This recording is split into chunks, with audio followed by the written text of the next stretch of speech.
Time, the silent herald of life and death, success or failure, the unseen force that measures man's destiny, reaching its most fateful moment as it slowly strikes the 11th hour.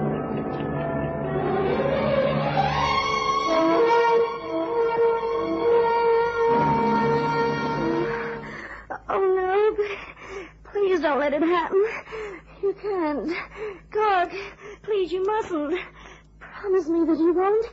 If you do, you'll never be able to avoid it all. No. No, Clark. Clark, don't. Don't you understand? That's a coffin. You're stepping into a coffin. Clark. Oh, no. Rita. Oh, no. Rita, darling. Wake up. Wake up, do you hear me? Clark, you can't. Stop. Wake up. You hear me now? Wake up. Clark. It's all right. You've just had another of those nightmares of yours.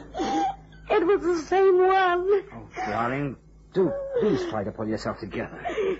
It's late. What on earth will the neighbors think if you carry on like this every time? I'm sorry, darling. I really am, but the dream was so real. The coffin, it was kind of floating, and you were so dead. Hello there. Rita, may I come in? Who's that, Carol? Yeah, I was just passing. Thought I'd drop in. Is that okay with you? Why, sure, Carol. Good to see you. My, you look so fresh and young this morning. Oh, thanks. I feel great, too. Oh, top of the world. I met the most divine man last evening.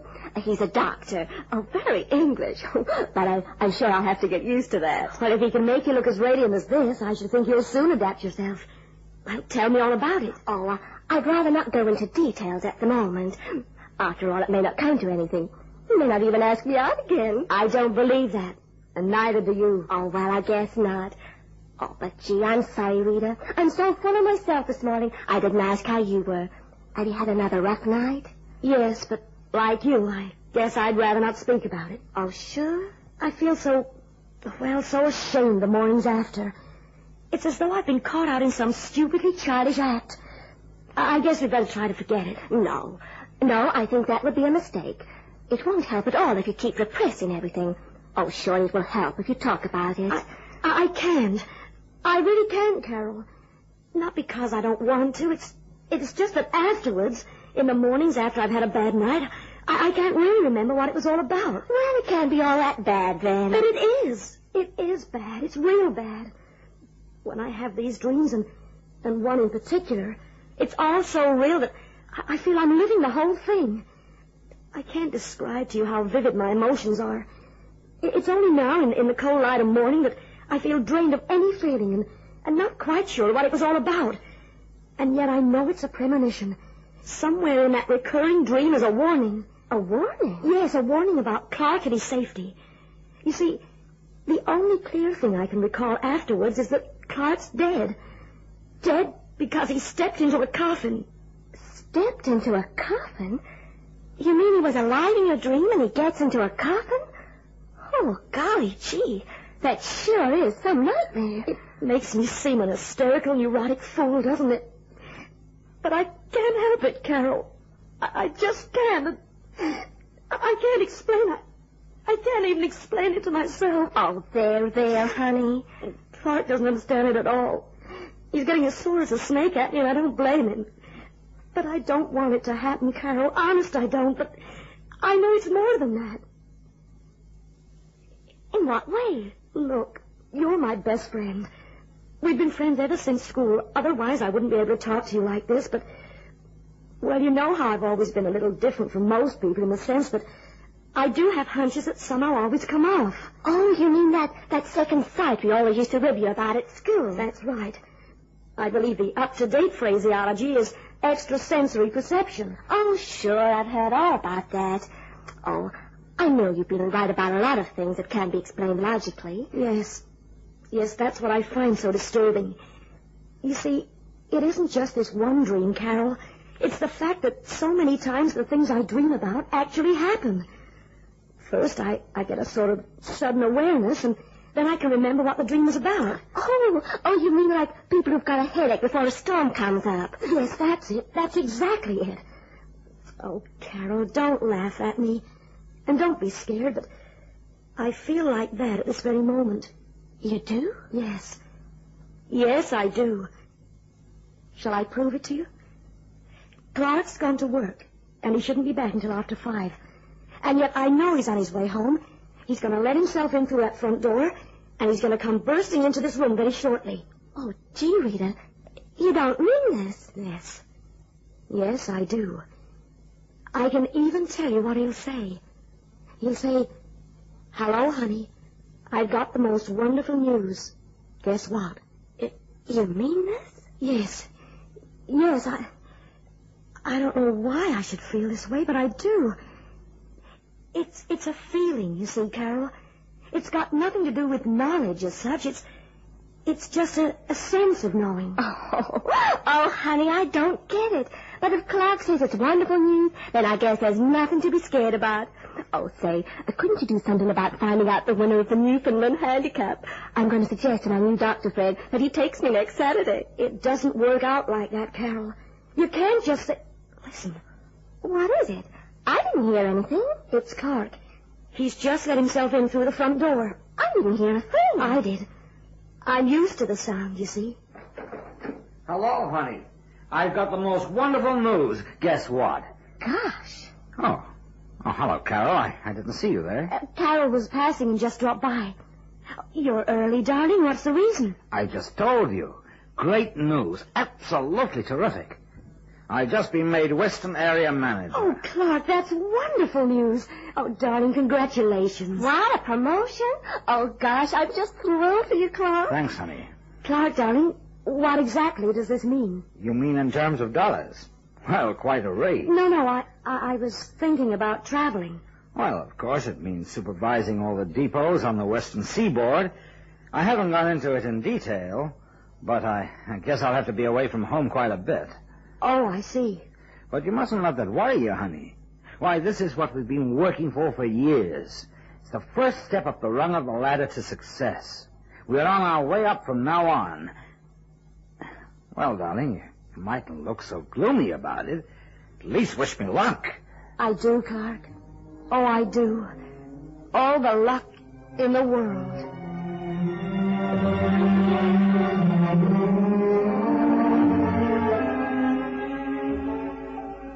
Carol, I just don't know what to say to you. I can't think how I can help you or these friends of yours. Bob Richardson, you are a doctor, aren't you? I am, yes. And you've got qualifications in psychiatry both in London and here in San Francisco. That's true. Then why can't you help Rita? I've explained everything as clearly as I can.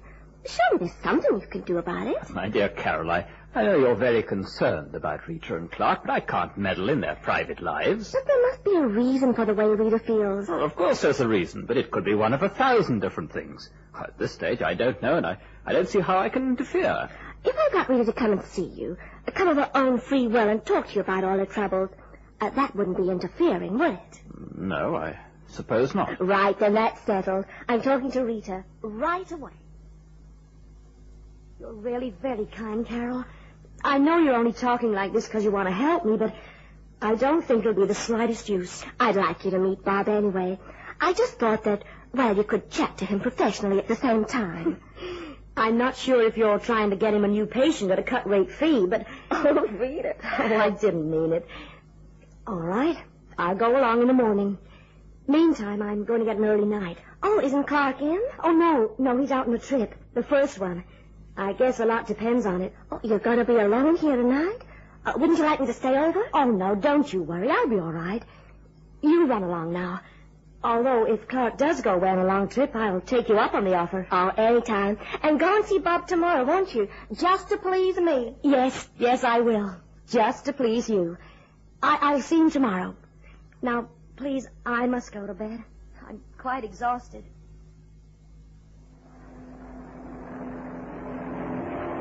Will you please fasten your safety belts? Please fasten your safety belts. Hey, Stewart, what's the idea?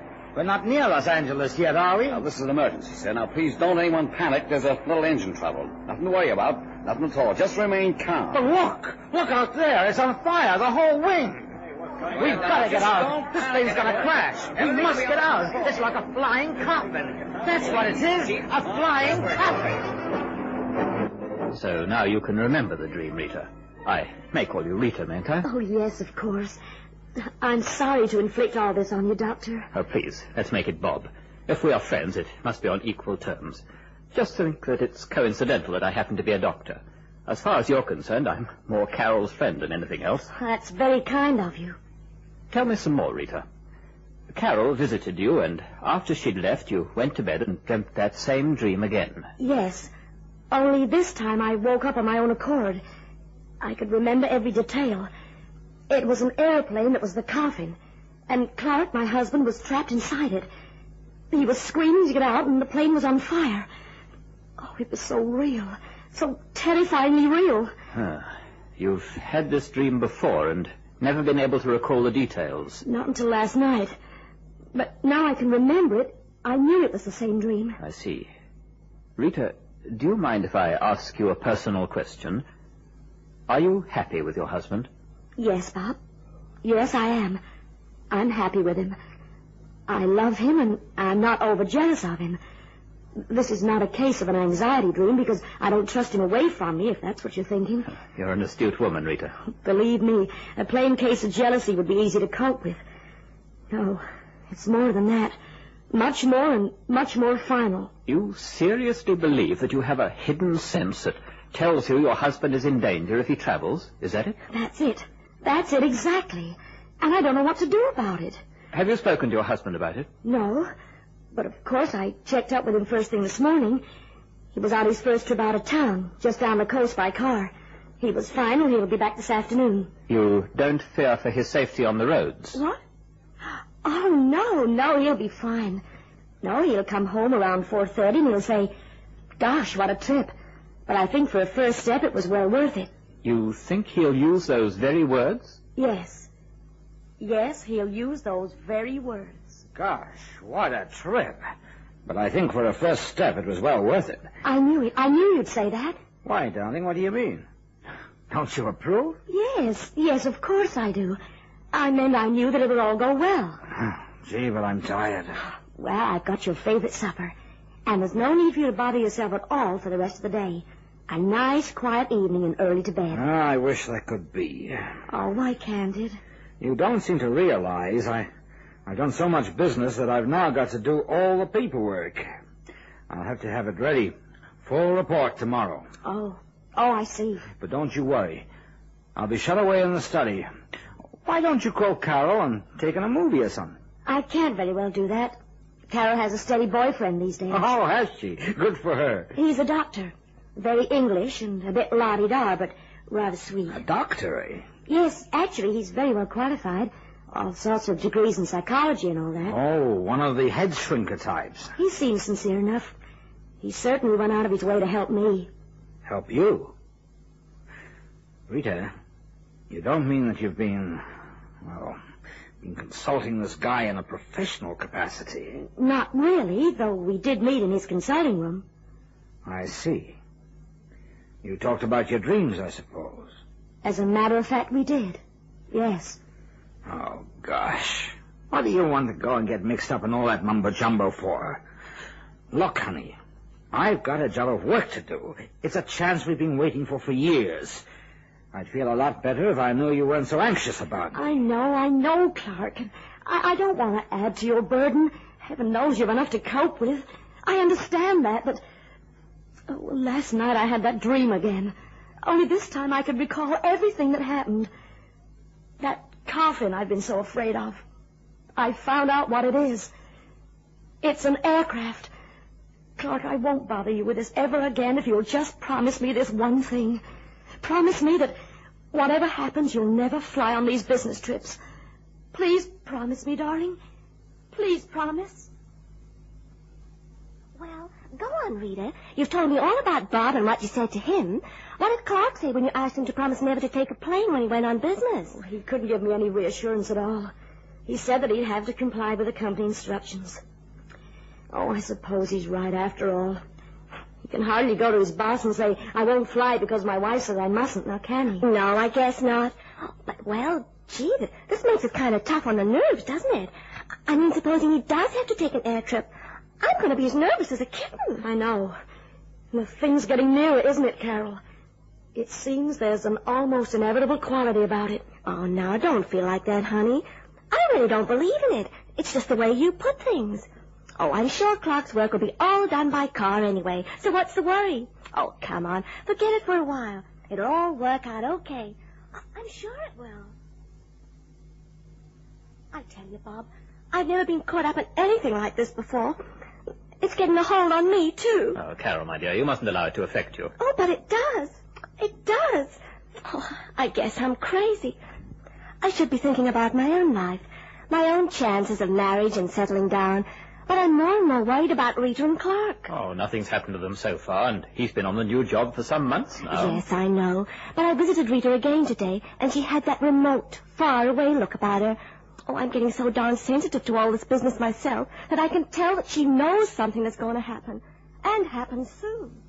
But I've got to go, Rita. Don't you understand that? I've just got to. But it means flying, Clark. A trip to New York means flying. Well, I guess it may do sometime. The itinerary hasn't been worked out in detail. We have to stop over at several places, but, well, there may be some flights included. I don't deny that. Clark, don't go. Please don't go. I'd rather you give up everything. Your whole career, everything. I'd rather start all over again right from the bottom. Rita, please. It isn't worth it. Really, it isn't. It may not be for you, but it is for me. I've worked and slaved for years to get this chance. You may not want to start all over again, but I'll be darned if I will. I'm too old and too experienced. I'm a hanged if I'm going to throw away a whole career on your neurotic dreams. Oh, I'm sorry, honey. But that's the way it is. Yes, that's the way it is. Perhaps that's the way it's meant to be. All right, Clark. I respect your decision. I'll ask Carol over to stay with me while you're away. That's if you don't mind. Mind? Of course I don't mind. Oh, honey, don't feel so bad about it. I'll be back, you'll see. I'll be back and ready to go on to even better things. Just trust me and my judgment by way of a change, huh? All right, Clark. I'll try.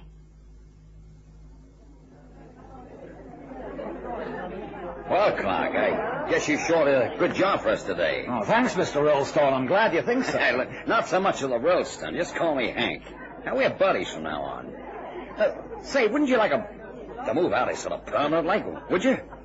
We've a place for your man of capabilities in Rillstone's. Well, I've only just started out in the sales area.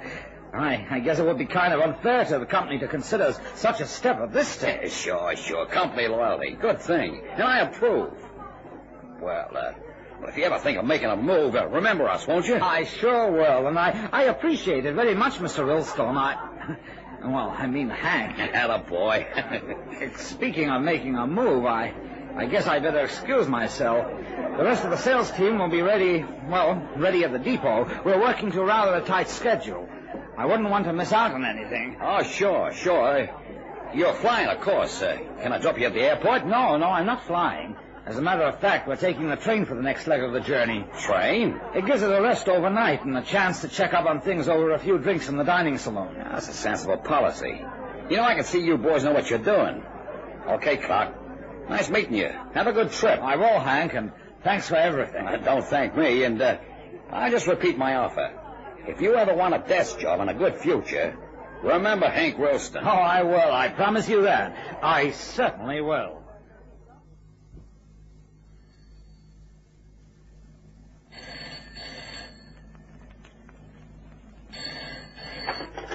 Hello?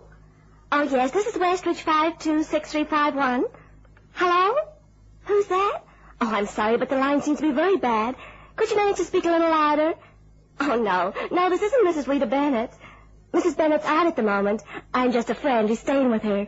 Can I give her a message? Oh, she'll be back shortly, I guess. Mr. Bennett? Oh, Clark's away on business trip down south. I don't know when he'll be... What's that? His firm? The director calling? What? Oh, no. No, we haven't heard anything about it. Oh, I'm sure Rita doesn't know. The papers? Oh, I haven't seen them. Oh, well, when did it happen?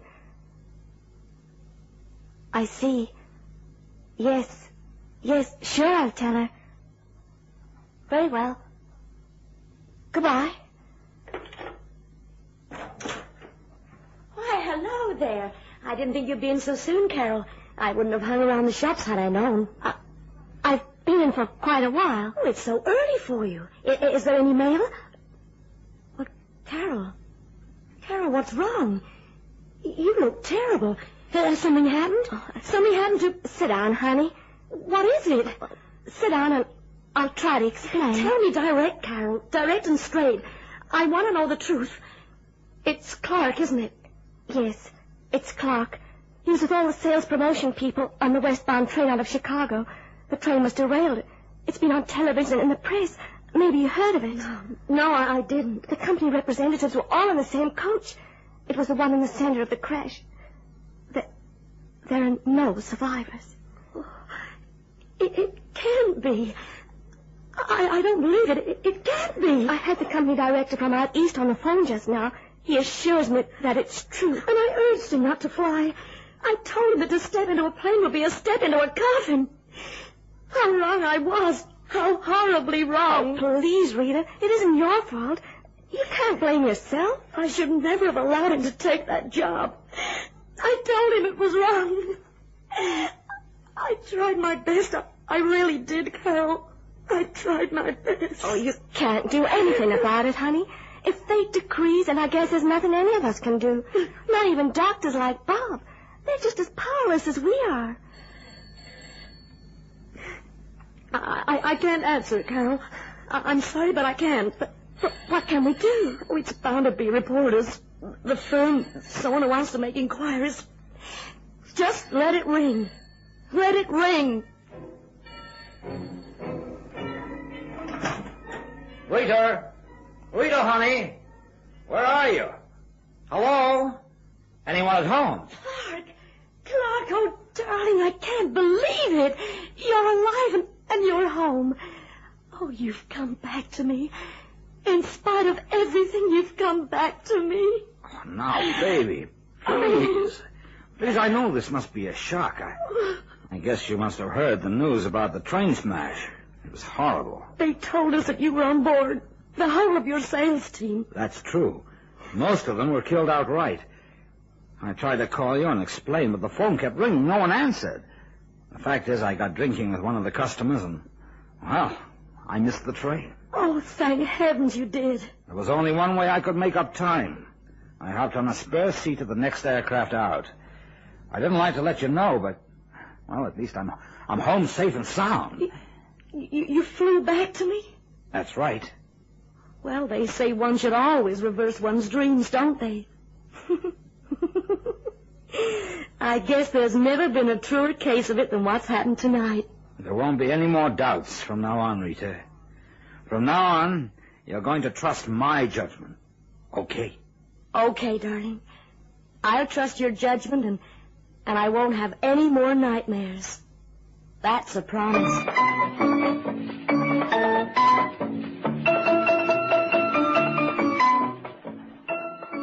The makers of Bayer Aspirin, Insto Eye Drops, and Philips Tablets invite you to join them again as the moment of destiny approaches in the 11th hour.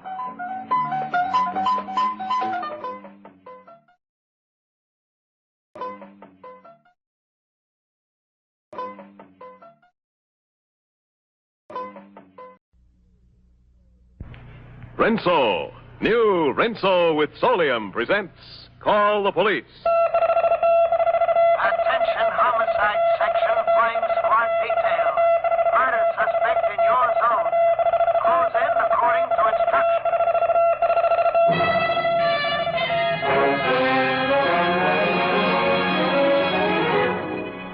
Between you and the evil outside the law stands the policeman of your community. He gives up his safety that you may be safe. And sometimes he gives up his life to protect yours.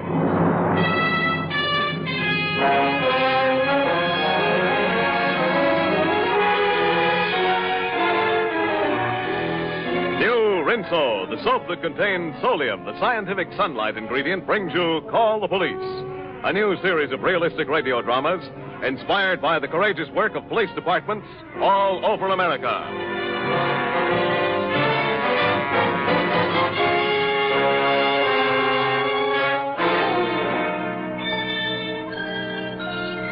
This is Commissioner Bill Grant. Putting the cuffs on a Jack the Ripper takes plenty of hard labor and all the breaks, as was demonstrated in number 3461 from the Ashland files. Never to be forgotten is the case of the unknown strangler. The opening of this giant-sized comedy took place at 7:15 on the evening of July 2nd in a third-floor flat. Just a song. Miss Francie Abley, 47-year-old spinster who earned a small living teaching singing, was making herself a bite of dinner in her modest 2x4 kitchenette. Oh, dear. There goes the doorbell. Probably somebody to inquire about lessons. Just a moment, please. Just a moment. I hear you. I'm coming. Won't you step in? I'm preparing a little food in the kitchen, so if you'll excuse me. Let me by. Will you let me by, please? I'm going to scream for help. Do you hear me? I'm going to scream for help.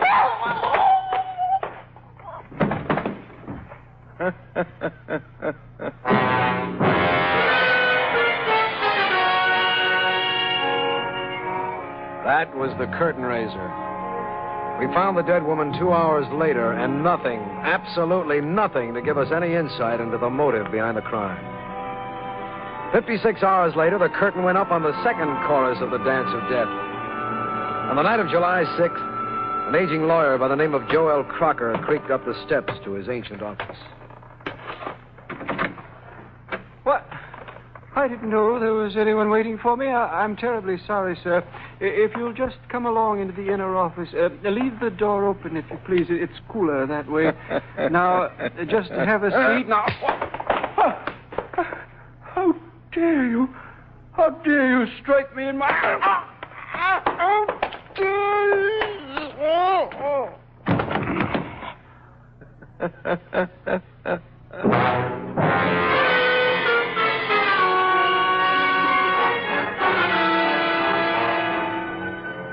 And now there were two. Two crimes as alike as a pair of peas in a pod. Illogical death without reason or motive. The newspapers didn't catch on for 12 hours. Then suddenly they made the tie-up between the Abley and Crocker murders, and every sheet in town was off to the races. Unknown strangler takes double toll. Police helpless to stop homicidal murderers. Where will the killer strike next?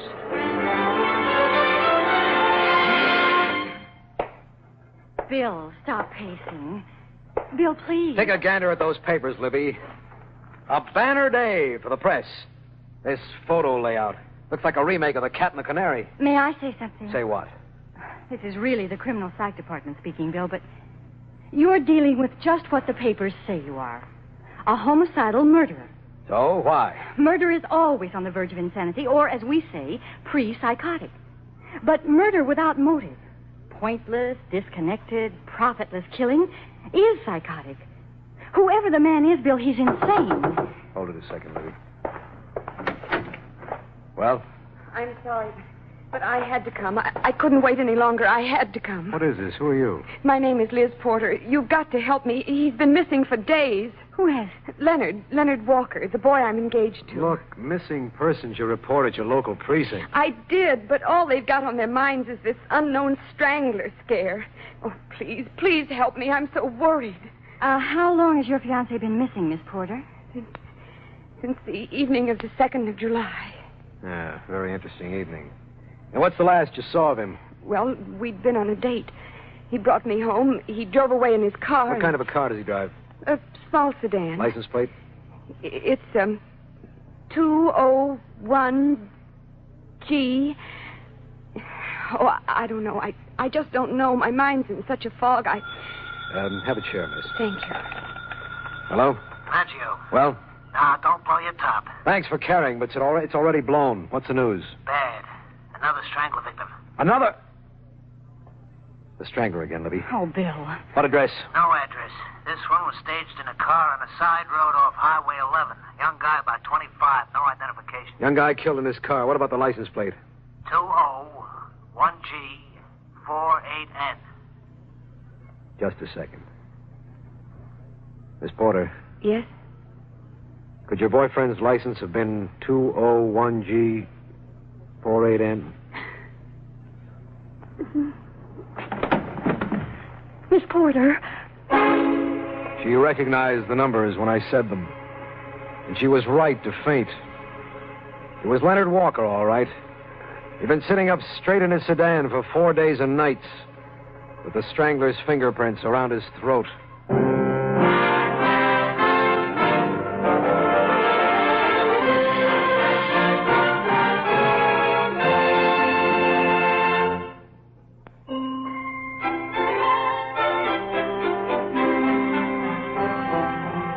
When I get out of the office these hot summer days, I shed my coat the moment I get there, and the rest of the boys do the same. Everybody knows that a man looks fine without a coat if he's careful to wear a clean, nicely washed shirt. Well, you know, I'm kind of proud of the way my wife washes my shirts, but the credit's only partly hers. The rest belongs to Rinso. New Rinso, that's the new Rinso with Solium, actually gets white clothes whiter than brand new, and washable colors even brighter than new. So I go around every day wearing a shirt that's whiter than a new one. And that's a fact. New Rinso with Solium, the scientific sunlight ingredient, puts sunshine in your wash.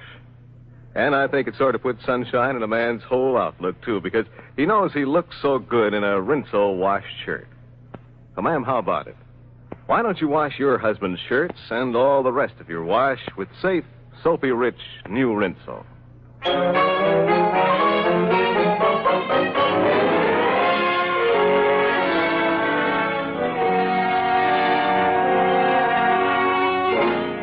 Number 3 for the unknown Strangler was a young man named Leonard Walker.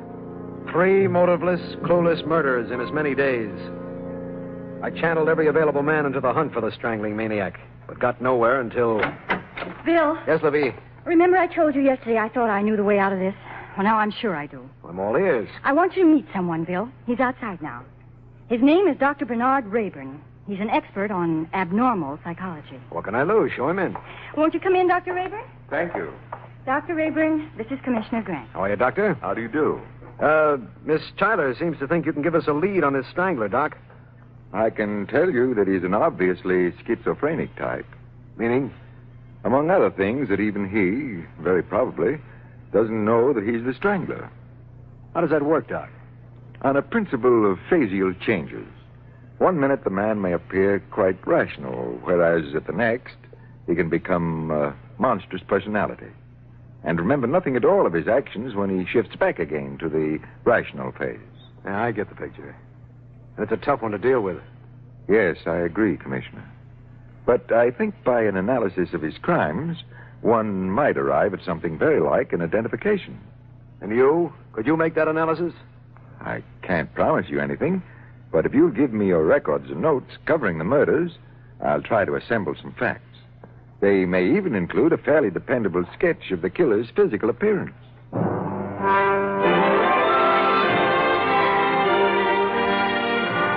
By now, I liked the man. And I knew also that he'd deliver. So I gathered together our meager records and packed them off to do his work. An hour and a half later, the tireless Sergeant Maggio walked into the office. Here's a little jigger to add to your collection. What's that? I took a last look at Leonard Walker's car and found it stuck under the front seat cover. It's the cap of one of those newfangled dry-point pens. Maybe it belonged to Walker. I'm going to check on that. I called Miss Porter, and she's coming over after work to see if she recognizes it. Uh-huh. They tell me you had an interview with a nut doctor. I talked things over with Dr. Rayburn. Where's he now, laundering his straitjackets? Getting his work done, which isn't a bad idea for everybody on this case.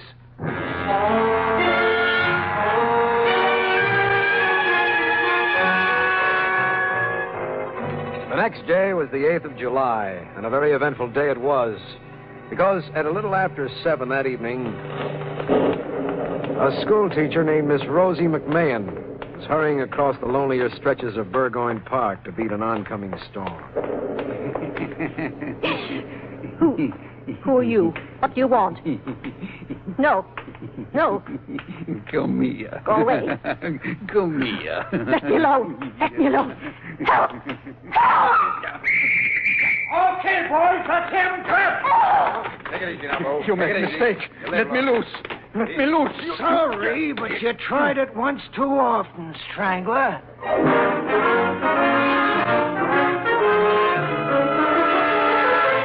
When they brought him in, I took a look at him, and I was amazed. A little thin-faced man with steel-rimmed glasses and tobacco-stained mustache. No, you are wrong. I know do something, only stop nice lady to ask for cigarette. Hinderman do no harm. No, too bad about Hinderman. Sugar wouldn't melt in Hinderman's mouth. But take a look at what we found when we went over him. What's that? Key ring. Man can carry key ring. Man can also explain why his ring features this particular key. Look at the tag on it, Chief. Huh? Key to the basement of 894 Tyson Street. 894 Tyson? Well, that's the address of the Abley woman. Strangler victim number 1. And maybe you also remember the address of lawyer Crocker, number 2. Oh, sure. 54 Fulham Street. Exhibit B from the same key ring. Hinderman make no harm for somebody. Hinderman What are you only doing with these keys? make a living. Only make a living. He says he works as a part-time janitor in both buildings. Kinda coincidence, huh, Commissioner? Wait a minute. 894 Tyson, 54 Fulham. Where does Leonard Walker's girlfriend live? That Miss Porter? Dale Avenue, the Horton Apartments. And this last chivalry takes place in Burgoyne Park. So? Libby, give me a map of Ashland. There's one here on the wall. That'll do, thanks. Well, what are you doing, Chief? Plotting a new civic project? I'm drawing What? the area of the Strangler's activities.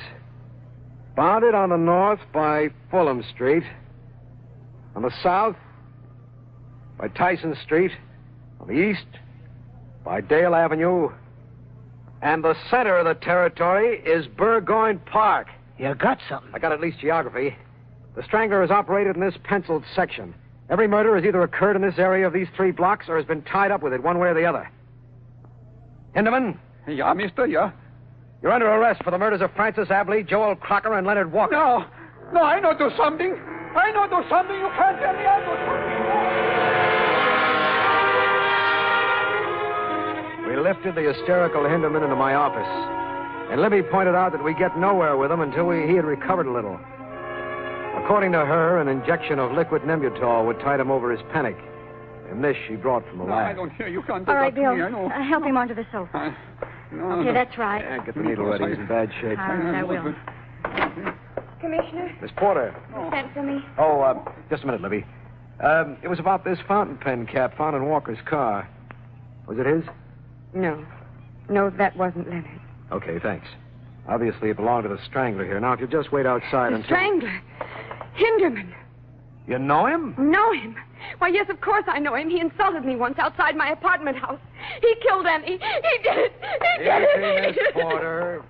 He did it, I tell you. Get out of here, Libby, will you? Come on, Miss Porter. Now try to calm down, please. Maggio, help Miss Porter downstairs and put her in my car. I'll drive her home myself as soon as we finish inside. Okay. Come on now, Miss Porter. Everything's gonna be all right.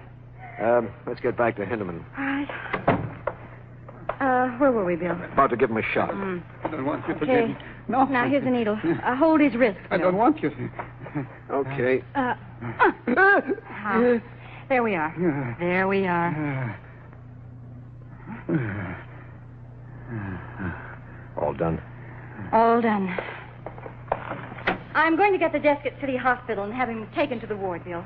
He'll be better off there until he's well enough to answer questions.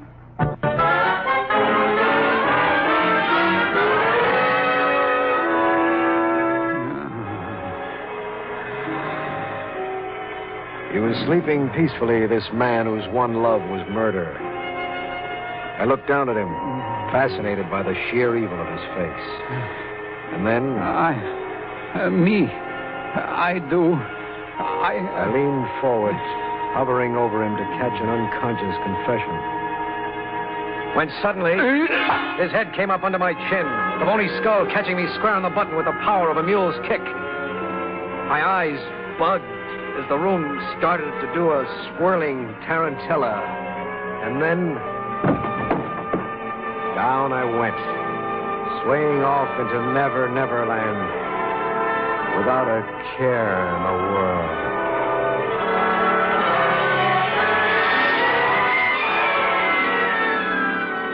When I came to, the couch was empty. Hinderman had been on his way for who knows how long. And then I saw it. A spot on the carpet not 3 feet from my nose. I smelt it. Nembutol. In those few minutes while we were lugging Liz Porter outside, Hinderman had emptied the needle and filled it again so that we gave him an injection of Aqua Pura, H2O, water.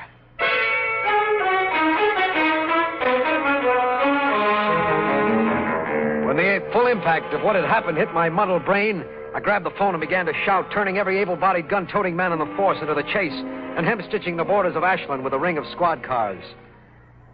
After that, Libby and I staggered out for something to revive us. She was trying to cheer me up, I remember, telling me not to despair when suddenly, just as we neared the car... Bill. Huh? Bill, look. Look. Look. I looked. Through the window of my car, I saw Liz Porter smiling out at us. On second glance, I saw that the smile was really the toothy grimace of her last attempt for that final gasp of air that hadn't come. Elizabeth Porter had met the Strangler, face to face.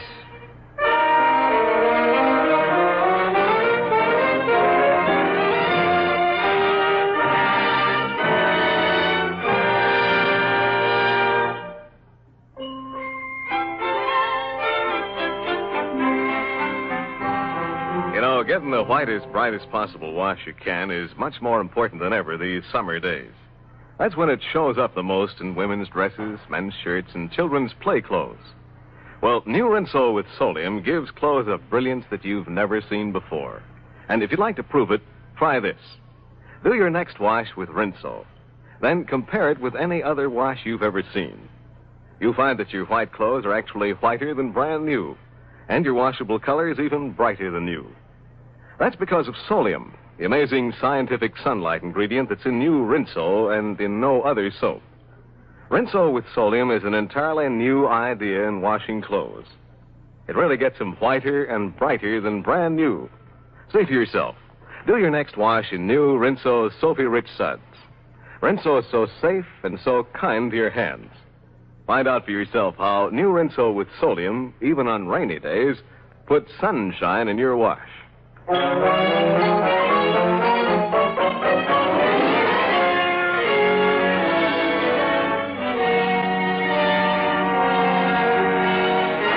There was no reviving Liz Porter. 4 days, 4 murders, and the Strangler was still ranging the town with his fingers curled like the talons of a buzzard. What are we going to do, Bill? Call the governor. I'm putting this in his lap. It takes 1,000 more men to cover this city. I need the militia. Bill. Bill me no bills. Death has come to stay, baby. Hello, State Capitol? No, Commissioner. This is Dr. Rayburn. Oh, hello. Hello, how you doing, Doc? Fine. I've got some material for you, as I promised. On the Strangler? Yes. We know who he is, Doc. Congratulations. But he slipped us. Now, this may help you pick him up again. Come on over.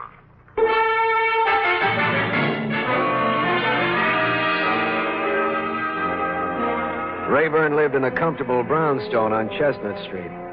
We sat over his dining room table drinking cold beer and examining what amounted to the work of genius. Now, take a look at this sketch, Commissioner. Yeah. Who is this, Doc? It's a picture of the Strangler. Huh? It's not exactly a camera portrait, Grant, but it's been discovered recently that all mental illnesses have similar physical correlatives. In other words, this is what the Strangler must look like based upon his symptoms. I get it. You're okay, Doc. You're okay. You can study it for a moment while I get my other notes. I did study the sketch. And the longer I looked at it, the more I realized that it looked nothing like Hinderman. But I had the strange feeling that it looked like somebody I knew. Now, here are the balance of the notes. I want to jot in a couple of remarks, then you can have them. He took out his fountain pen and began to make additions in the margins.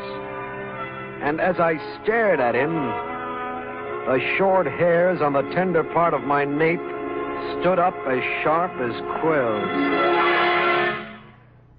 It's a nice suit, Doc. This one? Yeah. You could damage it, you know, carrying that pen in your pocket without a cap. I know. I'm a careless man at best. I lost the cap the other day. Where? Why, I don't know. I think I do. You think you do? Yeah. You lost it, Doc, where it was found, in Leonard Walker's car. Leonard Walker? He was one of the victims, wasn't he? Number 3, to be exact. How could I have lost it in his car? I never laid eyes on him. Here's the cap. Maggio found it yesterday. I'm afraid you laid more than eyes on him, Doc. I'm afraid you laid hands on him. Let me see that thing. Thanks. It is mine. There's a crack down the middle. I dropped it and stepped on it the day before it disappeared. Grant. I know, Dr. Rayburn. Me. This street, Chestnut Street, comprises the 4th side of the square in which the Strangler is operated. Also, take a look at the picture you drew. Yes. Yes, it does look like me. How could I have missed it?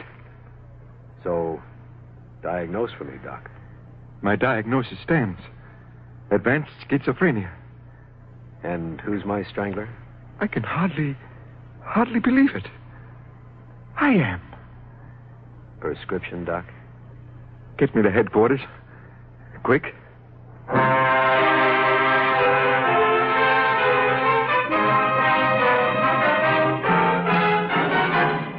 We said nothing on the way downtown. We said nothing as we started up in the elevator. I looked at him, feeling sorry for a nice guy who was very, very sick. And what I saw as I looked meant nothing to me. I'd never seen a facial change occur. And it's difficult for anyone to see, so I wasn't prepared when the elevator stopped. After you, Doc. Turn loose. Turn loose.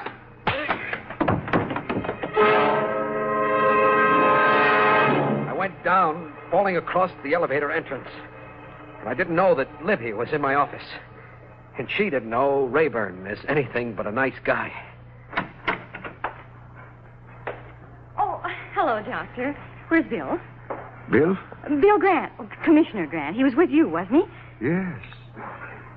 He was. Oh, well, I hope he hurries. I've got news for him. Maggio just called. They've picked up Hinderman. Hinderman? Yes, Hinderman the janitor. The Strangler. They found him hiding in the basement of an old house.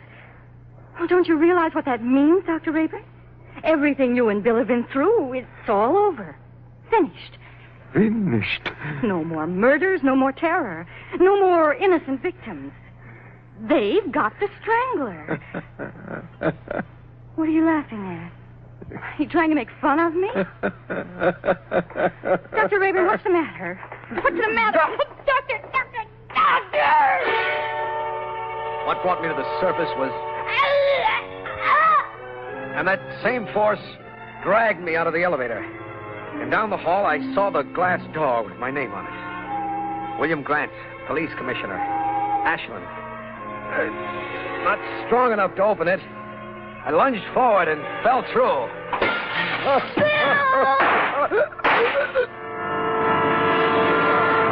He swung around. And in that moment, as he tottered back, a change occurred. Dr. Rayburn snapped back, himself again. And there was more surprise than accusation in his eyes as he said, Why did you do that, Grant? Why? Why?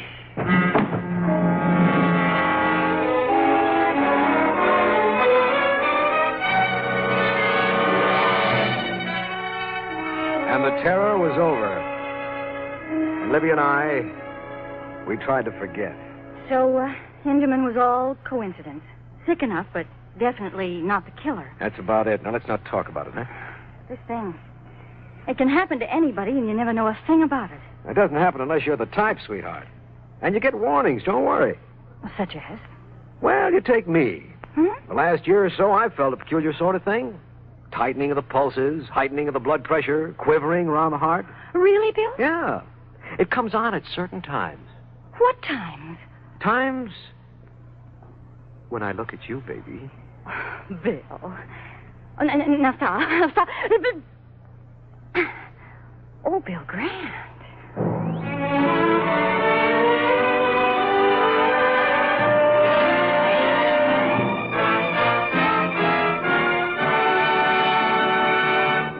In just a moment, Commissioner Grant will return with the Call the Police Plaque of Valor.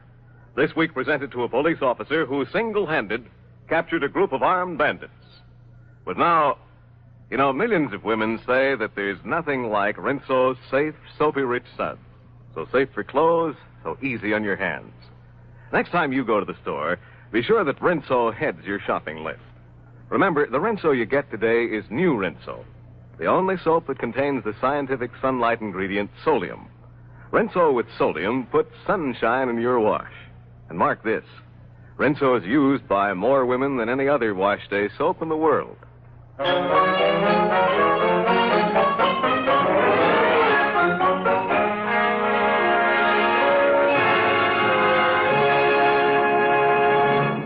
This is Bill Grant. It's with considerable pride that I present this week's Call the Police Plaque of Valor and Cash Award to an heroic Deputy Inspector of Police, James MacArthur of Cleveland, Ohio. MacArthur's deed of valor was reported by San Giaimo, chief police reporter of the Cleveland Press. Shortly after midnight, a police broadcast announced that a robbery was in progress in a coffee shop in downtown Cleveland. MacArthur, who was cruising in the district, sped to the scene of the holdup. Without thought to his personal safety, he ripped open the door and confronted a group of armed bandits. As MacArthur stepped into the room, 3 bullets whizzed past his head. He drew his revolver and fired. One of the gunmen went down, wounded. The other 3 tried to escape, but MacArthur blocked their exit at gunpoint. The 4 bandits were sentenced to 10 to 25 years in Ohio State Penitentiary.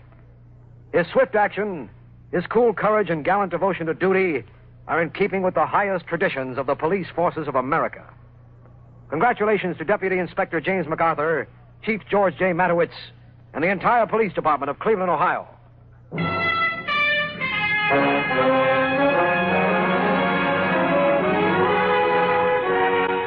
George Petrie was starred in the role of Bill Grant. Music was arranged and conducted by Ben Ledlow. This is Hugh James reminding you to be with us again next week when Lever Brothers Company, makers of new Rinso with Solium, bring you another exciting police case. Listen next week to...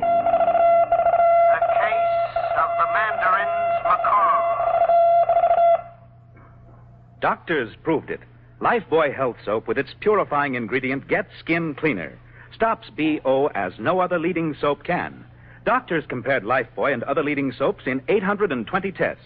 These tests prove a daily Lifebuoy bath Get Skin Cleaner gives top 24-hour protection against BO. Refreshing, mild.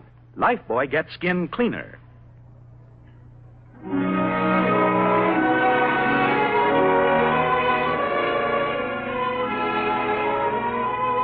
Be sure to listen next week to Call the Police.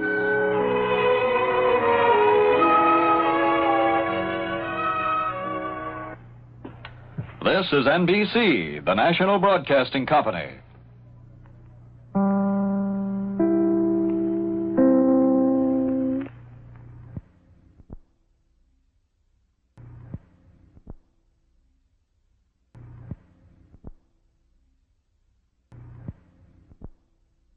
Now, Ellery Queen in The Adventure of the Message in Red. Because it relieves headache pain so fast. Take an Anacin. Because it gives prolonged relief. Take an Anacin. Because it's made like a doctor's prescription.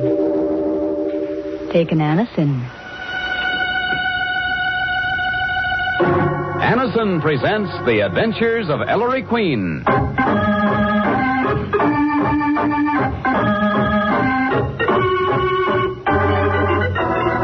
Tonight, the makers of Anison bring you another thrilling adventure of Ellery Queen, the celebrated gentleman detective. Ellery Queen invites you to match wits with him as he relates another story of a crime he alone unraveled. Before revealing the solution, he gives you a chance to solve the mystery. Tonight, Anison's guest, who will represent you home armchair detectives, is the famous actor Victor Jory. And now, here's Ellery Queen, Master Detective, and your Anison host for the next half hour. Thank you, Don Hancock, and good evening, ladies and gentlemen. Well, tonight's mystery really had my father going. Your father, huh? Oh, Nicky. I suppose all those murders were duck soup for you, huh? Oh, well, no, Nicky, this case was no harder than many I've had. Anyway, I call it The Adventure of the Message in Red.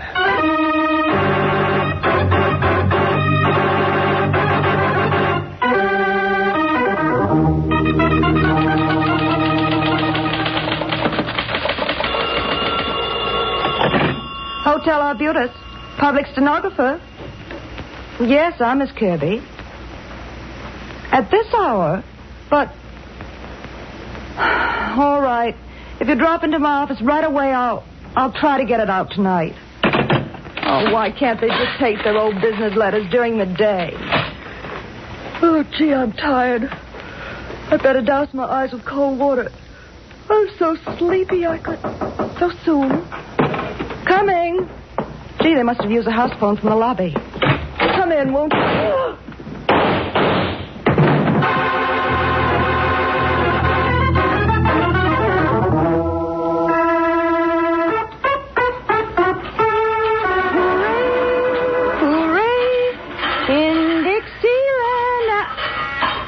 Now, who's that?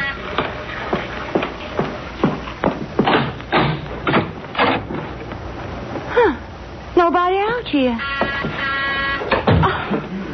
Now, who'd be using that talky thing from the vestibule? Nobody does. Yes? Yes, this Miss Hazel? What, at this time of night?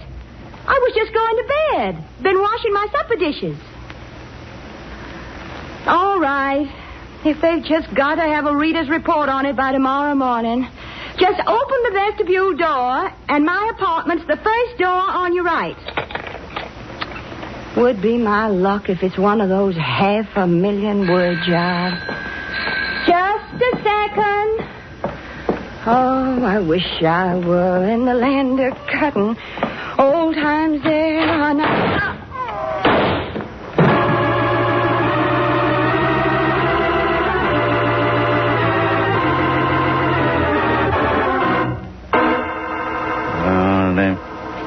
Yes.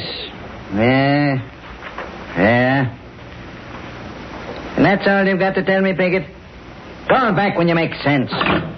Sorry, Ellery, to keep you and Nicky waiting. Those 2 killings last night, Dad, huh? Yes. Blast it. What 2 killings, Inspector?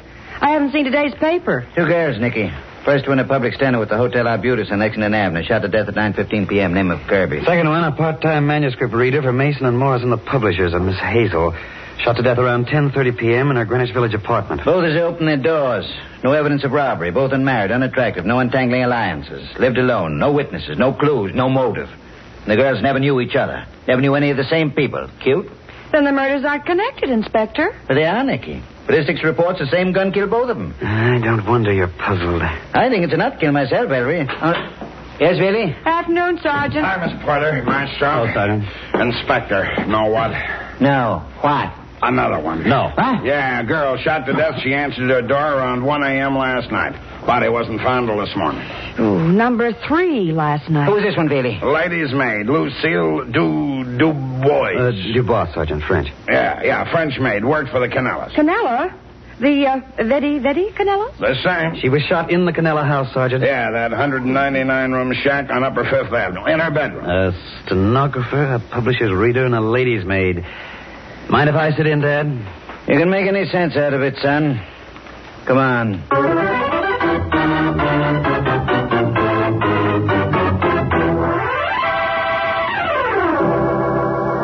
Oh, my poor head.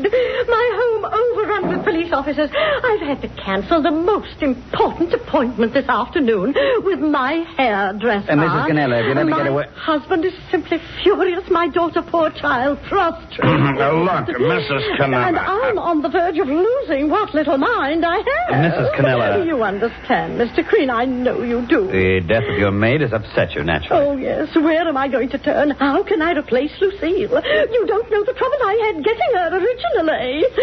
And now she's dead.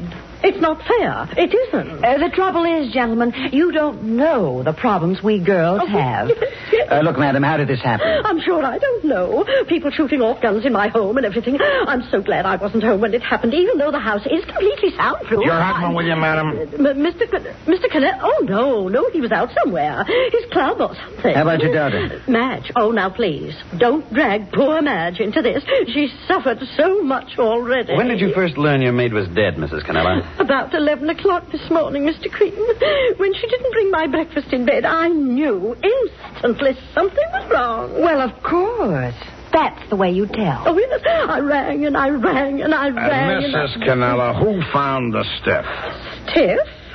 The remains, madam. Why, my daughter. One of the servants told Madge that Lucille's light was still on this morning, and she didn't answer the door. So Madge went up to the servants' quarters and went in, and... The poor child, the poor child. That's why no one answered my rings, you see. Leaving you without breakfast. Oh, that's simply frightful, Mrs. Canella. Yes. Well, suppose you have a little snack of caviar and cold pheasant or something while we hunt up your daughter. Oh, dear. Must you? Must we what, madam? Give Madge the third degree or whatever it is. You don't know how sensitive the child is. She's always been so delicate. She shrinks so from the more brutal aspects of life. Oh, Mother, stop drooling. Oh, Madge, darling, are you all right, dear? Definitely not. Are these more policemen? Who's the wench, your sob sister? The wench is Nicky Porter, Mr. Queen's secretary. Ellery Queen. Sergeant Villy. Inspector Queen. Now, Miss Canella. And you're in charge. Why isn't that body taken away, and who's going to clean up the mess? And you're to keep reporters out, too, do you hear? Thing like this happening now. Do you hear me? No, newspaper men. Oh, dearest, don't excite yourself. Oh, shut up, Mother. All this is your silly fault anyway. Yes, I told you long ago you should send that snoop packing, but no. You had to hang on to it till she had the bad taste to get herself murdered all over our house. What am I going to say to Evie? Evie? My fiancé. 3-star engagement was supposed to be announced this week. One of the very best Boston families. He'll never stand for a scandal. Why should you think there's going to be a scandal, Miss Canella? Oh, well, isn't a murder scandal enough? I don't think that's what your daughter meant, Mrs. Canella. Well? Nothing. Nothing at all. I didn't mean anything. Let's take a look at the corpse.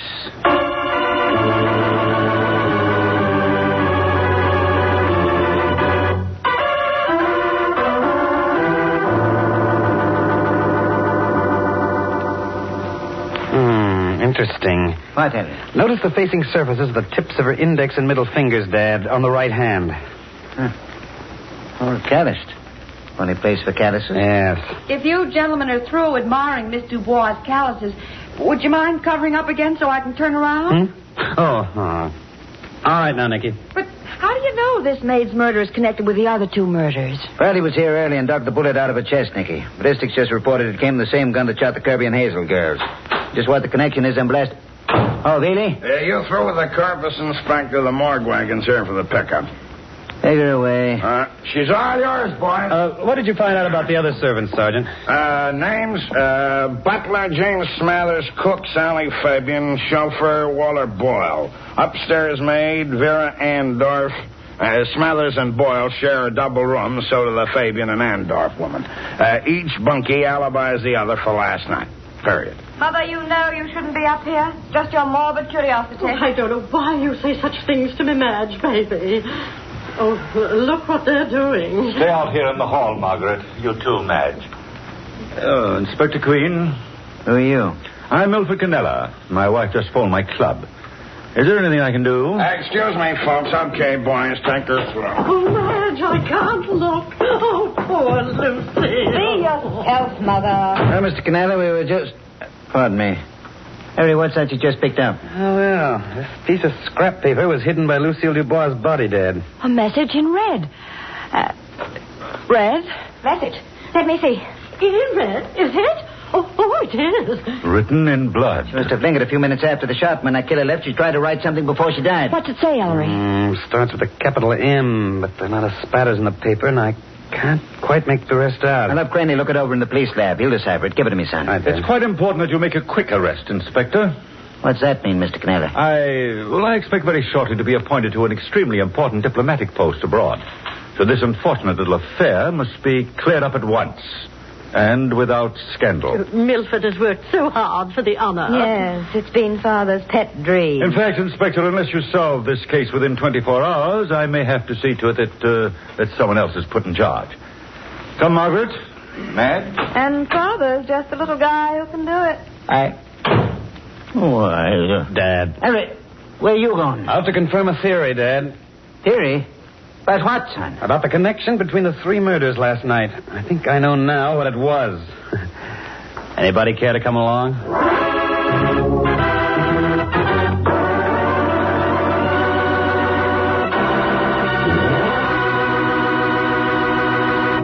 And there, ladies and gentlemen, you have the beginning of our mystery. We'll tell you more in just a moment, but first, here's Don Hancock for Anison. Friends, if you want quick, comforting relief from pounding headache pain... Take an Anison. Yes, take an Anison, because Anison relieves headache pain so swiftly. Millions now know that easy-to-take Anison tablets act fast, give prolonged relief. And that's why we say... Take an Anison. There's a good reason why Anison relieves the agonizing pain of headaches so much more quickly. Anison is made like a doctor's prescription. That is, it contains not just one, but a combination of medically proven active ingredients. Your own physician or dentist may have already recommended Anison to you. That's how millions first discovered Anison's incredibly fast relief. And now, at the first sign of the pains of headache, neuralgia, or neuritis, they simply... Take an Anison. Anison, spelled A-N-A-C-I-N, is sold at all druggists. So if you want fast, prolonged relief from headache pain... Take an Anison.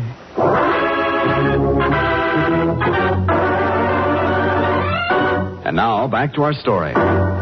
It's a short time later, and the inspector's car, with Sergeant Feely at the wheel, is threading its way through Midtown Manhattan traffic. But what is the connection, Ellery? And how'd you know, Maestro? Well, what was the occupation of the first victim, the Kirby girl? Public stenographer. And the second one, Miss Hazel? The Greenwich Village gal? Or she was a part-time manuscript reader for Mason and Morrison. A public stenographer, a publisher's reader. Now, Dad, you recall the peculiar calluses we found on Lucille Dubois' right hand? And the facing sides of the tips of her index and middle finger. What very ordinary activity, if sufficiently prolonged, would cause calluses there? Holding a pen or a pencil. Yes, Nicky, writing. But not casual writing, like the occasional writing of letters. Lucille Dubois was writing a great deal for a long time. Weeks, months. A diary. Perhaps, at least a very extensive manuscript in longhand, Sergeant. So, we have Lucille Dubois, lady's maid in a very wealthy society family, writing a long manuscript by hand. When it was finished, what would happen to such a manuscript? You take it to a public stenographer. To be typed. Surely, the unfortunate Miss Kirby. And where do people usually take typed manuscripts? To a publisher. And most publishers employ readers to weed out undesirable submissions. And that's your Miss Hazel of the village. Simple? Maestro, you're a genius.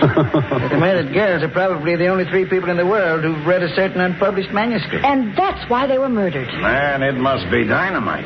The killer must have swiped it probably from the Hazel girl's apartment in the village after he bumped her off. And destroyed it, Terry. Yes, but there's still a possibility that something... Well, here we are, Maestro. Here's Rockefeller Center. Come on.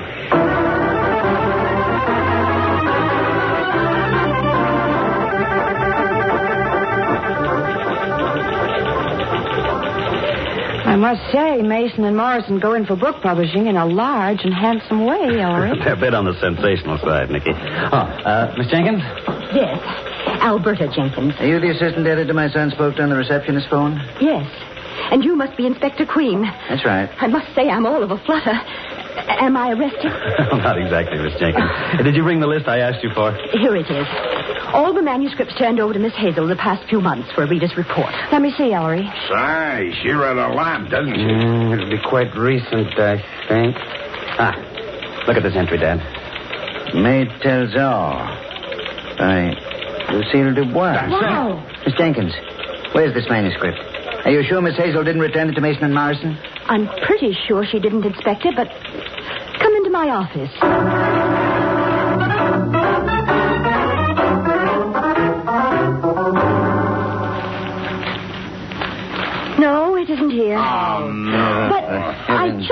remembered. Where is that again? Remembered what, Miss Jenkins? There was a letter from Miss Hazel in this morning's mail. I've been so busy today. Here it is. Still unopened. Jimmy, give that to me, Bailey. Well,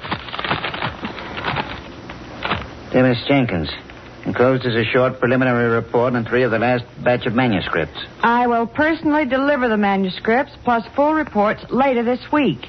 The enclosed thumbnail reports cover number 1. Give Back My Lover by Flo Gently.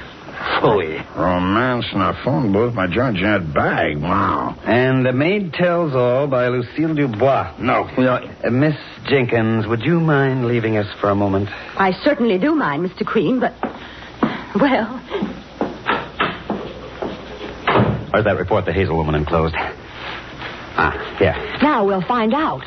Maid Tells All. Sensational true life story of high life as seen from backstairs. Style is faulty. Author obviously thinks in French, but might be worth a rewrite. Possibly high sales appeal, but must be screened carefully by legal departments against libel suits. That's all. Maid's manuscripts filled a lot of nasty, unsuspected stuff about the Canellas. It would have cost Milford Canella that high diplomatic post he's been angling for. Or Madge Canella, her blue blood Boston marriage. Yes, somehow the killer discovered what Lucille was writing, who typed her manuscript, and the name of the publisher she sent it to. And through the publisher, which reader had it. So he's got to wipe out whoever read it. Steno, wham. Reader, wham. And he swipes the manuscript from her apartment. Then he goes back to the Canella dump and blasts Lucille in the secret society. Too safe, blasted. I thought we might find a clue here to the killer's identity. But apparently the whole Canella family has motive. Stymied. Let's go down to headquarters. Maybe the autopsy's turned up something.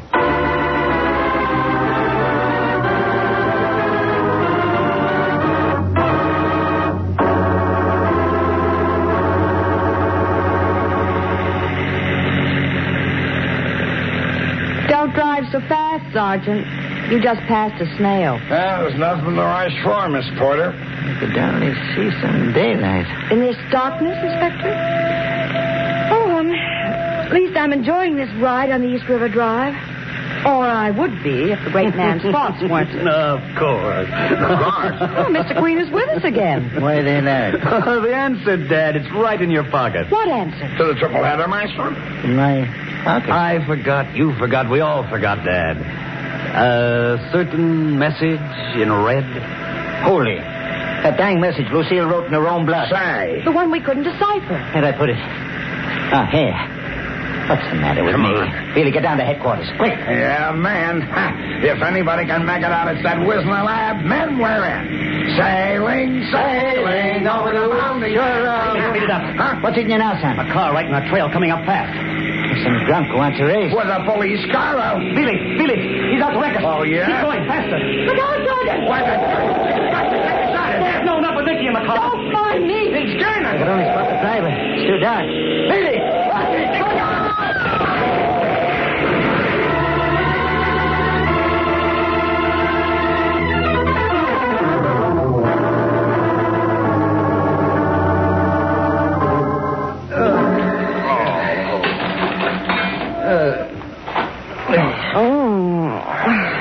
Don't tell me I'm in one piece. Sorry. I'm okay, too. Inspector. No bones broken, Bailey. Ellery. By a miracle, we're all right. Oh, Billy, that was quick thinking. Certainly was. Yeah, if it weren't for the way you took that crash, Sergeant, we've been through the retaining wall at the bottom of the river. Thanks, but look at the car, Inspector. Never mind the car. Why? Dad, Lucille's message. Huh? All 3 Canellas were present when I found it under Lucille's body this afternoon. One of them must have trailed us. Waiting a chance to destroy Lucille's clue before we could get it to headquarters. And the killer is one of the Canellas. And her message tells which one. Hey, the car, Bailey. Let's get to that lab.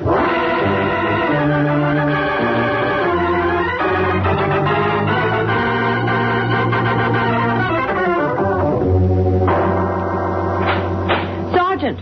Well, Bailey? What's the lab verdict? Well, it's this way. Sergeant. No good. Kind of looks like a puzzler, Inspector. Never mind characterizing it, Billy. What did they say the message is? It starts with a capital M, Maestro, like you said, then a period. M period, yes? Then a space, then a capital K, then a small I-N, the N trailing off like she died before she could finish the word. And that's all. Capital M period, space, capital K, small I-N. Capital K, small I-N. The start of the name Canella. No doubt about it, Nicky. But what's the capital M period space mean? Last name Canella. M period must be the initial of one of the Canella's first names. Milford Canella. M for Milford. Well, the daughter's name also starts with an M, Nicky. Madge. Well, then it's either Madge or old man. Let's not leave out Mrs. Canella. Don't you recall Canella addressing his wife as Margaret? Frost. Another washout. Again, it could be any of the three. Let's go back to the Canella house. I'll find out which one it is.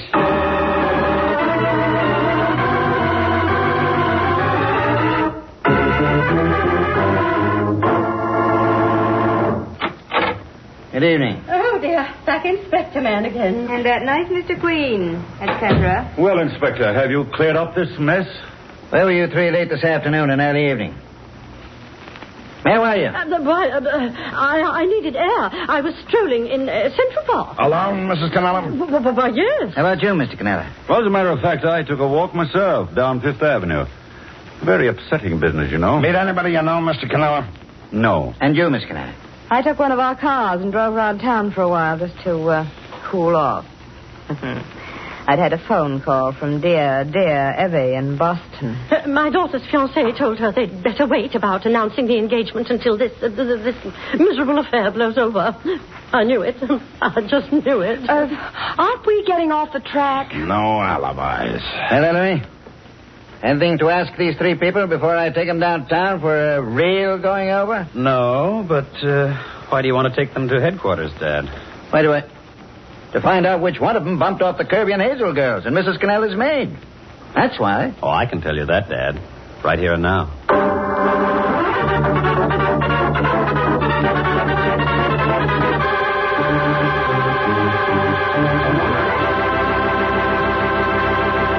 And there, ladies and gentlemen, you have the mystery.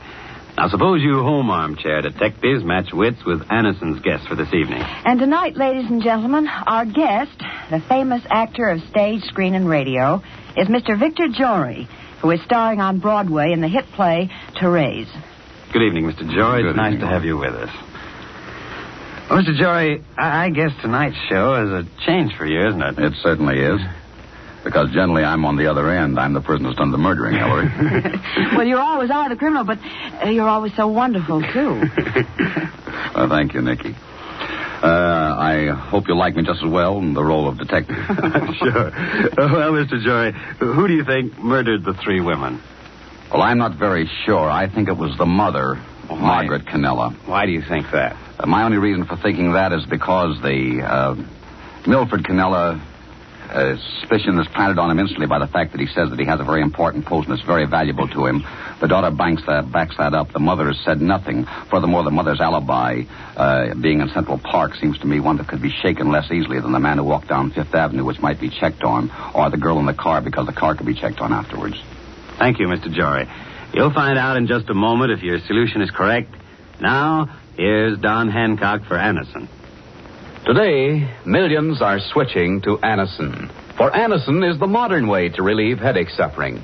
There's nothing to fuss with, nothing to mix or spill. Just easy to take little tablets that you carry right in your pocket or purse. And Anison is the fast way to prolonged relief. Prove it. Next time you have a headache, take an Anison. Anison must give you fast, prolonged relief or your money back. I'll repeat that. If you're not thoroughly satisfied that Anison does much more for your headache pain, simply return the unused portion and your money will be refunded. So tomorrow, ask your druggist for the small, inexpensive package containing 12 Anison tablets. Take only as directed. If pain persists or is unusually severe, see your physician. Remember, there's only one Anison. Don't be satisfied with anything less. Next time you have a headache pain, take an Anison.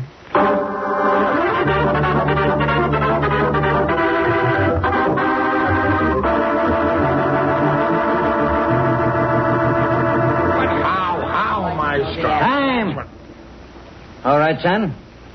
You know which of these respectable citizens killed the three girls? Sing out. Dad, what was the message Lucille Dubois left in her own blood? Start of a killer's name. Capital M period, space, capital K-I-N for Canella. Yes. But what did the capital M period stand for? Well, it could only mean the initial of one of the Canella's first names, Ellery. How can it possibly represent one of the first names, Nicky?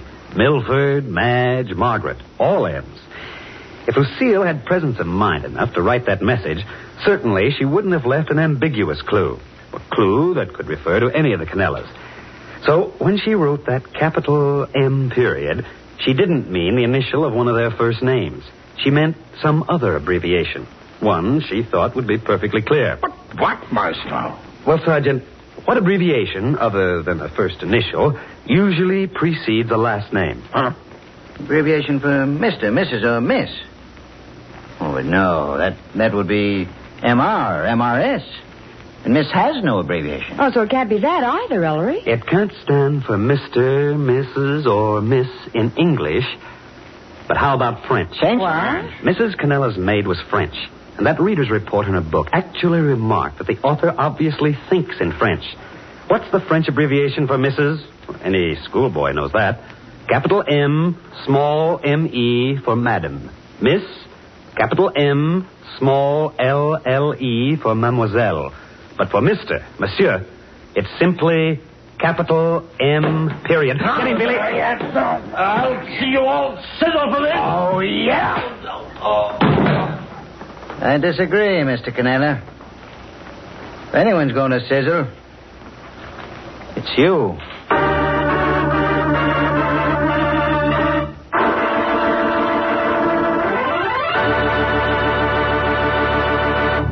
And there, ladies and gentlemen, you have the solution to our mystery. We'd like to thank Mr. Jory for being our guest armchair detective this evening. And as mementos of the occasion, Anison has for Mr. Jory a beautiful Gruen, very thin wristwatch, a copy of my new mystery anthology, Rogues Gallery, and a subscription to Ellery Queen's Mystery Magazine. Ellery will be back in a moment with a preview of next week's story. Meanwhile, remember, because it relieves headache pain so fast... Take an Anison. Because it gives prolonged relief. Take an Anison. Because it's made like a doctor's prescription. Take an Anison. There's only one Anison. Get Anison tomorrow. And now, Ellery, how about next week's case? Got another mystery with 3 or 4 murders? No, Don, only one murder next week. But it's one of the most confusing to come our way in a long time. A tough one, huh? Yes, we had so much evidence we didn't know what to do with it. Not to mention the problem of the bending corpse. The bending corpse? Looks like that did it, Don. Now you'll have to wait till next week when Anison presents The Adventure of the Happy Marriage.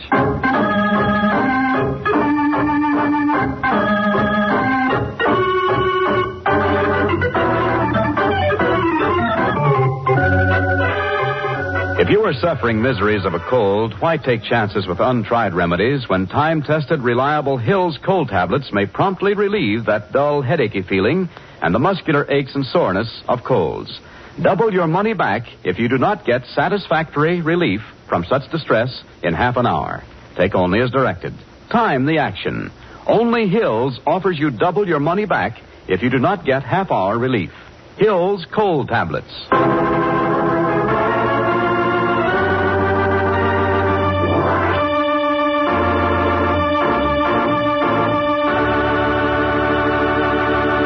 This is Ellery Queen saying good night for Anison. Anison is a product of the Whitehall Pharmaceutical Company. This is CBS, the Columbia Broadcasting System.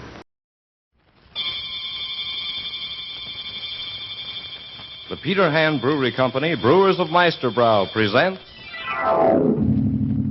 card number 16 from the crime files of FLAMMOND.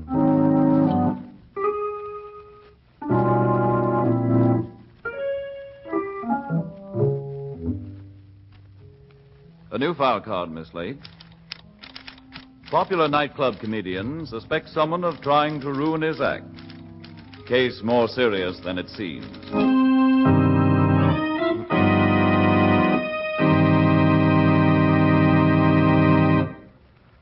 FLAMMOND, the most unusual detective in criminal history. FLAMMOND, famous psychologist and character analyst. FLAMMOND, who looks beyond laughter and tears, jealousy and greed, to discover their basic origins. In just a moment, you will hear card number 16 from his amazing crime file. But first, here's a message from our sponsor. You folks have shown your appreciation of a good beverage by the way you've been buying Meisterbrau. So here's a toast, a Meisterbrau toast to taste pleasure. Yes, a Meisterbrau record has been made in and around this area. Why, every place you go, you hear folks ordering Meisterbrau. Because when people go to their favorite place for a few minutes relaxation, they know a glass of tingling, sparkling Meisterbrau draft beer will hit their thirsty spot.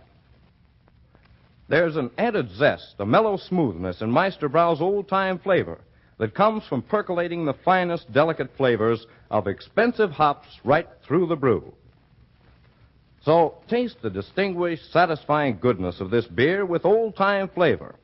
Just walk into your favorite spot and say, Meisterbrau. It's sure enough the beer. And to be sure that Meisterbrau will continue to be available, please return all empty bottles to your retailer as quickly as possible.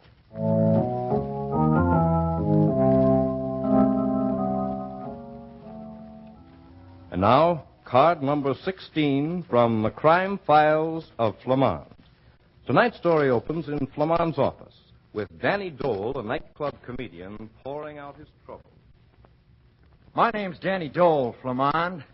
I guess I don't have to tell you any more, do I? No, not unless you want to, I suppose. Oh, you're the nightclub comedian. Yeah, nightclub, musical comedy, movies, radio. I guess they know me just about any place. Well, I don't go in for nightlife much. That's right, Mr. Dole. Doggone it.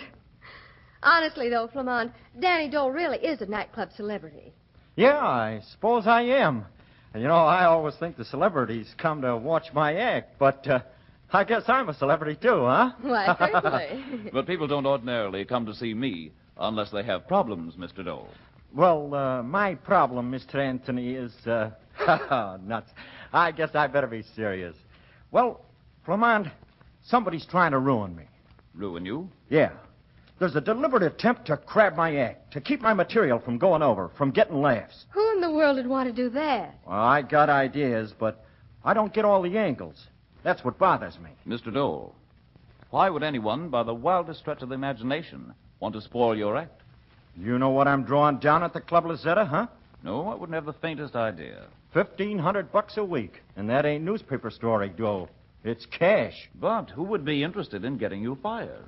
Well, for one, that crack-voiced sister that drools songs into a microphone, Sheila Ray. If it wasn't for her face and figure, her voice wouldn't get her a job calling trains in Winnipesaukee, North Dakota. You think she's jealous? Well, she had the top spot till I came in. She had her choice of leaving or taking a cut and staying on. Well, she stayed. Well, theatrical jealousies are a bit out of my line. Unless they get to the point of physical violence. There'll be physical violence if I get my hands on the louse that's trying to kill my stuff. Fine. When there is, come around and see me. One of the best gags in my whole act killed deader than a stiff on a morgue slab last night. What was it, Mr. Dole? I'm telling a story about duck hunting, see? Oh, it's a wow the way I do it. Never fails to get solid laughs. Usually stops the show cold. Why, the critics say now, let's forget the critics. Yeah, okay. They ain't so hot anyways. You're hunting ducks. Yeah, and I go through all the imaginary movements of getting ready to shoot. I'm crouched down in the duck blind, shotgun up to my shoulder. All make-believe, you see. And then I make with the trigger. When does the laugh come? When I make with the trigger, a dead duck drops down from the ceiling over the heads of the customers. Oh, how cute. Flammonde, wouldn't it be a scream to get a dead duck in your soup? That's the laugh. Nobody gets the duck. It's suspended by a thin wire. You can't see what's holding it, but it quits falling about 10 feet above the folks' heads. Yes, I can see how that might get a laugh. The discomfiture motive. Yeah, it's Sacco.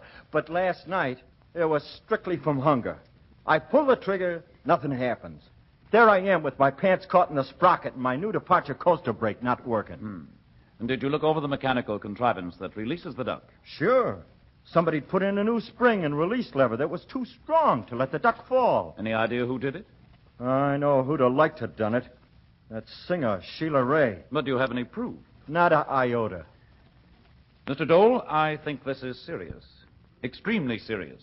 Flammonde, you're joking. No, indeed, Sandra. When somebody tries to kill your laughs, it's always serious, miss.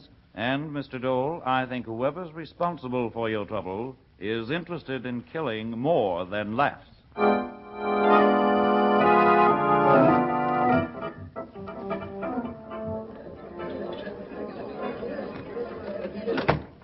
Dole, you gonna be funny tonight? I ain't had any complaints till I hit this beanery, Gus. At these other places, they must have been giving away dishes. But there's not more than 50 people out there for the supper show. The word gets around when you clip the customers. When I pay a comedian $1,500 a week, I expect to have an attraction. I only been here 2 weeks. Folks will get wise. About the way you miff your stuff? I got nothing to do with the things that's been happening. You're not liable to take care of yourself very well, are you? I got a contract for 10 weeks. An airtight contract. That ain't doing so bad.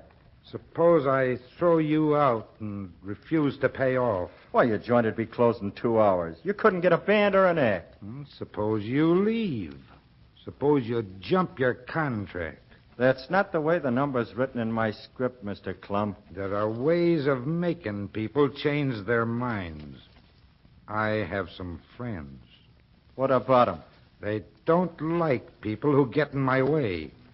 Sometimes they get mad about it. You don't say. Yeah. And when they get mad, they do funny things.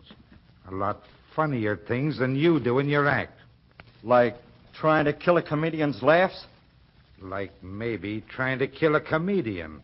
Period. Come in. Danny, Joe said to tell you that you go on 5 minutes early tonight. Oh, hello, Gus. Evening, baby. How's the voice tonight, Sheila? Good as ever. No improvement? Oh, that's a pity. It's good enough to get an encore in 5 bows, you ham. Sheila, how come you bring Danny his messages about going on early? Why, Joe asked me to. You're doing what the head waiter says now? Well, I was coming backstage anyway. To Dole's dressing room? No, to my own. What's eating you anyway? How long were you standing outside that door before you came in? Answer me. Hey, let go of my wrist. What did you hear? Nothing. I'd remember that if I was you, kid. Exactly that. Nothing.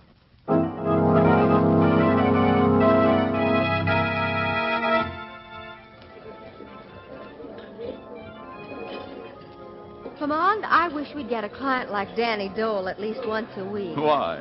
Well, it'd mean getting out in the evening with you once in a while. You know, you're really quite gallant when you relax and forget about being a character analyst and psychiatrist. Oh, but darn it, Sandra, I'm not relaxing. This is a job. You mean you took that egocentric little comedian seriously? I'm afraid so. You have a reservation, monsieur? Why, I don't know. Danny Dole told us to tell Joseph our names. I'm Flammonde. Oh, but certainement, monsieur. Right this way.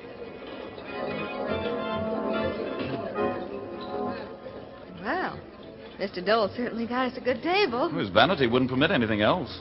You're a fine one, talking about vanity. Oh, but I'm not vain, Sandra. Really, I'm just sure that I know what I know, that's all.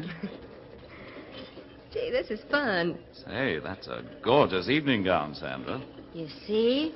A night out even brings you to life. The show's going to start. Darn it, just when I thought I was getting somewhere. Good evening, ladies and gentlemen, and welcome to the Club Lucetta. The Club Lucetta, where you pay plenty for what you get. Ha ha, such happy faces. You know, for a bunch of 4Fs, you're the healthiest looking gang I ever saw. Oh, say, waiter. Yes, monsieur? Bring that young couple over there a bottle of champagne. Yes, monsieur. Put it on this man's bill over here. Well, tonight, folks, I'm going to open the festivities with my impression of The Hunt.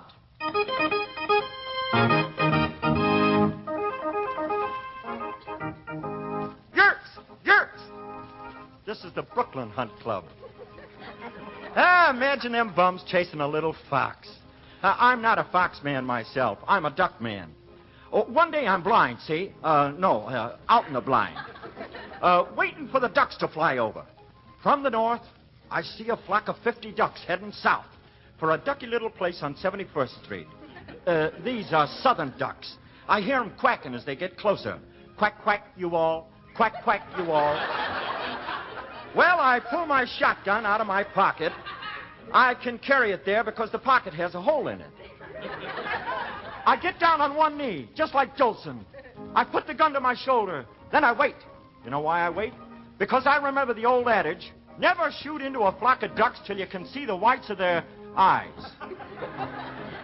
I wait. The ducks get closer. The time is right.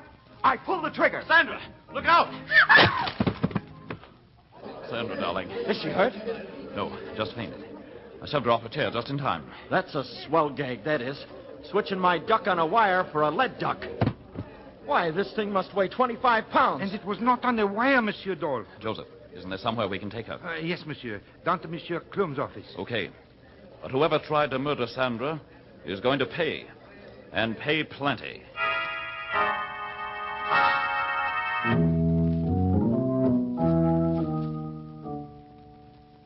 Sandra, dear, it was all my fault.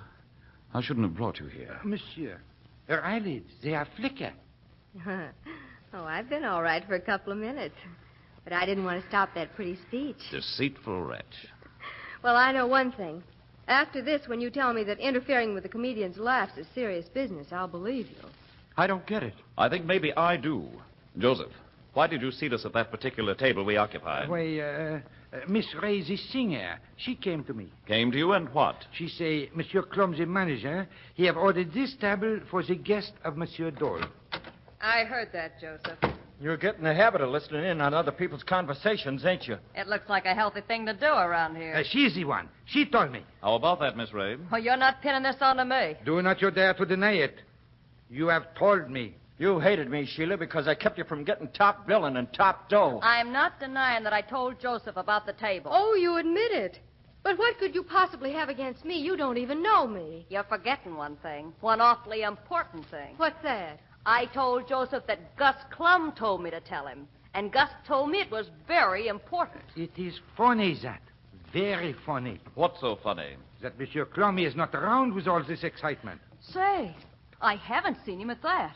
The last time I saw him was across the room when we were bringing Miss Lake down here. But he must still be upstairs. He wouldn't dare try getting away. Come on. Monsieur, do you have a revolver? Never carry one. Don't worry. Oh, but Monsieur Clum is dangerous person. The frog ain't kidding, Flammonde. Say, somebody tapping on that window. Your nerves are getting the best of you, Sandra. Just the same, I'm going to pull up that shade and see. Gus Clum with a rope around his neck. Oh, yes. We'll have to get him in here. The rope's tied to a little exit balcony upstairs. Here, I'll cut the rope. You two fellows pull him in. I have him. So he committed suicide when he saw he was going to get caught. Suicide? Oh, no, Miss Ray. There's the impression of a knife point against his stiff shirt, right over his heart. Gus Clum was forced out the window. He was murdered.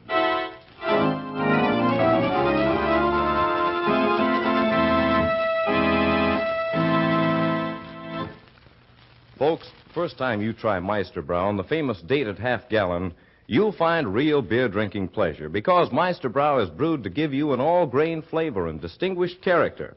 It's brewed the old-time way by the same methods as more than 50 years ago when it was first made. And now, thanks to a revolutionary method, there's added zest in Meister Brown because delicate hop flavors are actually percolated through the brew. This keeps the beer smooth. And besides all this, in Meister Brown there's natural sparkle and life that's a joy to behold. For this old-time brew is bottled with only natural draft beer carbonation. So, you can easily see, friends, there's a difference in Meister Brown. Stop at the place you buy beer and ask for Meister Brown in the dated half-gallon. It's tap fresh, the convenient size serves 8 to 10 people. Enjoy some tonight, tomorrow, sure. And folks, to be sure that Meister Brown will continue to be available, please return all empty bottles to your retailer as quickly as possible.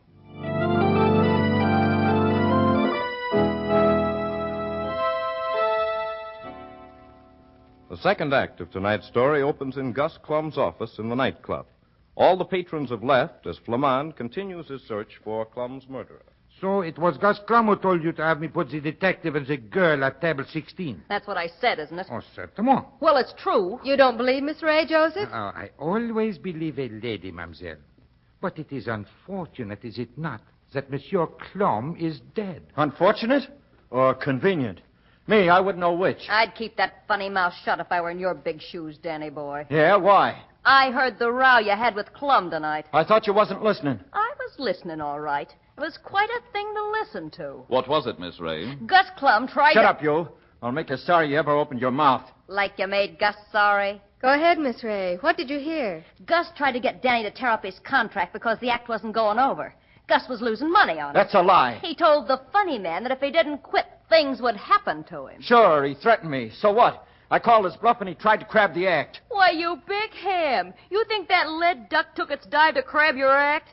Just how important do you think your act is? I agree, mademoiselle. A man does not attempt murder to spoil a nightclub act. All right, voice of experience. I'm getting mad. I'll give you a thing or two to think about. You'll have to get it out of a book. Gus Clum was standing across the dining room when the rest of us came down here. Joseph and Flammonde and his secretary and me. None of us left this room. Flammonde? You was still upstairs, Cracker Voice. And after you came down here, we found Clum had done a one-way stretch. No, you can't pin it on me. I didn't do it. There's only... Oh. What were you going to say, Miss Ray? Nothing. I'm afraid maybe I've said too much already. I see what you mean. I think I'll have a few private interviews.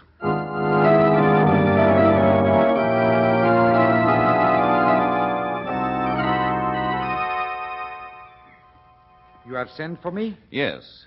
Tell me, Joseph, how was the Club Lisetta doing? Oh, very badly, monsieur. Then I don't see why Clum hired an expensive act like Danny Dole. Oh, that was the reason, monsieur.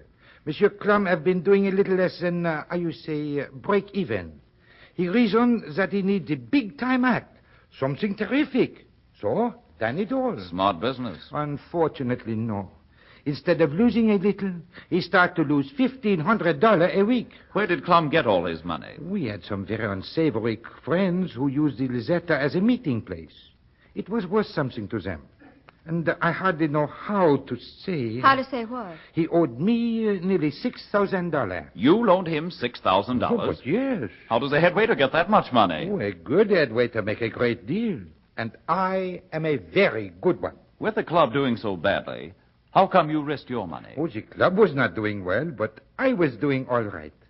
It does not take many $5 and $10 table reservation to do well. Maybe you're in the wrong business, Flammonde. Is there anything else you wish to know? No, you told us a great deal, Joseph. Thank you, monsieur. Now, if I can help, call on me. Is it all right for me to go home now? Sure, go ahead. And tell the rest it's okay to leave. Thank you. Well, what next? We're going to take a look for the knife. The knife that forced Gus Clum off the balcony.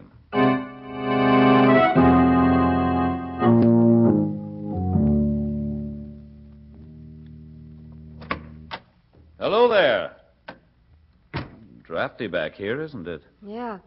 No one here. Everybody's left. And I don't see what you expect to find. That knife, with any luck. Where's Dole's dressing room? Dole? Flammonde, you surely don't think he... I have to take every possibility. Where is it?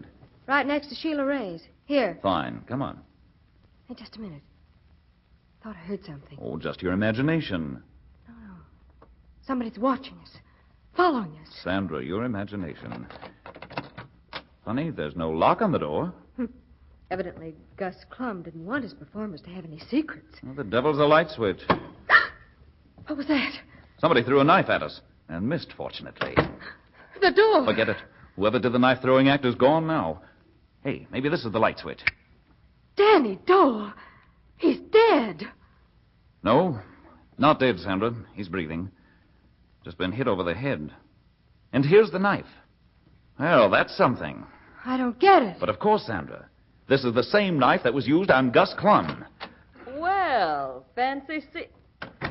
Danny, what's happened to him? Oh, he'll be all right. But I thought you'd gone home. Oh, well, I thought I'd do a little investigating of my own. Oh, where am I? What happened? You know where you are, all right. And you know what happened. You came here to get rid of the knife. Knife? What knife? The one stuck in the wall. You were going to hide it. You heard the detective come in, you threw the knife, pulled the door shut, and pretended to be knocked out. Yeah? Somebody was in here when I came to lock up my stuff. I was hit over the head from behind. Not too hard. Not any harder than you could hit. You arranged the whole business to keep from looking bad. I never looked bad in my life. You knew Gus was going to give you the bounce. The publicity would have ruined you. And so you figured you had to make him look like a murderer and get rid of him at the same time. You tell me how I could hang Gus while I was down in his office and him upstairs, and I'll get you 52 weeks booking. I don't know how you did it, but you figured out how to drop a lead weight on somebody's head. You're crazy anyway. Arrest her, Flammonde. She told Clum to seat you and your secretary at the table under the lead duck. She came down after Clum was hung. It had to be her. So, you have caught them. Oh, congratulations, monsieur. Have they confessed? They? You think Dole and Miss Ray were working together? Certainement. These spats, they're an act. Mademoiselle Ray was mad because Clum demoted her from top billing. Dole was mad because he was about to be fired. They plan a dual revenge. Oh, that's a new version, Flammonde. And not a very good one, Sandra. You don't believe me? Dole had to invite you here. The woman told me to seat you at the death table. I think we've had about enough excitement for one evening. It's time to call a halt to this foolishness. You mean you know who's responsible? Certainly. But you seem to be enjoying yourself so much, I hated to spoil things. I do need a little sleep, though. Flammonde, you're the most exasperating man in the world. I suppose Joseph will feel the same way about it. Sure, he's the guy. That's what I was going to say before, when I was afraid. I see it all. You have gotten together. I am to be the, what you call, fall guy. I was not in the room when Clum was murdered. Oh, but you were, Joseph. He was still there when we carried Miss Lake to his office. Who says so? Who saw him? Only you, Joseph. That's right. We all been taking his word that Clum was still alive. In the excitement, we didn't pay attention to anything but the accident. It is a frame-up, but it is one frame-up that will not work. Stick them up, all of you. Say, that's my revolver you got. And I will use it on you, too, if you try to get funny. Stand back, funny boy. Take one step nearer me, and I will shoot. You ain't got the nerve, Joseph. I have not, eh? All right. I got him, Flammonde. Here. Take the water pistol and hit him over the head with it. Just enough to cool him off a little, like he did with me. Oh, really, Mr. Dole? How do you think that's necessary? Squeamish, huh? I'll do it. There. He's guilty, all right, Flammonde. But I don't get the pitch. Make with the words. Clum always stood over by the balcony exit to watch the acts, didn't he? Sure. But that's got nothing to do with it. Oh, but it has. It was easy for Joseph to get out on the balcony a few minutes before and tie the loose end of a noose of rope around the railing. Easy as feeding ham to a comedian. And the second the lead duck started falling, Joseph slipped the noose over Clum's head and pulled him through the exit door. With his knife, he forced Clum over the edge. Then he stepped back inside. Oh, but surely, Flammonde, somebody would have seen him. Not at all, Sandra. He was a shrewd killer. He knew that all eyes would be on what he expected to be another murder in the center of the room. He knew that the human eye can't resist following the broadest sweep of movement. But why'd he do it, chum? Either he wanted to get his money back from Clum's estate or wanted to get control of the club he set him. He tried to buy it. I know that. But Miss Ray said Clum gave instructions to seat us at that table. Clum wanted to get rid of Danny Dole's act. Joseph tipped him off that Dole had hired a detective. Okay, so far. And Joseph said he had a way to get rid of Dole, but mustn't be suspected. Joseph had Clum send Sheila to him with instructions. Well, that adds up, mister. I knew it couldn't be Danny or Sheila. It had to be Joseph. Everything pointed his way. But why did he try to murder me? He didn't. What was supposed to be a murder at the table was purely incidental to him. Nice guy, Joseph. Say, he was the guy that was killing all my jokes. You can't murder the dead, Danny.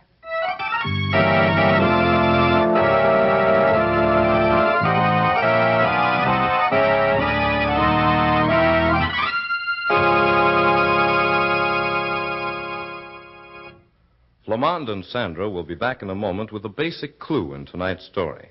But right now, here's some information that can help everyone.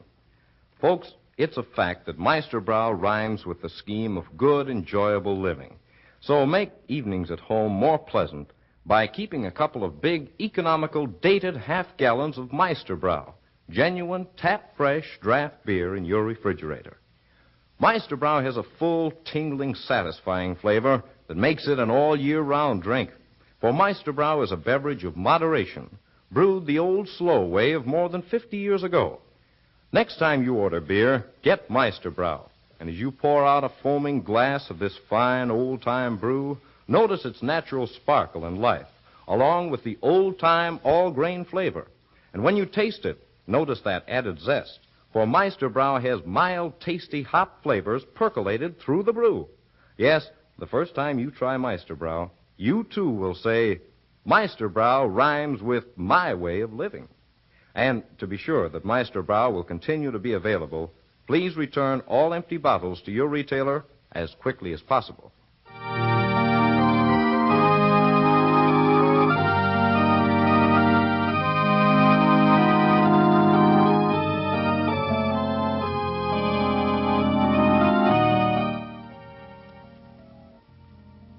And now the basic clue in tonight's story. Flammonde, you said you knew neither Danny Dole nor Sheila Ray could be the murderer. Yes, that's right. But I don't see how. Well, first I could eliminate Danny because the dead duck trick didn't work the night before the murder. That doesn't make sense, Flammonde. Oh, but it does. You see, there was one person in the room who wouldn't be particularly impressed by the duck's descent. One person who might possibly see the murder. Danny Dole? Right. He'd seen it so many times it wouldn't impress him. So the murderer had to be sure Danny would have his eyes on the duck. He made sure by fixing things so the duck wouldn't work. Oh, and then Danny had to watch it the next night, huh? Of course. But Sheila Ray, how could you be so sure she didn't do it? Well, because she delivered the message to Joseph that he was to seat us at the dead duck table. What does that have to do with it? Delivering that message and admitting she delivered it made her look guilty as all get out. Had she actually been guilty, she'd have done exactly what Joseph did. Planted suspicion on someone else. Yeah, but what made you suspicious of Joseph? His saying that he'd seen Clum across the room when we carried you down to the office. I don't see anything suspicious about that. Had he really seen Clum, he'd have asked him to go down to the office with us instead of going himself. And I can't imagine the owner of a place staying away from the kind of excitement we created. Can you? No, of course not. Well, I have the title for tonight's file card. What is it? The Case of the Squealing Duck.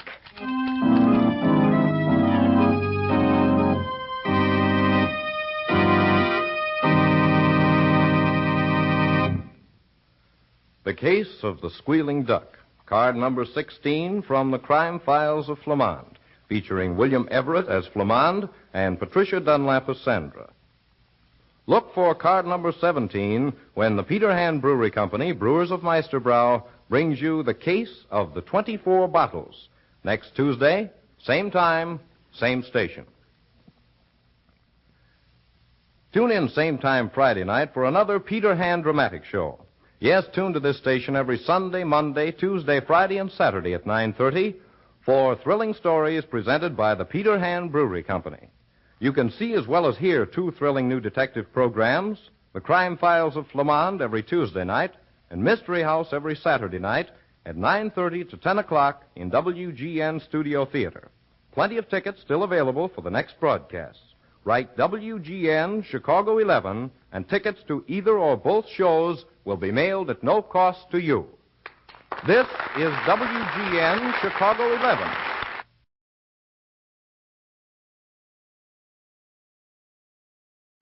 Waterfront. Kegel calling. The National Broadcasting Company presents Lou Kegel, ace New York detective, fighter of Crime on the Waterfront.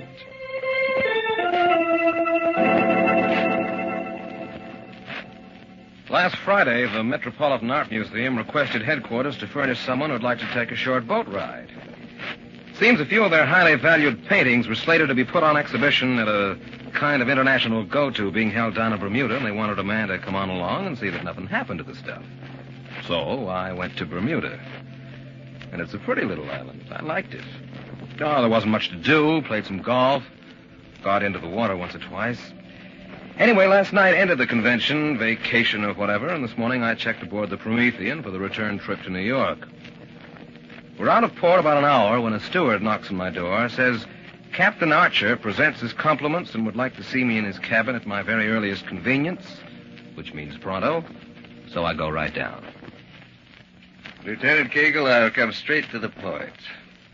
As master of this ship, I'm directly responsible for the safety of my passengers. Well, this morning, one of them, a young lady, appealed to me for protection. Against what? Kidnapping. On a ship? Almost my exact words. But here's the difficulty. The young lady is not just any young lady. She's Helena Dawson. Well, happy Easter. The name doesn't do anything for you? Dawson? Oyster Bay? Oh, wait a minute. The soap ships. And the oil wells. Sure. I see what you mean. Exactly. So in view of that, and now I'm thinking as an employee of the line, to ignore the appeal would be unwise. But crank stuff, huh? I wish I could be certain. You think she isn't a crank? Now, this girl's not a run-of-the-mill heiress. In fact, she may never get a penny from her family. What's the problem there? About 8 or 9 years ago, she broke with them. Oh, now, wait a minute. I'm getting it back. Wasn't she the girl who walked out the night of her debut? And left the country. That's the one. Oh, Helena Dawson. Sure, I remember now. That was big stuff. What happened to her? She came to Bermuda and took a job as a teacher. From what I can gather, she's been on her own ever since. Well, now tell me how the kidnapping scare works in. Yes. Well, she says it started 2 weeks ago in Bermuda when an anonymous phone call came. Seems a man at the other end of the line instructed her to leave $10,000 at a designated spot within the next 5 days or she'd be kidnapped. She ignored the threat. A week later, it was repeated. Well, what did the police have to say about it? Miss Dawson didn't report it to them. Well, that was bright. Afraid of publicity, I'd imagine. Whereas if the kidnapping went through, she wouldn't get any, I suppose. Perhaps she'd made arrangements to have it done quietly, Lieutenant. Oh, don't they kill you? What happened then? Well, even though she didn't take the authorities into her confidence, she had good sense enough to be frightened. That's why she's on this ship. Well, how do you mean? Miss Dawson felt that if she left Bermuda for a while, whoever was behind the kidnap threats would think she'd done so on the advice of the police and be scared off. Yeah, but wait a minute. If the Dawson girl is at such pains to keep her problem quiet, why does she suddenly dump it in your lap? I'm coming to that. Less than 30 minutes ago, she found this note in her vanity case. She swears it wasn't there when we sailed. Oh. The price remains the same, but now it's pay up or else you won't leave this boat alive. Well, what's this about a white scarf? Oh. Well, according to Miss Dawson, that was originally mentioned in the second threat she received by phone in Bermuda. The man told her to appear at a certain time in the Hamilton post office wearing a white scarf if she was ready to accept his terms. That would be the sign. Movies. Everybody goes to the movies. Now he wants her to wear it in the ship's salon tonight, any time between 10 and 12. Mm-hmm. Well, what do you make of it, Lieutenant? You asking me to come into this? I'd be very grateful. So would Miss Dawson. She and I went over the list very carefully, and you're the only passenger experienced in police work we could find. What about your own men? Oh, same old thing. Everyone will know something is up, and that's what she's trying to avoid. Garbo. What's that? You sure her name isn't Garbo? Certain. Well, Lieutenant? Okay, where do I find her? Stateroom 1270. I'll phone down and tell her you're coming.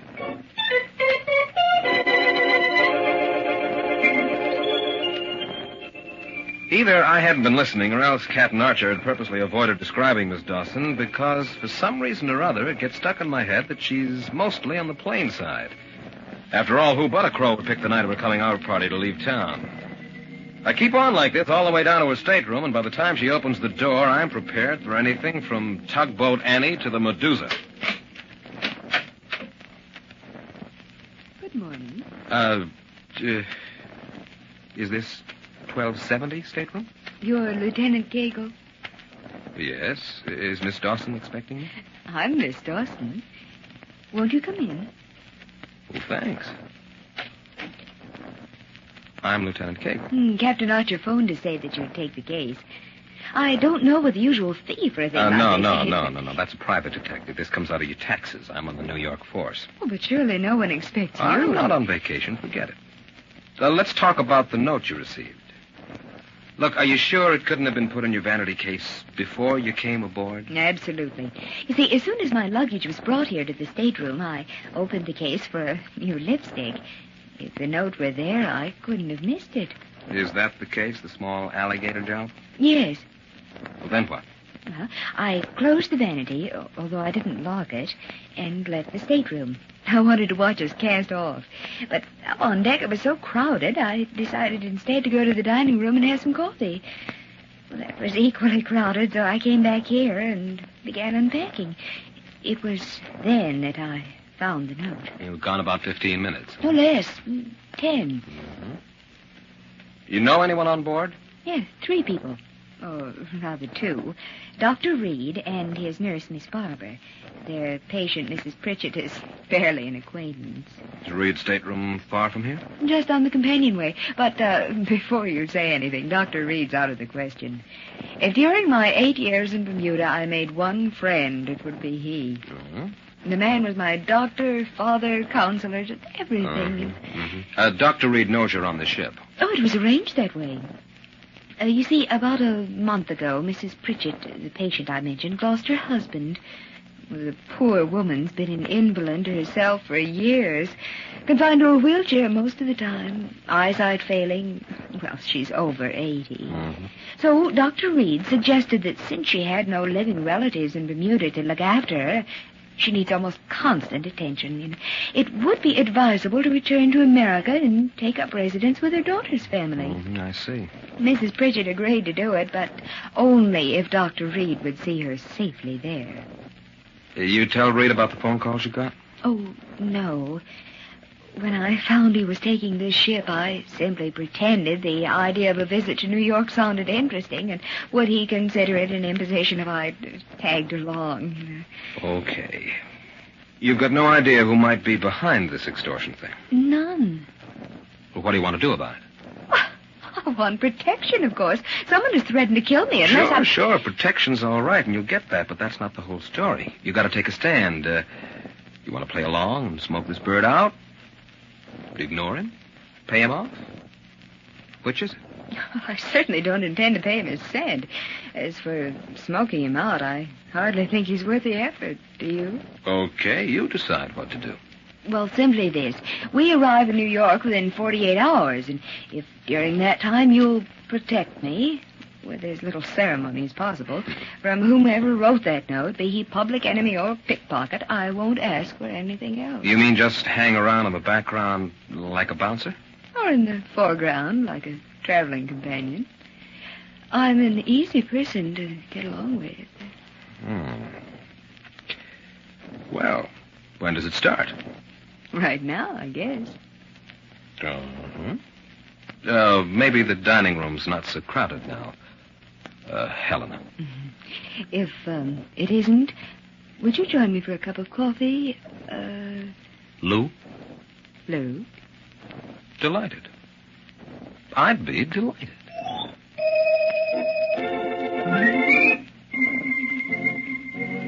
The coffee takes about an hour. A very pleasant hour, by the way, and then Helena marches me into the lounge where we spend the morning playing Russian bank. During lunch, I ask if she'd mind my looking up Dr. Reed. Helena decides he may as well know what's going on now, since I'll have to be explained to him sooner or later anyway, so when the meal's over, I excuse myself and walk down to his stateroom. He's a very strange-looking guy, this Reed, man about 60, with a head like a bowling ball. Skin the color of an apple that's been bit into and left to stand for a while. I bring him up to date on what's happened, why I'm involved, and then he makes what you might think is a perfectly innocent statement. I lay the entire scheme at the feet of some ill-informed crank. $10,000. Helena doesn't have near that amount. Except that I didn't tell him the note demanded $10,000. I simply said a lot of money. Of course, you might have figured if folks could raise it without much effort. I shouldn't wonder. What steps are you taking, Lieutenant? None. Miss Dawson doesn't want me to. Excuse me, Lieutenant. That's Miss Barber. Come in. Miss Barber, this is Lieutenant Cagle of the New York Police Department. How do you do? Pleased to meet you. Doctor, Mrs. Pritchett's coming around. I thought Of course. Be along presently. You'll pardon me, Lieutenant. I dislike breaking off our conversation so abruptly, but my patient... Forget it. We can talk about this later. As you see, my time is restricted, but if in any way I can help or counsel you, I'd be only too glad. For years, Helena's been like a daughter to me. Yeah, that's what she said.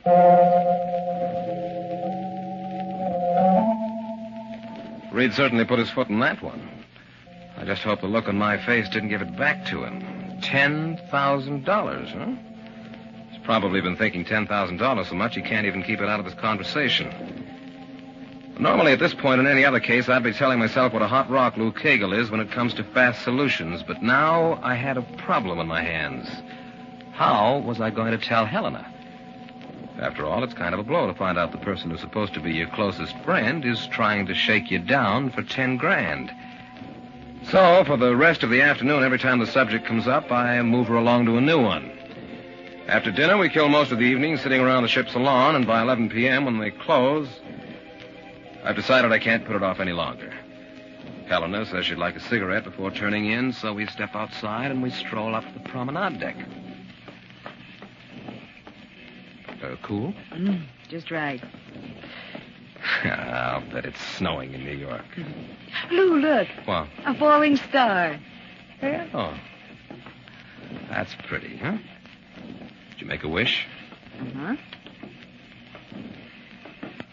Helena, how long have you known Dr. Reed? More than 7 years.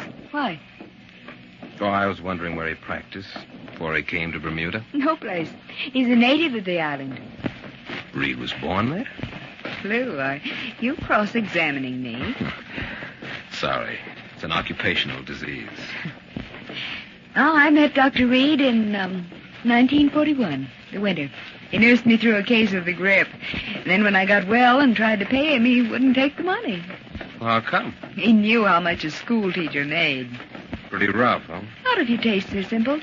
$1,650 a year. Which, I imagine, went for cigarettes. Oh, I lived on it. What's more, in 2 years, I'd saved enough to buy a second-hand car that I used to go around. Helena, look out. Get down. No, don't move. Hug the wall. It came from up on the boat deck. What? Stay here. Where are you going? The boat deck. Hug that wall and don't move. I'll be back in a minute. It was Reed. As he raised the gun, I'd caught his shadow in the hatchway above us. Ahead, like a bowling ball, you couldn't miss it. I creep up the stairs fast, about 2/3 of the way, then flatten down and heist myself forward till the deck spreads out just level with my eyes. It's deserted. And a little bit too quiet. Plus, that if the moon were any brighter, it'd blind me.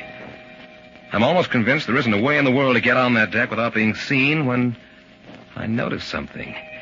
Stretched along the rail on my right are half a dozen lifeboats. And whenever the ship lists or rises out of a trough, the prow of the lifeboat nearest me throws up a shadow over the mouth of my hatchway. It lasts maybe 4 seconds, which is time enough to crawl to the rail and get down out of sight behind one of those boats if I'm quick. I haven't more than made up my mind to try it when the ship trembles again, dips to one side, hangs there a second, starts back, and now the lifeboat begins to spill its shadow across the hatchway. I hold off until I'm sure the shadow's almost as long as it's going to get, and then, with all the force I can, I throw myself toward the lifeboat. It's a typical jerk trick. I'm trying to rush up a 30-degree slope with everything else on board pulling the other way. Nijinsky at the top of his leap. If I were trying to get shot, I couldn't do a better job. But I finally do stop teetering back and forth and stumble behind the lifeboat, and by then it's pretty clear that Dr. Reed has either gone to bed or put away his gun for the evening. A minute or so goes by while I catch my breath, and then suddenly I hear the sound of voices floating up from the deck below me. And one of them's Helena's. But it's not till I crawl over to the hatchway that I find out who the other belongs I had to. to do the thing at this time. Furthermore, if I didn't come close, it wouldn't have looked authentic. Cagle's no fool. You idiot. They were inches from hitting us. What are you trying Don't to do? excite yourself. It's over. You're unharmed. I'm surprised to be alive. Forget that precious neck of yours and keep your mind on the job. Will you do that for once? I'll be going now. Wouldn't do for him to find me here. No, it wouldn't. Call me in the morning. Good night. Good night, Doctor.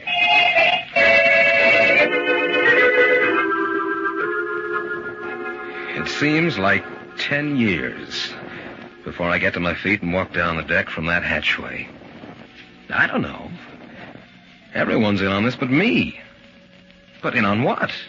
That question comes back again because Helena and Reed obviously have some brand new racket going, but like every other question of the jackpot variety, I can't answer it. Nor can I see how they expect to make any money by such mucky shines. Unless, of course, Helena is helping the doc shake a few thousand out of her old man by means of a phony extortion plot. Which reminds me that Helena's still waiting at the foot of the hatchway, or at least I think she is. But when I get down there, nobody's around. Back in my stateroom, I find a note slipped under the door in which she explains how terrifying it all was and that she couldn't bear another minute alone out in the dark, and please call her first thing in the morning. Looks like first thing in the morning is everybody's favorite time for contacting Kegel, because about 7:15 along comes a steward with some more of Captain Archer's compliments and an invitation to eat breakfast with him in his cabin. Good morning, Lieutenant. Good morning, Captain. I get you up? Uh-huh. I like your eggs. Fried, dropped, No. Coffee. Just some coffee, please. Very well. Miss Dawson found any more threatening letters in her baggage? Well, not that I know of. No cream, thanks. All right. Here you are. We did get some action last night. Gentleman who'd been hiding up on the boat deck fired 2 shots at us. Fired 2... Kegel. It's okay. It didn't hurt anybody. It didn't intend to. But, man, in heaven's name, you should have reported it immediately. If I didn't know who he was, I would have. Well, Now, look, Captain, you've got to go along with me on this. Take my word, he won't try it again. Also, please don't ask me who he is. The extortion notes are a blind for his real activity. And if he once guesses we're even half onto him, you'll never see the bottom of this case. Kegel, this is most irregular. As the captain of the ship, I know. You're responsible for the safety of your passengers, and that's exactly why things have to be kept quiet. Unless we really hustle, this bird might slide through without having a glove laid on him. As it stands now, I can't guess what he's up to, but I'll bet it's illegal. Yes. What time do we dock tomorrow? 10 in the morning, New York time. Mm-hmm. Not much use in my planning any further with tonight's dinner, I suppose. Dinner? Just a little thing. Last night out, stretching a custom. Thought perhaps you, Miss Dawson, possibly that doctor friend of hers might join me. That sounds fine. Why call it off? Well, in view of all the tension... There isn't any tension. Huh? Or at least, Captain, we shouldn't show it. I think your party's a good idea. For a fact? Sure. If you want me to, I'll issue the invitation. Good. Grand. I wish you would. 8 o'clock this evening, my table. Come early. We'll have some cocktails.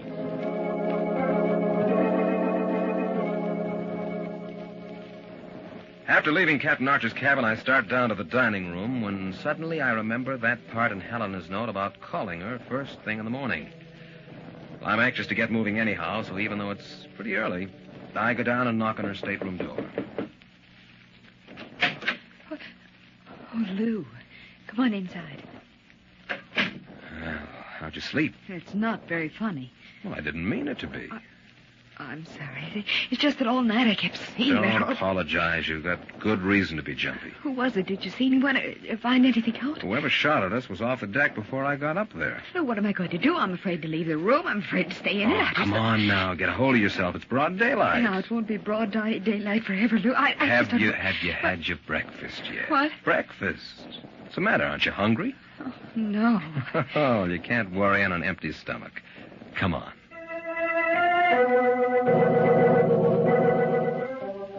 It was a good act, all around.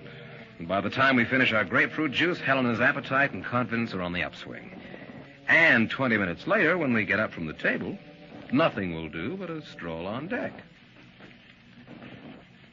Well, more like it, huh? Mm-hmm, a lot more. You know, that's the first pancake I've had in years. You mean the first half dozen? Say, isn't that Dr. Reed way down there? Where? Near the lady in the wheelchair. No, out from the rail. Oh. Well, yes, it is. She the Mrs. Pritchard who's so sick? Uh-huh. It's odd, Miss Barbara. The nurse doesn't seem to be around. Somebody's sitting on the other side of the wheelchair. Oh, that's she. I couldn't see her at first. Oh, Lou, before we get up to them, don't say anything about last night, will you? Okay. All bundled up, isn't she? Who? The old lady. You can hardly see her face. What's the matter there? Afraid she'll catch a cold? That, she already has one. Good morning, Doctor. Helena, good morning. Morning, Lieutenant. Dr. Reed, Miss Barber. Good morning, sir. Morning, Miss Dawson. Would you mind awfully if we continued our conversation a few feet away from my patient? She's had a very bad night. Just now dropped off, and the slightest sound. No. Of course, we understand. Poor woman. I'm coming to regret ever having advised the trip. This'll do. We're far enough. What's wrong with her? Just now? A resurgent allergy, and she has dozens of them. I thought getting out of that stuffy cabin for a bit might help. It put her to sleep. That's something. Yes, I expect so. What about you, Helena? Nothing new. Doesn't surprise me. Crank notes. I'll wager the lieutenant's seen scads of them. A couple. By the way, we three are invited out for dinner tonight. Captain Archer. Everyone accept? I'd love it. That's two of us. How about you, Doctor? Absolutely. Excuse me, Doctor. Your patient seems... Thank you. Miss Barber, she's getting restless. Take her below, will you? Yes, Doctor. I didn't notice. And here, give her a few sniffs of this menthol inhaler before she drops off again. Certainly. Thank you. Now, here we are. Just breathe in deeply. Deeply. That's the spirit. She's quieting down. Fine. You'd best go back to the stateroom. I'll be with you directly. Can you forgive me? About this evening, tell Captain Archer I'll make every effort, but please explain the situation to him. Oh, of course we will. Thank you. Goodbye. Goodbye. Bye, Lieutenant. Doctor. Yes? You dropped something. I? Your fountain pen. Here.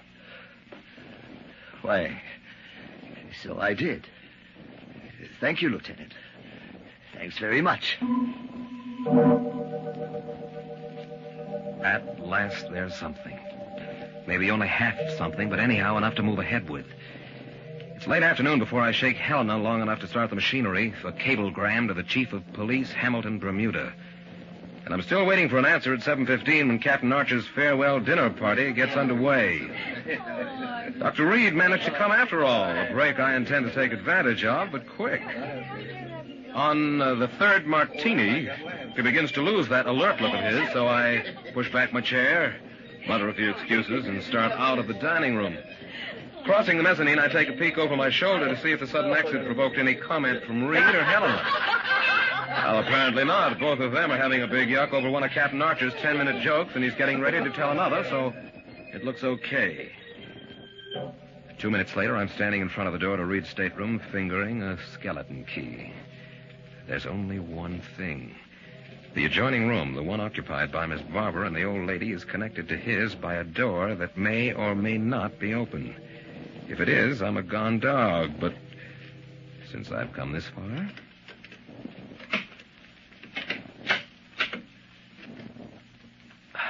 Still in business. The door to Miss Barber's room is closed. There's a blade of light coming from under it, though, so I have to make with the pussy feet. Now, where to begin? Reed's desk is the obvious place, but it's at the other end of the room, therefore out comes the pocket flashlight, which is a Lulu. It throws a beam all the length of a pop bottle. Somehow I pick my way over to the desk, kneel down, and start easing the bottom drawer open. Pencils, cablegram blanks. Oh, the one above it doesn't even have the pencils. Now, here's the department. Stethoscope, thermometers. What's this? Uh-huh. Home is the sailor. Uh-oh, and that's from the corridor. Well, anyway, it's not Reed. He wouldn't knock at his own door. I barely snap off the flash and duck behind a chair when... It's Helena. She just stands there, peering through the half-open door into the darkness, listening. And then, as unexpectedly as she arrived, she's gone again. But not, I may as well face it, not before convincing herself that room was not empty. And since that puts everyone onto everyone, I'm afraid by the time I patch all this stuff together, Reed will have shot up half the boat. Well, at least I found what I came after. On my way back to the dining room, a steward hands me a cablegram, the reply from Bermuda, and it reads, according to best reports, Miss Helena Dawson checked aboard the liner Promethean yesterday morning, bound for New York City, signed so-and-so, Chief of Police Hamilton. It's the Promethean I'm on, so everything still gels. When I come up to the table, Captain Archer and Dr. Reed are in the middle of a long discussion on whether many seafaring men still suffer from malnutrition. But not Helena. Oh, Lou, we missed you. Where have you been? Well, now, that's an unfair question. In the first place... Lieutenant, Huh? you know something about this. I've been trying to explain to Dr. Reed here that feeding a crew of 40 of these... And that's how it goes for the rest of the evening, back and forth. Helena working to pry me loose from anything she can. Captain Archer and Reed dragging me in to settle every argument they have. Around 10 o'clock, though, the wind begins to shift. Helena's managed to get it across to the doctor that there's something fishy about me. And the way the party breaks up would make your head swim. Surely you'll have a nightcap, Doctor. Thank you, no, Captain. I just had mine. We early risers, you know. Miss Dawson, Lieutenant? I don't No, believe so. thank you. Thank Not at all. My Very pleasure. fine. Anyway, I hope you come to see me before we dock tomorrow. Yeah, we will. All right. At least drop in and say goodbye. We'll do that night, Captain. Good night. Good night, Captain. Miss Dawson? Oh, thank you for everything, Captain. It was lovely. Reed and I see Helena to her stateroom, and then we split up. By now, it's become a button thing. They know that I know, but they don't know I know that they know. Which is involved, but I can't lay it out for you any better. Back in my own room, I start getting things ready for what I'm sure is going to happen within the next 10 minutes. First of all, my bed. After I shut off the light, I rumple it up, jam the two pillows under the covers, and start shaping them to look like somebody lying there. No matter how I do it, they still come off like two pillows, but maybe in the dark it'll hold. Then I swing open one of the portholes that faces on deck and squat down directly below it. And for once in my life, I've called a turn. The square foot of rug under me isn't even warm when I hear somebody approaching on the deck outside.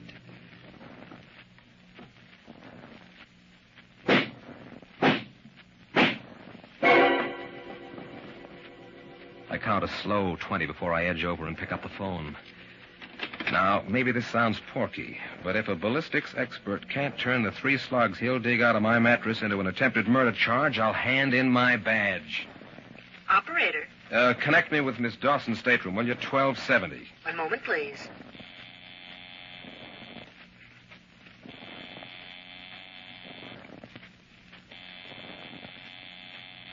I thought those footsteps sounded just a little bit too dainty to be Dr. Reed's.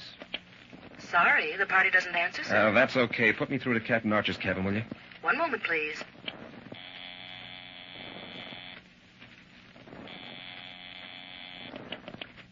Hello? Captain Archer? Yes? Lieutenant Cagle. We're about to go to work. Strap on your pistol. You got the man who shot at you last night? I've got his number anyway. How soon can you round up a couple of men and come to stateroom 1265? That's your place? No, it's his.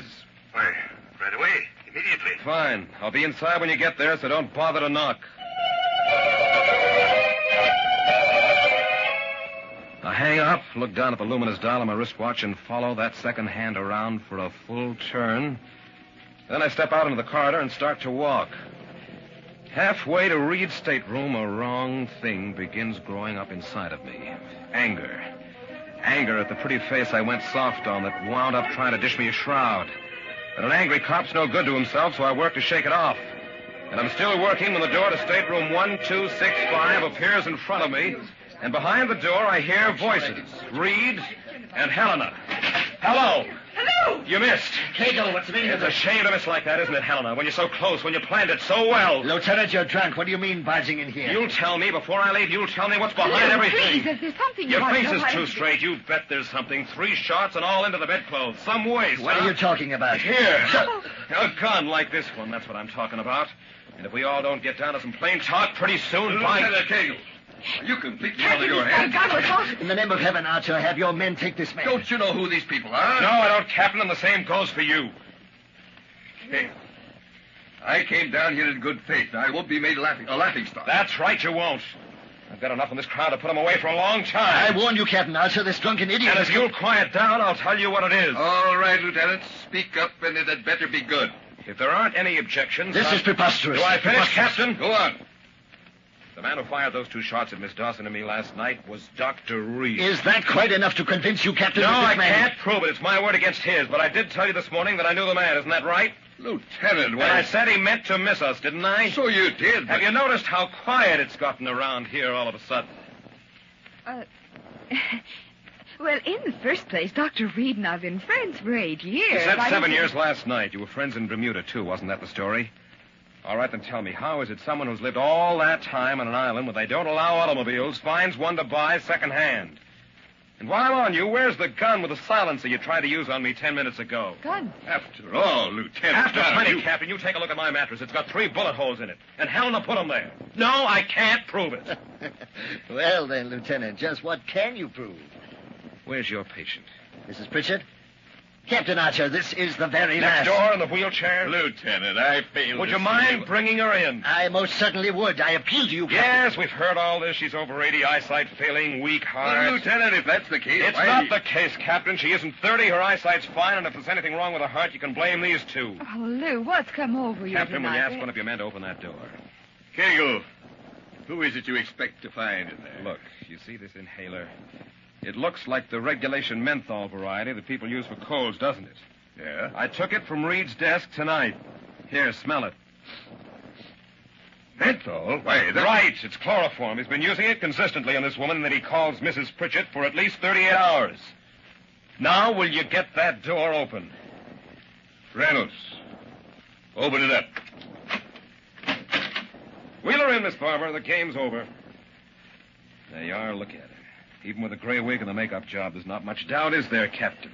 But who is she? Wake her up. She'll tell you. Captain, if you allow a hand to be laid on that woman, you'll... Yesterday morning, a young lady who claimed to be Helena Dawson came to your captain cabin and asked for police protection, didn't she? Why, of course. And then you both scoured the passenger list to see who qualified for such a job. In other words, you helped her find out how many cops were on board. That's all she wanted. An accurate count of the opposition.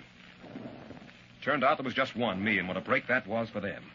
If I could be kept busy chasing wild geese, Reed here would be able to wheel his patient right off the ship without even lowering his head. But I... Here's the way smart crooks work, Captain. An hour ago, the chief of police in Bermuda sent me a wire saying that Helena Dawson was on this ship, which is just what everybody's been telling me. And if I hadn't smelled that chloroform on deck this morning, the investigation would have stopped right there. Well, the chief was right. She is on this ship, but not the way he thought. Helena Dawson was kidnapped, drugged, and brought aboard in a wheelchair. That wheelchair. And if you don't believe me, wake her up. She knows her own name. Nurse, bring her in. Captain Archer, I'm warning you, the consequence for such an... I'm prepared to accept them. Bring her too, nurse.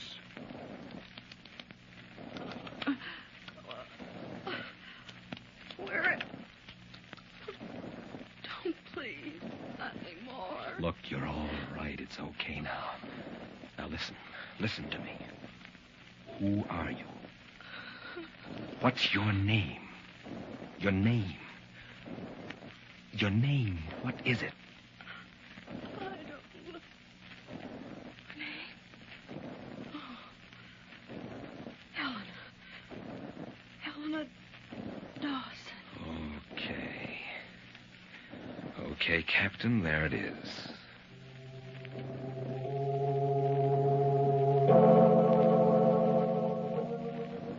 And sure enough, there it was.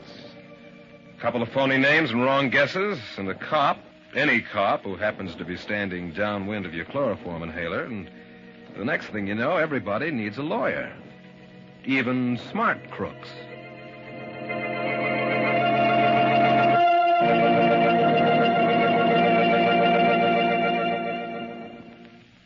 Crime on the Waterfront is written by J.T. Kelly and stars Myron Wallace as Lou Cagle.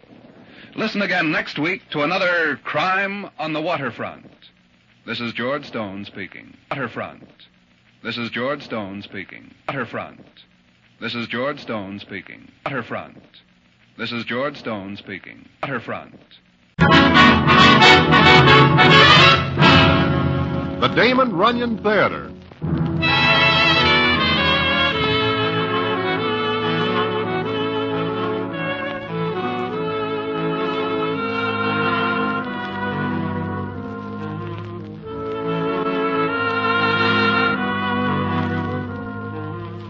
Once again, the Damon Runyon Theater brings you another story by the master storyteller, Damon Runyon. And this one, The Bloodhounds of Broadway. And to tell it to you, here is Broadway. Thanks. You know, at 4 a.m. along the main stem, one is apt to see many peculiar things. For example, it is about that time I am standing in front of Mindy's with Regret, the horse player. We are talking of things, mostly nothing, when we hear something happening at the curb. Oh, please, just a nightcap? I said no. It's early. It's only 4. It is too late as far as I'm concerned, Mr. Clay. Good night. Oh, wait a minute, baby. I said good night. I guess she says good night, Broadway. She does it with a great deal of gusto. I do not blame her in the least. Regret, who is the citizen she does not wish any more part of? Him? That is Marvin Clay. You know him. Oh, yeah. He has plenty of scratch. Yeah, from his father. Yeah, there is a guy like Marvin Clay who is loaded. Here is a guy like me who is the opposite. Will you take his money if you have to be him?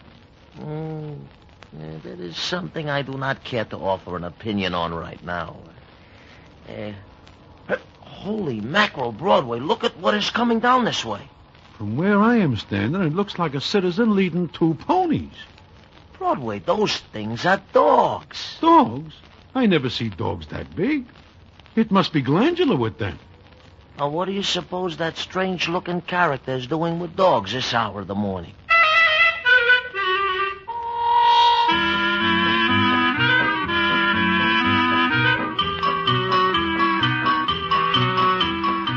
Well, we get our answer to that in a couple of seconds. Also, what happens with the dogs and Regret and Marvin Clay is more than somewhat interesting, because it includes the gendarmes, a shooting, and something that is strange indeed, which I will tell you about in a minute.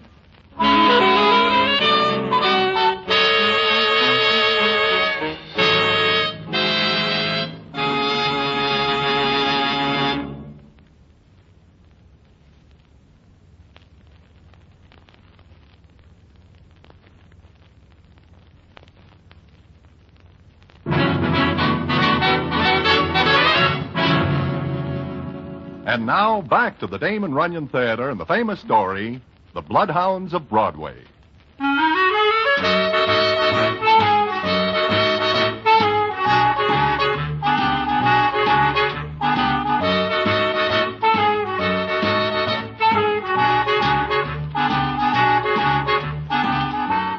Well, like I am saying, Regret spots the dogs and the character who leads them with 2 long ropes.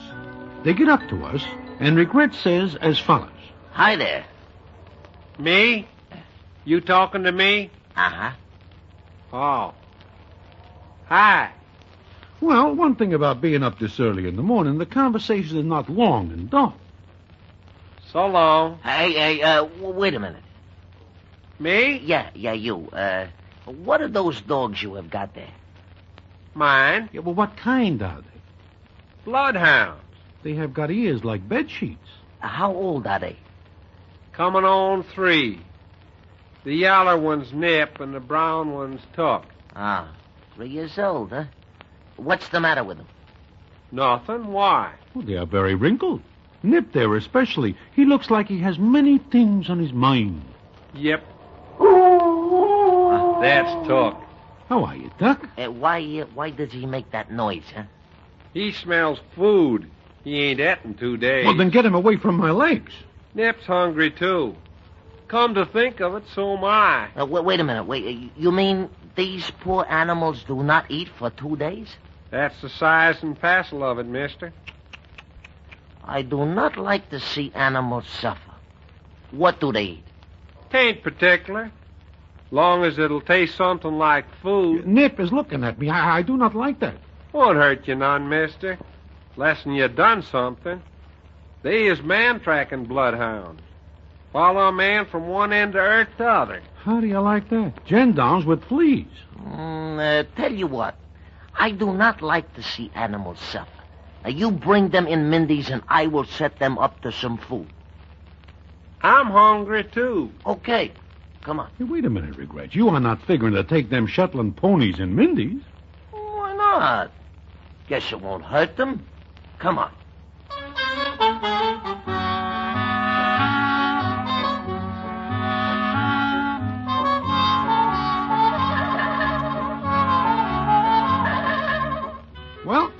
Several sirloin steaks later, plus borscht, goulash, soup, and various other articles of food, John Wangle, it turns out this is the citizen's name, wipes his mouth on his sleeve and settles back.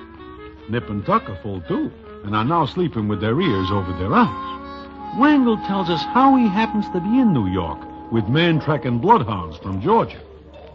Well, mister, I brung Nip and Tuck north with the old-time Uncle Tom's Cabin show.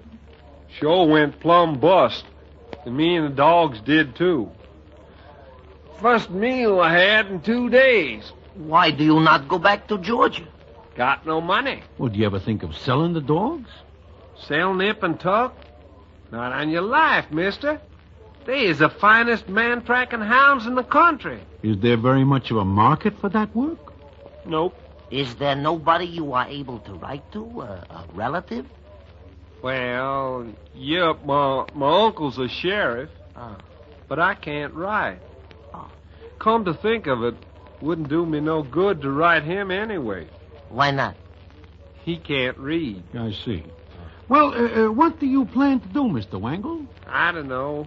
Make out best I can, I reckon. Yeah, I hate to see animals suffer. Tell you what, Mr. Wangle, you drop by here now and then. I'll take care of the food. That's right nice of you, mister. Maybe me and the dogs will be able to pay you back someday. That's Nip. Dreaming again. Dreaming of tracking somebody down. Hi, and Nip. Nice. Mister, if you ever need anybody tracked down, just call on me and Nip and Tuck. We'll find whoever you want, no matter where. Uh-huh. Meantime, where do you live? Well, we been staying at a public park north of here, but seeing as how Mr. Regret has taken an interest, I figure maybe moving in closer to town will be just about right.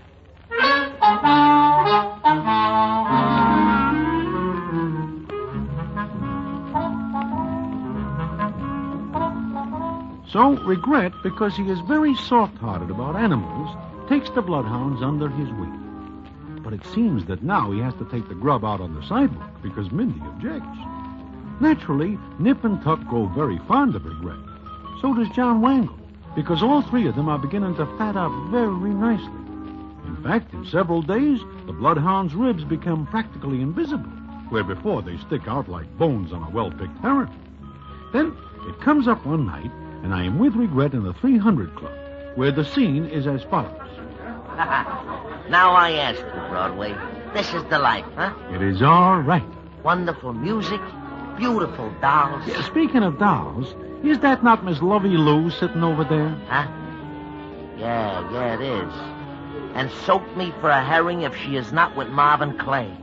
Broadway, it burns me when I think of a very nice doll like Lovey Lou being with a heel like Marvin Clay. Well, he is a very well-heeled heel. Miss Lovey Lou is not one to overlook fine points like that. I will thank you not to talk about Lovey in that manner. Oh, it seems like you take an interest in her. I am interested, yes. I am interested. What is happening over there? It seems to me that Marvin Clay wants to dance without getting up. Why, dirty. I'm going to put a stop to it. It is none of your business, Regret. I'll make it mine. Do not be a sap. I'm going to smash his ever-loving face into pieces. Come on. Regret, do not bother yourself. It is no bother. It is more like a play. You will be bounced out of here. Please behave yourself. Now, Take your hands off Miss Lovey Lou. Who the devil are you? Take your hands off her. That's what I keep telling him. I will give you a split second to unhand her. Go away, you idiot. Mr. Clay, I am going to unhinge your head from the rest of you. Are you dare? And I'll have you thrown into jail so fast You asked for it, Mr. Clay. I'll get you for this, you top. Get up and get out of here, fast. Go on. You heard what the man said. Beat it. You'll hear about this. Yeah. Come on, Lovey Lou. It's all right, everyone.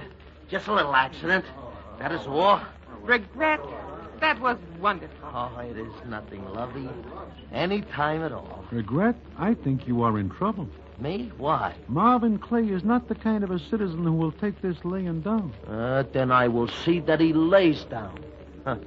Meanwhile, I have a dance with Miss Lovey Lou. How about it, Lovey? I think that'll be just lovely.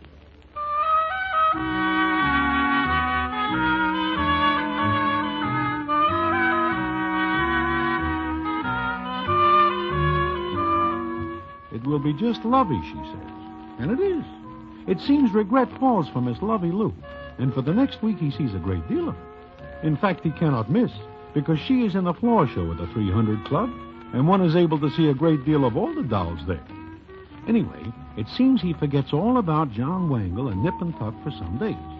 Then it comes up one morning, and I am again standing in front of Mindy's at about 4 a.m., when I see somebody coming toward me.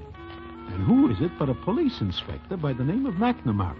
And he says to me... Morning, Broadway. Good morning, Mac. What brings you out before the sun? Trouble, nothing but trouble. What is this particular trouble? Looking for a friend of yours. That gives you trouble? In this case, yeah. Broadway, where's Regret? Regret? Why, I do not see him for almost a week. In fact, it is about a week. Sure? Sure. Well, I guess you're telling the truth. Is there any particular reason you are out this early looking for Regret? Well, yeah, I guess you could call it a particular reason. I see. Like I say, I do not see him. Yeah, like you say. I guess I got to tramp all over town together. Oh, he could be in any one of several hundred places. But you do not yet tell me why you look for him. You know Marvin Clay? I hear of him, yeah, but I am not on speaking terms. Have a fight? No, I just do not know him well enough. I see. How about Regret? Regret? You remember Regret. We just talked about him a couple of seconds ago. What about him? And Marvin Clay? Well, it seems that Regret and Clay had a few words about a week ago. And from what I heard, Regret gave Clay 5 fingers in a knot. So? So about an hour ago, I got a call to see a man who was shot. Shot? With a gun? It seems reasonable to draw that conclusion. Seeing as how there were some holes in Mr. Marvin Clay. Clay? And Regret? I got to ask Regret a few questions, and What is a steamboat doing up this far? Those are dogs. Bloodhounds. Holy cats, look at the size of them. Morning, Broadway. Take it easy, Nip, now. Settle down, Tuck. Settle down. Get those horses off the sidewalk. Yeah, you better run along, Wangle. He ain't here again, huh? No, he is not here, but he will be later. Now run along. Here, take this bob and buy something. We sure miss Regret. Regret? Regret the horse player? Best friend man a dog ever had. Wait a minute. You know Regret? Just slightly, Inspector. The dogs have a sniff in acquaintance. Shut up, Broadway. You. What's your name? Wangle. Why? These are bloodhounds, aren't they? Best man trackers in the whole world. Yeah. Well, now run along, Wangle. I told you to shut up. Wangle, these dogs know Regret pretty well. Why, I reckon Nip and Tuck could sniff out Regret from all the people in the whole world. Just suppose Regret had been someplace and had gone. Could these dogs track him down? Mister, even if the trail's more than a day old, they can do it. Okay. Here's where I save some legwork. Come along. Where to? You want to find Regret, right? Wangle, do not listen Shut to this. up. How about it, Wangle?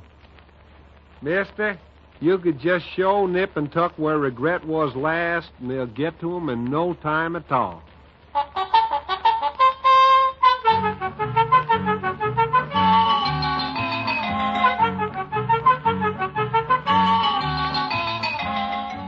So, that is that.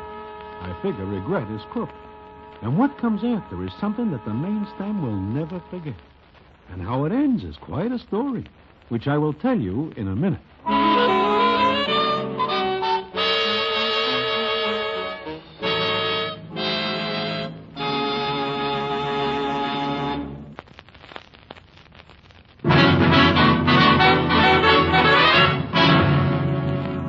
And now, back to the Damon Runyon Theater and the famous story, The Bloodhounds of Broadway.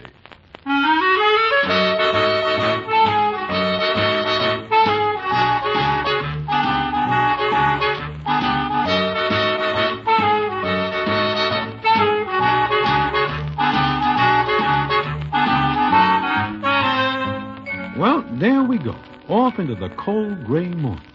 McNamara has it no other way than I go along. I do not know why, but there I am at 4:15 a.m., tearing along behind Nip and Tuck, who are taken to the scene of the shooting. They sniff around, then both of them put out about a yard of tongue, dig in, and the next thing I know, we are a sight to behold indeed.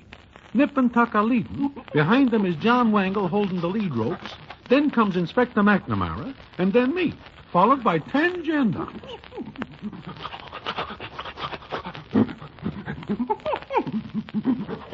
Hey, Wangle, slow him down a little. Mister, when Nip and Tuck are after somebody, they go like greased lightning. Poor Regret. And after all he does for those flea circuses. Yeah, saves me plenty of legwork. Wangle, sure those dogs are going in the right direction? Mister, they ain't never made no mistake in their whole life. If Mr. Regret went this way, they know it. If it is all the same to you, Mac, I will get off here. You're going along, Broadway. You're going to help me find it. Hey, they stop, mister. This is where Mr. Regret is. Right. There's nothing but an old garage. Can't help it, mister. Nip and Tuck know this is where he is. Well, quiet him down. Sure, Nip, Tuck. Quiet now. Easy now. Easy. What is Regret doing in this old garage? What do you think? Hiding out. Boys, spread out. Kelly, Rabinowitz, get around to the back. Burton, take 3 men, cover the sides of this place. Rest of you back me up when I go in the front here. Where do you want me, Mac? Home? Keep off to one side. Regret's got a rod.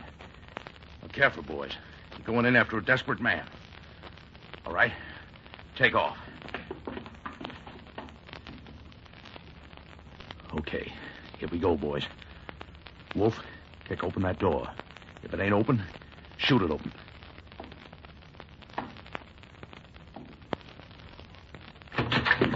All right, Regret, you're covered. Drop the gun. What am I? Stand where you are. Stand still, every last man of you.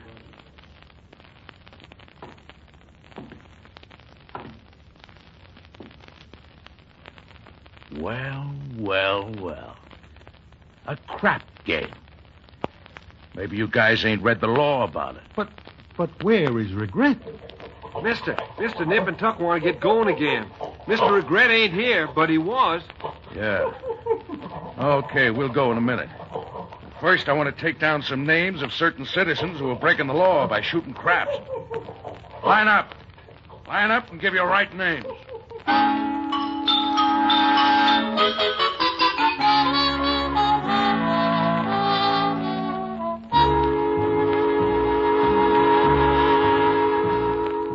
Well, McNamara makes this haul, and we take off again with Nip and Tuck leading the way.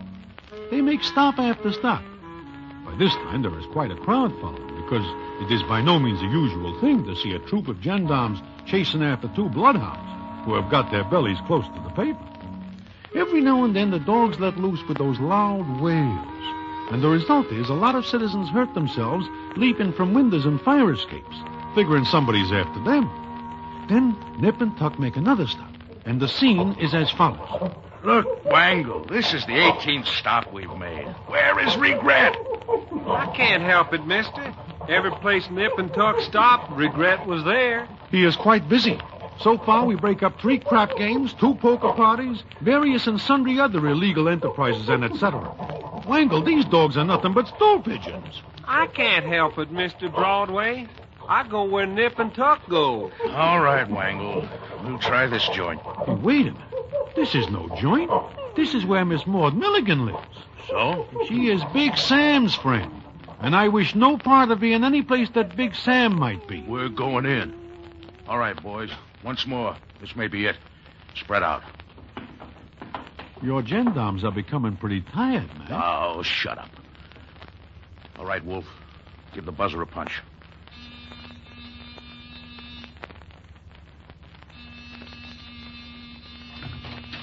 Yeah, who is it? Open up, Maud. Inspector McNamara. Hey, what's the idea? Waking me up in the middle of the night. Open up or we'll break the door in. Take that chain off. Get ready, boys.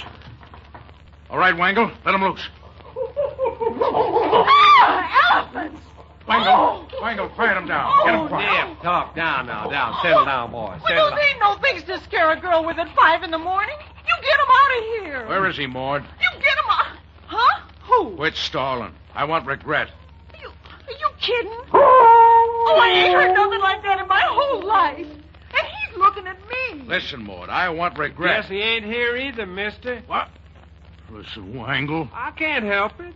But they want to get going. Come on. Well, then you let him. And you, McNamara, I'm going to see my alderman, the mayor, and maybe the governor about this. No, You've got boy. no right breaking in here and making a zoo out of my apartment. Look, I'm going to sue you. I'll have you thrown off the force. I'll see the newspaper boys and tell them how you go around with... Will somebody tell me what they are? Bloodhounds, Maud. Well, I ain't Eliza, and I ain't never been an ice skater. Now get out. All right, Maud, all right. Don't get sore. Just a mistake. Well, don't you ever make another one like it.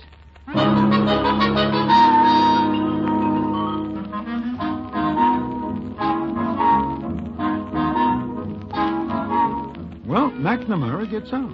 So do Nip and Tuck. By this time, McNamara is no dog lover, and I know he never will be. But he gives Wangle one more chance to find regret or get thrown in the tank for obstructing justice. So off we go again. And we end up at the Club 300. And this time it is the end of the trail. Because sitting over the table with Miss Lovey Lou is nobody but regret. Nip and Tuck take one look, and before anybody knows what happens, they are across the floor and practically in his lap, licking his face. Mac is right after them. Here he is, boys. Get him. Hey, what is going on? Oh, look! The Central Park door is broken open. Wango, call him off. Get him away from me. And all this comes from being kind to animals. Oh, they're just following me crazy. Wango, get him away from him. Get him away. I want to be alive for the shooting of Marvin Clay. No! Wango, do something. I can't see regret. Get him away! No! Don't let them take him, Broadway! If you are able to think of how I can stop 11 coppers, do so now or forever hold your peace. Oh, it's all my fault. It's all my fault. Maybe so, but it is too late to think about it now. You don't understand, Broadway. Regret didn't shoot Marvin Clay. I did. Oh, sure. Huh? Listen, come over away from this real fast. Come on. Now, what is this you say? True. It's true, he's a healer. Maybe so, but there is the law against shooting even heels. What'll they do to Regret? Does Regret know you shoot Clay? No. What'll they do to Regret? What do you think? Broadway, it was an accident. I swear it was an accident. I found out he was going out with my baby sister. I never know you have one. I do. I went to see Marvin Clay. He laughed. He took a gun out of a drawer and said I had to get out. And I got mad. I slapped him and there was a fight. The gun went off. Yeah, I see. But what about Regret? Broadway, I'll tell him what really happened. Then you better hurry up before one of two things happens. Either he is taken to the pokey, or he is swallowed by those dogs.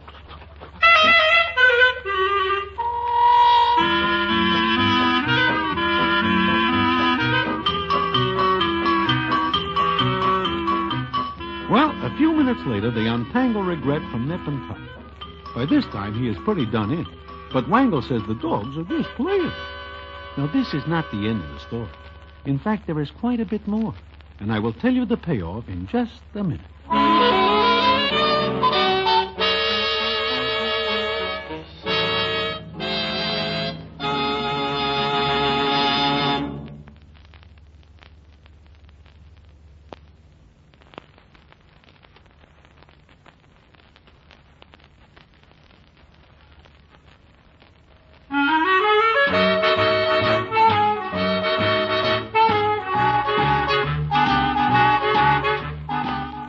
Like I say, Regret is untangled from the dog. McNamara arrests him, but Miss Lovey Lou comes forward with her story. The upshot is the whole bunch are taken to headquarters, including me. Well, of course, I am released because I am just an innocent bystander. Well, it is 2 days after all this that I am sitting in Mindy's when in comes Regret, all dressed up, and he has 2 suitcases with him. He sits down and says, Hello, Broadway. Regret, I am glad to see you. Yeah. I am leaving town, Broadway. I see you are carrying suitcases. And it seems to me you look more than somewhat nervous. Uh-huh. I'm just killing time before I leave. How does the whole thing turn out, Regret? Oh, all right. Yeah, I hear that Marvin Clay is not dead. Also that he does not prosecute Miss Lovey Lou. Yeah, that is correct. Because he does not want unfavorable publicity. Sure. By the way, what becomes of Wangle and Nip and Tuck? Oh, They are ingrates. But they are sent back to Georgia. It seems some of the boys take up a collection which sets them up for life. Because they are very dangerous to have around here. They get plenty people in trouble the night they look for me. Yeah, they do. I can see why certain citizens would rather take chances with the gendarmes than with Nip and Tuck. Exactly. So I am leaving town for a while. Oh, you and Miss Lovey Lou are going on a honeymoon? I am through with Miss Lovey Lou. What? But she saves you from trouble. You know she does not have to say anything. You are the logical suspect for the gendarmes to collar, and it would be tough for you. I know. But I do not like to be married to any doll who handles a rascal, even by accident. Think what would happen. Yeah, I see what you mean. Yeah. But then, why are you leaving town? Broadway, what is the last stop Nip and Tuck make before they find me? Crab King, the poker... Oh, Maud Milligan's place. Aha. Well, Big Sam is out of town at the time. But I hear he is coming back. Now, I am going to leave town for a while because maybe if he hears about Nip and Tuck going to Maud's place, Big Sam might get the wrong idea. Goodbye, Broadway.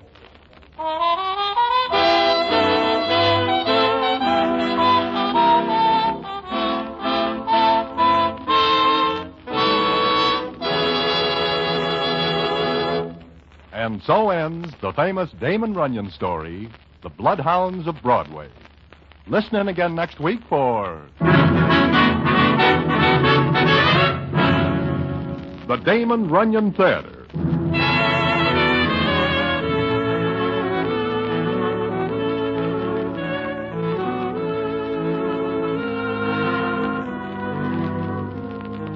The Damon Runyon Theater, with John Brown as Broadway, is directed by Richard Sandville, and the story is adapted for radio by Russell Hughes.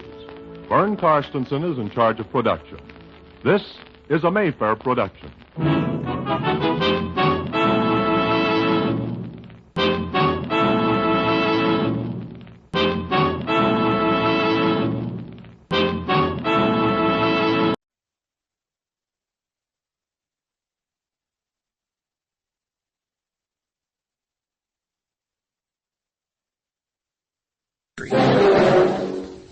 Deadline for danger.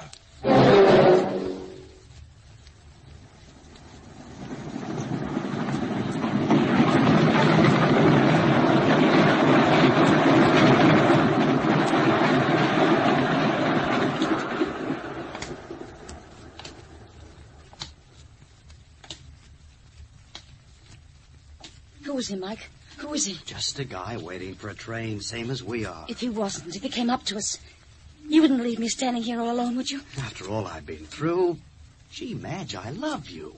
What sort of a guy would I be if I did that? They're everywhere. Even you could be one of them. Oh, I'm sorry, I didn't mean that. Sure, I know. You've had a tough time.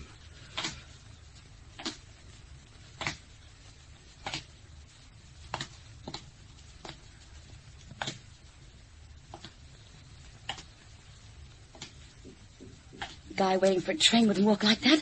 Sort of slow and heavy. Why does he keep looking at us all the time? He's waiting for a train, I tell you. Oh, darling.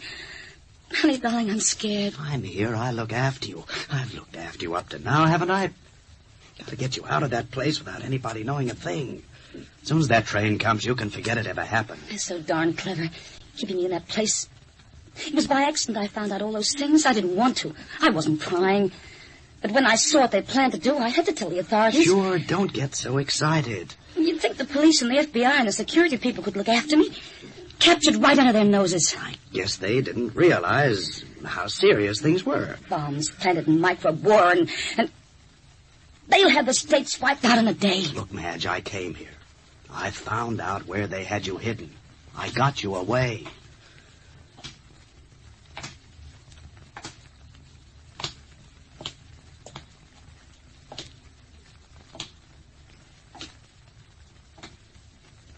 You've got to get me to Washington, Mike. You've got to.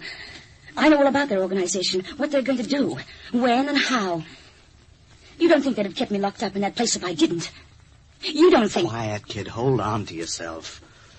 I know you've been through a horror. I know what they've done to you. I also know how clever they are. And any yelling will give us away. Hold on to yourself. If you don't, we'll never get away. Oh, gee, Madge, I love you. Since they grabbed you, I've been through 7 different horrors of my own. I'm as jittery as you are.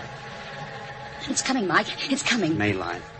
Trains pass through here all the time. We got a time yet before the local stops. Well, couldn't you stop it? Couldn't we get away that way? Not a chance. If we don't get away in a few minutes, we'll never get away. When's the next to the city? Hour and a half. 5 expresses pass through before yours stops. Well, honey, that's it.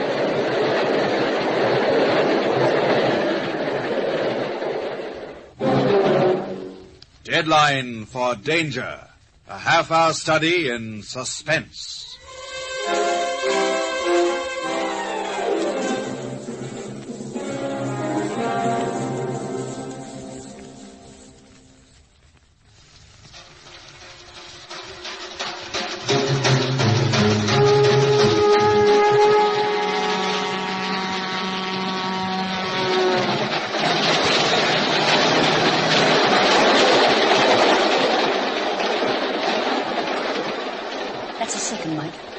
Only 3 more trains and we're safe.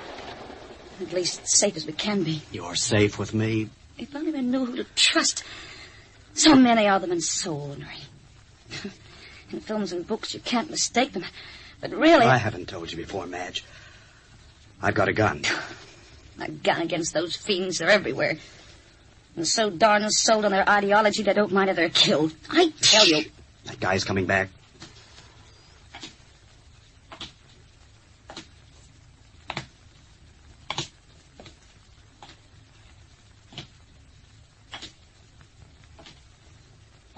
He's one of them, I tell you. If he is, they won't get their hands on you again. Don't you see, Mike? Maybe they won't capture me again. And if they can't, they've got to keep me quiet. And there's only one way to do that. Oh, not here. Look, passengers, not 20 feet away.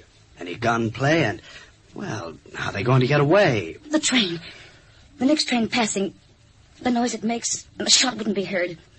The train had passed and I'd be dead. Nonsense. Maybe we'd better go and talk to somebody.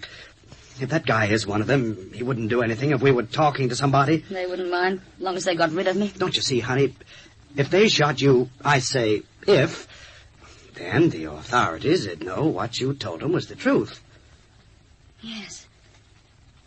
Yes, that's true. Which one will we go and talk to? The man and woman over there? They're clever, Mike. They're everywhere and ruthless. Elderly couple like that are just the sort of agents they'd use. I tell you, I saw the papers. Innocent-looking people, suburban types. Then, what about that girl there? She couldn't be one of them, young kid like that. That man's coming back again. Better we take a risk than stand in the open all alone. Well, come on, then. Don't hurry. Walking away slow with him right behind us. Maybe he'll think we're making a dash for it and... Not with all these people waiting. Gunplay's let the cat out of the bag, and he knows it. Oh, pardon me. Do you mind if we talk to you? Sure, if you want. Does get lonely waiting here. Thought you wouldn't mind. We're waiting for the train to the city. So am I. You're strangers around these parts, aren't you? Yes. Car broke down, and now we have to catch the train. Oh, what a nuisance. I wonder... Oh, I know it sounds silly, but do you mind if we stay close to you? Some sort of trouble? Too much. You see... My wife and I think we're being followed. It's that man over there, the one walking away. That's hardly following you. Anyway, why should he? Domestic trouble? Oh, it's difficult for people to understand. They'd hardly be expected to. Just one of those things. My wife found out something by accident. And now they're after me and they're desperate. I don't think we should worry this lady with our troubles. No trouble. I have to wait here. Well, come along, honey. We'll go for a walk. Why are you so anxious to get me away? I don't think we should worry people. How did you know where they were keeping me? I found out. How? Ways and means. Now, come along. How could you find out? You couldn't possibly find out unless you were one of them. Oh, what a fool. It's always the way. The person you trust most is the person most dangerous to you. Look, honey. You find out where I'm hidden when the police can't find me. And outside of the police, you're the only person I told about finding the papers. I've stood by you all the time. Even when they laughed, I stood by you. Because you're one of them. Because you knew from the start that I'd stumbled upon the truth. Those papers.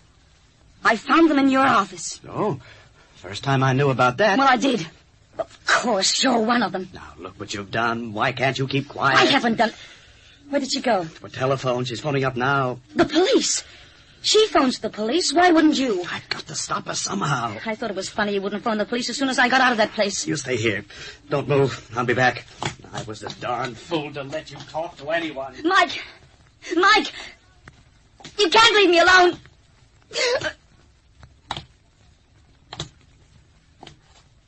You will come with me, Mrs. Blake. You will not call out or try to make a scene. What are you going to do? You didn't think you'd escape from us so easily. While you were with that man, I didn't want to make a scene. You're one of them? Yes, Mrs. Blake. Of course, I'm one of them.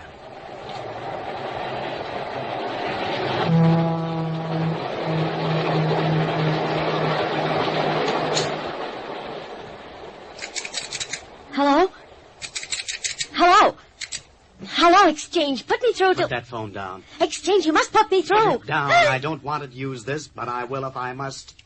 Hello, Exchange. I'm... Down. So? Now what? Come out of that booth. Give your back to me. Don't try and get help. I got through to the Exchange. They'll know something odd's happened. Act natural. Walk in front of me to where we were standing before, and don't hurry. While you've been so busy getting tough with me, your wife walked out on you. Darn it. Quick down the main gates. I'm not moving. Oh, yes, you are. I know you've got nothing to do with this, but I'm not having anybody getting in my way. Keep moving, unless you want your spine shot in two. Right through those main gates. Now, move to the left and run. Madge! Mike! Quick! Coming! Turn the ignition key off!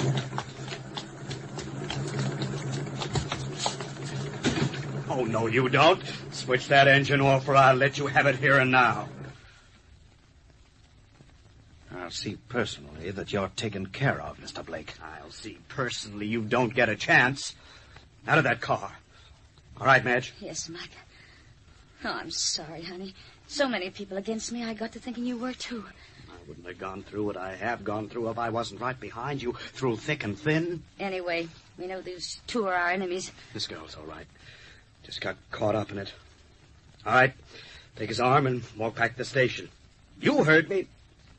Don't know what either of your names are, but you do as I say. There's too many against you, Blake, for you to get away with this. I'll take my chances. Now do as I say. Walk. Do you think we ought to go back, Mike? Yes. We'll keep these two until our train gets in. And we'll take them with us to the city. That way they can't get any help. All right, now. Come on. Walk. I don't like it, Mike. There's no other way out. Let them go. One gets his pals.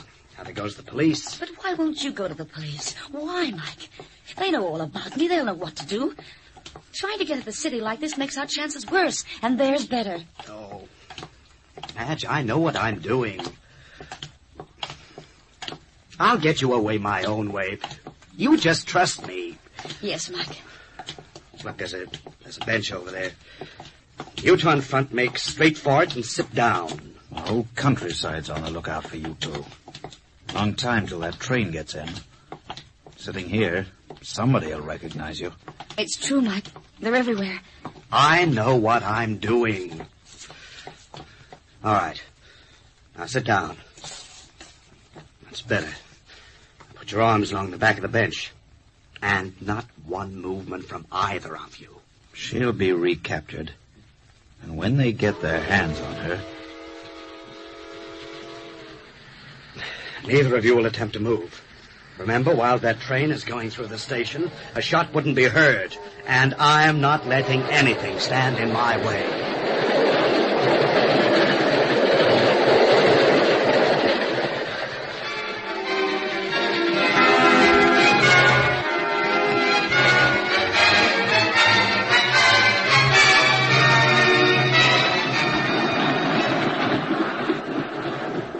All right, you two. You'll stay where you are till that train comes in. Then you're coming with us to the city. Some time to go yet, Blake. You can't keep two people under a gunpoint and get away with it. Do anything if you're determined enough. Two of them, Mike. Two of them standing by the main entrance. Closing in, eh? Can't mistake them. What are we going to do? Stay still. It's dark here. Maybe they won't see us. They won't look and go away. They'll search every bit. Stay still. And not a peep out of you two. They come close enough, I'll take a chance. They're still standing, looking up and down. They get too close, I'll take a chance, too. Those men mean business. Better you give up, Blake. Shoot me, shoot them. There's still dozens to take their places.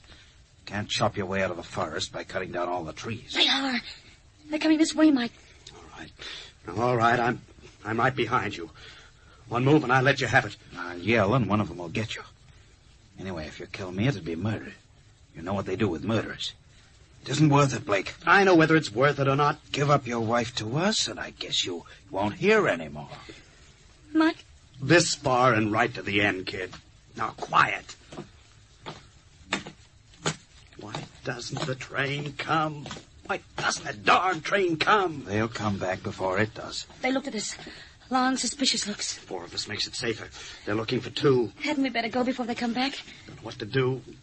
It's getting too big for me. Yeah. And you shut up. It'll get bigger and bigger. You can't win. Locking my wife up. She haven't done you any harm.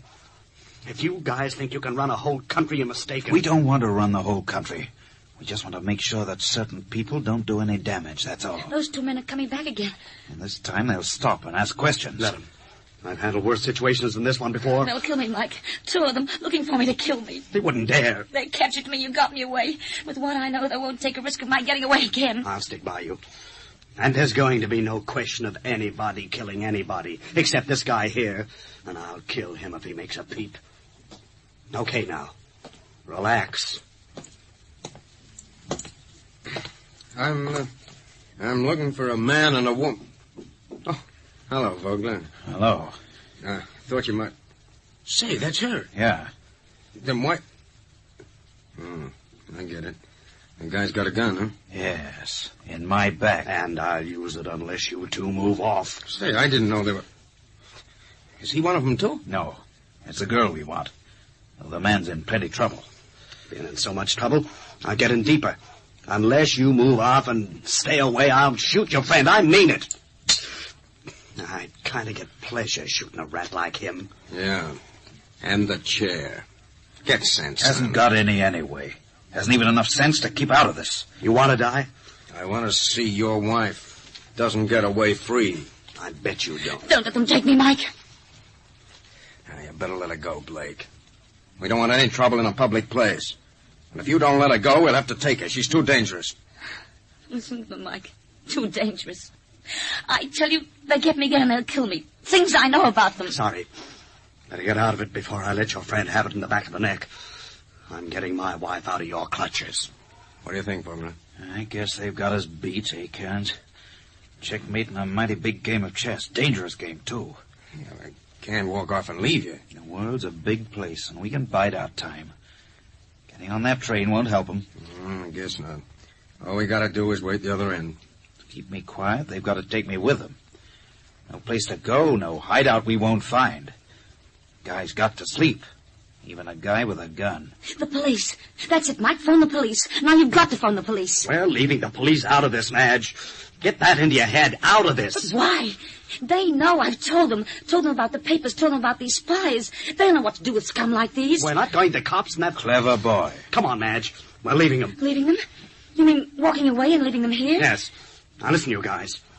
Madge and I are backing away from you. This gun will be on you all the time. One of you moves, or goes for help, or shouts. I'm a good shot no matter how dark it is. Running away means you'll be caught all the sooner. Come on, Madge. You won't get any further than the main entrance. What are you going to do, Mike? Running away like this means we run into more. They're everywhere, I tell you. Remember the car? The one... don't move. The one he was trying to take you away in? Well, the key's still in it. I'll keep him covered from the gate while you get it started. But they'll be able to... Get busy. Do as I say. I've got you through this far, haven't I? Yes, Mike. Well, get it started. Drive to here. Now get going. Yes, Mike. Though I didn't see how it's going to help. And hurry. Train after this one's ours. Yes, Mike. I'm right here behind you guys still. Any one of you looks round, I'll let you have it. If you're taking my car, it won't get you far. We've got men everywhere. I'll get away from you and your sort. Hurry up, Mike. Get in. Coming. And you guys stay where you are.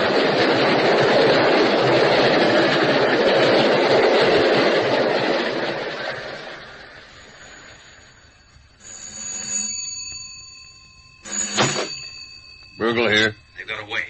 I found them at the station, but he had a gun. Escaped? Yeah. Got away in my car. I didn't think he'd have a gun. They won't get far. We've got men everywhere. Were they waiting for the train? Yeah, to get to the city. Train's due in a few minutes. Listen, Vogler. They'll know that it's life and death to us to get that woman. They'll know we'll get them in a car sooner or later. What's your guess? They'll make for the city. Guess again. They'll make for the next upline station and get aboard the local there, hoping to get through this station while we're out sweeping the countryside. Say, you ever played the part of a ticket collector? No. Well, you're going to now. I want you to get a uniform and climb aboard as soon as the train stops. I'll get it held until you find them. And remember, if he's armed, he'll have to shoot.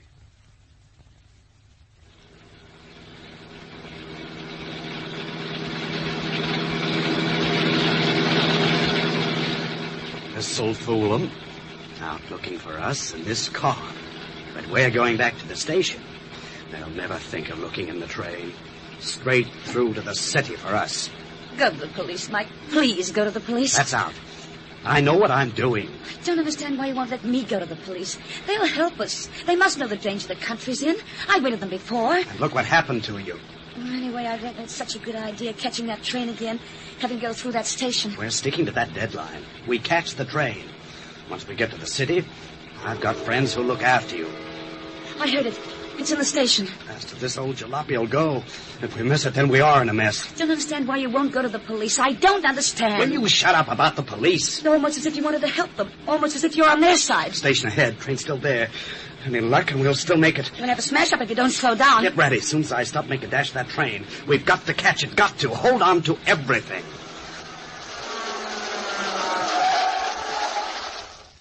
Now, come on, Madge. We'll be going any second now. For goodness sake, climb aboard. How do we know one of them isn't on the train? How do we know that man looking out the window? He's one of them. I recognize him. We haven't got time to stand here chatting. Now get aboard. Just going from one trap into another. You don't know what they're like. Get aboard. Get aboard. All right. But I think... Mike, you can't leave me on the train by myself. Stay aboard. I'll meet you in the city. We've got to put them off the trail. Not all by myself. I wouldn't want to do. Mike, don't leave me. Don't leave me. You'll be all right. Sit still and I'll meet you at the other end.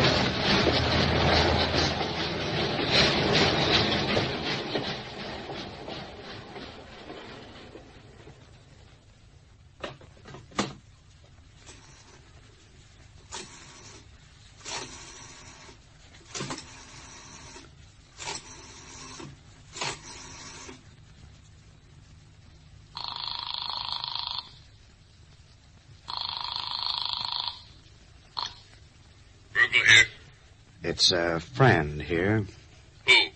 A friend. I'm ringing you to tell you the girl you want has got away in a car. Thanks, but we know that. I saw her driving toward the city. She was going fast. If you're going to get her, you'd better block off all the roads going that way. Goodbye now. Hello? Hello? Hello? Who are you? Are you a husband? Hello? Hello? Put me through to Vogler, please. Oh, good. I'll speak to him right away. Hello, Vogler. You won't have any trouble. Blake's just rung, trying to put us off the scent. As far as I can gather, he must have put her on the train and remained behind himself to phone. That'll be the train just about to pull in at the station you're at now. All right, Chief. Try and get her off quietly. But if she gets hysterical, you know what to do. Yeah, sure, Chief. I've got Kearns here to help me. Be diplomatic about it. You know what the public are. If she gets talking to them and they believe her, we'll have a riot on our hands. She'll do no talking. Where shall I take her? Back here. She needs the treatment, and I'm going to see she gets it. She'll have to be kept quiet for a long time. Okay, I'll handle it. Leave it to me. If we don't get her this time, the Chief will shoot us both. Here she comes. Come on. According to the Chief, Blake isn't with her. I hope he isn't. His young husbands make more trouble than enough. Mind you, I can sympathize with him. In our job, sympathy doesn't pay.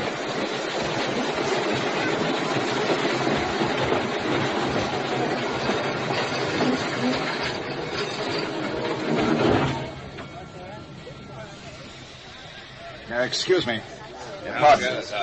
One side, please. Hello, mister. Haven't seen you before. What? Oh, this uniform. Yeah, I borrowed it for a little, but I don't think I'll need it. Here's my card. Yeah, looks official enough. We see. What do you want? A young woman. Pretty, rather excitable. Got on the train one stop back. Notice her? Sure. This compartment here. I noticed her because a young man didn't get on the train, and they were hollering it at each other. This compartment here. Hey, is that her? Hello, Mrs. Blake. Everything all right? Oh, I'm so glad you've come. I've had a terrible time. There was a young man, and he pretended to be my husband, and I didn't know how to get away from him. He's one of them, you know. Sure. Well, you come along with us, and we'll see they don't get at you anymore. So nice of you to come to my rescue. Not at all. Thanks, guard. We'll have no trouble.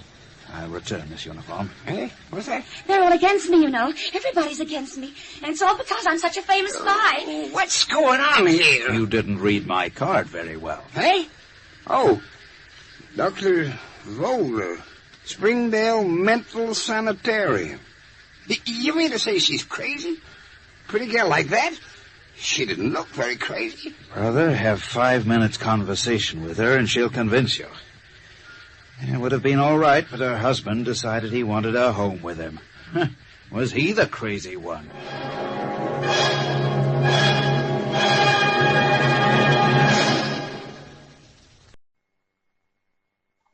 Time, the silent herald of life and death, success or failure, the unseen force that measures man's destiny, reaching its most fateful moment as it slowly strikes the 11th hour.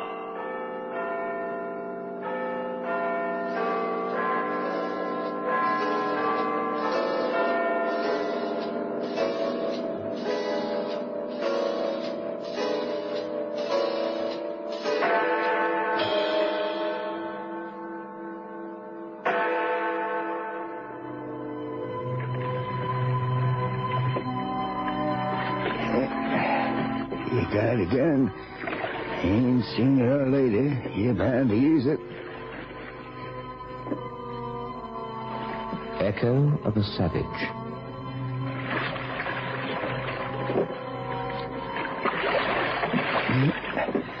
My granddaddy killed men in the war. My daddy killed the boys in the Crane Creek feud. And killed my boy in that Tarawa place. All with guns. But me, I don't aim to hurt nobody.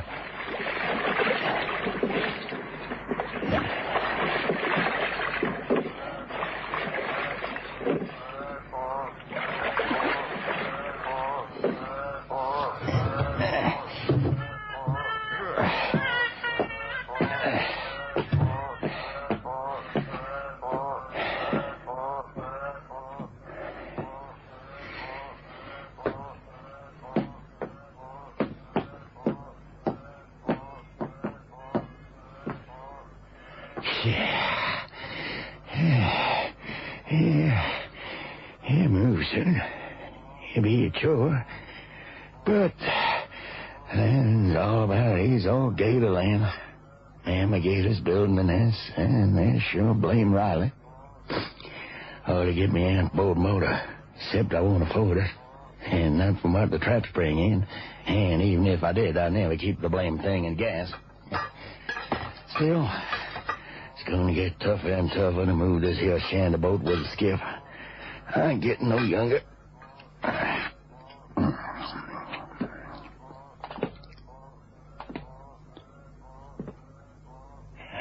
ain't the wind. And gators don't walk down steps, so I got a visitor. Now, what tarnation?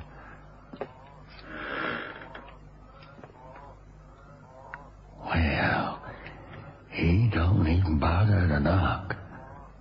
All right, if we bother you? Yeah. I'm Mr. Foley. Do you have any guns here? I don't believe in them. Oh, don't you really? I'd think that living in a primordial morass would make a gun a necessity. Well, how's that you called it? A prime what?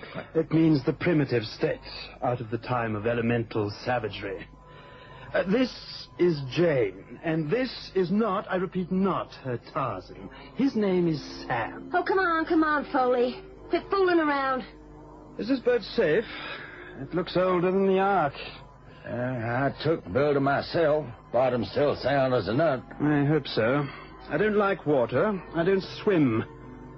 I better scout around for any guns, just to be sure. Well, why can't Sam look? I'm bushed. Because Sam will look for the wrong things. Sam will look for little valueless objects he can stick in his pockets. Won't you, Sam? You keep an eye on the bag, huh, Dad? What's in there? Sleeping room.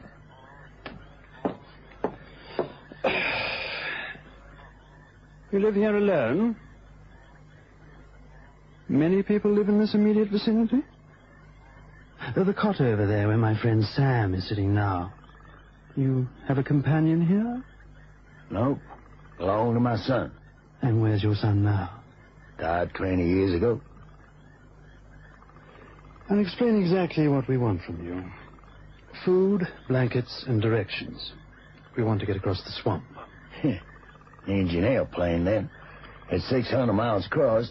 Every mile is kindly hell on earth. Oh, we'll worry about that end of it. Because of this, you see, this bag. We're in a bit of a hurry. Yeah. I reckon that dar bag goes for money, don't it? And I reckon it's stole from a bank or some such. I'm afraid it's more than a case of stealing, old man. You see, there was some objection to the transfer of ownership. What he thinks he's telling you is that Sam there doesn't know his own strength when he gets excited. You've known men like that. Somebody makes a pass at them and they go all wild and grab on like a bulldog. And everything upstairs goes blank. Well, Sam's like that. That's what Foley there thought he was telling you. But he's English, you see. And the English take an awful long time to spit out of their mouths what occurs in their heads. There's a roadblock sometimes between the gray matter and the lips. Had me an uncle like that once. He was a gator grabber till he got a hold of the wrong gator once. Why don't we hole up in this scow for a while? I'm not any too excited about getting any deeper into this gator slough. We're too close to the Suwannee. They run excursion boats all along the river. And where an excursion boat can go, a police boat can go one better. Well, at least tonight. I'm bushed. And just for tonight, we'll lock the old man in the front room. Huh? Why waste a double bed? Sam can fix him out in that slough. Either Sam or you. Maybe thinking again we'd better not let No. Sam... Some local might come along. We'd need the old fellow then to act as a front.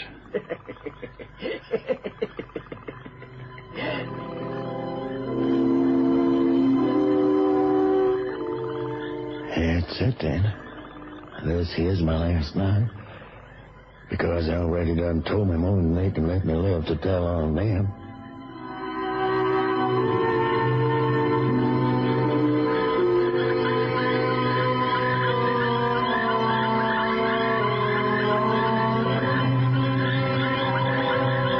I thought you were bushed. I'm 35, pal. I ain't too tired I can't count my share. You don't have any great urgent objections, do you, Mr. Foley? You don't really want it to stay in one lump? So some smart boy, all he has to do is to pick up the whole bag of boodle tonight and skip out while the other two are sleeping. Do you, Mr. Foley, sir, Esquire, my lord? Of course not, Janie, my dear. By the way, I don't suppose you found a gun when you looked? I didn't find one. You want to search me? Certainly. I think I ought to.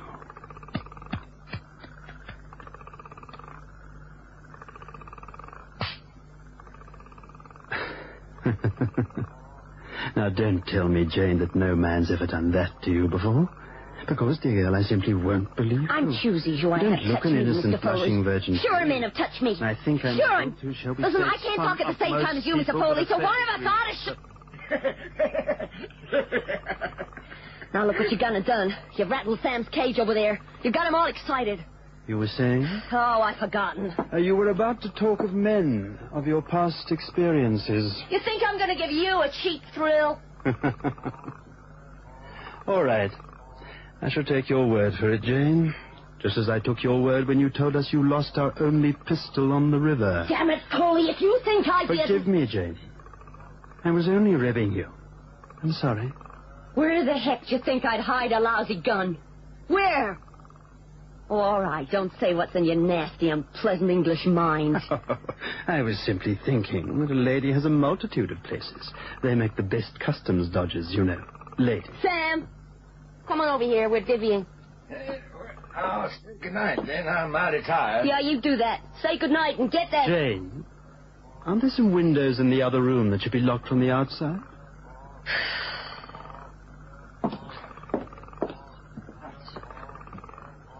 Now, don't let Jenny upset you. We're not going to kill you. We need you, you see, to guide us across the swamp. I already done figured that one out for myself, mister. I ain't worried none. Well, that's very smart of you, old fellow. Yeah. Now, come on now. In you go.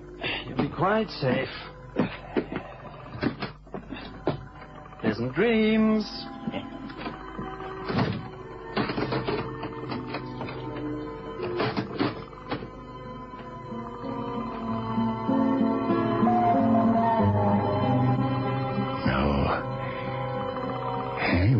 Kill me yet. Not till they get what they want out of me. They sure as hell kill me then, though. My wife made this patchwork quilt I'm a line on. Dead 20-some years. My son dead 20-some years. Do it matter if this old body stops being true? Yeah, too damn sure it do. This old body likes to hear a joey twirp at me from a log. This old body like it when a bear gets a scent and gives a warning snort like when he's working a larvae stump. Snout raised to the sky. This old body likes this here wilderness. The whole witch hobble jungle, my prairie made out of water. Panthers and cottonmouths don't trouble me none. Gators neither. I don't bother them, and they don't get fractious with me neither. They like the garbage I heave over the side. We looks after each other, I guess. No, this soul body ain't a planning to surrender his soul up to heaven a piece yet. For years I thought I don't have much worth living for. But now, dying's nothing, not at my age. But living's poling up the creeks, seeing all them herons and squawk ducks. Living, seeing all them ivy trumpets looking real pretty. The pink hurrah blossoms coming into bloom in the spring. Primordial. Yeah, it's all that and then some. Okefenokee is about as far from civilized places as Alice from a nursery story. One thing sure keeps surprises for strangers. Vile surprise. Yes, sir.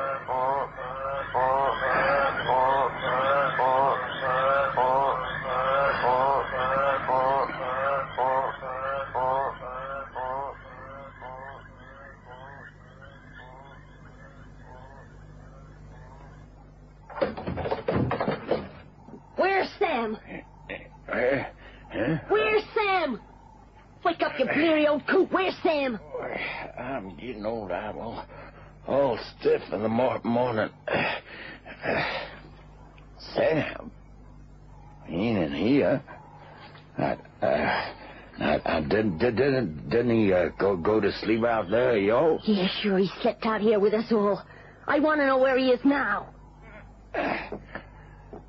Well, your partner, Foley, he's out there. Why don't you ask him where Sam is? I already have. Where is that bent brain?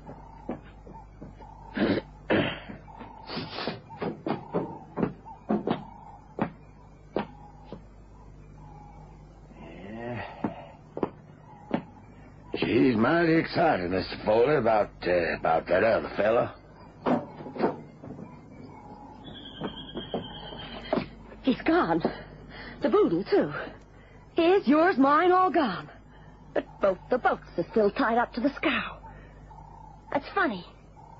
Ain't it funny, pal? Because Sam can't walk on water, and he ain't the type for suicide. Very funny. Yeah.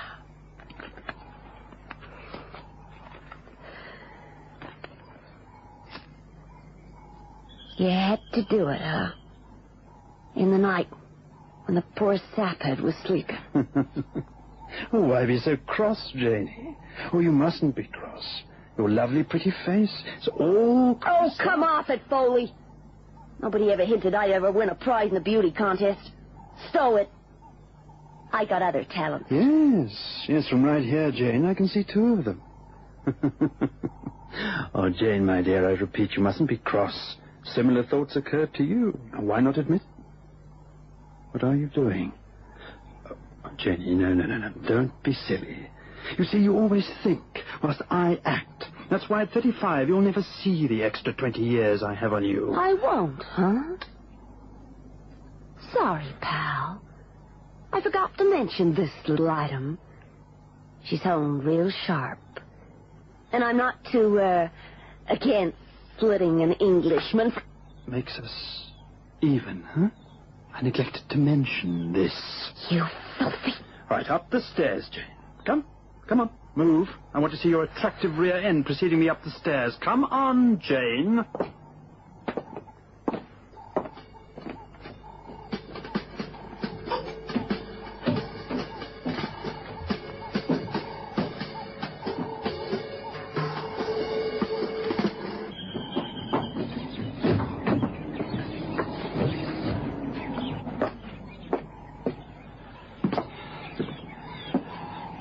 All right, Jane. Get your shoes off, and then get into that water. Oh, no, come on. Come on, please, Foley. Let me take one of the boats, please. You can keep the cash, but at least give me a boat. I'm allowing you, Jane, to keep your knife. What more can you ask? Go on, overboard. Move, damn it. Come on, Jane. This is the age of woman's lib, dear. Foley, please, You must take your chances with the men. You got the money. You're killing me. Now, Jane, I'm not a gentleman, I'm afraid.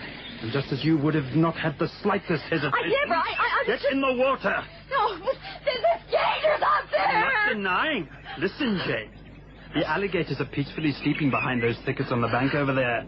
But if I have to fire this gun, they'll panic and take to the water.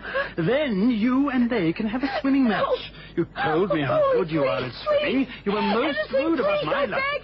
You're getting a far better break than I gave Simple Sam. Now, if you keep your wits about you, Jane, you might even get out of the swamps alive. All right, come on, over. I'm tired of this. Over. All right.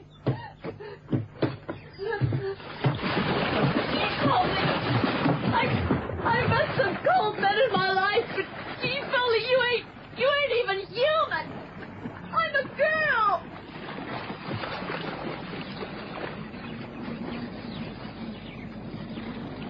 She's going at Gator Ground, mister.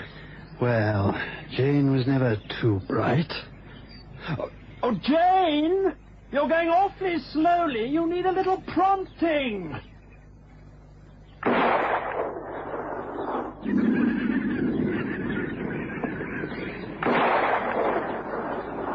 Mister, you done woke up all them gators. They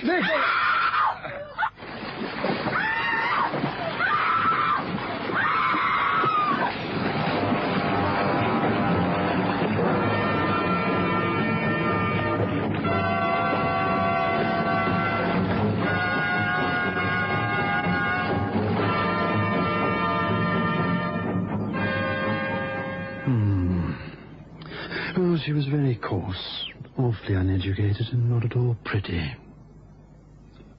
Hello? Where's the old man?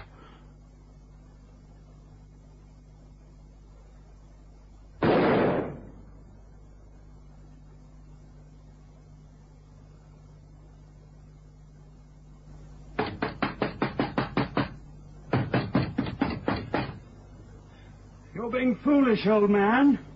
You might have stood a chance if I'd let you take me into the swamps. That's what you were thinking of at the time, wasn't it? To get me out there and lose me. But I can do without you, you know. I'm quite self-sufficient, even this primordial hangover.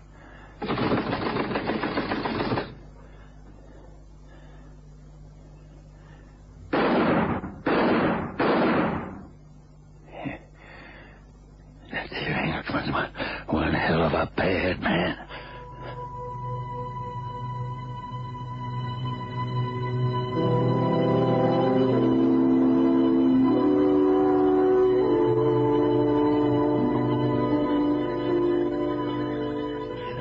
Blankets for my sores. Anything he reckons will help him across that swamp. Well, I guess that'll keep him busy for a while. I guess I've got to be real mean now, because he ain't about to just walk off and leave me here alive. He's mighty upset with me. He'll think of something for sure. He's got to. He could shoot the lock off of that door in time, but I guess all of his bullets will be used up by then, and he won't like that.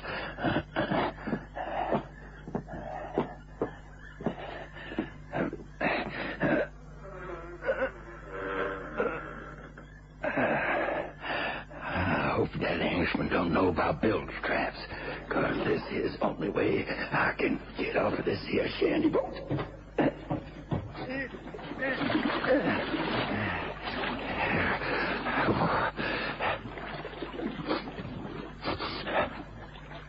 Smoke. That's it then. He finally figured out just what to do about me. He's going to burn my boat with me inside it. The risk of using a tired old cliche, old man. Dead men, you know, tell no tales. That man's evil. That there man from England is a very bad man. There's all the evil in the world in him. Some men need killing.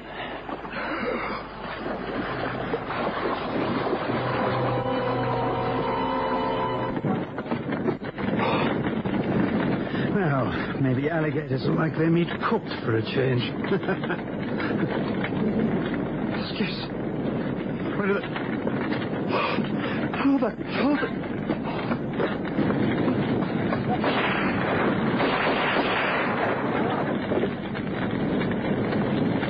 Come back, old man! Come back! Don't leave me here! I can't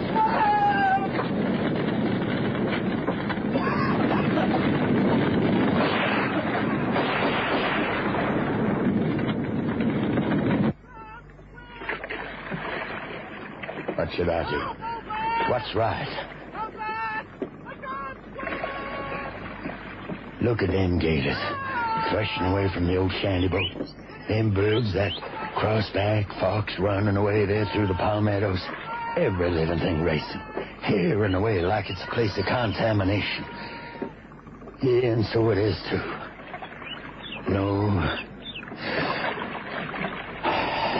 No, all three of them are gone now. It's best that way. Some men have to die. What I'm doing's right. I'm the only one. I gotta judge. This here's the way. It's got to be.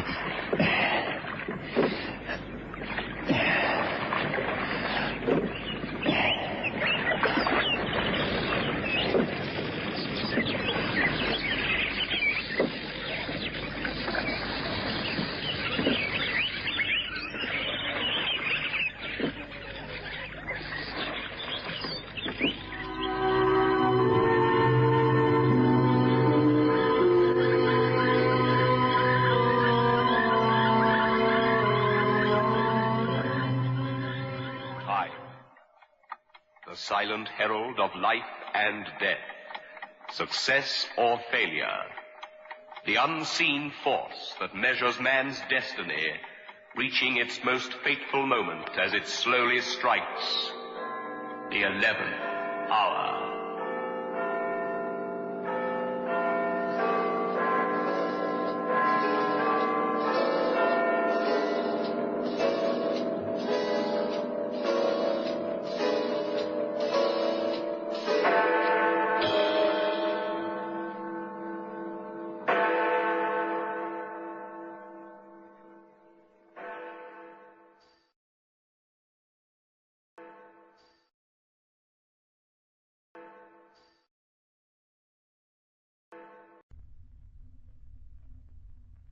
Ellery, Queen.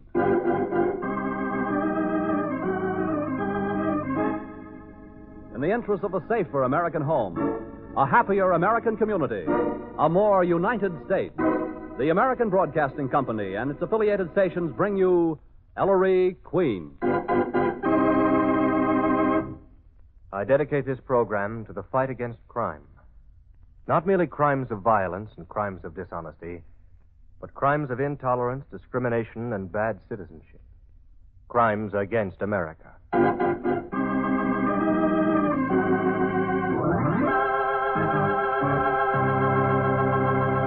The American Broadcasting Company presents a new series in the career of Ellery Queen, celebrated fighter of crime.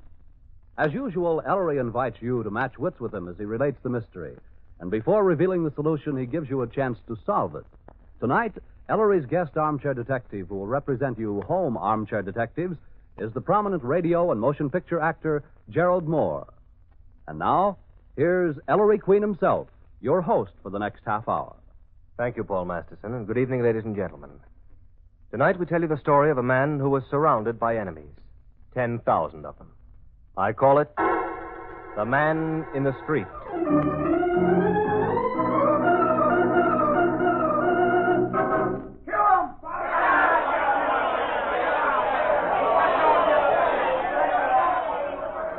I'm not tickling you, Marner. This is a frisk. Stand still. I'm a little nervous, Sergeant. He's a little nervous, Inspector. It's that crowd outside. Stand still, Marner. Why don't you chase them away? Where's my brother, Joel? Why didn't Joel come home from our office tonight? Because he was smarter than you, Elias. Leaving me to face this mob alone? Fickle, ain't they? Marner, stand still. Yes, Elias. Only a few days ago, the man in the street was calling you his benefactor. You and your brother had a great idea, Elias. Build a model town, Mana City. Cheap, good housing, co-op stores, fine schools and playgrounds for the kids, a great modern hospital. Everything shared by the community. Utopia for Joe Dokes. No wonder they were giving you and your brother testimonial dinners. Oh, please. They'll try to break in here. There's only that window between... Stand still, Marner. How many people did you and Joel rope in, Elias? 10,000 from this area alone, wasn't it? 10,000 suckers. You're gonna stand still. But Mana City turned out to be some rotten marshland in a Long Island swamp. Those 10,000 investors will never see a cent. Wiped out, Elias. Only it came out too soon, didn't it? They're throwing rocks. They're going to take this.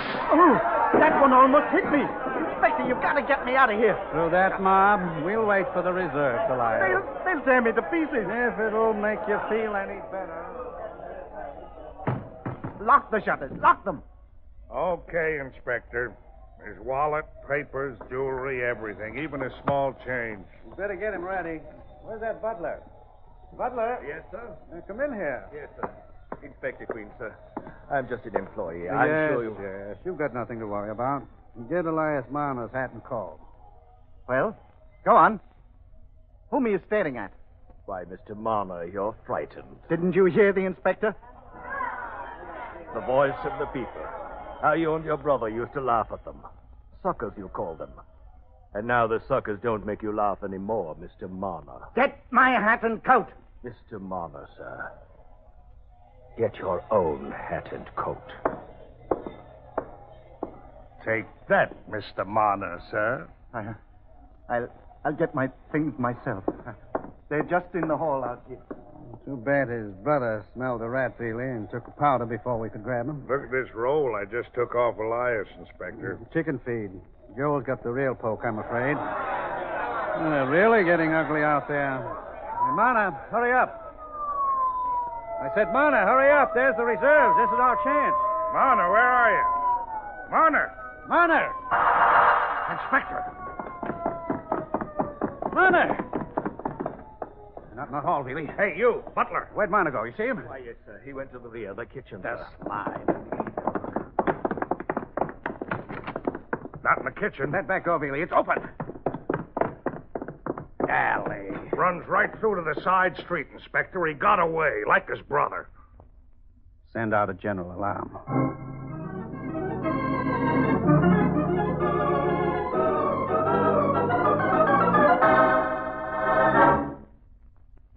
I see. Okay.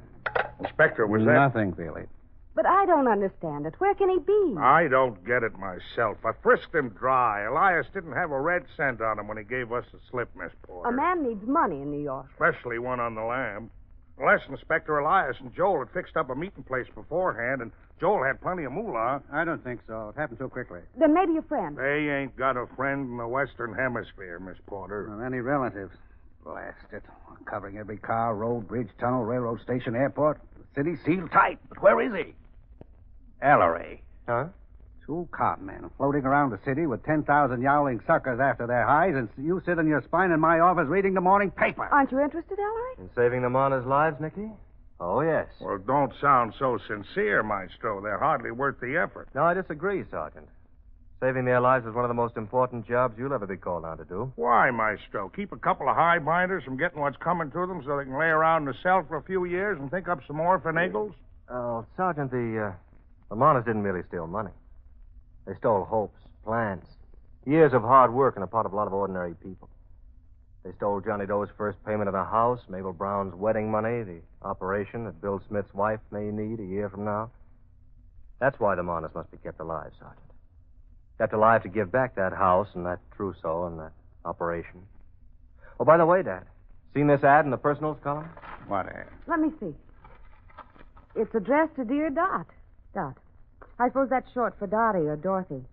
And signed Dash. Dot Dash. Who cares? I want the Mona brothers. Dot Dash. Dot Dash. Hey, that's the basis of the Morse code. Calligraphy? So what, Maestro? I believe the Mona brothers used to be telegraph operators. A code, a hidden message. Read that ad, Nicky. Dear Dot, sorry had to run off before get-together. If P.X. Jones will engage room at Haven Hotel between 2 and 4 this afternoon, we'll contact him there to arrange export details. Dash. It's from Joel Marner to Elias. Joel must have read in the late extras last night that Elias escaped. Without a cent. Not knowing where Elias is hiding, Joel puts this ad in the paper. To get Brother Rat to come to the Haven Hotel under the alias of P.X. Jones. Where Joel will join Elias and arrange export details. For both of them. They're going to skip the country. I believe that's what Joel had in mind, Nicky. All we have to do is watch the Haven Hotel. Keep an eye on Elias when he checks in as P.X. Jones this afternoon, and wait for Joel to contact him. Cinch, Billy. Maybe not, Inspector. The Haven's like Grand Central. 1,000 rooms, crowds pouring in and out all day.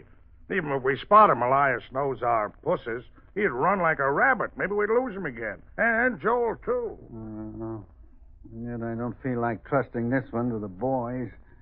Our spotter has to be somebody smart. Somebody the Monas don't know. Somebody who can keep him alive long enough for us to get him safely in a cell. Ellery. Hey. What do you say, son? I would consider it a privilege.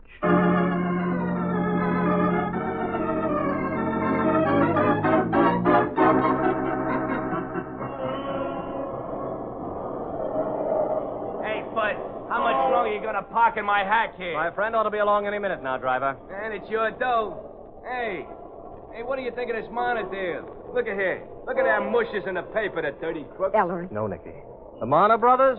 Oh, the cops will catch them. Yeah, they better work fast. Why? What do you mean, driver? Yeah, there's an awful lot of people in this town got hooked, lady.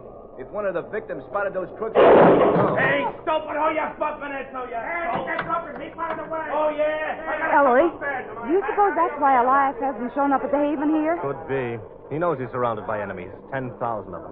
Might be too scared to come out of hiding. Imagine not knowing who your enemies are. Might be a newsboy, a stenographer, even a policeman. Anybody on the street. Wait, Nicky. What's the matter? That old man shuffling toward the hotel entrance. Where? Right there. Bundled up to the ears. Dark glasses. Hat pulled down over his eyes. Several days' growth of beard. Nicky. That's Elias Marner. But he's carrying a suitcase, Ellery. He had no money. It's an old piece of junk, Nicky. He might have picked it up. Here he comes. Ellery, that fat woman with the shopping bag, she's going to stop him. Keep back, Nicky. I may have to jump out. Sorry, mister, but excuse me. What? Could you be telling me which way to the subway? Oh, that way. Wow. For a second, I thought that woman was going to... There he goes. Into the Haven. Driver! Driver! Yeah, what is it, mister? Here you are. Keep the change. Come on, Nicky. But you're Can you see him, Ellery? Calm down, Nicky.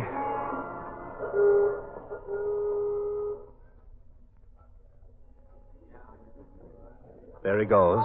He's heading for the desk. Easy, Nicky. Maybe he's not alive. He is if he registers as P.X. Jones. No. Stop right here, Nicky. Pretend to be looking at the magazines. Yes, sir. I want a room, please. Yes, sir. Single and back. Do you have a reservation for me? What's the name, sir? P.X. Jones. Ellery. Read that magazine, Nicky. P.X. Jones. Why, no, Mr. Jones. We have no reservation listed for you. Oh. Well, give me a room. Any room. Register here, please. Yes, of course. You know, you're lucky at that. A convention just checked out. I don't want conversation room, clerk. Where's my room? Oh, yes, sir. France. Yes, sir? 1409, boy. Here's the key. Yes, sir. I'll take your bag, sir. All right. Elevator's right this way. Not yet, Nicky. All right. Now.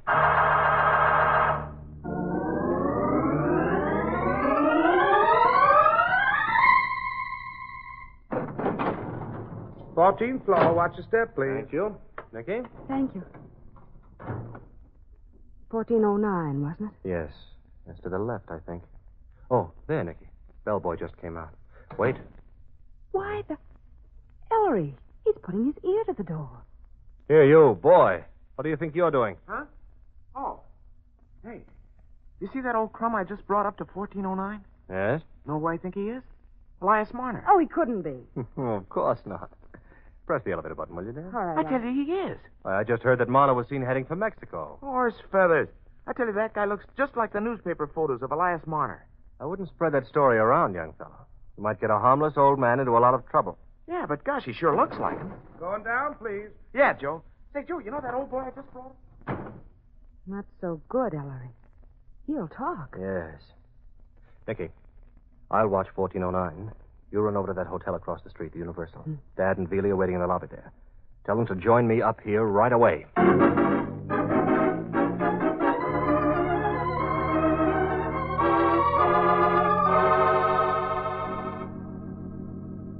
So in a case like this, I always go to the manager, the top. Can you do it?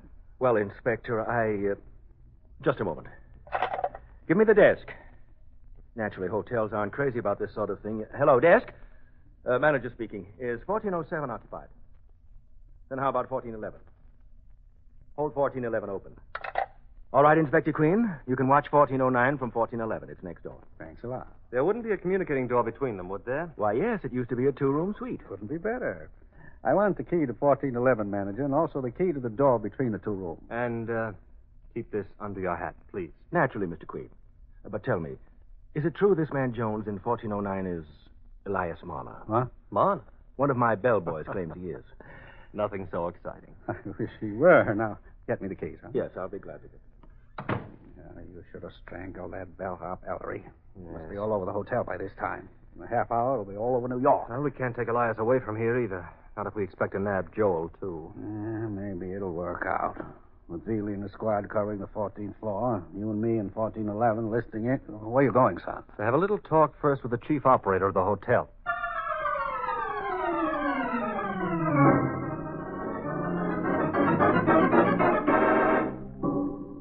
You want to be notified the second there's a phone call to or from 1409. Is that it, Mr. Queen? That's it, operator. We'll be in 1411. Not you, Nicky. You'll be in... Here's 1409 now. See what Jones wants, operator. Yes, sir. Yes, please. This is P.X. Jones in 1409. Have there been any phone calls for me, operator? Phone messages are sent to your room box at the desk, Mr. Jones. But I just spoke to the desk. They said there's no message in my box. Then I'm sorry, Mr. Jones. If there'd been a call, you'd either have got it directly or found a message in your box. Oh, yes. Well, ring me here in 1409 the moment I get a call. You understand? Yes, Mr. Jones. Operator, how late are you on duty? Well, all the day shifts in the hotel are from noon to 8 p.m., Mr. Queen. Then I'm leaving Miss Porter here with you. Doing what? Yes, Nicky. You can operate a switchboard, and this young lady can arrange to leave you in charge when she goes off duty tonight. The fewer who know about this, the better.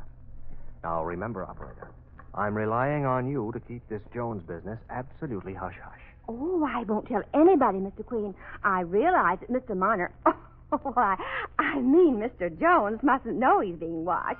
Oh, pardon me. Hotel Haven, good afternoon. Ellery, she's heard the rumor, too. Well, you keep her from shooting off her mouth, Nicky. I'll be in 1411 with Dad.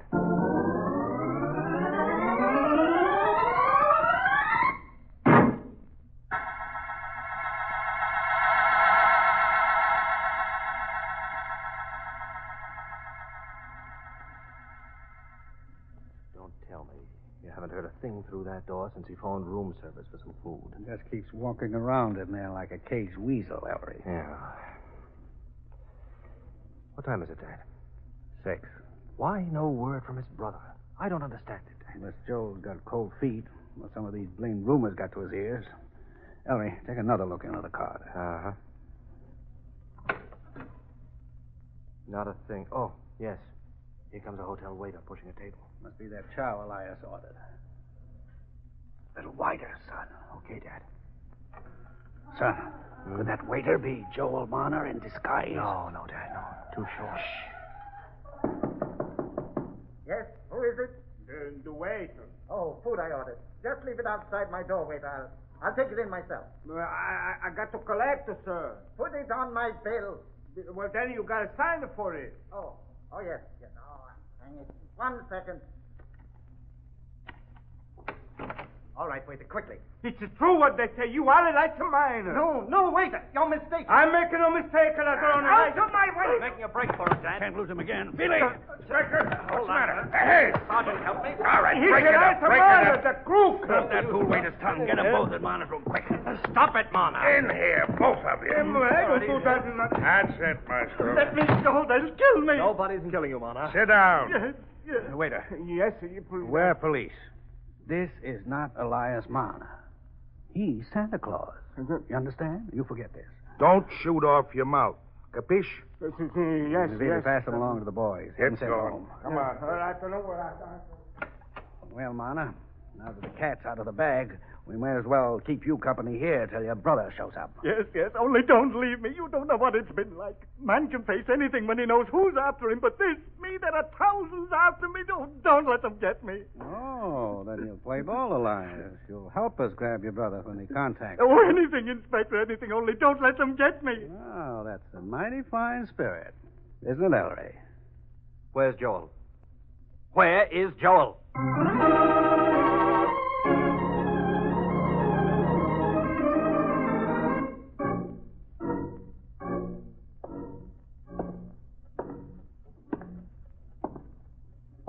Stop it, Ellery. It makes me tired just to look at you. What time is it now, Dad? 10 minutes to 9. Wait a while longer. You're not going to leave me. Would just about serve you right, Elias. Why doesn't Joel call? Why doesn't he phone? The phone in 1411. Nicky from the switchboard.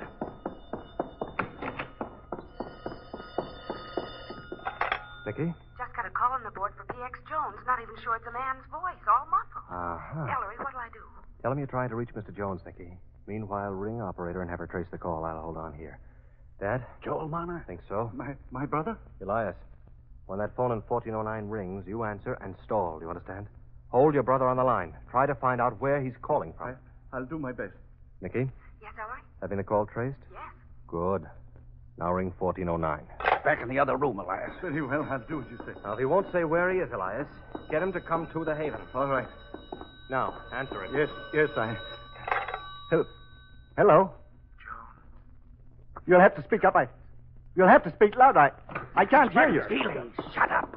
That's Joel Marner calling. Oh, yeah? Where's he calling from? Slab 8? What are you talking about, Sergeant? Joel Marner's body's been fished out of the East River. Why, are you sure You that... heard me. 3 rifle slugs in him, rubbed out. Joel's been dead at least 48 hours. Dead 48 hours. Yes, now. Who put that ad in this morning's paper? Yes.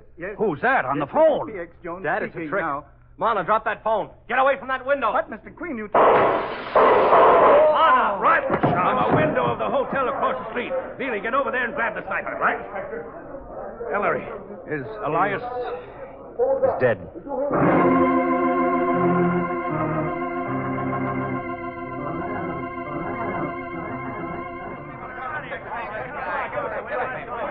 No! All we know is we found a smoking rifle in this room at the Universal Hotel, under an open window. Same gun that killed Joel Marner night before last. Killer got away before my boys could cross over here from the Haven. Now lay off and let us walk with you. Inspector, it wasn't anybody's fault. From this 14th floor window, the killer had a perfect view of Marner's window on the 14th floor of the Haven. Across that narrow street, you could have plugged Elias with this rifle, Nicky. Whoa, slow down, Dad. Nicky's right. No one could have foreseen this. Killer must have trailed Joel Marner 2 nights ago from his office, shot him, and dumped him into the river. Then he must have gone gunning for Elias, but by that time, Elias had escaped and disappeared. Yeah. Somehow this killer found out, maybe from something on Joel's body, that the brothers used the code words dot and dash for secret communication. So he got the idea of luring Elias out of hiding by placing that ad in the paper as if from Joel. Yes, and when Elias fell for the trick and checked into the Haven, the killer simply waited for nightfall, drew Elias to the phone at his window by calling from this room at the Universal. A clever touch, that. And then when he was sure it was Elias on the phone, simply shot him from across the street and made his escape. But who, son? No clue in this rifle. It's a hock shop job. Killer must have brought it in dismantled in this suitcase we found here. But the suitcase is also a pickup. There's not a print in the room or a single witness who saw the killer after he checked in. Come on, Inspector, give us that. Hey, let me through Oh, here. really? Inspector. Yes. Really? Here, I Find got out anything else? Yeah, I got his hotel registration card, Inspector. Now, give me. When did he check into the Universal, Dad? On the stamped date down here, same night he bumped Joel 2 nights ago. As who? J.J. Jones, Chicago, in block letters. Of course, it's a phony. But there must be a description. The bellboy who carried his bag up here. What's on that, Billy? Description, sort of short, bellhop says, or maybe not so short. Age around 25 to 50. Wore dark glasses, sort of medium-colored hat and coat. Hat pulled over his eyes. Held a handkerchief over his mouth when he talked. Bellhop remembers him fine. Well, that might be anybody, even a woman dressed up as a man. Any one of the 10,000 victims of the Marner's con game blasted. What do we do now, Inspector? Start checking 10,000 alibis? I don't think, Sergeant, that's going to be necessary. You don't? What other way is there? And I suppose, son, you picked the killer of the Marner brothers out of the whole city of New York, just like that. It's one of the people we met in the course of the investigation. It is? Well, how do you know? And what people? Whom have we met? A butler? A taxi driver? A woman on the street? Some hotel employees? Room clerk, manager, waiter, telephone operator, bellboy, elevator man. Oh, come off it, Ellery. We didn't even get their names. We don't even know if any of them was a victim of the swindle, Maestro. Just the same, I know exactly who murdered the Marner brothers.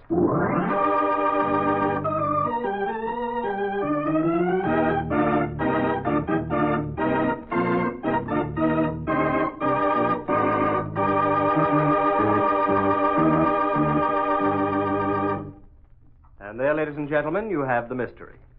Now, suppose you home armchair detectives and our guest in the studio compare solutions. Nicky, will you do the honors? Gladly, Ellery. Our guest tonight is Mr. Gerald Moore, the Provident Wolf. Nicky, is that nice? No, but it's true, Ellery. Mr. Moore plays the title role of the lone wolf in the Columbia picture series of the same name. Thanks for the explanation, Nicky. I'd hate to have anybody get the wrong idea. Well, I know radio microphones are no new experience to you, Jerry. You also play the part of Bill Lance in The Adventures of Bill Lance over ABC every Sunday, don't you? Yeah, that's right, Ellery. We do our share of tracking down criminals, too. Good. Now, suppose you draw upon your experience as a clue chaser Uh-oh. and, well, it has to be done, and expose the killer in tonight's mystery. Tell me now who killed the Marner brothers. Well, your solution was incomplete. You see, I'm alibying myself in advance. Oh, I see. But my solution has not yet been offered. So... No, that's what I mean. I have 2 favorite suspects. Tell me quickly now. Yeah, I have the butler and the bellhop. All right. Thank you very much, Mr. Moore. You'll find out in just a moment if your solution is the correct one. Now, here is Paul Masterson. Save wheat, save meat, save the peace. This, in simple terms, is the slogan adopted for the World Food Emergency Campaign. We little realize here in America the rather grave food crisis in the majority of countries throughout the world. A world food crisis that could easily precipitate another major conflict among nations, because the seeds of discontent are forerunners of intolerance among nations and are greatly influenced by hunger and malnutrition. A healthy, properly educated nation breeds healthy, intelligent minds, minds that work in unison for a better understanding of world problems and world peace. Each individual in this great country of ours is an integral part of the whole scheme of things. Your responsibility now may avert an irresponsible act in the future. Your part as an individual may seem small and inadequate compared to the greatness of the task ahead of us. But it is to you, Mr. and Mrs. America, that a world struggling in the agonies of hunger and despair looks for hope. Think over this slogan: save wheat, save meat, save the peace. And you'll begin to realize the pressing need for food conservation at home, a conservation that will help make world security a reality today.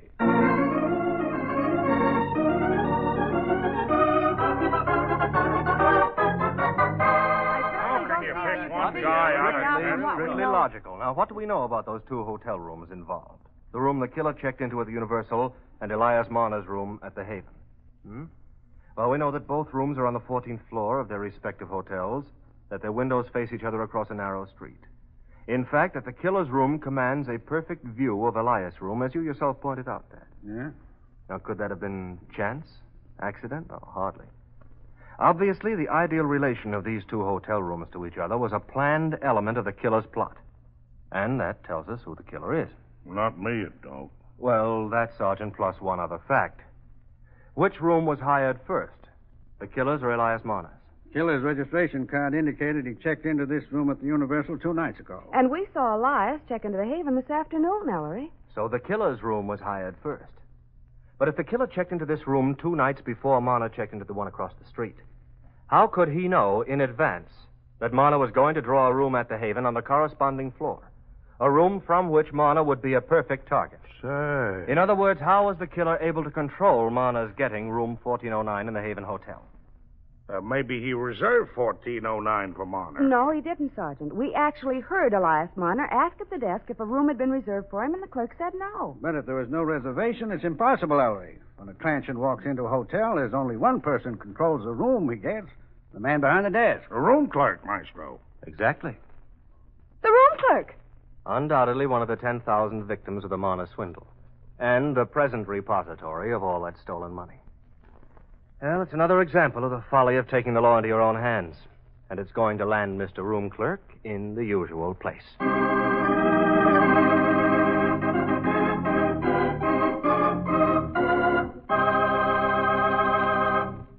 And there, ladies and gentlemen, you have the solution to our mystery.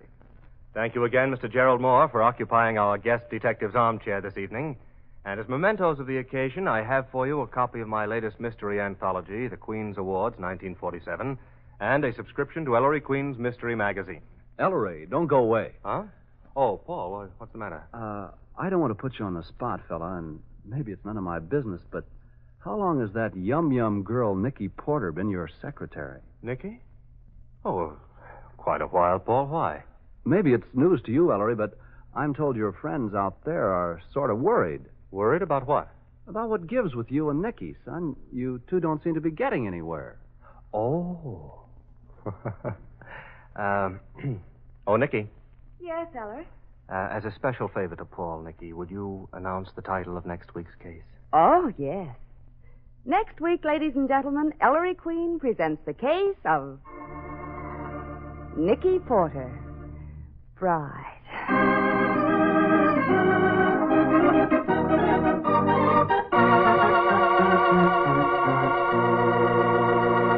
This is Ellery Queen saying good night until next week, and enlisting all Americans every night and every day in the fight against bad citizenship, bigotry, and discrimination, the crimes which are weakening America.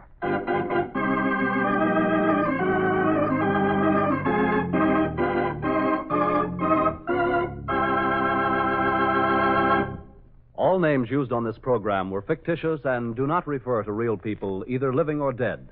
Among the members of tonight's cast were Larry Dobkin, Virginia Gregg, Alan Reed, Herb Butterfield, Ruth Parrott, Jack Lewis, Charlie Seal, Peter Leeds, Paul Frees, and Jay Novello.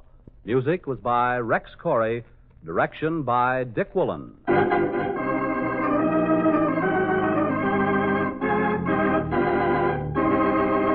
is ABC, the American Broadcasting Company. Company.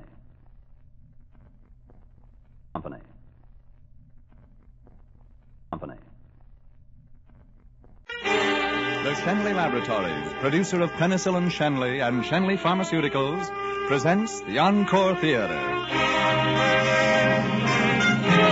The Encore Theater play tonight, Dark Victory. Our stars are Franchot Tone and Susan Peters.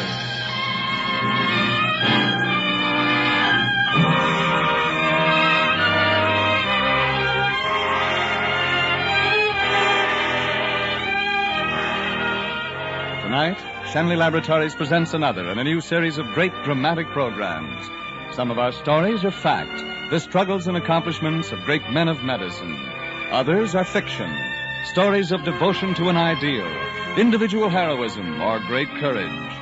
By these programs, Shenley Laboratories would remind you that medical science and progress is not cold, impersonal research or pages of statistics, but a warm human story told in living terms, whether it's the life of one of medicine's immortals or the everyday record of service rendered by your own physician.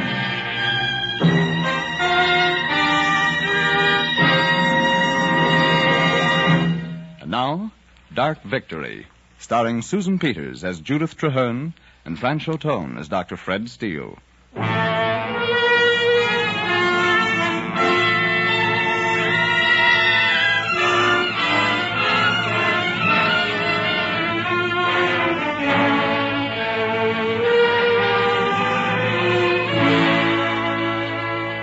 Now, look, Dr. Parsons, I'm sorry, but I've closed my office for good. I built a little laboratory on my farm up in Vermont, and I've been waiting 9 years to get started on my research. Well, don't tell me you've been bitten by the bug for scientific research. Something like that. On what? Cells. Brain cells. Tell me, why do healthy cells suddenly go berserk and grow wild? Do you know? No. Neither does anyone. We call them tumors, gliomas, cysts, cancers. We operate and cure with a knife. But one of these days, someone's going to find a serum that'll be to these growths what antitoxin is to diphtheria. Well, can't you put off leaving and see this girl? She's desperately ill.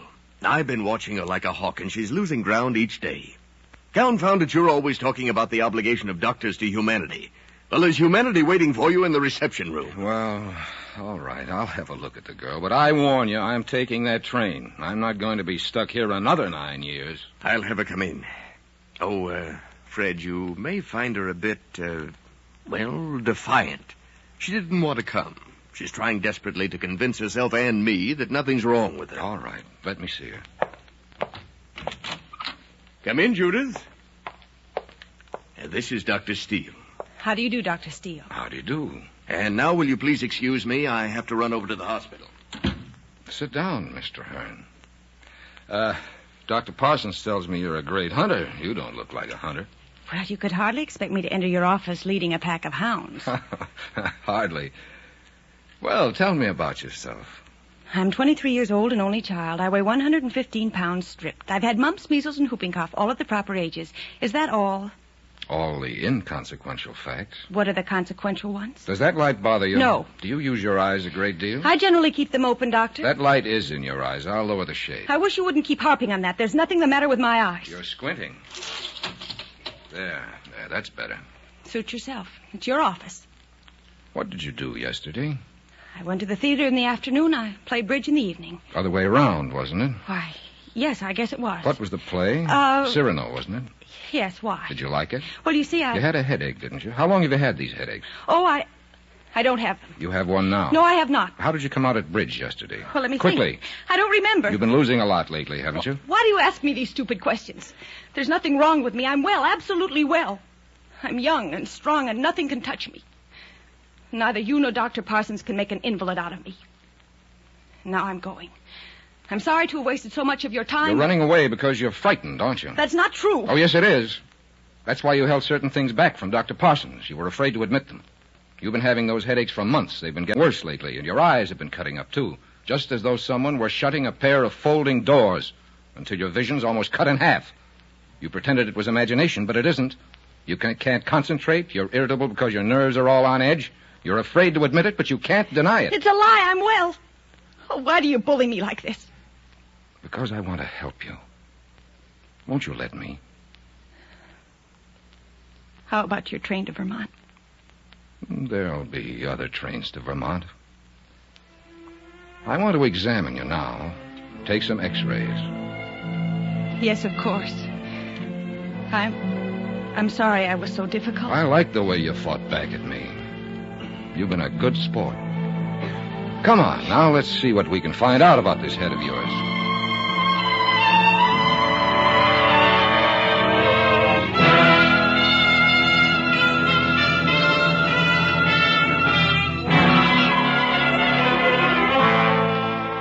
Well, Fred?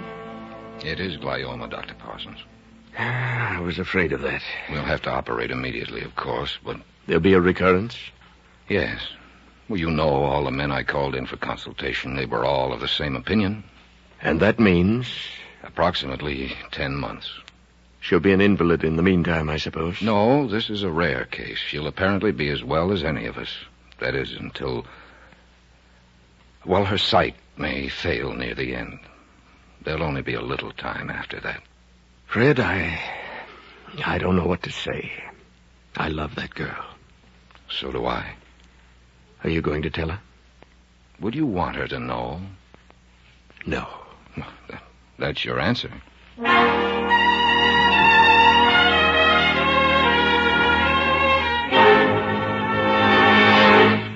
Ready in surgery, Dr. Steele.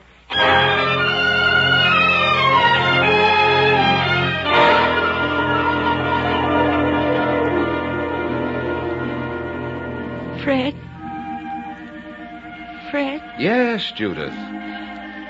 Will I be all right, Fred? Yes, darling. You'll have a complete surgical recovery. That's good. Fred, when you got inside my head, did you find any sense in it?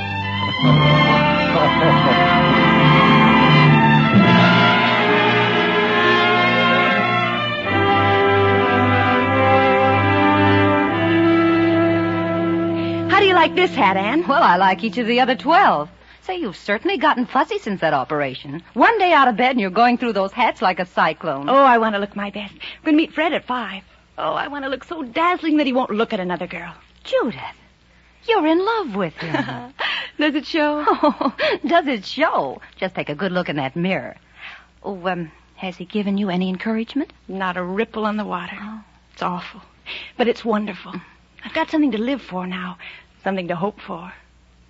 And the next time he comes over, anytime there's a lull in the conversation, you might just mention what a good wife I'd make and what an ideal mother. Well, as a matter of fact, I have an appointment with him in this afternoon in his office. I'll toss it in the conversation and let you know the results, if you're serious. I'm horribly afraid. I'm terribly serious. Well, it couldn't happen to a nicer girl.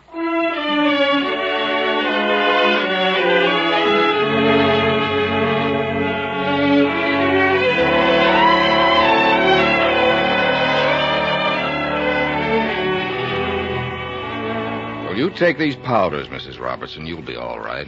Dr. Steele, I've only known you since Judith's operation, but I've known her and loved her most of her life. May I take the liberty of an old friend? Yes, of course. Does Judith mean anything more to you than just a patient? Very much more. Marriage would mean to her a home, children, plans for the future. Could you watch her growing happier every day with this thing creeping up behind her back? Could you stand that? It isn't a question of what I could stand. The only thing that matters now is that she should be happy every hour. All my life, I've told people what to do. Now, I don't know what to do. I love her, but I don't know what to do.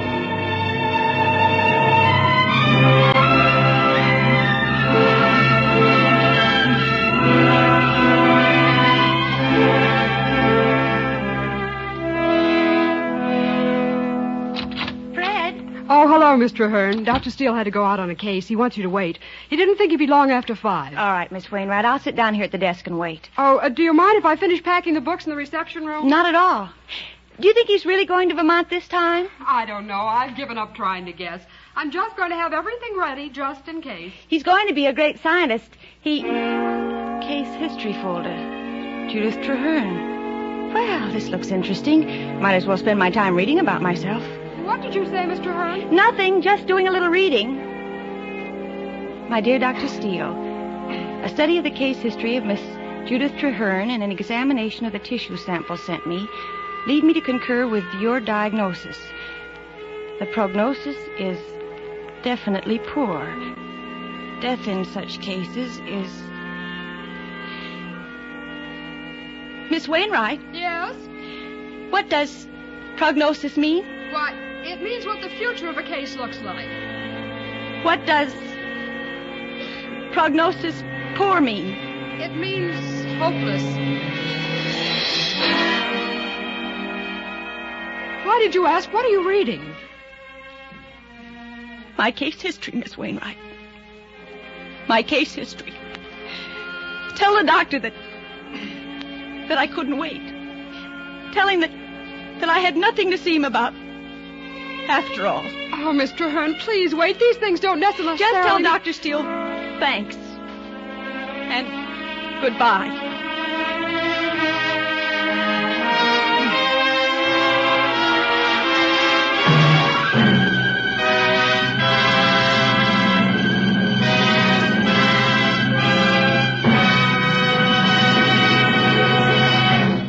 In a moment we shall return to our play, Dark Victory. But first, a message of importance concerning the miracle drug of our time. Ladies and gentlemen, you, and most other people, realize that the early production of penicillin was beset by countless difficulties. But do you also realize that the expansion of production facilities for penicillin has resulted in more than increased quantities, has permitted the development of new forms of penicillin as well? When Shenley Laboratories, along with 20 other firms, was designated by the United States government to produce penicillin for the saving of lives on both battlefront and home front, the miracle drug was manufactured only in its original powdered form. Today, however, the Shenley Laboratories program of continuing research has developed additional specialized penicillin products that your doctor may, in his judgment, prescribe as penicillin troches and tablets for administration by mouth, penicillin ointment to be directly applied to affected skin surfaces, and ophthalmic ointment for treating certain infections of the eye. In the spirit of medical progress, Shenley salutes at this time the extensive experimentation which has brought the boon of many new cures to all mankind. In addition, Shenley Laboratories pledges itself to continue its extensive program of research in the field of pharmaceuticals, with the purpose ever before it of placing more and greater healing aids in the hands of your doctor.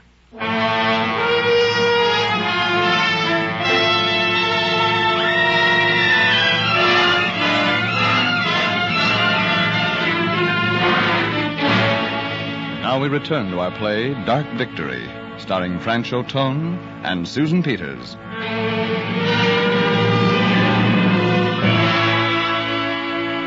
Why aren't you laughing, Alec? I came out with you because I thought you'd be gay and laughing. All right, I'll be gay and laughing. What should we laugh about? How about life? Life and the things it does to us. When we think we're on top, we're on the bottom. When we start making plans about all the years we're going to live, we find we haven't any left. What are you talking about? So, here you are, Judith. I've been hunting all over town. Did you forget you had a date with me? I suddenly found I didn't have time to keep it. Hello, Dr. Steele. Sit down. Yes, sit down. Join the party. The more the merrier. Let's keep everything as merry as possible. A short life, but a merry one, I always say. What do you always say? I've been meaning to ask you, Doctor. Was I a specimen case?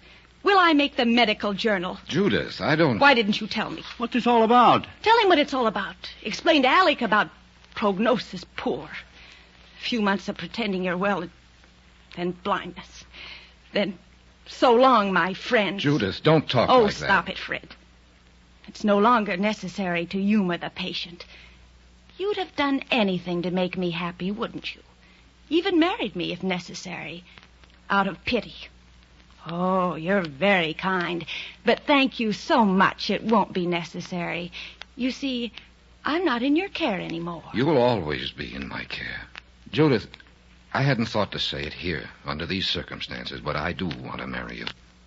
I love you. I want to marry you. Why? What for? What's the point? What's the reason? Judith, don't do this. Don't strike back at me this way.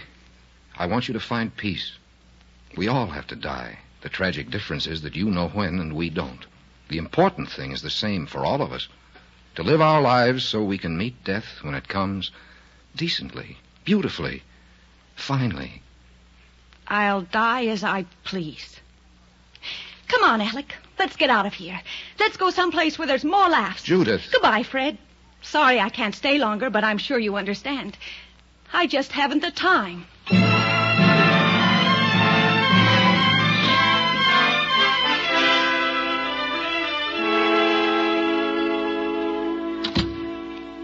Hi, Miss Judith.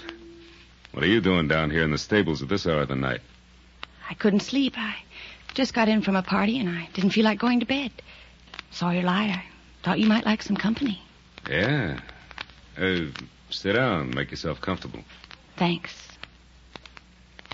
How's Challenger? He's a good horse. You were right about him. I can tell a champion every time.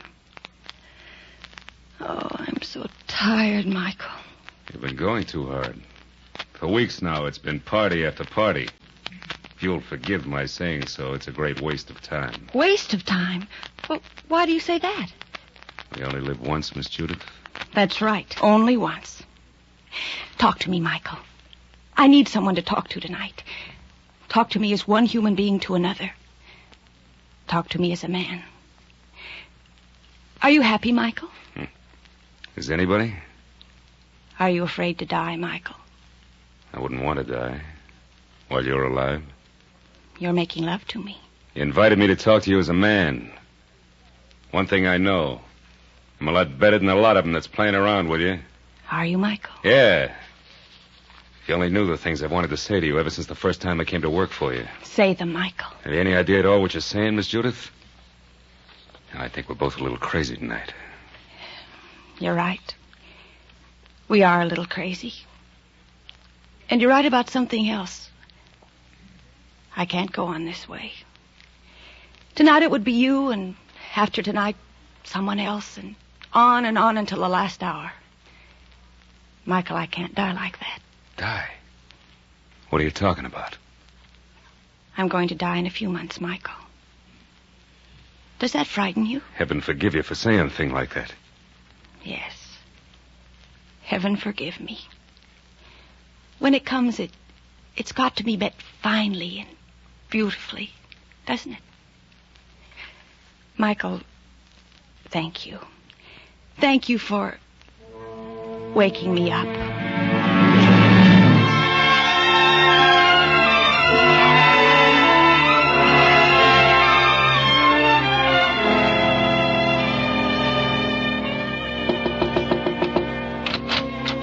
Judith. Hello, Fred.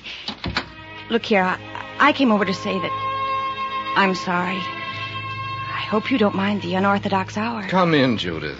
Oh, I've been such a fool, darling. I've been such a fool. That happens to all of us periodically. If only you let me see you sometimes. You're going to. Every day. You're coming to Vermont with me. All this time I've been waiting for you, counting the moments. A moment is all we have. It's all lovers ever have. A few perfect hours. I tried to explain that to you before. What will this do to you? The shadow's fallen on my earth. It mustn't fall on yours. Your shadow's mine. And your victory over it will be mine, too. I'm afraid it will be a dark victory.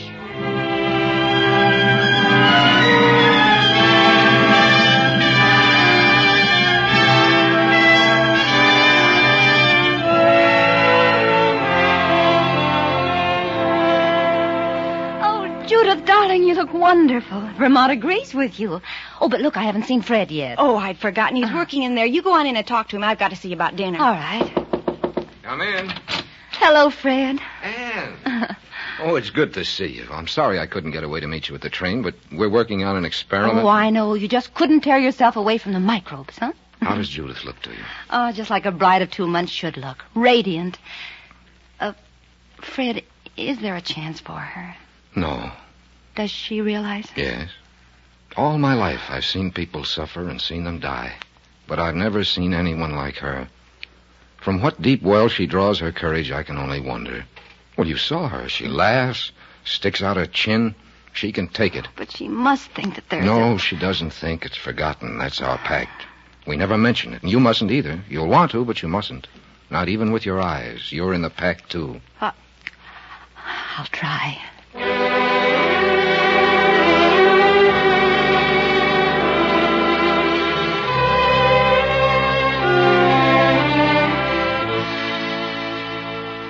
Isn't this a nice garden, Anne? Beautiful. Pretty soon I'll be all in bloom. There'll be roses over that arbor over there, and hey, hey, look how it's clouding up. It must be going to rain. Why, Judith, it's not. It's getting darker by the second. Well, Anne, look how dark it's getting. Yes. Yes, I see, dear. Anne! I can still feel the heat of the sun. Anne! No, it isn't true. They're all clouds. The sun has gone. It's all right, Anne. Anne, it's all right. Hey, out there, I got some news. We're going to New York. They just read me a wire over the phone. Come on in, I'll show you. Judith, you can't go. Don't tell him. Maybe it isn't anything. Come on. Hey, read this. A wire from Fisher in Philadelphia. Martha took it down. Yes, of course, darling. Well? It's very nice. Nice? Is that all? Well, you read it, Anna. I never could read Martha's writing. Dr. Frederick Steele, Brattleboro, Vermont. Wild with excitement over your latest report. Biological tests convince me you may be on right road with isolation. Isolation, you see? Choke off the oxygen. No, you two wouldn't understand. Believe we should present material at board meeting in New York tomorrow.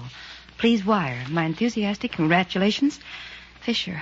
Oh, it's wonderful, darling. Isn't it, Anne? Oh, excuse my lack of enthusiasm. I was bowled over for a moment. Sure, don't I know? I'm in the clouds myself. I wired Fisher I'd meet him at 10 in the morning. I've got to hurry and get packed. Martha's got your bags already. You're going to tell him. And keep him from going? No, I wouldn't dream of it.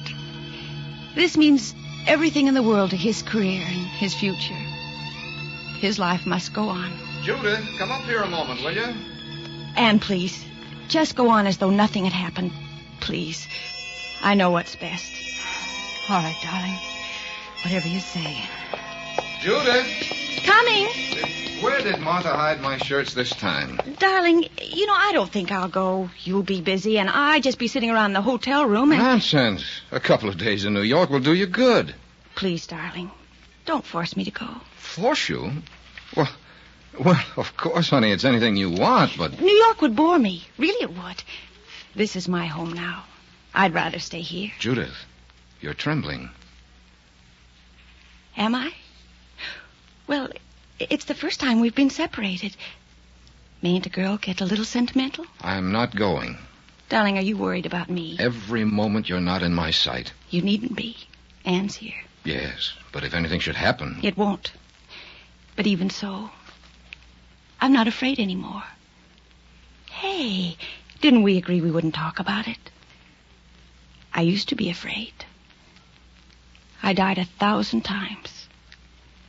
The next time, death will come as an old friend, gently and quietly. Oh, Judith. We've had so much, Fred. If we lived to be 100, we could have no more. Darling, you've done so much for me. Judith, I don't want to go on living without you. You must. You must go on with your work. Oh, darling, I'm so proud of that. What a great thing it is to be a doctor and a scientist. And what a proud thing to heal pain and save lives. You have so much to give to the world, Fred. I don't want my death to be futile and meaningless. I want you to wipe out this thing that is going to take me away from you. You must. And you will. Darling, I'll try. Nothing can hurt us now. For what we've had can never be destroyed. That's our victory over the dark. And it's a victory Because we're not afraid. Thank you, Judith. Oh, now, come on. You've got to hurry. You take your bag, and I'll take your hat and coat. You certainly packed in a hurry. Oh, I brought the car around the front for you. You'll take care of everything, Anne. Hurry, darling. Now, you've got to drive like mad. Goodbye, darling. You know where to reach me if you need me. Mind yourself in the big city. Bye. Bye.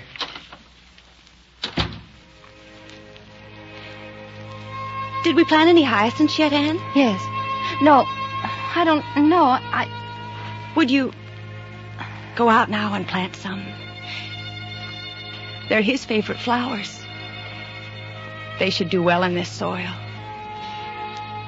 The garden will be very beautiful in June with everything blooming. You'll take good care of my flowers, won't you? Yes. Go on. Plant them now. Do you think I'd leave you, darling? You must. Please understand, Anne, that no one must be here. No one. I have to prove to him that I can do it alone. Maybe it will help him over some bad moments in the future to remember it. I'm going up now and sleep.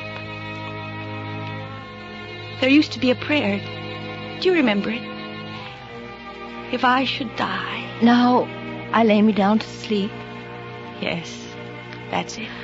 I pray the Lord my soul to keep. If I should die before I wake, I pray the Lord my soul to take. That's a beautiful prayer, isn't it? I haven't thought of it in years. Good night, Anne. Good night, Judith.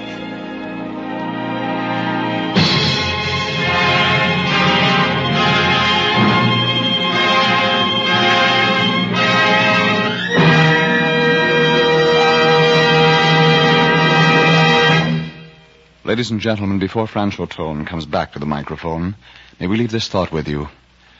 All of us take for granted our feeling of confidence in our own doctor. Could there be any greater tribute to the medical profession than this fact, that we do take for granted the confidence we feel in its members? Schenley Laboratories presents this series of programs in honor of America's doctors. And now, Franchot Tone. Ladies and gentlemen, to sum up the spirit of this program, the simple and beautiful prayer of the physician, written centuries ago by Maimonides, seems to me to be apt and fitting. The eternal providence has appointed me to watch over the life and death of all thy creatures. May I always see in the patient a fellow creature in pain. Grant me strength and opportunity always to extend the domain of my craft. This is the prayer of the physician. It's ages old, yet today it is as new as the hope for a peaceful way of life for all the world. May we invite you to listen again next week at this same time when Schenley Laboratories presents A Man to Remember, starring Mr. Lionel Barrymore, a great star in a great story. Good night.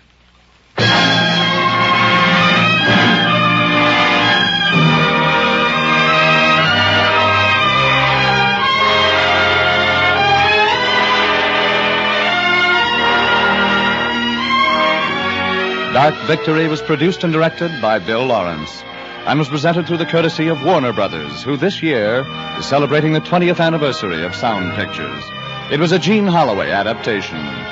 Susan Peters appeared through the courtesy of Metro-Goldwyn-Mayer, producers of the Technicolor musical Holiday in Mexico.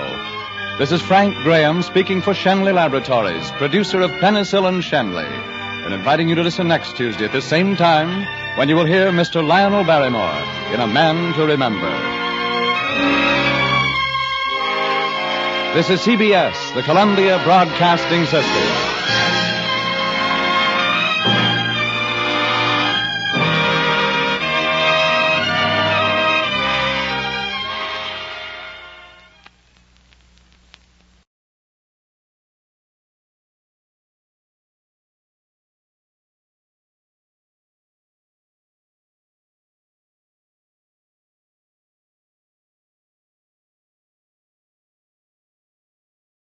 Cose Sophie Double.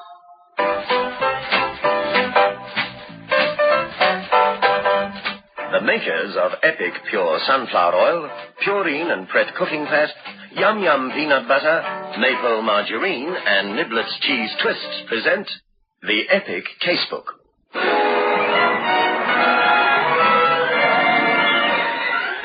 In which Inspector Carr investigates.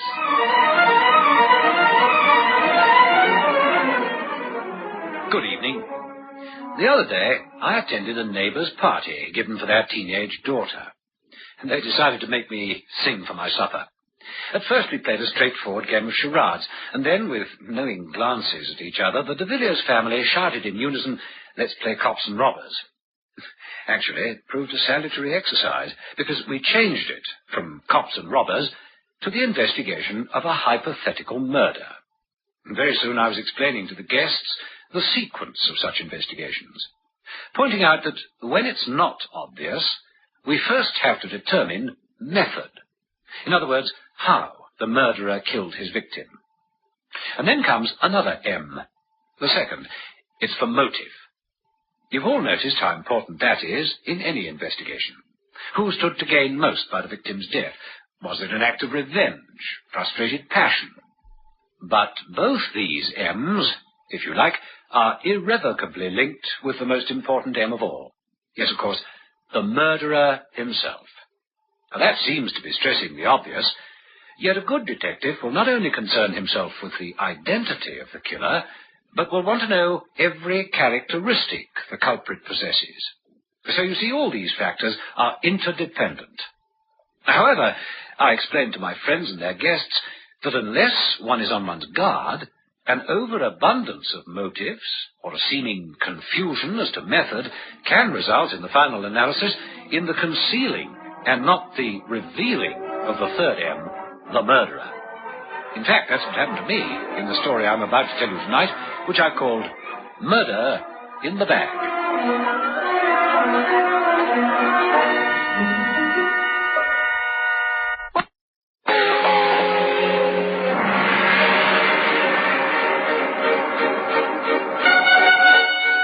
I've never understood why authors, specializing in crime stories, find it necessary to paint word pictures of country policemen in grotesque colors.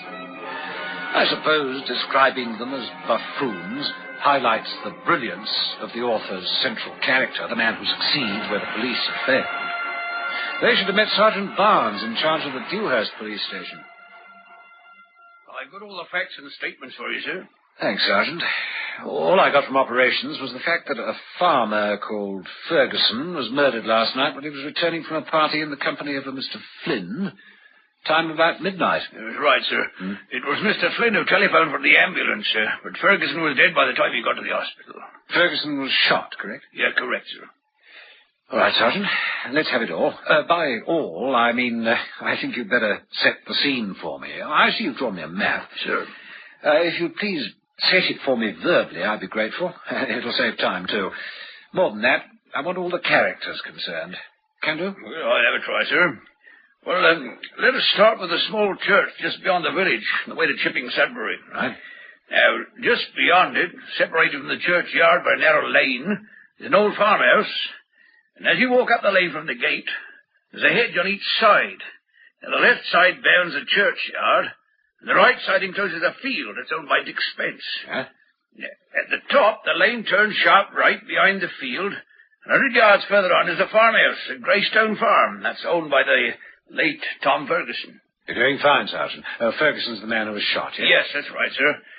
There are two other occupants of Greystone, Mrs. Vera Hammond and her son, Robert, 20. Now, she was a Ferguson before she married. Tom was her nephew. The farm had originally belonged to her brother, but when he died, Tom inherited it. And what about Mrs. Hammond? He left without a penny. Widow. She moved in with her son. That's Robert. Has been there ever since. Mm-hmm. Had Tom Ferguson any girlfriends? Yes, named Evelyn Todd. From a neighbouring farm, 20-year-old redhead. In fact, they were engaged to be married. I see. They would have made Greystone their home. And Mrs. Hammond would have had to have left, right? That's right, sir. Oh, let's get on with what happened last night. Well, sir, Ferguson left Greyston about 6:30 to visit his fiancée. There was a party of some sort at Todd's farm. Robert was invited, but he didn't go. The party broke up about midnight, and Tom walked a half-mile back in the company of Ted Flynn, one of his close friends. And when they reached the gate to the entrance to the lane, they said goodnight to each other, and Ted continued on down the road. Now, he just got round the corner when a shot rang out.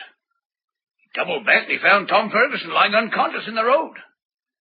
He phoned for an ambulance from the church, which arrived together with Dr. Ritchie and Sergeant Tracy. As you know, sir, by the time Ferguson reached the hospital, he was dead. Who have you questioned, Sergeant? No, only Flynn gave a first-hand account of what had happened. Have you the necessary search warrant? Yes, I got it right here, sir. Good. I think I'll call on Miss Evelyn Todd for a start. I'd like to know a little more about Tom Ferguson before I tackle the Hammonds. Oh, by the way, they know about Ferguson's death, huh? Yes, Inspector. They were informed first thing this morning. Fine. Let's go to Todd Farm.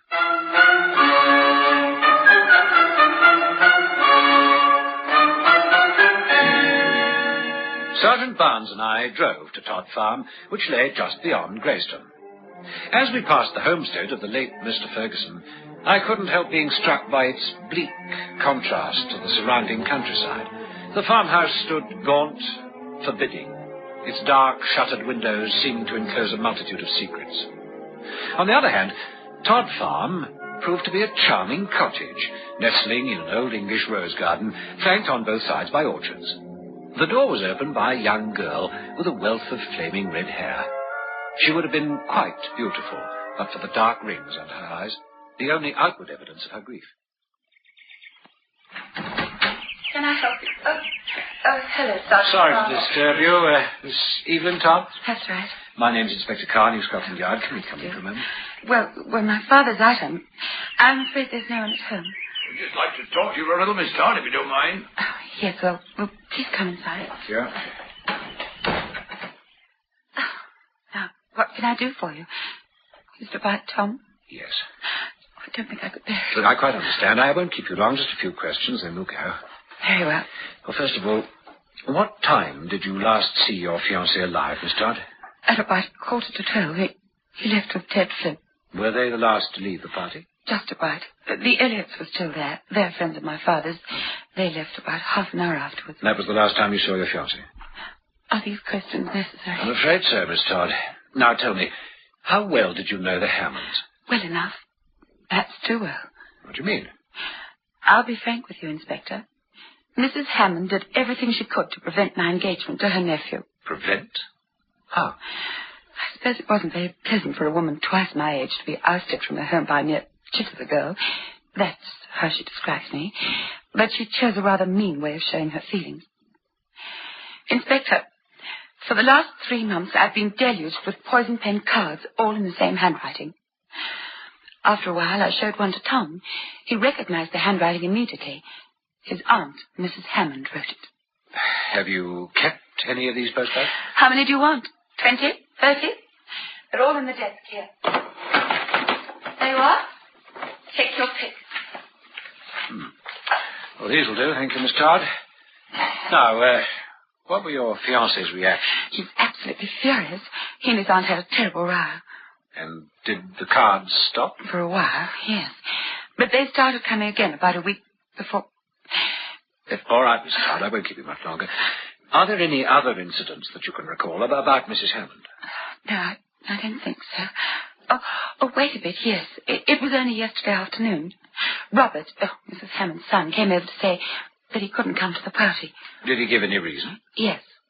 His charming mother had forbidden him to come.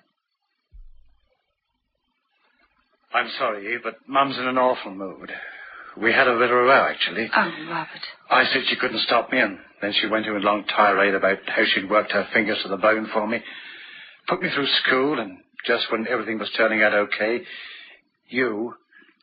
well... Go on. Well, she said that you and Tom were about to kick us out. That you schemed the whole thing between you, and it was a dirty trick. I'm sorry. You know I don't... I know. Why don't you come anyway? I can't. I wish I could, Eve. You know. I'd do anything for you, but it isn't worth it. I've got to live with her. All right, Bobby. I understand. He was almost in tears. Inspector, she's a wicked woman. If it hadn't been for her... Thank you, Miss Tyler. I think that's all. Accompanied by Sergeant Barnes, I made for the scene of the crime. We reached the gate that stood at the entrance of the lane, and Sergeant Barnes pointed out the spot marked X. There you are, sir. He collapsed just here at the foot of the left gate post. Uh-huh. How many shots were fired? Just the one, sir. The surgeon reported that Ferguson died of gunshot wounds in the abdomen. Yes, that's right, sir. Well, let's reconstruct the scene, Sergeant. Now, Ferguson says good night to Flynn. He turns towards the gate, and a shot rings out. So it's highly unlikely that he was shot from the road itself. That's right, sir. Now, if he was found by the left-hand post, it stands to reason that he couldn't have been shot from the area of the churchyard. The angle's too acute. No, my guess is that he was shot from the other side, from that field to the right there. Dick Spencer's field. Sergeant, supposing you wanted to ambush a man at dead of night, knowing that he was coming from the direction of Todd's farm. All right. I'd whip in at Dick Spencer's field, no doubt about that. And?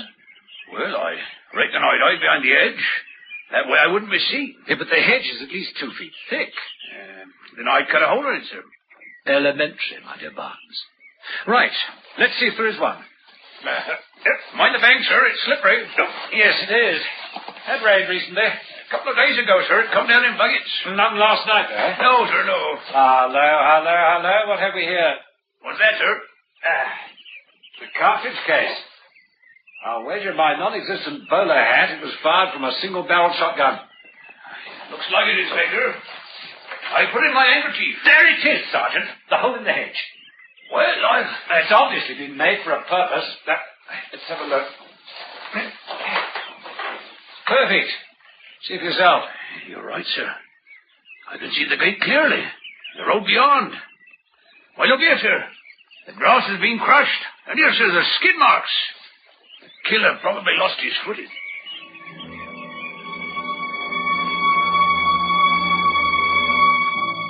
As Sergeant Barnes pointed to the telltale evidence, a vivid picture began to form in my mind. The murderer waiting grimly for Ferguson's return, the glinting gun barrel pointing through the hole in the hedge, the finger poised on the trigger, and then, as the intended victim opens the gate, the fatal squeeze. It seemed that a visit to Mrs. Hammond would prove illuminating. Don't see how I can help you, Inspector. It won't take up much of your time, Mrs. Hammond. Have you ever seen these postcards before? Oh, let me see. No. How appalling. Evelyn Todd says they were written by you. What a lying... Mrs. Hammond, it won't be very difficult to trace the author. Save a lot of time if you tell the truth. All right. Yes, I wrote them. She deserved it. A cheap little... Inspector, we've lived here for 2 years. When my husband died, I was left without any means of support. Tom Ferguson invited my son and I to live here. And about 6 months ago, he told us to leave, just like that, to pack my bags and get out. I brought the boy up when my brother died. Don't you think I deserve better treatment? It's not for me to judge, Mrs. Hammond. Sending poison pen postcards can never be justified. But she didn't love Tom, Inspector. She was out for his money. Tom Ferguson inherited everything when his father died, yes? Yes. Do you possess a shotgun, Mrs. Hammond? No. Inspector, what would I want with a shotgun? You sure, Mrs. Hammond? Look, Inspector, I didn't shoot Tom. Ferguson was killed with a single-barreled shotgun. Find the gun, and I found the murderer. Do you mind if we look over the house, Mrs. Hammond? Is that necessary? I have a search warrant. Well, I suppose I can't stop you. You won't find a gun, yeah? But we did. We found what we were looking for, a single-barreled shotgun. Sergeant Barnes discovered it under the mattress in Mrs. Hammond's bedroom. Near it, in the drawer of an old Victorian roll-top desk, we found a package of cartridges, identical with the one discovered at the scene of the crime. In another drawer, we found a pile of unused postcards, replicas of those received by Evelyn Todd. The gun was subsequently checked for fingerprints. The only prints to be found were those of Mrs. Hammond. I decided to arrest her. Mrs. Hammond, I must warn you that anything you say will be taken down in writing and may be used in evidence against you.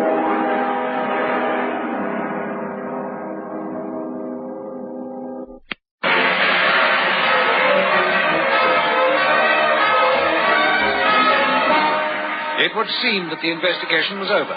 Apart from some loose ends that had to be tied up, Mrs. Hammond was finally committed for trial. One thing that became particularly important, the terms of the late Harold Ferguson's will. I visited Messrs. Carr and Bradshaw. Mr. Bradshaw himself received me, a donnish-looking old man with the air of a patient secretary bird. Good morning, Inspector Carr. Sit down, please. Cigarette? No, thanks. Mr. Bradshaw, I understand you drew up Mr. Harold Ferguson's last will. That is correct. And in terms of that will, everything was left to Tom Ferguson. Quite right, Inspector. Tom was an only child and the apple of his father's eye. Yes. The estate and all monies accruing were left to him in perpetuity. But if he didn't marry... Then the estate would pass to his nephew, Robert Hammond, on the condition that he should marry. In the event of Tom's death before Robert was 21, the estate was to be held in trust until the latter became of age. And to take it to its logical conclusion, if Robert died, then the estate would have passed on to Mrs. Hammond. Oh, no, not at all, Inspector. What? Are there any other relations? Yes, one. It seems that young Ted Flynn is a distant cousin of the Fergusons on his mother's side. Both the parents are dead, poor boy. And in the event of Robert's death, Harold Ferguson expressly wished that everything should go to him. I see. That must have been one in the eye for Mrs. Hammond. It was, Inspector, as you put it, one in the eye for the poor woman. She was quite upset about it. Tried to get the will altered after Harold's death, in her favour, of course, but she didn't succeed. And Mrs. Hammond, as it turned out, stood to gain nothing, except through her son. Correct, Inspector. There was no love lost between Harold and his sister. Temperamentally, they were poles apart. Huh? Harold was a swashbuckler, an adventurer, with a lust for life. Puritanical Mrs. Hammond thoroughly disapproved of him. You knew him well? Oh, knew him and liked him. In fact, over the years, I got to know the whole family. I always prided myself on judgment of character, Inspector. How did Mrs. Hammond get on with her nephew, Tom? Quite well until recently. Trouble over Tom's impending marriage. Mrs. Hammond would, of course, have to move out. Yes, I know. Tell me, Mr. Bradshaw, was the will signed and witnessed in the presence of all concerned? Yes. Old Ferguson called them all together in this very room. I see. So they were all acquainted with the terms of the will? Quite so, Inspector. Well, thank you. I'm most grateful for all your help. Yet as I stepped out of Mr. Bradshaw's office, I felt distinctly uneasy. I had considered the case as a closed book. It had all been so easy. Too easy. And I now had the disconcerting feeling that I was being led by the nose. There were several who had a motive for the murder. The longer I thought, the unhappier I became. Mrs. Hammond's motive for killing her nephew was that her son would inherit. But all the evidence showed that her animosity was directed against Evelyn Todd, not against Tom Ferguson. After all, she brought the boy up. No, there was something wrong somewhere. If only I could put my finger on it. I went in search of Sergeant Barnes. Got a car handy, Sergeant? Yes, sir. Where do you want to go? To the home of Mr. Ted Flynn. So, everything is over bar the show, then, is it, Inspector? Not quite, Mr. Flynn. Still one or two things to check. You say that on Saturday night, the night Mr. Ferguson was shot, you left the Todd's farm at 12:15, walked back with Ferguson to Greyston. You left him at the gate, continued on. When you heard the shot, you ran back, and Ferguson was unconscious in the road. That's about it. Now, think carefully, Mr. Flynn. Is there anything else that struck you at the time? Anything, however trivial? Nothing at all, Inspector. I've told you everything I know. Did you see Tom Ferguson during the course of Saturday morning or afternoon? As a matter of fact, I did, Inspector. I popped round about 11 o'clock. Mrs. Hammond and Robert were on their way out to do some shopping in town. Tom was in the garage fixing a plough. I gave him a hand for about an hour, and then I left. Mrs. Hammond and her son have not returned? Not that I know of. Thank you, Mr. Flynn. You've been most helpful. I had the unhappy task to call on her son. I'm sorry to disturb you, Mr. Hammond.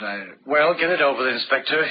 You've arrested my mother for murder. What more do you want? Mr. Hammond, I'm only doing my duty, and I promise you I don't like it any more than you do. Well, please come to the point. Do you want to arrest me, too? No, I don't. I want to ask you a few brief questions. Well? Last Saturday morning, Mr. Flynn came to see your cousin. You were on your way to town, I understand. What's this got to do with the price of it? Please, Mr. Hammond, just answer my question. Yes, he did come round. Met me as we were going out of the front door. Did he say anything to you? Not that I can remember. Oh, yes. He said something about coming to borrow Tom's golf clubs. And that was all? Look, Inspector, Ted Flynn didn't get on very well with Mother and I. He was Tom's friend, not ours. I told him Tom was in the garage, and that was all. Thank you. Now, did you see Mr. Flynn again? What is all this? I told you he wasn't exactly a bosom friend of mine. Please be patient. I've nearly finished. Did you see him again? No, I didn't. Thank you. Now, one last thing, Mr. Hammond. What time did you hear of your cousin's death? In the early hours of Sunday morning. As a matter of fact, Ted phoned. Told us what had happened. What did he say? Well, he said that although he had identified the body, the police would require my mother or me to make an official identification. Did you? Yes, we went down to the mortuary on Sunday morning. That's really all I can tell you, Inspector. Now, if you don't mind... Just before I go, I'd like to look over the house once again. I'm looking for something. I sincerely hope to find it. I did. I found what I was looking for. It was in Tom Ferguson's study. I now knew who had killed him. Sergeant Barnes and I raced back to police headquarters in Dewhurst. Sergeant, issue a writ to have Mrs. Hammond released immediately and then have a car outside the front door. Have you got a gun? Yes, sir. All right, now get cracking. We've just one more call to make. We're calling on Edward Flynn. Edward Flynn, I'm arresting you for the murder of Thomas Ferguson. I must warn you that anything you say may be used in evidence against you. Arresting me? Nonsense. Exactly on what ground? I'll tell you. You planned to kill Tom Ferguson a long time ago, but you had to wait for the right moment. About 3 months ago, Mrs. Hammond started writing poison pen postcards to Evelyn Todd. When Tom found out, he was furious. Knowing this, and knowing that Tom wanted the Hammonds to move from the house, you... What? And kill my best friend because I wanted Tom to evict his aunt? I haven't finished yet. There's the will. You were present when it was signed. You knew that with Tom Ferguson and his cousin out of the way, the inheritance would be yours. You must be out of your mind, Inspector. I would hardly have walked down with Tom carrying a shotgun under my arm. Now, that's why you were so fiendishly clever. You planted that shotgun, already loaded, behind the hedge on Saturday morning or afternoon. What did I do, Inspector? Jump over the edge and say, hang on a moment, Tom. Hold still, I want to shoot you. Not a bit of it. When you left the Todd's farm, you told Tom you were in a hurry to get home. You then said good night and ran on ahead. You had ample time to position yourself behind the hole you'd made that day. You shot him as he came up to the gate and then sprinted home, hiding the gun, and phoned for an ambulance. Although he wasn't dead, luckily enough for you, he died on the way to hospital. Inspector Carr, this is crazy. The gun didn't even belong to me. What do you think I did? Strode over to Greyston and placed it under the mattress? Who told you it was under the mattress? Robert, I think. Robert, eh?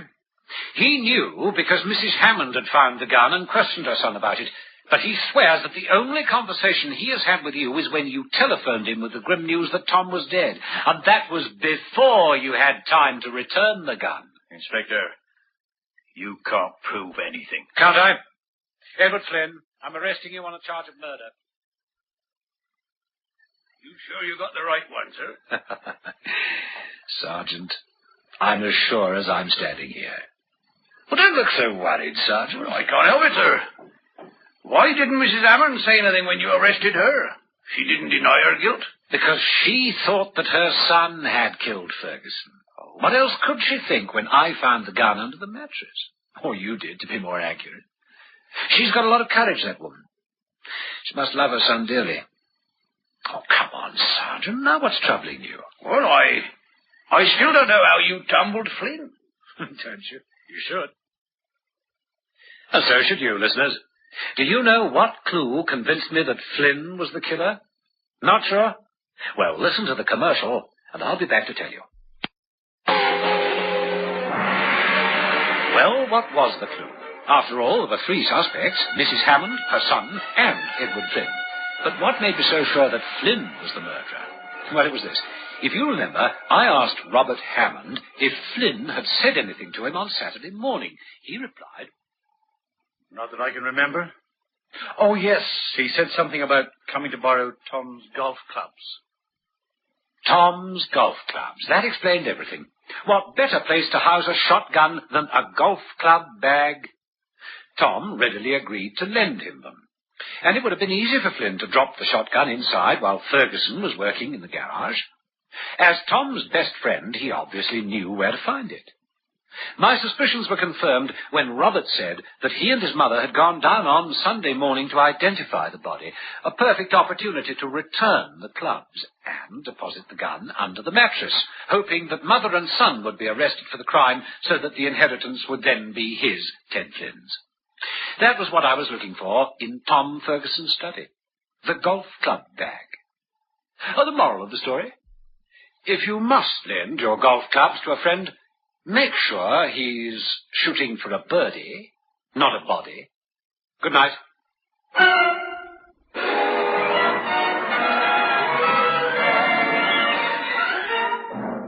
The Epic Casebook was produced by Michael Silver for the makers of Epic Pure Sunflower Oil, Maple Margarine, Yum Yum Peanut Butter, and Niblets Cheese Twists, with Hugh Ross as Inspector Carr. Listen again next Thursday night at 9:30 to another exciting story from our Epic Casebook.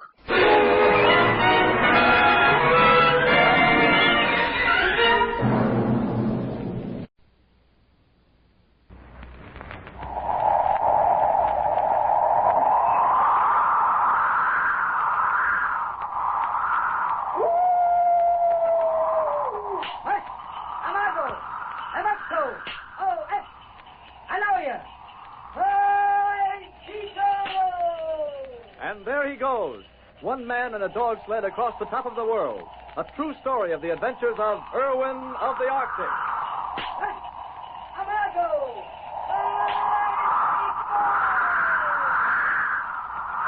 We bring you now Dave Irwin in person, in a thrilling, dramatized story of his famous journey across the top of the world.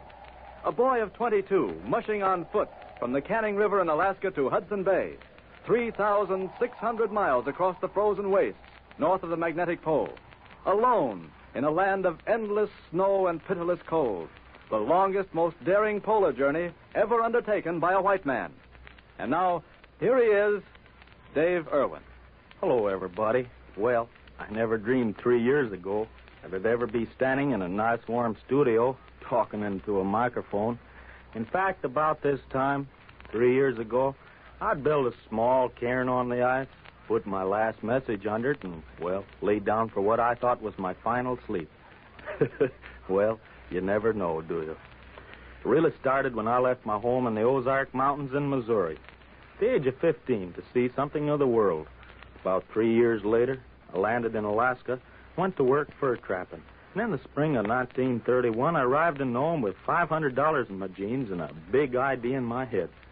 One evening, I was sitting at a table in the dining room of the Golden Gate Hotel in Nome, and Siwash Joe, an old Yukon trapper, slouched over and sat down beside me.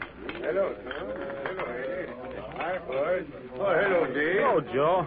I hear you're leaving your traps and getting out. What for? Well, I heard some Indians and Huskies talking about a white fox hunt, you know, up north of the Endicott Range. Up north of Endicott? Say, just how do you figure getting up there? Well, I got about $500 in my belt, and that'll buy me a pretty good outfit. I understand the Coast Guard boat Northland, she leaves for Point Barrow in a few days. Oh, so that's it, eh? Do you gents have anything else? Huh? Here, get me a cup of coffee, waiter. Yes, sir. How about you, young fella? No, thanks. That's all I want. And you don't have to hang around here, waiter, sticking your nose in. If we want you, we'll call for you. All right, Pop. Don't get excited. Hey, waiter. Oh, say, Dave, tell me, just how old are you? I'll be 22 next June. Well, I'm old enough to be your pa, and I'm going to talk to you just like I was. All right, now, Joe. First off, if you got $500 in your belt, you want to keep your mouth shut about it. Especially if you're going down around the waterfront these spring days. I can take care of myself, Siwash. Well, there's lots of guys putting out for the States that'd just as soon pop you on the head and steal your roll. Some of them gets jobs as waiters here until they can get enough to light out. You don't mean you think this fella that's waiting on us, well, he would You be a never crook? know. You never know. And here's another thing. No Coast Guard boat's going to take a kid like you up to Point Barrow. One reason they go up there is to bring out Poor fool white men who thought they could beat the Arctic. I know, Siwash, but that's one reason I want to try it. What? You ain't touched in the head, are you? Well, I don't think so. But I can't explain the whole thing. But you see, when I was a kid back home in Missouri, I was a weakling. No. Yeah, I had pneumonia as a youngster, and it left its mark on me. The boys used to call me Willie. Yeah. I've been trying for 8 years to live that down. That's why I always like to try and do the things they say a fella can't do. Well, I don't know. I think I'd rather be alive in Missouri, even if they did call me Willie, than 6 feet under the ice somewhere off Point Barrow. Well, I'll take the chance. But, gee, it's nearly 8 o'clock. I've got to go down to the docks. They said Captain Scott would be at the Coast Guard office around 8. I'll see you again, though, Siwash, before I leave. I expect you will, Dave. And I do hope them Coast Guard fellas put some sense into your head. Well, I hiked down to the waterfront, and it was pretty dark when I got there. But I finally located the Coast Guard office and went inside. Captain Scott was a crusty old sea dog, but he let me sit down and tell my story. And then he turned to me. You want to go up north and catch some white fox? Is that it? Well, I've got another plan in the back of my head, too, sir. Yeah. You're going to catch a few whales, too, maybe. No, sir. I've always been interested, though, in what happened to the old Franklin expedition. What's that? You know, sir. The English explorer, Sir John Franklin, who was lost back in 1847 looking for the Northwest Passage. Well, what about it? Well, I figure they must have left the log of the voyage case somewheres up there. Now, if I could find it, that'd be a great discovery. That's pretty good, that is. Why? You know, there have been half a dozen expeditions, outfitted with ships and equipment and supplies. They tried to solve the Franklin mystery and failed. Yes, but I think now Look here, young man. The best thing for you to do is to go back and tend to your business, whatever it is, and forget this crazy scheme. But, Captain Scott... I won't take you to Point Barrow nor anywhere else. And I'm a busy man right now. Lieutenant. Yes, sir? Show this young man out. Yes, sir. This way, sir. Don't bother. I can find my way. If you're going back uptown, I'd advise you to use the main street, young fella. Pretty tough along the docks at night. Well, thanks. Goodbye. So long. Darn old crab. I'll show him, though, all what a crazy scheme it is. Got a match, sailor? Well, yes. I think so. Here. Much obliged. You going this way? Well, yes. As far as the next corner. You don't know anybody looking for a deckhand, do you? No. I'm not a sailor. I'm a trapper. Ah. I've been wanting to meet up with a trapper. They generally come to town pretty well heeled, don't they? I don't know. What about it? Nothing, only stick 'em up and hand over what you got, buddy, and I ain't fooling. Oh, yeah? I'll kill you, you lug. I'll take you apart. Give me that gun. Let me go. Let me go or I'll shove you away. Take that, lug. I hope you're drowned. Hey! Give me a hand! What's the matter there? Well, throw me a line. We're alongside the schooner here. I'm coming. Here. Grab this rope. That's it. Now. Up. You come. Give me your hand. Yeah, here. Up. There, boy. Where? What the dickens happened to you? Thanks. Some guy tried to hold me up, and What? I tripped over that string piece there on the wharf. Well, did he get your money? Wait. No, I still got it. Well, that's good. Oh, say, you better get those pants off and stretch them. Cotton shrinks, you know. By morning, you'll be wearing knickers. Yeah, I guess it better. It's the only suit I own, too. Well, see, I got a fire in the cabin stove here. You come ahead in. Thanks. My name's Dave Irwin, and I certainly appreciate your help. Well, my name's Ira Rank, and this is my schooner. We're putting to sea tomorrow night. That is, if I can rustle up another deckhand. So, if you don't mind, I got some things to do here. Go right ahead. I suppose you're sailing back to the States, maybe? No, I go trading with the Huskies this time of year. We're sailing north to Point Barrow, up that way. Point Barrow? Well, what's Why, the matter? Gee whiz. Why, say, that's where Why, say, here's your deckhand right here, Mr. Ank, and boy, am I playing in luck. And so, quite unexpectedly, Dave Irwin's chance to start the journey north presented itself. And now, Dave will answer some of the questions sent in by our radio listeners. Dave, one of our listeners wants to know about the word huskies. Doesn't that refer to dogs? Not always, Don. That's what we call the Eskimos up north, huskies. I know you people down here call the sled dogs huskies, and they are of the so-called husky breed. But up north, they're just plain dogs, or the Eskimo word, kingmik. Well, here's another question right in that connection. Where did the name Eskimo come from? Eskimo is an Algonquin Indian name that means eaters of raw flesh. I guess the Indians named them that. Their real name is Inuit, which means the people, and that's what they call themselves, and with a great deal of pride, too. How many Eskimos, or Inuits, are there? Does anybody know? Well, it's estimated that there's about 30,000 of them, and living in an area, would you believe it, equal to the whole United States? Do Eskimos eat anything besides meat? Well, yes. Sometimes they have a change of diet, like fish, but naturally no vegetables. Why, at the magnetic pole, you're 1,000 miles north of even a willow. Well, Dave, here's a rather general question. What sort of people are the Eskimos?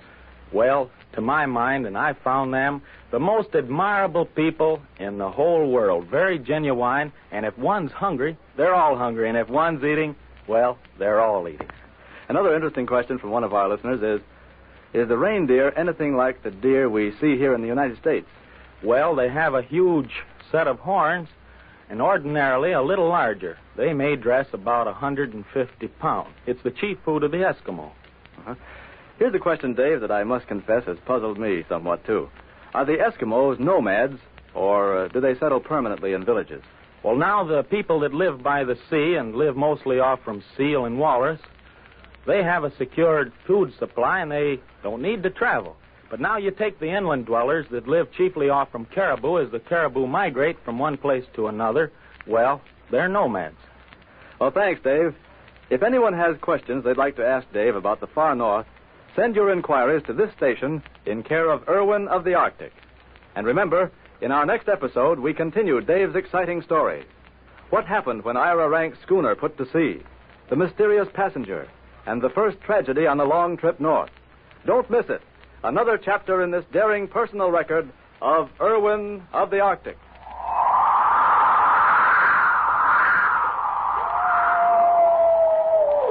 Hey, Amago, Namato, I know you. Oh, Chico!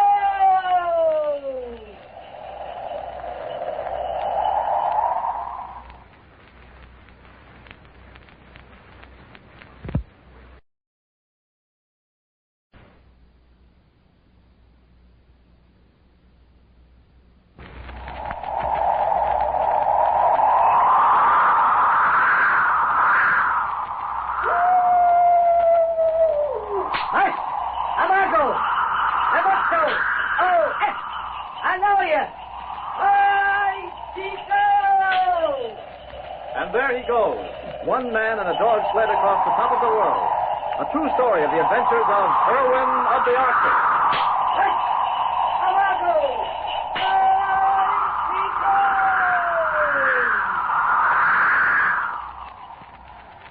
We bring you now Dave Irwin in person, and another exciting chapter of his famous journey across the top of the world. Today, the jealousy of the Eskimo herder, Pyrock, forces Dave to make an unexpected change in his plans, a change that threatens his very life. And now, Dave Irwin. Thanks, Don. All right, folks, if you're ready, I'll get right on with the story. Remember I told you how we killed Nanook, the polar bear, and the celebration that followed, and also the trouble that arose between the chief herder, Pyrock, and myself. You know, unintentionally, I had caused Pyrock to lose face with the rest of the Eskimos, and he was set on making trouble for me. Anyhow, about the third day of our camp there, Rocky and I were coming back from a hunt. There was a bitter wind out of the northwest, filled the air with fine snow particles. And in the usual dull twilight of noonday, kind of hard to make out that camp till we got less than 100 yards away from it, and... Andy say we're gonna move herd again next week, Dave. That's right, Rocky. We got to get him over near the Mackenzie Valley way. He wants me to take the deer sled tomorrow and go out looking for moss. You'll come along with me. No, maybe I not come, Dave. What? But, well, why not, Rocky? When he find out, I think Peter gonna be mad, Dave. Pyra? You mean because Andy's sending me out with the sled? Peter, he think Andy's gonna put you in his place. I see. Well, you needn't worry about that. I don't want his place. I'm only a passenger with this herd anyhow, so we get farther inland. Last week, when you carried pack faster than Peter, that put shame on him. His woman tell him to fight you, Dave. No Kabluna white man can be stronger than Eskimo, Inuit. I see. So that's what's eating Parok, is it? Well, maybe we better find out who's the stronger and get this whole thing over with. Look, he come now with other herders. Yeah, they're coming out to meet us, looks like. Well, what's on your mind, Parok? Kina, Ilwick? Kabluna white man, he fight Pyrak now. Kabluna put shame on Inuit. Inuit put shame on Kabluna. Why can't they wait until this thing, when we get back to camp, Rocky? They don't want to let you come back to camp, Dave, without you fight. Kabluna, take it fast. Well, all right, Pyrak. I've been on this hunt for the past 6 hours, but if it's got to be a fight, we might as well have it out. Namakto? Pyrak fight with steel knife. Steel knife? Maybe Kabluna afraid to fight Inuit with steel knife. Make Well, Kabluna's blood cold. Not exactly fond of steel knives, but... Better not, Dave. He can use knife better than Nanook can use claws. I'll fight him, Rocky. Let him use his knife. I'll fight him the only way I know how to fight, with my fist. King Waingo. Come on. All right. I'm going to let you have it, Pyra. You go quick, Dave. Here comes Andy.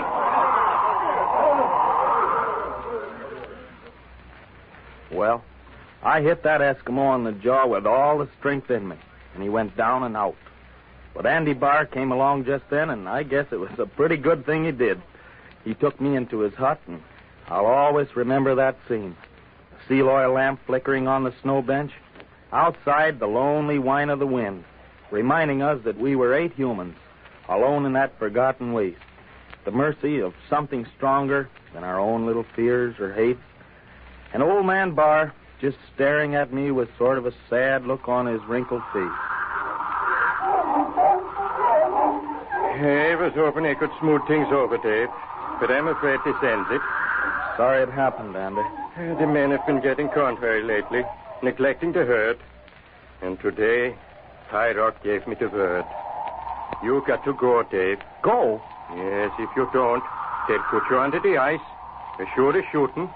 Then they'll haul out more than likely and leave me alone with 2,000 head of deer. I see.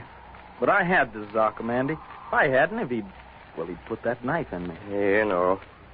But I get to get those deer through, Dave. There's hundreds of huskies and their families inland that are starving. It's your life again, Dan. Okay, I'll go, Andy. Agachek Van Mukik. Kina o Kabluna. Pyrak. Kabluna, Unak. You tell Pyrak. Kina. Kabluna is look. That's that. They want me to go, all right. They'll give you all the victuals they can spare. But it's a long march, son. About 200 miles back to Fort Yukon. Across the mountains. I'll follow the trail back towards Barter Island. There might be reindeer carcass along the trail. If the wolves have left any. I hate like the place is doing this. Because it likely means that, that... I know. I'd rather die by myself. I've got to, Andy. If you get through, it may be better for you than trying that vile scheme you had to go it alone after you left the herd. You'd have died, sure. Maybe. I haven't given up that scheme either. When do I start? You better get your pack ready now. And tell Pyrock you're leaving. So about 2 hours later, I was bundled up in my warmest caribou skins and mucklucks and ready to start out. I decided on Barter Island because Tom Gordon, an old whaler, lived there when he happened to be home. But I knew I faced a long, hard journey. The wind had died down, and the herders were standing in a silent group in front of their long hut when I came out. Rocky stepped over and he held out his hand. I say goodbye, Dave. Goodbye, Rocky. I always remember you saved my life that time, Dave, but I am Inuit. I must stay with my people. Sure. That's right, Rocky. You couldn't help it anyhow. One can travel faster than two. You hit straight for the shore, Dave. Then follow it best. You might get some seal through the ice. I may meet up with some walrus, too, Andy. I'll be all right. That's a place to sail them dogs. You go see if they're fighting, Rocky. Amaru, I hear words many times. I go see. Look, Andy. Look, that dark mass is moving this way. Gosh, it's the herd. And they're stampeding. Tie, Doc. Get your men out. Get that pack off your back, Dave. We need you here. Okay. I help. I've got my rifle here, too. They're coming straight for us. Head them off. Not the pack ice. Head them north. Head them north.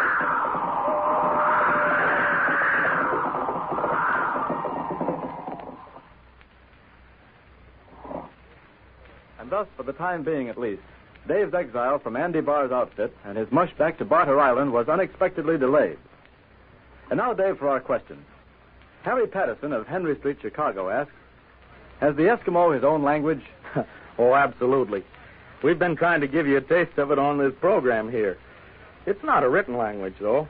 It's an almost universal speech among all of them. I spoke the Alaskan Eskimo, but I could make myself understood 2,000 miles to the west on Hudson Bay. It's a little bit different, though, in dialect. Well, that is interesting. Teddy Cox of Camden asks, how does it sound to count in Eskimo? Will you oblige, Dave? Okay, Teddy. Here's 1 to 7.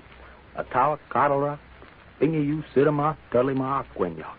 Is that as far as they go, to 7? An Eskimo seems to figure after you get 7 caribou or 7 seal or maybe 7 wives, you've got plenty. They just don't bother going any farther. Well, that's a good sound philosophy. And now question number 3. Mary Harris of Cincinnati wants to know, are the Eskimo a clean people? Well, they're as clean as they can be. For example, at night they crawl into sleeping bags made of fur. They get in quite naked, without a thing on, like the day they're born. They leave their clothes nearby, and in the morning they take a stick and beat the frost out of the clothes. They have to do this because during the night the perspiration freezes and their clothes become as hard as sheet iron. So, if, washing your clothes every morning before you put them on gives you a rating as a clean people, well, the Eskimos are certainly a clean outfit. Under those conditions, they certainly are clean. Now, Lester Wallace of Springfield, Ohio, wants to know, what was the reason for the Canadian reindeer drive? Well, the migration routes of the caribou often change coming down through Canada. And at times, the Eskimos waiting for them, when these changes come about, they actually starve because the migration routes have been changed. Well, I'm sure that's a question that a great many people wanted answered. And now we come to the next question. Arthur Laverne of Omaha, Nebraska, asks, where did the Eskimos originally come from?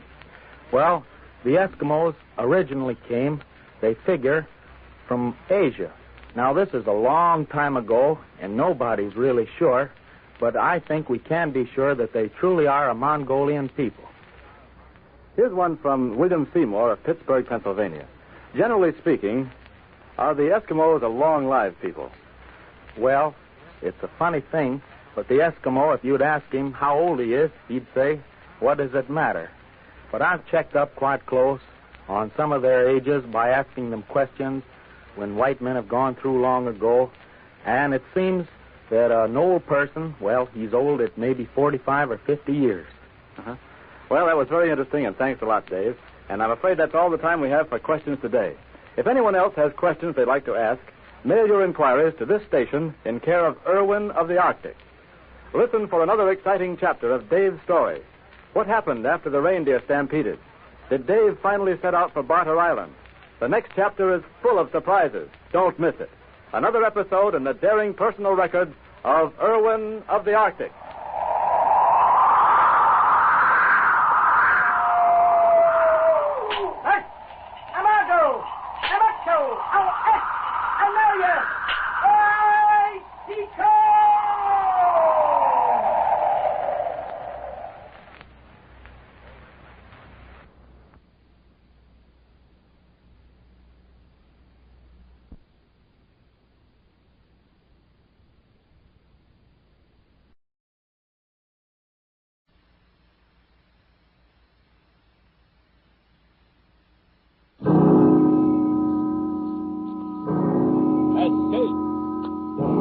Escape tonight to a raft in the South Pacific.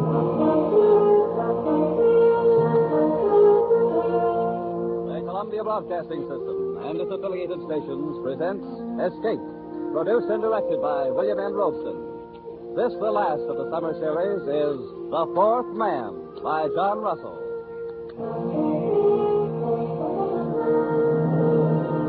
Noumea in the South Pacific. To a generation of French criminals, a word to be uttered in the same terrified breath with Devil's Island. The penal colony at Noumea, where the cutthroats, garrotters, and sadists from the dregs of French society were sent to a living death. Tonight we invite you to escape from Noumea in John Russell's The Fourth Man.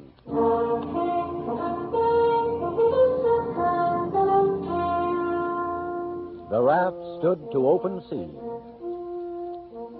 A mat of pandana sleeves served for its sail, and a paddle of wood for its helm. It was woven of reeds and bamboo sticks lashed upon triple rows of bladders, and it carried 4 men. 3 of them sat huddled together at the far end. Their bodies were blackened with dried blood, and the hair upon them was long and matted. They wore only the rags of blue convicts' uniforms. On wrist and ankle, they carried their mark, the dark and wrinkled stain of the manacles. There was Dubose, doctor, man of the world, murderer. Friends, the thing is done. And Fenneru, forger, ladies' man, weakling, coward. Yes, we've escaped. And the one known as the Parrot, thief and cutthroat. So far, so good. And by the way of celebration, gentlemen, may I offer you cigarettes? Cigarettes? Oh. Doctor, you're a marvel, a magician. Look at them. White and fresh as though they just came from the package. How did you do it? Oh, every 6 months there are about 75 escapes from Noumea, and not more than one succeeds. Ours would be that one, I knew.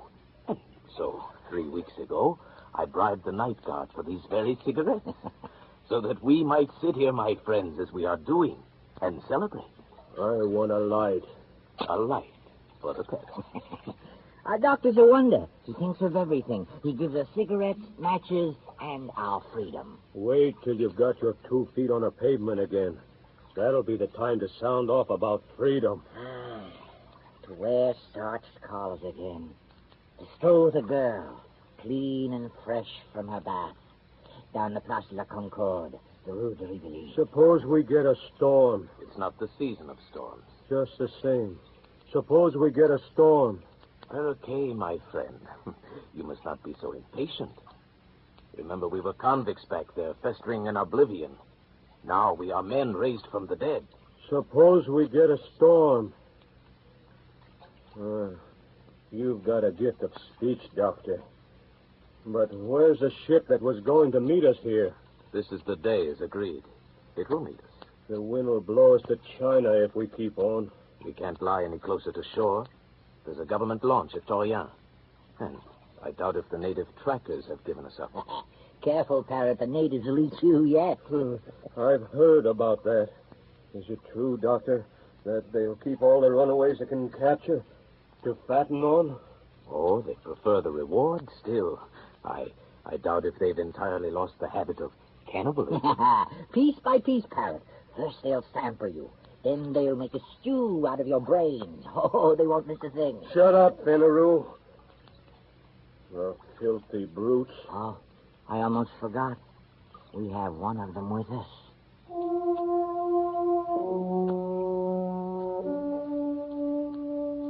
fourth man was steering the raft. He sat crouched in the stern, his body glistening with spray. His huge dark hands held the steering paddle. He was motionless, like an idol, his eyes fixed on the course ahead. The fourth man on the raft. You are looking at a Canuck, my friend. You will see nothing superior. No line of beauty to redeem the low angle of the forehead, the knobby joints of the body. Nature has stamped him with the mark of inferiority, and he has set the final seal himself with that twist of bark about his middle, that prong of pig ivory through his nose. Yes, but nonetheless, he's a man, and there is a price on our heads. He could be taken as where he likes. Calm yourself, Fenneru. This is a very simple animal, an infant, really. Does that mean he couldn't double-cross us? It does. He is bound by his duty. I made my bargain with his chief up the river, and this one is sent to deliver us on board our ship. That's the only interest he has in us. And he'll do it? He will. That is the nature of the native. I don't trust him, not for a minute. The brute. The animal. You! It's you I'm talking about. You dirty brute. Save your breath, Parrot. He speaks no language, only a few noises, a few signs. I don't feel right on the same raft with that. Well, burn yourselves up in the sun if you like, but me, I'm going to crawl under a mat to get some sleep. Yes, we should all sleep a little, conserve ourselves.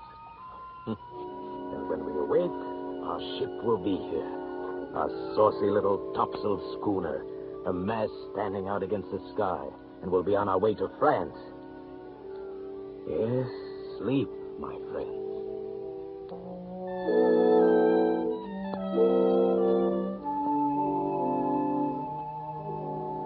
The two younger convicts dozed under the heat of the day, but not the doctor. He stood once again to sweep the skyline under his shaded hand.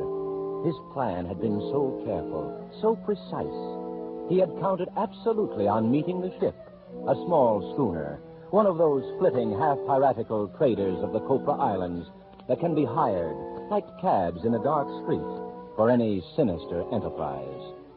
And there was no ship. And there was no crossroads where one might sit and wait.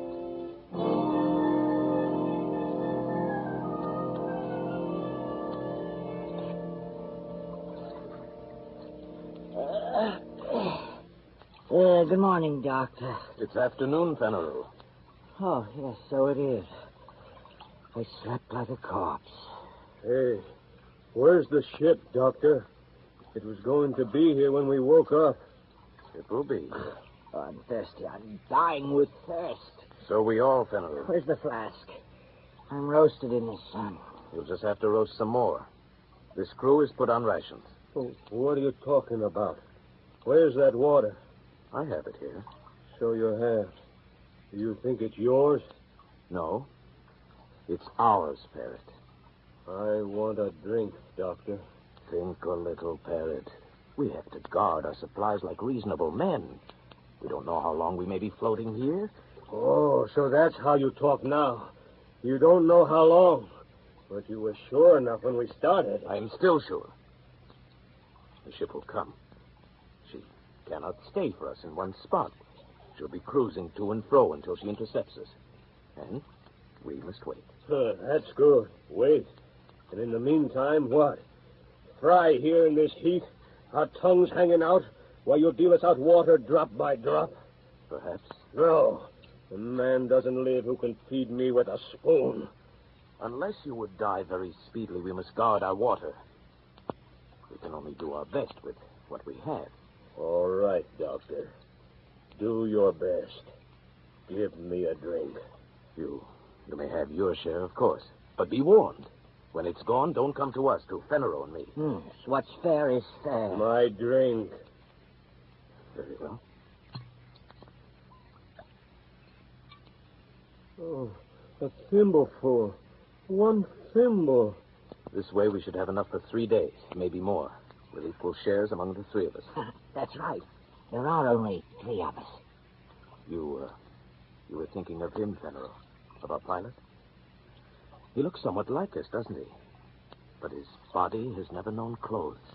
His feet, shoes. His heart has never known the swelling that comes with feelings of love or beauty. His mind has never known a single thought. Look at us three, gentlemen. You, Fennerow, a forger. You, Parrot, a thief. And I, Dr. Dubose, of Paris and Marseille, a murderer. And yet, we are civilized men, and this is a savage animal. And our provisions are for civilized men only.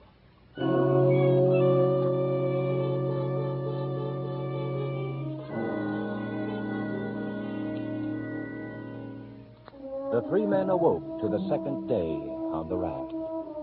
They looked and saw the far round horizon and the empty desert of the sea and their own long shadows that slipped slowly before them over its smooth, slow heaving. The land had sunk away from them in the night. The trap had been sprung. As the savage sun kindled upon them with the power of a burning glass, a calm fell, an absolute calm. The air hung, waited. The sea heaved and fell in polished undulations, and the sun shone, driving in under their eyelids like white-hot splinters. They crawled to the shelter of their mats, gasping, shriveling. And the water, the world of water, was slack and thick as oil. Oh, how lonely it is. Dr. DeVos. Yes, Parrot? Look around you. What do you mean? Go on, look around. What do you see? I see water, Parrot, and the horizon. Nothing else. Oh, don't you see a ship? A saucy little schooner? Those were your words. Well, where is it? Why don't you see it? It will come. Or will it comfort us to be dead when it comes? You say that you count on your friends, but suppose they leave you to rot here. Leave Parrot and me to rot here. That would be a joke, eh, Doctor? To wait for a ship that will never come? It will come. My friends will not fail me. Why? How do you know? How can you be so sure? There's a safety vault in Paris, full of papers to be opened at my death. Those papers contain confession. Now, gentlemen, my friends will not fail me. Parrot. Yes? A moment ago, you asked me what I saw. Well? There was something I neglected. What's that? I see a Canuck on this raft with us. He does not join us. He does not look at us. He sits on his heels in the way of the native, with his arms hugging his knees. He sits at the stern, motionless under the shattering sun, gazing out into vacancy. Whenever I raise my eyes, I see nothing else. Only this Canuck. He seems to be enjoying himself quite well. I was thinking so myself. The cannibal. The savage. He does not seem to suffer. What's going on in his brain? What does he dream of there? He looks as though he hates us. A dirty rat. Maybe he's waiting for us to die. Maybe he's waiting for the reward. At least he wouldn't starve on the way home. He could deliver us piece by piece. How does he do it, Doctor? Hasn't he any feeling? I've been wondering. It may be that his fibers are tougher. His nerves. But we've had water, and he hasn't. And yet, see his skin. It's moist and fresh. And his belly, flat as a football. Don't tell me this savage is thirsty. Is there any way he could steal our supplies? Certainly not. Suppose he has his own supplies. Hidden. What? We'll see. Search the raft. Come on, we'll learn his secret. Here, look under the mat. Tear it apart. Push him aside. Anything there? No. Gentlemen. You were mistaken. He has nothing hidden. You're wrong about him, Doctor. You say he has no understanding. There's one thing he can understand. Pain. Parrot, not so much. That's enough. There. Come. That'll teach you. Not so chipper now, are you? Not so happy with your luck. That'll make you feel... Well, Ferret, you feel better now, don't you? Superior. Come back, my friends. Come back under the mats. The glare of the sun is not so bad there. Oh, idiots. What's the matter with our parrot now? Idiots. Why do we look and look? The schooner can't help us now. If we're becalmed, then they are too. Doctor, is that true? Yes. We must hope for a breeze first. Well, then why didn't you tell us? We trust you. Why do you keep on playing out the farce? You are wise, Doctor. You are very wise. Put down the knife, Ferret. You know things we don't, and you keep them to yourself. All right, but be careful. If you think you'll use your wisdom to get the best of us, be careful, Doctor, because I still have the knife.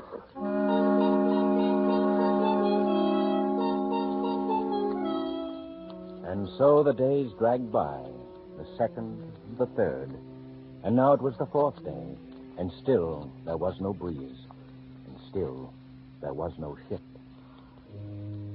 Oh, Doctor. Yes? What do you stare at? At him. At him, the native. The Canuck. Why? Look at him, and look at us. We are dying. Our powers are ebbing. And him? Naked, wild, brutish. He has yet to give the slightest sign of complaint or weakness. Doctor, is this a man or a fiend? A man. It is a man. A miracle. It is a man and a very poor and wretched example of a man. Why, you'll find no lower type anywhere. Look at his cranial angle, the high ears, the heavy bones of his skull. Why, he's scarcely above an ape. Then what? He has a secret. A secret? But we see him. Every move he makes, every minute. What chance has he for a secret? Absurd. Here are we three, children of the century, products of civilization. And here is this savage who belongs before the Stone Age. Is he to win the struggle? Absurd. What kind of secret? I can't say. Perhaps some method of breathing. Some strange posture he uses to cheat the sensations of the body. Such things are known among primitive peoples. Known and jealously guarded. Like the properties of certain drugs. The uses of hypnotism. Who knows? We can know. We can find out. Would you ask him? Useless. He would not tell. Why should he? We scorn him. We give him no share with us. We abuse him. And so he falls back upon his own expedients. They are the means by which he has survived from the depth of time. By which he may yet survive when all our wisdom is dust. There are a number of ways of learning secrets. I know them all. It would be useless. How could he stand any torture you might invent? You saw how he behaved before? No, that's not the way. Oh, listen to my way. I'm tired of all this talk. You say he's a man. All right, then he has blood in his veins. At least we could drink. No. It would be too hot. It would be salt. Well, kill him then and throw him over the side. Let's be rid of the thing. We gain nothing. Then what do you want? I want to beat him. That's what I want. To beat him at the game. For our own sakes, for our racial pride, we must. To outlast him. To prove ourselves his masters. Watch him. Watch him closely, my friends. Watch? I'll watch, all right, my good doctor. I'm not sleeping anymore, and leave you alone with that bottle. The bottle. The bottle. I've been meaning to discuss our rations with you. Have you? We're running very short. I'm afraid we must cut down again. And what are we cut to? Half a thimbleful. No. We must keep our wits. I say no. All right. Then we'll put it to a vote. You say no. I say yes. Fenneru. Yes, anything, but give me mine now. Then it's half a thimbleful. For Monsieur Fenneru. Your share, Fenneru. More, I'll die. Give me more. No more today. You must. Doctor. No more today. Look, a ship. Oh, at last. Where is it? I don't see any ship. It's a trick. Look, Fenneru. He has the bottle. You dirty thief. Look at him. You killed him with that oar. What about the bottle? Yes, there's some left. You caught him just in time. And you caught the bottle just in time. It seems I did. And there is no ship. There will be no ship. We are done. Because of you and your dirty promises that brought us here. Doctor. Liar. Fool. Don't come any closer. Unless you want this flask broken over your head. No. Oh, I wouldn't want that. Wait. Just think, Parrot. Why should you and I fight? We can see this trouble through and win yet. This calm can't last forever. Besides, there will be only two of us to divide the water now. Yes, that's true, isn't it? Fenneru kindly leaves us his share, an inheritance. All right. I'll take mine now. My share. Right now, if you please. Later, we'll see. So be it. Your share. Many thanks. And now, Fenneru's share. To me, please. As you say. And now, another good doctor. 3. That's enough, Parrot.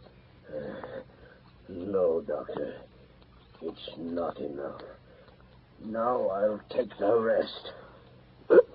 Parrot, stop my arm. I'll kill you if you don't let go. Thank you.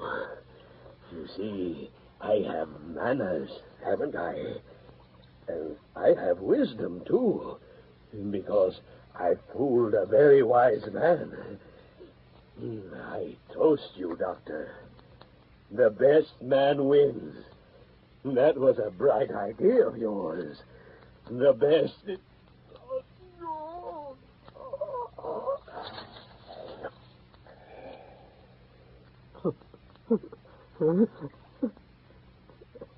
So the best man wins, eh, Fred? You forgot I'm a doctor, didn't you? You forgot that a man cannot go without water for 4 days, then drink his fill and live through it, huh? Go on, Parrot. Gasp out your worthless life. While I laugh. Hey, the best man always wins, Parrot. The best man... So, the best man wins, yes, Doctor. You forgot my knife, didn't you? Forgot me lying at your feet. Gave me up for dead, didn't you? But now it is I, Fenneru, who will outlast the two of you. Yes, my good doctor. The best man always wins. Fenneru, you fool. The water, it's running out.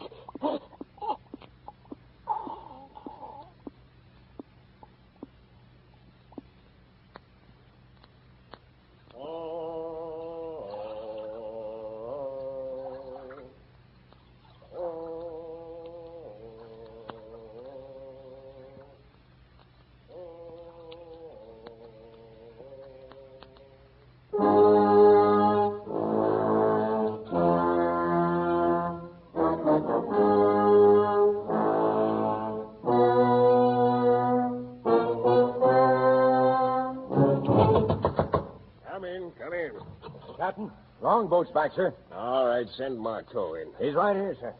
Bad luck, sir. The raft was here all the time, not 10 miles away from us. Ah, that calm. Well, where are they, the passengers? Yeah, we're too late. They're all dead. All dead, huh? Yes, one stabbed to death, another skull crushed, the other fried by the sun. They're all dead. Well, all the better.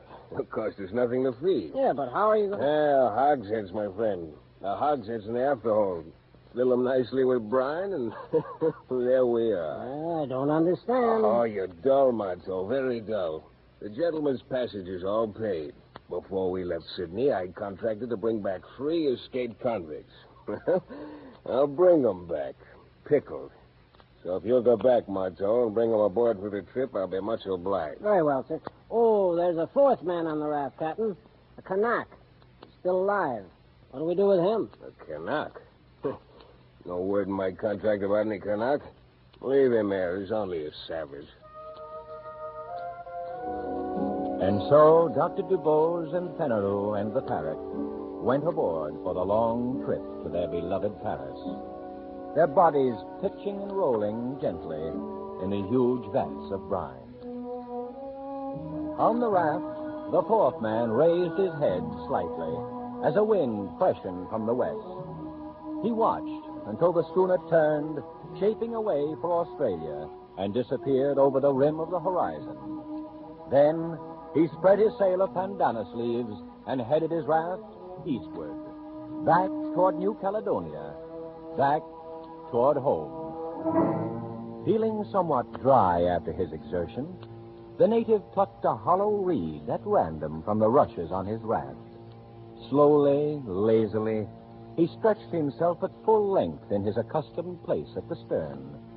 He thrust the reed down deep into one of the bladders underneath the raft and slowly drank his fill of sweet water.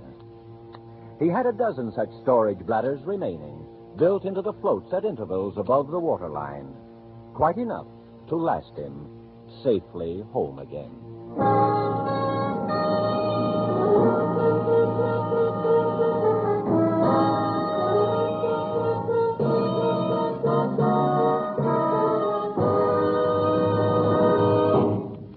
Escape is produced and directed by William N. Robeson.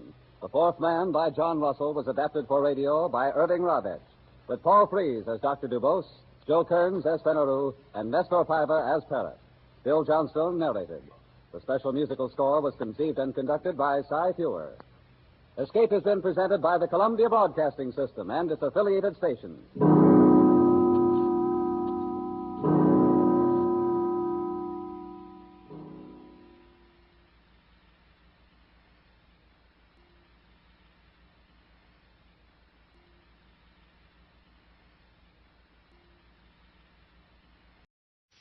The American Broadcasting Company presents Exploring the Unknown, starring Zachary Scott.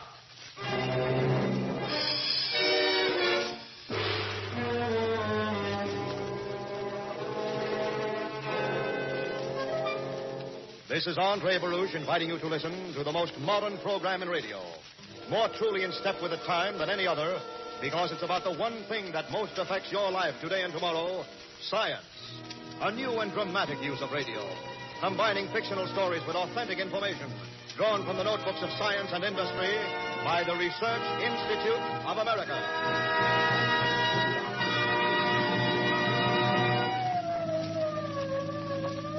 Orderly, give me that oxygen tank. I hope we can pull him through until he talks. Have the driver radio phone ahead for standby emergency. The sirens scream through the streets and carry us into an exciting melodrama, featuring the star of the motion pictures Cass Timberlane and Mildred Pierce, who can soon be seen in the Eagle Lion film release, Prelude Tonight, Zachary Scott.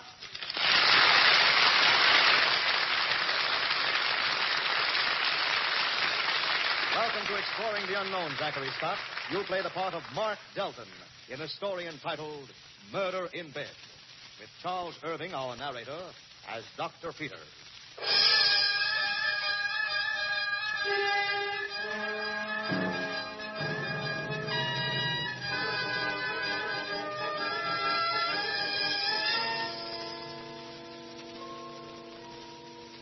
In the waiting room at Mercy Hospital, a tall, lean-faced young man walks back and forth impatiently. Suddenly, a door opens and a doctor steps into the room. Mr. Delton? I'm Mark Delton. How's Bill? You can see him now. This way, please. How is he? He's in a bad way. Is he going to die? I think he is, Mr. Delton. How long has he got? 3-4 hours at the most. Maybe that many minutes. But why? What happened? What's wrong with him? Quiet, please. This is his room. In here. You can stay only a few minutes. Bill. Bill, it's me, Mark. Mark Delton. Hello, Mark. Thanks for coming. I came as soon as I got the call. I had to see you. You're my pal. Sure, kid, I'm your pal. Oh, I was a fool, Mark. Well, everybody's foolish sometimes, kid. I should have known better. I didn't use my head. I always was a jerk. Don't get excited, Bill. Take it easy. We'll talk about it later. Hold my hand, Mark. I'm scared. I'm holding. Oh, hold it tight, Mark. I can't feel it. Let me call the doctor, Bill. It's... Mark. Bill. Bill. Dr. Franks, hurry. Yes, what is it? I'm sorry, Mr. Delton. He's dead.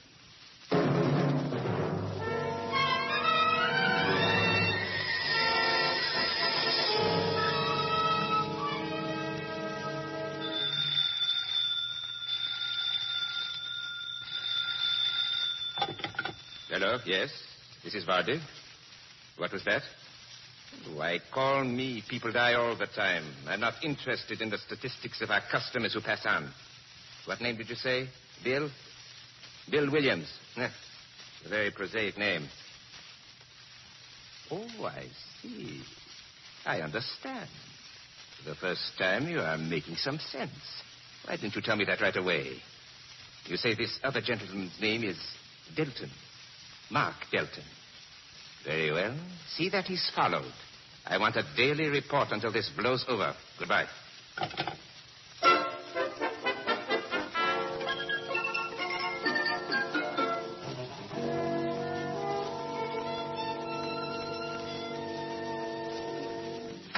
Hello, Mark. What brings you to this Tower of Babel? I got a job to do, Fred, and I don't want to end up in jail on the way. I just think I have some influence. I don't know anyone in the state who's got more. There are some people who wouldn't agree with you. That shows how wrong they can be. Fred, you remember Bill Williams, the red-headed kid with the bum jokes? Oh, sure. How is he? He's down for the final count. Happened this morning. Mercy Hospital. I was there. Oh, that's tough. He died in bed like an old man. The doctors have got a name for what killed him. It's very medical. I can put it in one word. And that word is murder. Murder? Are you certain? Bill had a lung infection. Needed expert medical care. He was scared, and he was dumb, and he was broke. The quacks got their hooks into him. They gave him a gadget. They told him it would make him well. I've been doing a little snooping the last 4 hours, and certain facts are becoming clear. There's a regular syndicate operating with a mastermind behind it. They're muscling in on my racket, and I don't like it. They're getting too cocky and too dangerous. And you plan to smash them, is that it? That's right. I don't see how I fit into your plans. You've as big a stake in this as I have. When you track down fakers and killers, you can't be polite. I bumped off some guys once before to save your neck, and this time I want to operate with more finesse. And I want protection. This is very dangerous, very risky. I know it. I haven't forgotten what you did for me, Mark. I'll go as far as I can to help you. But for heaven's sake, Mark, keep your wits about you. When the chips are down, the law's a very tough thing, no matter who tries to protect you.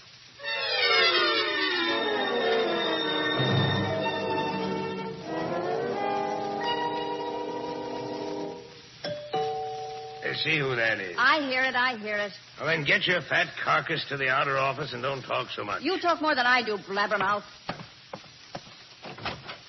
How do you do, sir? The doctor in? Have you an appointment? I don't make appointments. I'm not sure he's free. Who's calling? Dawson. Mike Dawson. Sit down, please. Well, who is it? Some guy who says his name is Mike Dawson. He don't look sick to me. What do you know about sickness? I know more than a blabbermouth. How's he dressed? He ain't no Clark Gable, but he's got a buck or two. Yeah, good. We'll make this a $10 visit. Just like they do on Park Avenue, huh, Fatty? The doctor will see you now, Mr. Dawson. Come in, sir. Come in. Please, sit down. Now, what's your trouble? I got dizzy spells and sick to my stomach 6 or 8 times a day. Have you been to any other doctors? I stay away from doctors. Then why are you here to see me? A guy told me about you. He said you're smart enough to forget a face. Oh, you think that's a good recommendation? Who told you that? A guy who helped a lot. I met him in a joint. Some joint. One of my patients, huh? Would you mind telling me his name? I think it was Williams. Oh, yes, I remember him. Very difficult case. I'm glad he's better. He ain't bothered no more. Now, open your mouth, please. Say ah. Ah. Paranoid complications. What does that mean? No, that's quite technical. Let's see your eyes. Mm-hmm. Optical martinosis. You have headaches? Yeah. Have a fuzzy taste in your mouth when you wake up in the morning? Yeah, sometimes. Mm-hmm. Well, symptoms are pretty clear. Nothing to be too alarmed about, but it will take a while to fix you up. Can you afford $50? That's pretty stiff. Not as stiff as some other places would charge. For shock treatment. Shock treatment? The symptoms show you have a mild brain inflammation. All the best brain doctors use shock treatment. Now, I have a home use machine, an electric skull cap. The electrical waves do the work. Now, you don't feel any shock. You just hear a hum. It'll fix me up. I guarantee a cure. $50. Well, I guess I've got to do it. Here's your dough. That's fine. Now, you come back tomorrow at noon and pick up the machine. It takes some time to fix the rheostats for your special prescription.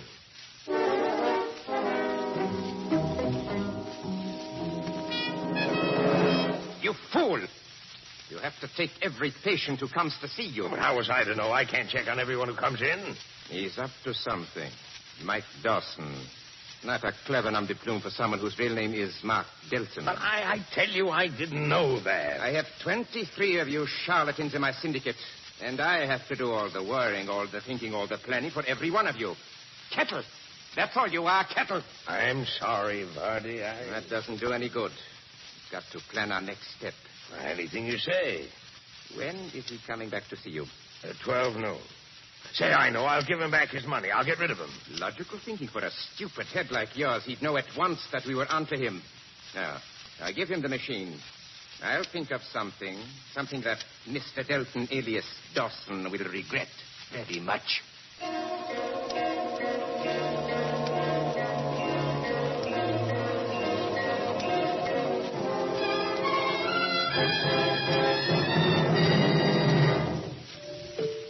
All right, I'm coming. Oh, it's you. Yeah. Is it ready? Yeah, it's in the back room. I'll get it. I'll help you. That's all right. You just wait here. I'd like it better if I could help you. You would? I really would. Well, if you insist. What's a good looker like you doing here? You ought to be in one of those uptown offices. It's not easy to get a job up there. Class should be with class, I always say. Back here? That one in the corner. Hey, where's the doc? Out on a call? Why, yeah, he's out on a call. Say, did you really mean it about class, I mean? I sure did, honey. Hey, what's this machine? Oh, I don't know. Some kind of a vapor bath machine. It sprays the body with different chemicals and cures lots of things. I'll bet it costs plenty. All those dials and tubes and nozzles. We don't sell it. Just rent it out. $100 a month. I didn't know good lookers had brains, too. You got a good medical education. Oh, you're just being nice. Well, that's not hard to do. What's this one? That? Oh, that's a magnetic belt. It magnetizes the iron in the blood. You got bad blood. It doesn't. Science is really wonderful. How much does the doc get for this one? $10, $20 a week. I guess I'm getting off cheap. Who's that? No, I better go see. Well, come right back. I like to talk to you. Right back. It's a promise. Magnetic belts and chemical vapor baths. What a bunch of junk. There's no metallic iron in the blood. It's all in solution. Even a cyclotron couldn't magnetize it. And if it could, it wouldn't mean anything. And chemical vapors. The skin doesn't absorb most chemicals, and the few it might have no effect on any disease.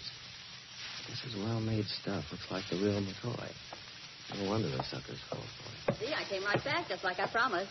That's right, honey. Anything more you'd like to know or find out about? Could be. You work there late? Oh, 5, 6 o'clock. Then you're free in the evenings. Well, that's okay, honey. I thought you'd be working later. You got a lot of patients up there, haven't you? They don't take a lot of my time, unless I want them to. How many patients you got? 200 or 300. Quite a practice the doc's got. I don't think that's any concern of yours, Mr. Dawson. You ask a lot of smart questions for a man who has brain trouble. I was just being sociable. I came to pick up my machine. Yeah, the best thing for you to do is to take it and go. Use it 3 times a day. The directions are printed inside. Okay, Doc. Goodbye, ma'am. Well, what did you tell him? I didn't tell him nothing. Now, don't lie to me, Fatty. Oh, everybody's not a blabbermouth like you. What did you tell him? Nothing. Just what the machines did, what you tell everybody about them.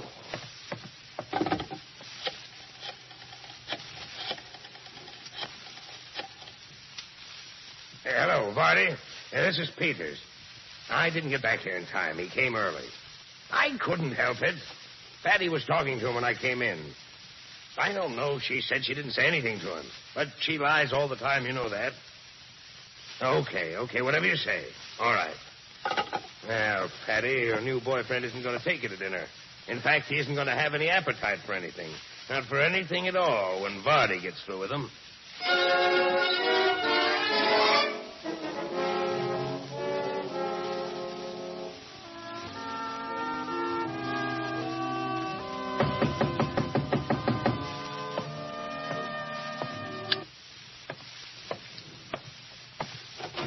Mr. Dawson? Yes. Thank you for inviting me in. I didn't invite you in. Who are you? I'll introduce myself in a moment, but first I'd like a few words with you alone before I have you meet some friends of mine outside your door. I'm listening. Your real name, I believe, is Mark Delton. I take your silence for agreement. You were a friend of the late Bill Williams, a very close friend. Friendship is a rare thing, Mr. Delton. I commend your virtue. Go on. You see, Mr. Delton, I have an extraordinary facility for getting facts about people. Tell me more. I don't know exactly what you're up to, but I think I can guess. Most medical charlatans, I'm not embarrassed by that word, so you needn't wince. Most are lone wolves preying upon innocent sheep. I am more ambitious and more clever. I have an organization, and I think you resent that fact. Just why, I don't know yet, but I intend to find out. Are you ready to come, Mr. Delton? I have 2 charming fellows I'd like you to meet. I like it here. Don't take another step, Mr. Delton. I don't like impulsive young men, particularly when they knock me down. If you don't believe me, perhaps you'll believe this gun. That's a very persuasive argument. Then come along. It's too late as it is.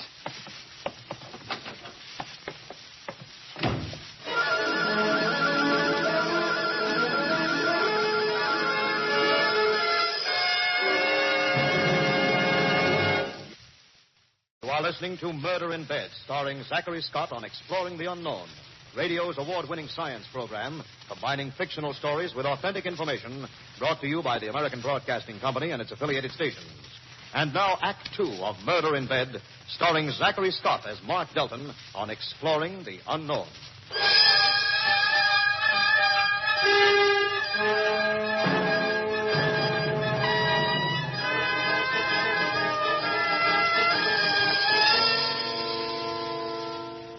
Here we are, Mr. Delton. Will you step into my parlor? With these 2 Black Widow spiders of yours, I don't have much choice. Jose, Michael, you may leave. Close the door and wait in the next room.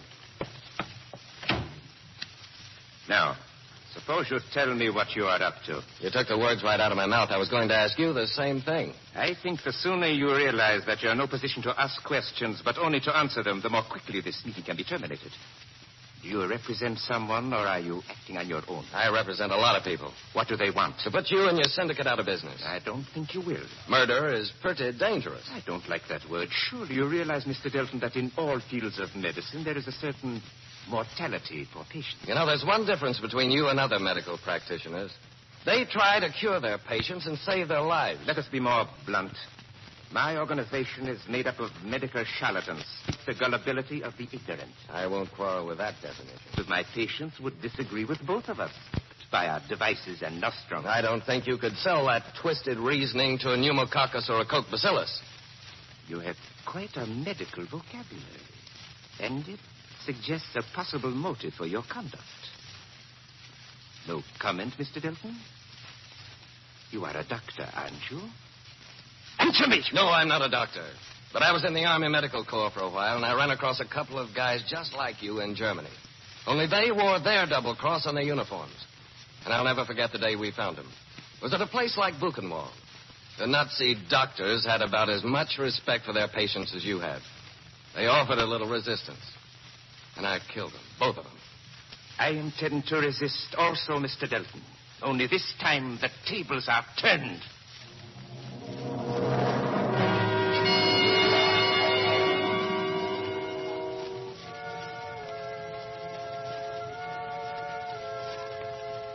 Here's the report on Mark Delton, but I don't think you're going to like it. Really? Why? Well, the boys kept an eye on him as you instructed, and the first thing you won't like is someone else is following him, too. Oh, I see. Then he visited this Dr. Peters a couple of times, and then this character came to Mark's apartment with a couple of boys. What character? Yeah, this one. Got a picture of him when he stepped out of his car. Do you know who he is? Yep, Vardy. Theodore Vardy. Police know a lot about him, but they've never been able to charge him with anything specific. Where did he take Mark? Well, that's the part you're really not going to like. We lost his car in the traffic. I promised Mark as much protection as possible. Now I'm worried. Get all the information you can on Vardy. Tell the boys to find where Mark is. Pronto.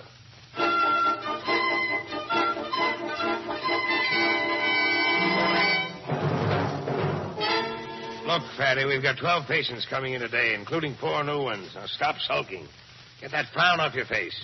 You're a bad advertisement for us. A doctor's nurse is supposed to look healthy. I didn't tell Mike Dawson anything. He was just being nice I to told me. you his real name is Mark Delton, not Mike Dawson. And let's not talk about him anymore. You can be a blabbermouth when you want to. It's all in Vardy's hands now, and you don't... Now, that's a patient. Now, put a smile on your face and let him in. Where's my white coat? Back at the door and throw that cigar away. You look like a cow. Go on, get out there. Let's see, we've got too many of those ray machines. Better get rid of some of them. Better keep the goods moving. Why do they make this junk so heavy? There. Right this way, please. Doctor, this is Mr. Paul. Come in, sir. What can I do for you? I got a bad sickness, see. These sores. Have you been to any other doctors? Well, I come to you because some of the other fellas who got this say you fix it up cheap and it don't hurt. You should be careful, and you won't get this. Fellas told me I wouldn't get no preaching. If I want preaching, I don't need to come here. No offense, sir, no offense. And no charge for that advice. And now I know just what to do. How much money have you got?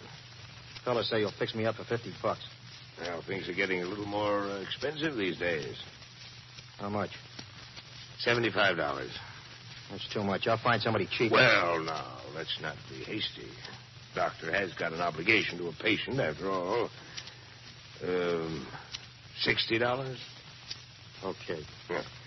He must get into the blood. Septic penetration. But it won't hurt. We can do it with the rays. Okay, Doc. I guess the fellas was right. You're okay. He'll be all right, Mr. Paul. Glad to help you. Just a minute. He pushed his way right in. I don't know who he is. You know Mark Delton? I never heard of him. You're lying your teeth. Well, I'll leave you now. Thanks a lot, Doc. Doc! Why, his degree's as fake as his contraptions. Who are you? Well, one of my patients. Yeah, what's wrong with Don't you tell him, Doc. You don't need to tell me. I can guess. What did old Dr. Kildare tell you, huh? Well, he's going to fix me up. I'll bet he took you for plenty. Why don't you go to the city clinic? It won't cost you anything. Now, just What'd a you minute. do, running one of your machines? It's a ray machine. It fixes the blood. No ray machine can fix the blood. No way to get rays into the blood. Now, what do you mean by saying that? Who are you? I'm the guy who's going to put you in the clinker.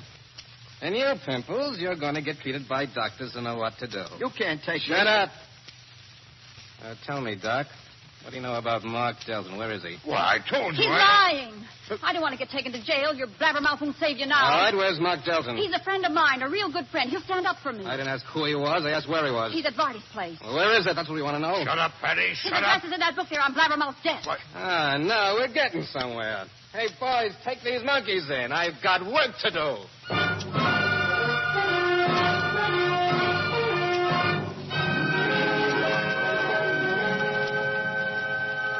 Mr. Delton. Delton, come now, wake up. Jose, give him a shot of brandy. It was a little rough on poor Mr. Delton.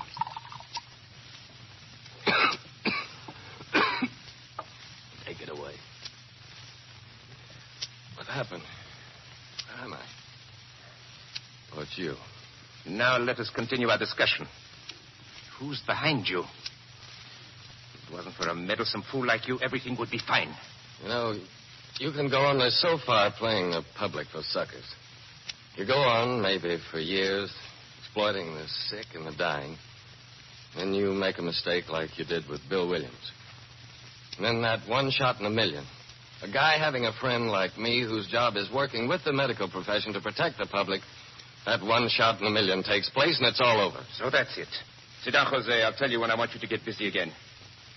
Mr. Delton, I'm giving you 10 seconds to tell me who's looking for you and what they plan to do before I let my sadistic assistant exercise his talents once more. 1, 2, 3, 4, 5, 6. Save your breath. I'm not going to talk. 7, 8. Sit down, Jose. You still have 2 seconds. 9, 10, and out. Get him! Jose, Michael! Come on, Michael. I've got the same present for you I gave Jose. You impetuous fool! Oh. Let's get out of here. Help me with Jose. Don't be in such a hurry, Vardy, and don't move for a gun. I got one right here. All right, as you say.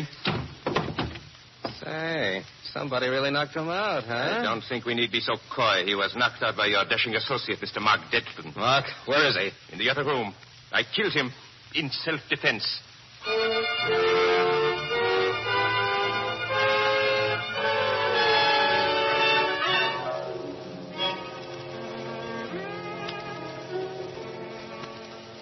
Well, do you feel better this morning? Remember me? I'm Dr. Franks. Oh, sure, I remember you. How are you? I'm as well as you'll be in a week. Fortunately, it was just a flesh wound. It's more fortunate as the fact that you're a real doctor. Now, that's a strange remark. I don't think so. I got this tracking down a bunch of medical vultures, the kind who killed Bill Williams with their fake remedies. Oh, I see. That's what all the shooting was about. May I come in? Oh, hello, Fred. Good to see you. This is Dr. Franks. Oh, how do you do? Hello, Doctor. Fred is an old buddy of mine, Doctor. He and Bill Williams and I were in the same outfit overseas. His boys came just in time yesterday. He looks very familiar, but I can't quite place him. Maybe you were right, Fred. I guess there are some people who don't know how much influence you've really got. Doc, this is the Honorable Fred Russell, Governor of the state. Oh, of course. I was just paying Mark back, Doctor. He saved my life once when some impatient Nazi doctors were resisting capture. With what he did yesterday, the evidence he uncovered, the lives of a lot of citizens of this state will be saved from medical charlatans. Dr. Franks, you want an emergency, please? Right away, nurse. Excuse me, gentlemen. There goes the real doctor. If people would only go to a guy like that instead of the fakers, they'd be a lot better off. And so would I.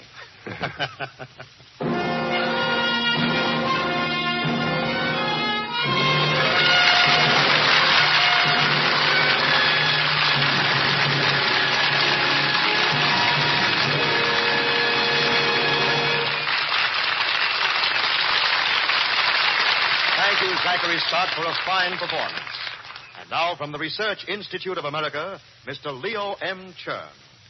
One of the most shocking contrasts in our country is the existence side by side of unexcelled medical facilities and widespread use of nostrums and cure-all devices. From long years of careful research by doctors, biologists, and industrial pharmaceutical laboratories have come a series of drugs and therapeutic methods which in the hands of competent men mean life for millions who would otherwise die. But the tragedy is that suffering and death still result for those who cannot or will not distinguish between scientific results and groundless claims. Tonight, Exploring the Unknown has for its guest an eminent authority, the president of the Medical Society of the County of New York, Dr. Harold B. Davidson. Dr. Davidson, do you think that quackery is a major threat to the health and lives of American citizens? Luckily, Mr. Chern, I have had no personal experience with such villainous quacks as were dramatized here tonight. But I do know of apparently harmless, yes, apparently helpful quackeries as murderous as these, and perhaps more dangerous, as seeming good, they give a false sense of security. It is obvious that inadequate or ill-chosen treatment is harmful.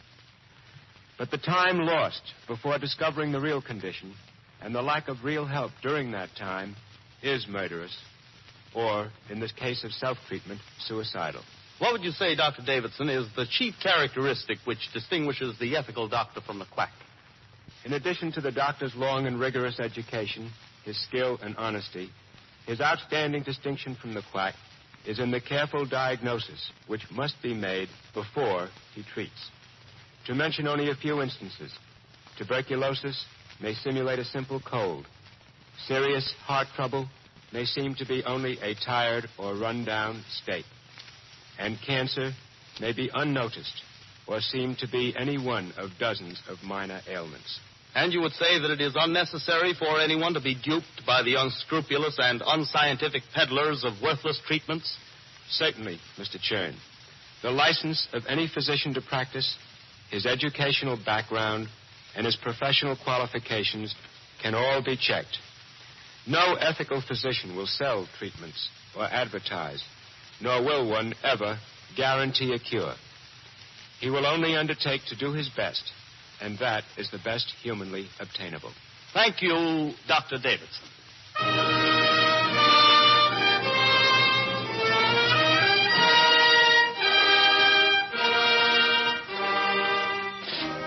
This is Andre Baruch again.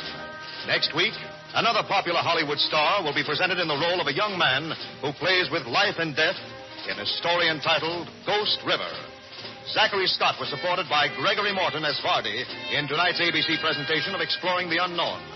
Agnes Young played Fatty. Charles Irving, our narrator, played Peters. Original music composed and conducted by Ralph Norman. Be sure to listen next week to Ghost River, drawn from the notebooks of science and industry by the Research Institute of America.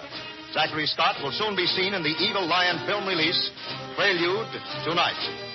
Tonight's Exploring the Unknown was written and produced by Sherman H. Dreyer Productions.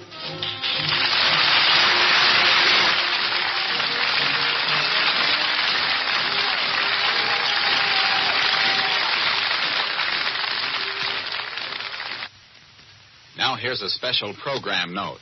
For a happy foursome and listening, join us tonight for the Sunday evening hour, Walter Winchell, Luella Parsons, and Theater Guild on the air. All great shows on ABC. This is ABC, the American Broadcasting Company.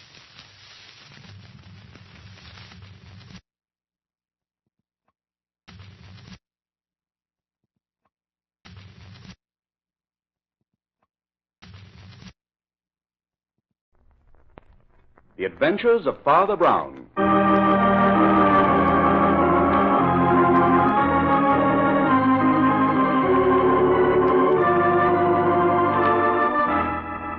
And here he is, Father Brown, the best-loved detective of them all. Humanity produces optimists only because it has never produced a really happy man.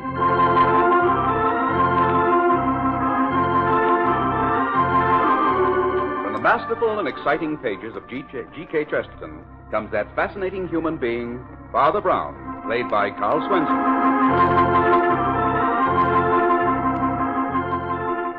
Underneath the modest exterior of Father Brown is the rich character of a generous, deeply human man with a sensitive and quick-witted mind. In addition to being a man of God, he is a man of the world, a man of science, and a brilliant amateur detective. And now, the three tools of death.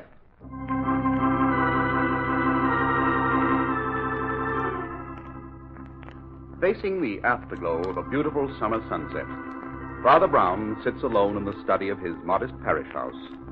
He is half dozing when Nora, his housekeeper, enters. Father Brown. Father Brown. No. Yes, Nora? What time is it? Time for your tea. Here it is, nice and hot. Ah, thank you. Just set it there, please. Were you asleep? Oh, I was in between, Nora, just in between. A beautiful state of being, I assure you. Half out of this world and half in. It's a good thing young Father Peter took over your duties for today. I told him... There's somebody at the door. Don't worry, I'll take care of that. No. Oh, good evening, Nora. Is Father Brown in? I'm sorry, Flambeau, but he's rested. No, Nora. You know Flambeau's always welcome. Tell him to come in. Oh, all right. Come in, Flambeau. Have a cup of tea. No, thanks, Father. I'm all upset. A friend of mine is in trouble. Oh. Will you come with me to Oakville? My car's outside. Here. No, not so fast. Get your breath. Sit down. Father, you've heard of Aaron Armstrong, the philanthropist and lecturer? Oh, Armstrong. The author of those bestsellers on how to be happy, etc. Had that such a tremendous following? Yes, Father, that's the one. Oh, yes. I've read his books. And I attended one of his lectures once in which he offered his followers an easy road to happiness, or heaven, as he called it. That's the guy, Father. Yes. As I remember, he apparently based his teachings on one of the Proverbs of Solomon. A merry heart doeth good like medicine, but a broken spirit drieth the bones. Uh-huh. Yes. He believed in giving up all the physical appetites, smoking, overeating, and drinking. Yes, and above all, he believed in being cheerful. He dealt with the drink problem with an enormous gaiety. Well, he's dead. What? His body was discovered early this morning. Well, you don't say. Where? Right near his house, in a ditch on the parkway. What happened? Nobody knows. But according to the police, it looks like murder. Did you say his house is close to the parkway? Yes, on an embankment just above it. Well, what makes the police think it wasn't an accident, Flambeau? Well, he was wearing only his dressing gown. And another strange thing, Father. A small piece of rope was tied around one of his ankles. Was any weapon found? No, but it was apparent he'd been struck on the head by a huge instrument of some sort. Cuts and bruises on his body showed signs of a struggle. Well, who put you on the case? Oh, no one. The dead man's secretary, Robert Royce, is an old friend of mine. I called him as soon as I heard the news and offered him my services as private investigator. But he refused to see me. Well, that's strange. No, yet no. Not so strange if he were implicated. Who else is there beside Royce in the household? Just Armstrong's daughter. A very attractive girl, I hear, but completely dominated by her father's cheerfulness. And there's also a gardener, I believe. And your friend Royce, what sort of man is he? Oh, he's a huge, genial sort of fellow. A Scotsman. Did he and Armstrong get along well together? Well, Royce was devoted to him. Ah, yes. Armstrong had many devoted followers. You know, he's always interested me, Flambeau. He puzzled me, in fact. Puzzled you? Yes. When first I heard him lecture, I remember thinking that he had a troublesome road ahead. I believe that somewhere in his life you'll find the secret of his death. But, Father, according to the papers, he lived as he preached. Oh, yes, I know, Flambeau. The old fellow's optimism was phenomenal. But somehow I don't believe he found that easy road to heaven, as he called it. No? No. Neither have I. There is no shortcut to heaven, my friend. But who would want to kill such a man? Well, if ever I murdered somebody, I dare say it might well be an optimist of the proportions of old Armstrong. His optimism was so out of proportion. I've heard cheerfulness referred to as a virtue. Yeah, well, people like frequent laughter, but a permanent smile, Flambeau. Well, now that's something else again. As Shakespeare says, the devil hath power to assume a pleasing shape. Oh, Father, it's 6 o'clock. We're just in time for the news. Let's turn on the radio. That's a good idea. Perhaps there's something further on the case. Listen. Clear tonight and tomorrow somewhat cooler. Now we bring you a special bulletin just handed me on the Armstrong case. Turn it up, Flambeau. John Magnus, the gardener, the millionaire philanthropist, has been reported missing. Oh. Also, negotiable bonds of the dead man valued at $100,000. The police received this report only a short while ago and are now conducting a statewide search for the gardener. It is believed... Well, that seems to be the first real clue. Do you mind if I use the phone, Father? I'd like to talk to Royce again. Yeah. The call will cost you a nickel. Tax 2 cents. That's 7 cents. Just drop a dime in the poor box on your way out. All right, Father. Hello, Royce? This is Flambeau. Now, wait a minute. We just heard the news about the gardener's disappearance. Oh, hold on. You remember the friend I was telling you about? Yes, Father Brown. Well, we'd like to come up. What's that? Oh, I don't get it. Royce! My father, he's hung up. What did he say? He said if we valued our lives, we wouldn't go near that house. Ah, interesting. Well, Flambeau, that's what I call a real invitation. Come on, my friend, let's go.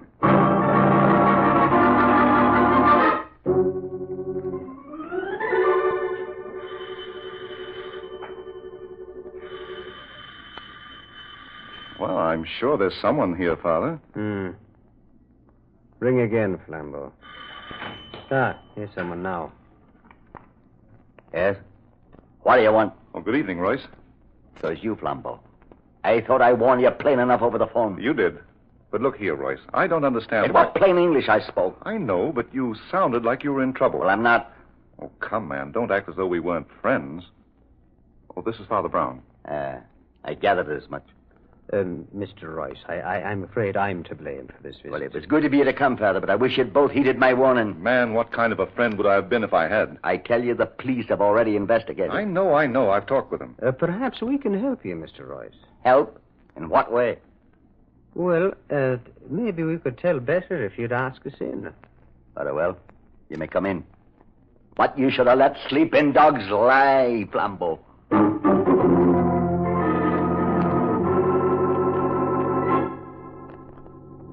Well, Royce, I must confess I can't find anything here in Armstrong's room that tells us very much. And just what did you expect to find? Mr. Royce. Yes? What do you make of the gardener's disappearance? Magnus is a fool, maybe a thief, but he never killed Mr. Armstrong. I'm sure it was the deed of a madman. I see.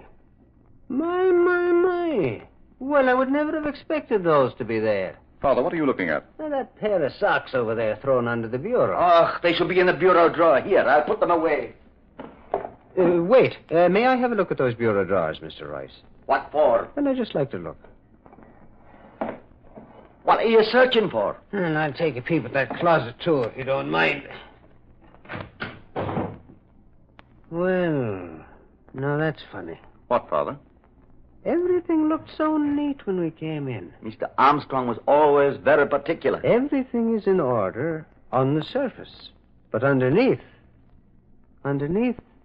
things look different. What things? Well, in the closet, his socks are stuffed in the hangers with his suits. And in the bureau drawers, under those beautifully laid-out shirts... Yes? A whole lot of ginger spilled from a box. Why do you have to go on with this? The police went over the room very thoroughly. The room, perhaps. But they seem to have missed this piece of rope. Look here. I found it caught in the vine just below the ledge of the window. Well, it couldn't have been there this morning, or the police would have found it. Well, I just saw the wind blow an end of it out from under the vine. Royce, maybe you can tell me how this piece of rope got there. What has that got to do with the case? You know perfectly well a piece of rope was tied around the leg of the dead man. That rope in your hand was left from fixing the windows. Well, now, I'm just wondering. Wondering what, Father? Well, let me take a look out of that window. Why? For a very good reason. The police haven't yet established why the dead man was found on the parkway. No, that isn't it. The window isn't high enough from the ground for him to have fallen.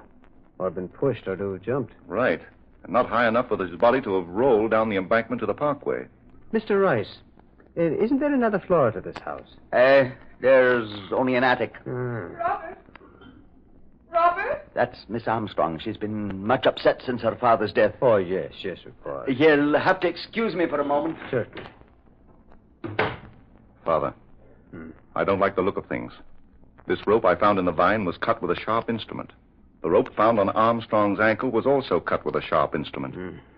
And did you notice the cut on Royce's knuckle? Yes, I did, Flambeau.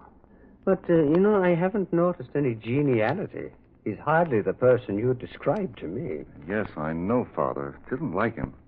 Nevertheless, it seems to fit his unshaven appearance. It's the first time I've ever seen him that way, either.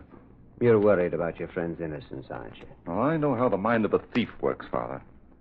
I was once a thief myself. But murder... You think he's capable of murder? Well, the answer to that one is more up your alley, Father. Well, in any event, he's hiding something. But I think there is a secret in this house more important than his. And I'm very anxious to find out what it is. Now, first, look at the stains on the wall. And you felt the dust on the banisters as we came up. Well? Well, the question fairly screams at us, Flambeau. What question? Why are there no servants in this house? Well, Armstrong certainly had plenty of money. He could afford them. There could only be one reason. If the old man himself had something to hide.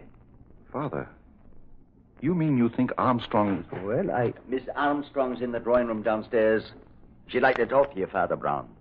If you will please follow me.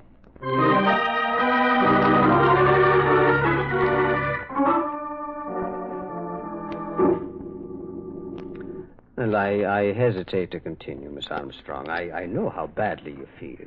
Please go on, Father Brown. I'm quite all right. But that bruise on your forehead, Miss Armstrong. Oh, that's nothing. It doesn't bother me. I bumped it. Your father had a great many followers, didn't he? Oh, yes, he helped so many people. Do you know why your father decided to give up all his servants? Well, great men like my father have their peculiarities. Their ideas are often different from other people's. Yes, very true, Mr. Royce, very true. I was only wondering... Wait. Listen. What? Listen. Someone's unlocking the front door. Who could it be? No one has a key besides us. Who's that? Me, Magnus. Magnus? Yes, Miss Armstrong. Magnus. And here is Inspector Vincent. Well, how are you, Inspector? Fine, Father Brown, fine. Hello, Flambeau. I might have known you two would be here. Well, I see you got your man, Inspector.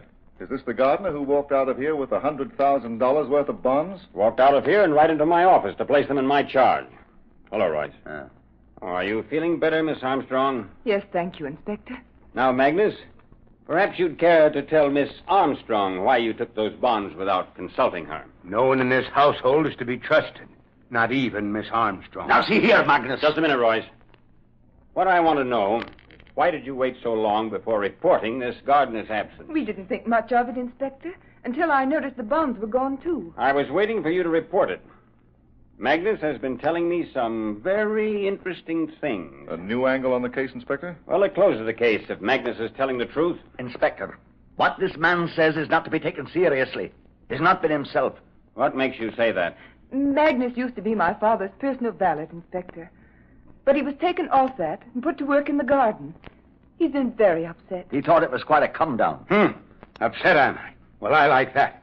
I wasn't going to tell the inspector about you two being in love, but now Be careful what you say, Magnus. You weren't so careful what you said when I heard you two talking in the garden the other night. Magnus. I've stood enough of this. Take it easy, Royce. Inspector, may I make a suggestion?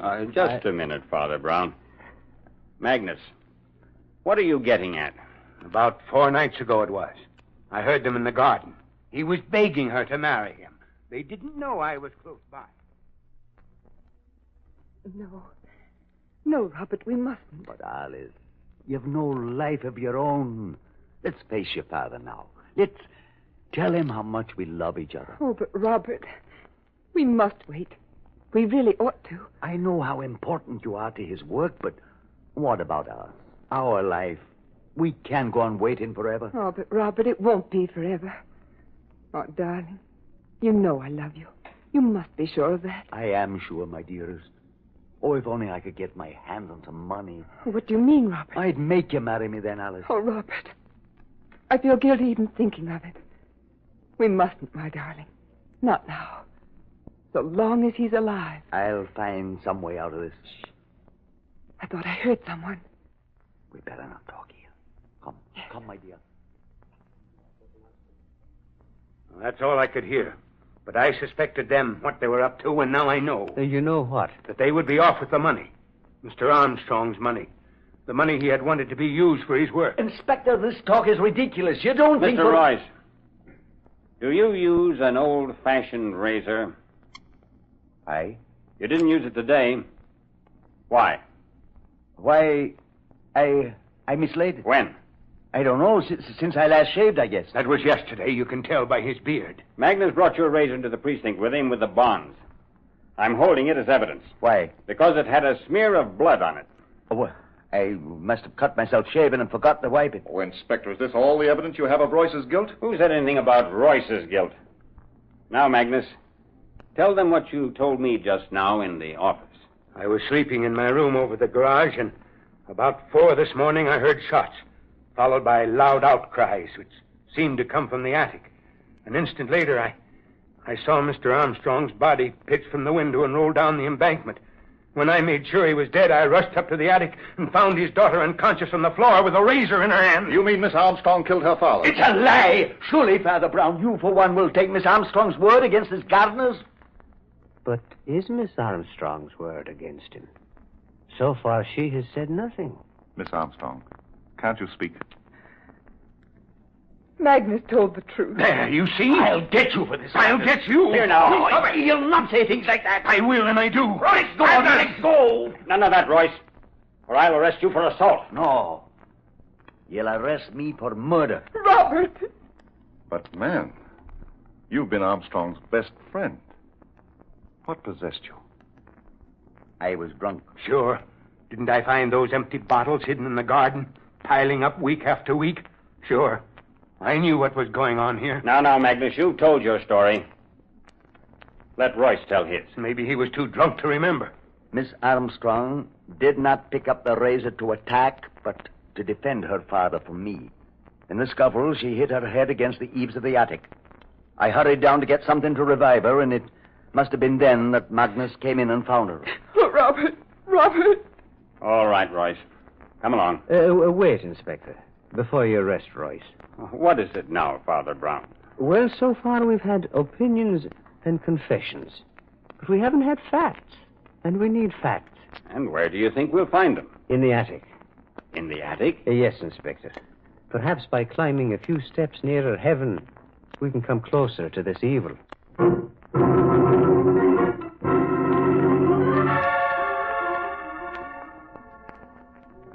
But, Father, I can't figure out what you expect to find in this attic. You sleep here, don't you, Mr. Royce? Aye. And Mr. Armstrong slept in the room immediately below this. Aye, but why all these questions? Well, now, in the first place, Mr. Royce, why did you bring your victim up here at the crack of dawn in order to kill him? Why didn't you go to his room? Well? I've confessed. Isn't that enough? Well, confession is good for the soul, that's granted. But, Inspector, you remember Magnus telling us he was awakened by shots? Yes. What about those shots, Inspector? Were any bullets found in Armstrong's body? Well, we investigated and didn't find a one. Wait. Here is my pistol. I fired those shots. You can see the holes in the carpet. Well, why should anybody fire at the carpet? A drunken man will let fly at anything. He doesn't pick a quarrel with his feet. And there's the rope.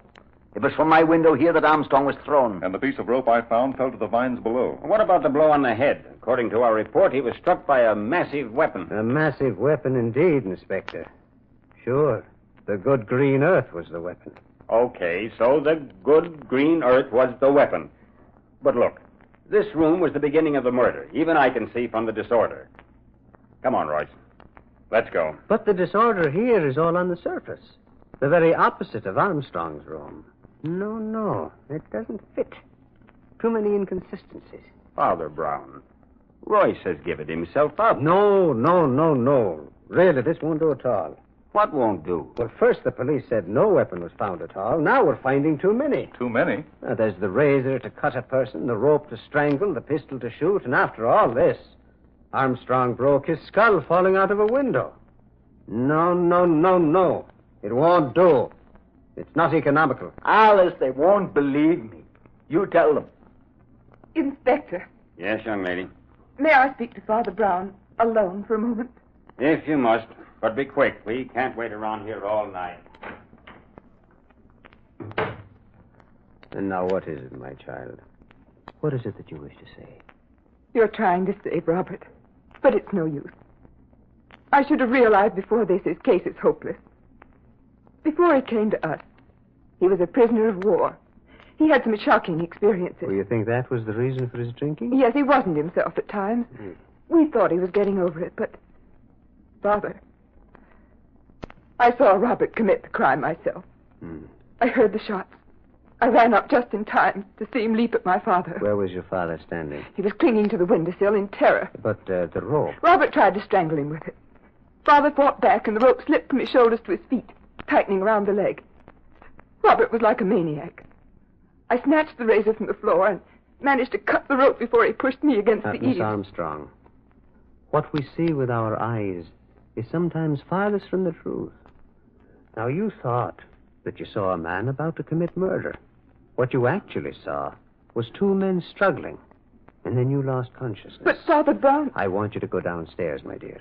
I don't understand. Go on now, please. Do as I say. Very well. Thank you, my dear. Well, Father Brown, I've seen and heard enough to convince me. Unless you know something pretty startling, I'm taking Royce down and booking him. If you don't mind, Inspector, I'd like to talk to Royce a bit before you do. What about, Father? Where's Alice? She's out of earshot, Mr. Royce. So why don't you tell us about it now? Tell you about what? I see. Well, then I'll tell you, Inspector. Those 3 tools of death were not used to kill Armstrong, but to save him. Save him? Father, I don't get this. Save him from what? From himself. At the time old Armstrong died, he was a suicidal maniac. No, Royce, you weren't drinking. No? No, and you were the only one who knew what lurked behind old Armstrong's laughter. No. Yes, you knew that behind that merry mask was the mind of an atheist. No. A man who knew nothing of God. He didn't realize until it was too late that human beings need something to worship greater than themselves. I warned Flambeau not to bring you here, Father. I was afraid it might come to this. Well, man, what harm is there in the truth now? Alice must never know. Why? Why shouldn't she be told that you weren't the enemy her father feared? Shall I name the enemy, Royce? All right, Father Brown. You win. This morning, Armstrong was determined to do away with himself. He knew I kept my service pistol in my dresser. And when he heard me go down to the kitchen early at dawn, he left his room and came up here. And you came in and accidentally surprised him. I got the pistol out of his hand, but in the struggle I had no time to unload, so I fired at the carpet. Then he found my razor and tried to slash himself. I snatched it from him and flung it to the floor. I ran after him with a rope to tie him up. And it was then that the unlucky girl ran in, and misunderstanding the struggle. She tried to cut her father free with a razor. She cut the rope, slashing my knuckle just as I pushed her, and he went crashing into eternity out of that window. But, Father Brown, you spoke of an enemy old man Armstrong feared. I did, yes. You mean the enemy was in this room with him at the same time as Royce? Yes. Who was it? The sin. The very thing Armstrong was so vehement against. You mean alcohol? It was his worst enemy. The moment I saw the ginger in one of the bureau drawers downstairs, I suspected it was the futile effort of a man who was trying to give up drinking. Isn't that right, Royce? Yes, Father Brown. Armstrong was living a lie, and it preyed on his mind. And he feared his public might find him out. Aye. The more despondent he got, the darker visions he had of failing his followers. The people who looked to him for guidance. So fearful was he of anyone prying into his secret that he hid from his friends and got rid of all his servants. And you were the only one he could confide in. Aye. He didn't understand your loyalty, did he? No, but it was for her sake, you see. And so you kept the knowledge of his spells to yourself, letting his daughter believe it was you, the result of the war. Aye. Well, Royce, I can't imagine why you didn't speak up before. Don't you see? It was because she must never know. Never know what? Why, that she killed her own father. I see. By trying to free him. My son, I think she should know. After all, it was only an accident. And accidents, no matter how tragic, do not poison life like sins. I think you should both be happier now. Surely, 2 private lives are worth more than the public reputation of Aaron Armstrong.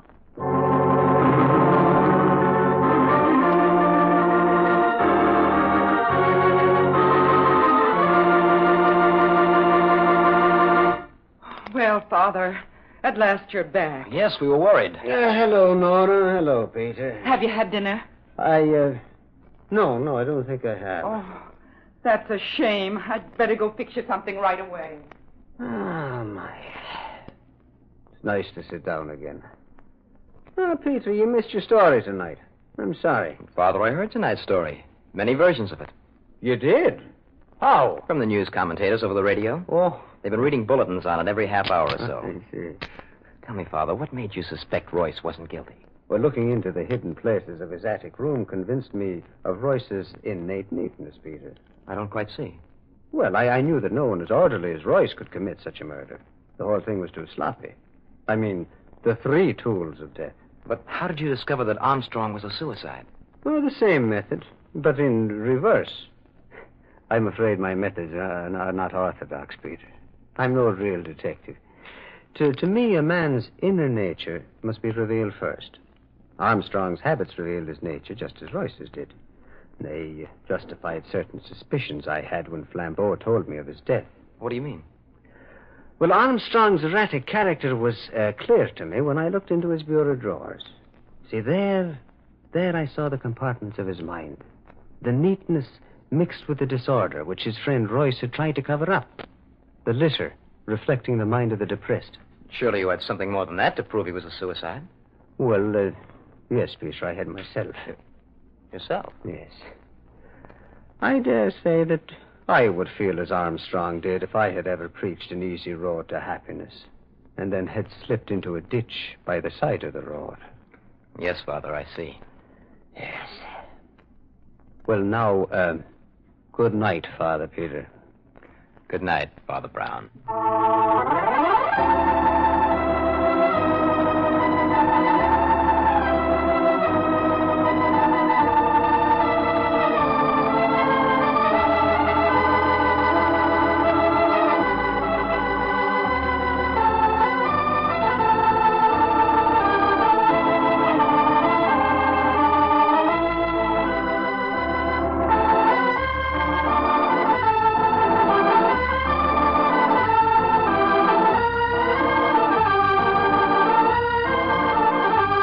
You've been listening to The Adventures of Father Brown, with Carl Swenson as Father Brown. Father Brown's adventure tonight was called The Three Tools of Death. The character of Father Brown was created by G.K. Chesterton in the detective novels called The Adventures of Father Brown. This is the Armed Forces Radio Service.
Forgive them, Father, for they know not what they do. The Fighting Parson.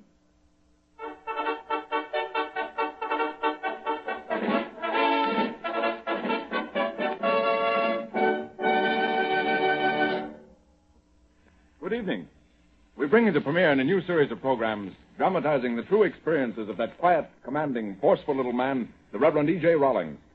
Acclaimed throughout the nation, revered by clergy and laymen, exalted by law enforcement officers and high public officials, feared by criminals, he has been named by press and public the Fighting Parson. To any listeners who may not have heard or read of the man who will appear in person on this program, we wish to make it clear that he is an ordained minister of the gospel, and that the material upon which these dramatizations are based has been taken from records in his personal files, records dealing with his activity in cooperating with law enforcement officials to suppress that most devastating of all evils, the narcotic habit. Reverend Rawlings will tell you in his own words of the events leading up to his association with this work. We present Reverend E.J. Rawlings, known to thousands as the Fighting Parson. Good evening, ladies and gentlemen. It was back in 1925 that a Detroit businessman who was a personal friend of mine told me of a lecture he had heard in which the evils of the narcotics situation were set forth. I immediately became interested in the subject, feeling that here at last was the opportunity I'd been looking for to do something worthwhile for real down and outers. I made an appointment to meet the speaker, who was a police official. Just at this point, something happened. But before I get ahead of the story, I'll return you to your narrator, who will set the scene for tonight's dramatization. It was a bleak night in January 1925 in the city of Detroit. The mercury had fallen, and a heavy snow had blanketed the city. A chill, biting wind howled ominously. Newsboys shivered as they stood at their corners. Pedestrians scurried to their destinations through the ever-changing drifts, shoulders drawn together, collars turned high, hands shoved deep in overcoat pockets, feet hurrying home to the protecting warmth of a cozy fireside. We meet Reverend Rollings just after he has dismissed his Wednesday night congregation and is about to drive a visiting pastor back to his hotel. Well, you all ready, Doctor? Yes, Rollings, I think so. My, I hate to go outside. Will you listen to that wind? Yeah. Well, we'll take the shortcut to your hotel. It won't take so long. Good night, Tom. Good night, Doctor. I suppose we might as well get started. I hope your car starts all right. Yes, well, I think it will. I had the antifreeze checked again this afternoon. Good night, Reverend. Well, what's wrong? Having trouble getting it started? Oh, little. It's all right now, I think. All right. Well, good night. Good night. Look out for the drift here at the side of the car. All right. There you are. Say, that wind is strong tonight. I say it is. It'll feel good to get inside again.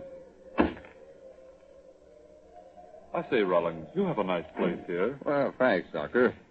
You know, I think sometimes that ministers' places are too nice. Why, I'm afraid I don't understand. Well, perhaps I'd have to talk a long time to make you understand just what I mean.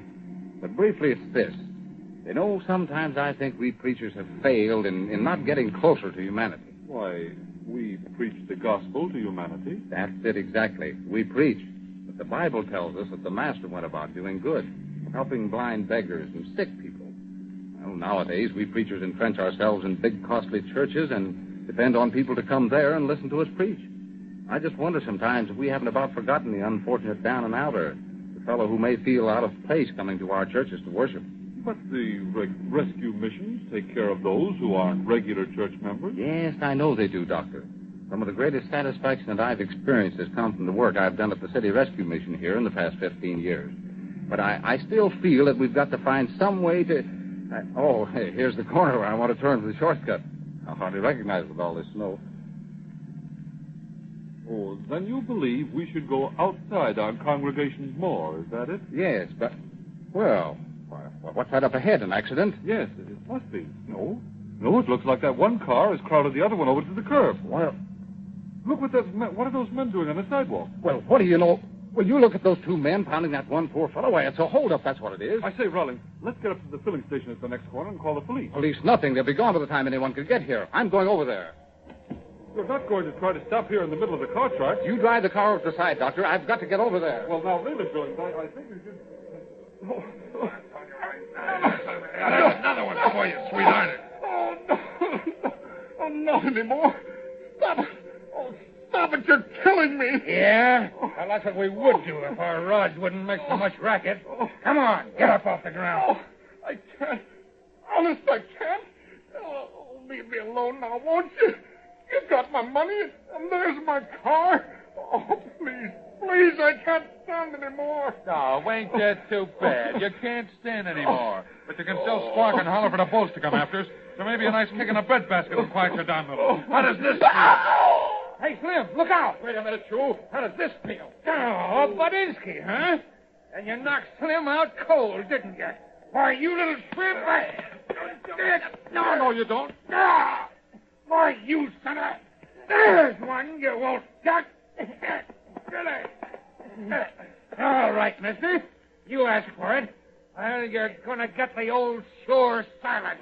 Well, we'll see about that. Give me that gun. I'll give it to you. Right in the belly. Out! Out! Hey, let go! Let go, you're breaking my arm. That's what I will do if you don't drop that gun. Yeah. Stop it. I'll get you for this. That's it. Stick your chin out. Ah! Yeah. Takes care of those two, all right. Now, how about it, fella? All right? He's unconscious, the poor devil. No wonder. Rollins, what's happened to you? No, it didn't happen to me, Doctor. It happened to these two thugs here on the ground. What's your eye? It's all swollen. No, my eye's all right. Now, listen, Doctor. I hate to run out on you this way, but I've got to get rid of these two men and get this other chap to the hospital. You mind driving on down to that filling station there and calling the ambulance? But the police? No, I don't want to wait for these fellas to come, too. Here comes a cab now. I'll get the driver to help me put this chap in the back seat of my car. You take him to the filling station, wait for the ambulance. We better not try to take him all the way to the hospital in the car. I'm afraid he's pretty badly hurt. Hey, taxi! Taxi! Well, what will you do with these men? Well, we'll load them into the cab and get them to police headquarters. Yes, sir. Well, what's the matter, buddy? What happened to these guys? They had a little accident, driver. Why, it's Reverend Rawlings. Yes, that's right, driver. Now, I want you to help me put one of these men in my carts across the street there. The other two we're taking to the police station in your cab. Yes, sir. I'll go bring your car over here. Yes, all right, Doctor. And if you don't mind, you can take a cab the rest of the way to your hotel. I'll see you tomorrow.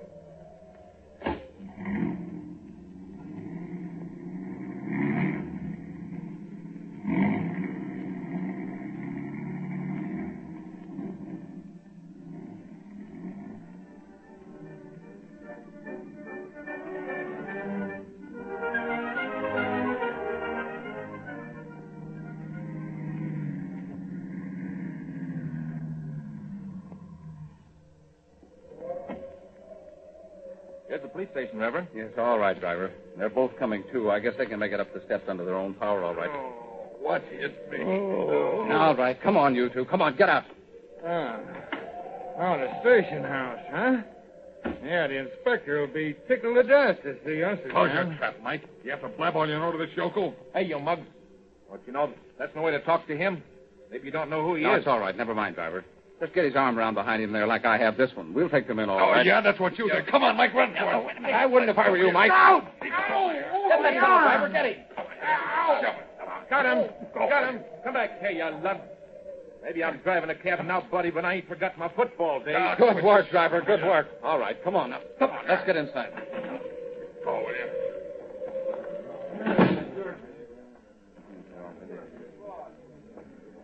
I'd like to see Inspector Thorndyke immediately if he's in. Well, sir, he's in, but I'm not sure you can see him right now. Well, just a minute. Here's my card. Will you take it in to him, please? Tell him I'm bringing a couple of guests with me. Oh, yes, sir. Wait just a minute. Thank you. And you had to horn into this, too, didn't you, buddy? And you're liable to meet up with a bomb in that taxi cab of yours one of these days. Oh, here you are, driver. I think this will cover the bill all right. I want you to know that I appreciate your help. Oh, that's okay. I took your number down. You may be sure you'll get full credit for what you've done. Oh, gee. Thanks. Well, good night. Good night. The inspector will see you right now. Right in here, sir. All right, thank you. Well. Isn't our old friend Slim Parkin and Mike Leveny? Come right in, boys. Hi, Inspector. Yeah, we knew you'd give us the glad hand. And I'm glad to meet you, Reverend Rawlings. Thank you, Inspector. Hey, that means preacher, don't it? That's right, Slim. This is Reverend E.J. Rawlings. Well, I'm a son of a... Hey, Mike, did you hear that? Ain't you got no pride left? You just been running by your Sunday school teacher. Yeah. You ain't here, huh? Well, by God. By the grace of God, Slim. All right. You boys sit over there. Here, Reverend, take this chair. Thank you. Well, let's see what this is all about. Well, it's this way, Inspector. We was all on a Sunday school picnic. Shut up, Slim. That's enough out of you two, Mike. Okay. Now then, Reverend. Well, there isn't a great deal to tell, Inspector. I was driving Dr. Warren, a visiting pastor, back to his hotel after meeting tonight. And I thought I'd save a little time by taking a shortcut out across Lee Avenue. That's the only reason we happen to be on that street. There isn't much traffic there, you know. Yes, I know. Well, we saw two cars at the curb across the street. One had apparently crowded the other one to the side. These two fellows here had the driver out on the sidewalk, beating him unmercifully.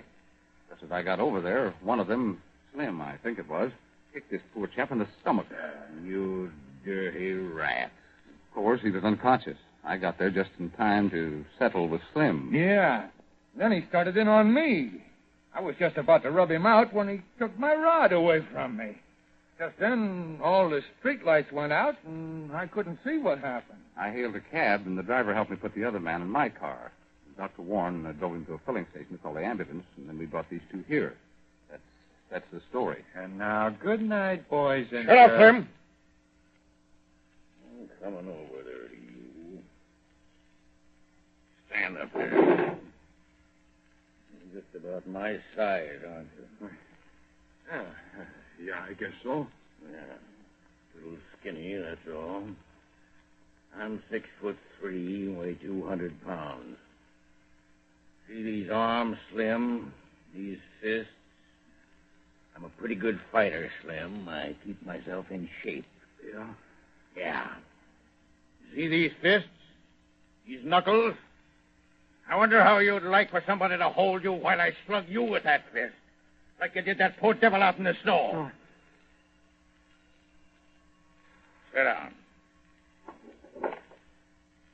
Mr. Thorndyke. Yes. Reverend Rawlings? Yes, he's in my office now. 2 men are here, too. What? Thank you. He's dead, Slim. Gee. You're murderers now. You're not just panhandlers or stick-up men. You're murderers. Murderers. You know what that means, don't you? You know what they do to murderers? Yeah, I know. Don't keep saying it over and over again. I hear you. Murders, murders, murders. I have a full report ready for you on this, Inspector. Yeah, right, O'Donnell. You have the necessary information. Have a confession written out. I think I'll just have Slim sign it while he's here in the office. That's all. Yes, sir.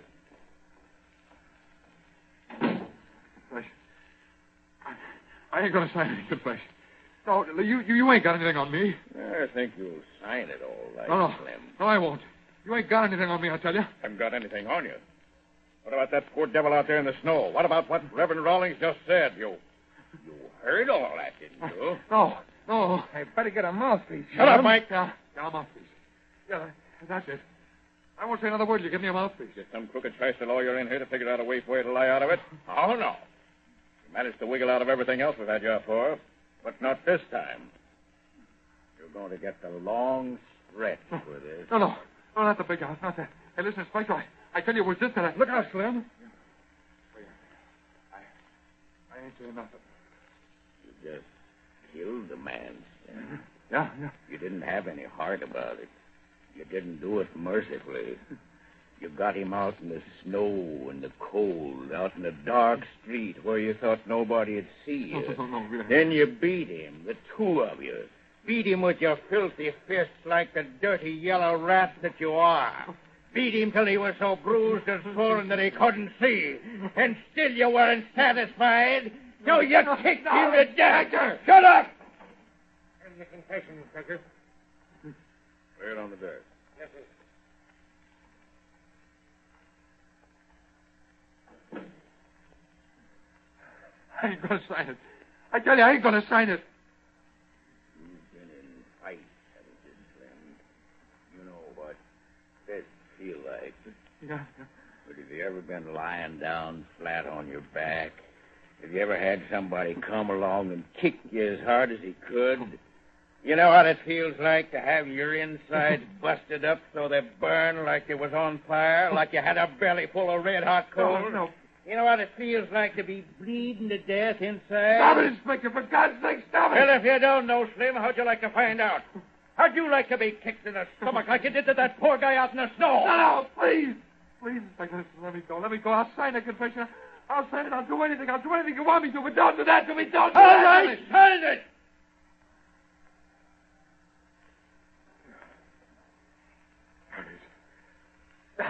Get out of here. Let me get out of here. Yes, Inspector. Take these two away and lock them up. Yes, sir. Arrest him. Come on, Mike. Me? Come on. Hey, listen, I ain't... Shut up, Mike. Get out of here. Okay.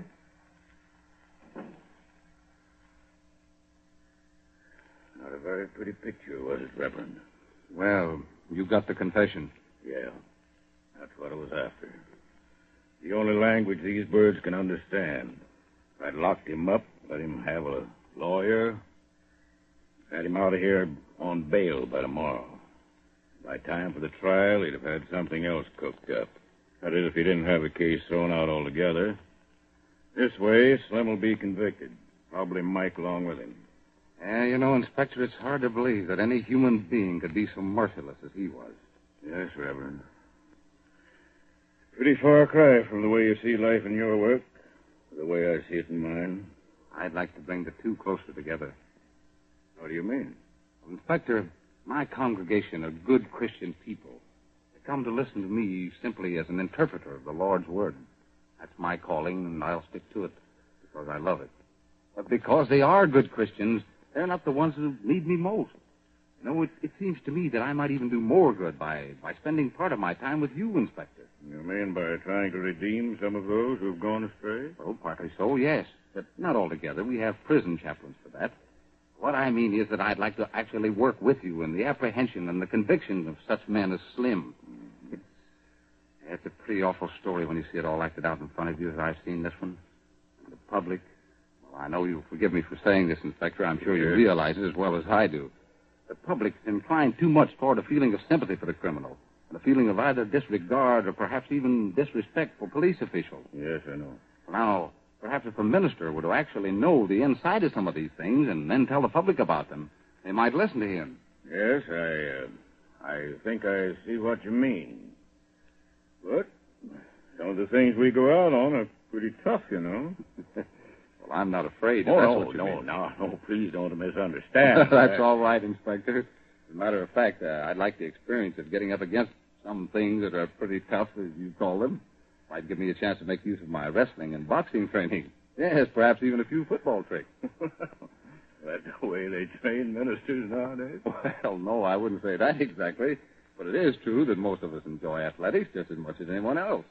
And I went in for them especially hard. Oh, I guess you proved that tonight when you brought in those two thugs. And before I forget it, Reverend Rawlings, I want to thank you and compliment you for that. That's the kind of cooperation the police force needs from citizens. Well, believe me, Inspector, I'm glad I happened along at the right time. But about what you said, that you'd like to work with us. Yes. Well, there's one branch of activity here in the city that the force definitely needs help on.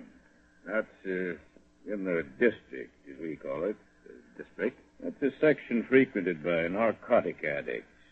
Dope fiends, as they're called. Now, that's exactly what I want to hear about, Inspector. Would you believe, Reverend, that we have right now over 20,000 active cases such as that in this city of ours? What? 20,000? 20,000. And that number is mounting steadily higher every day of the world.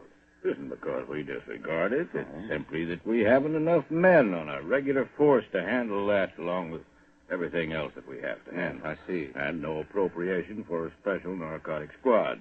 Oh, of course, we have cooperation from the federal authorities, but they can't do it all. Of course not. So until we're properly equipped, well, we just have to do the best we can and let it go at that.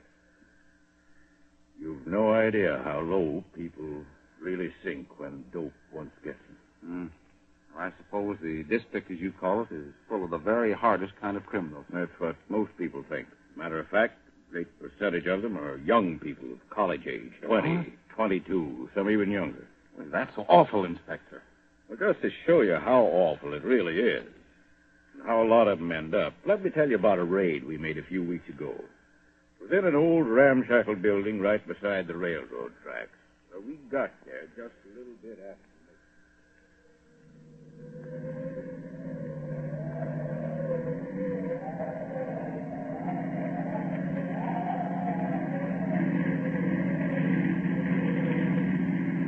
That's the place. Right there beside the tracks. Will you turn off your light, Sergeant? All right, Inspector. Stop as quietly as you can, a little this side of the building. Yes, sir.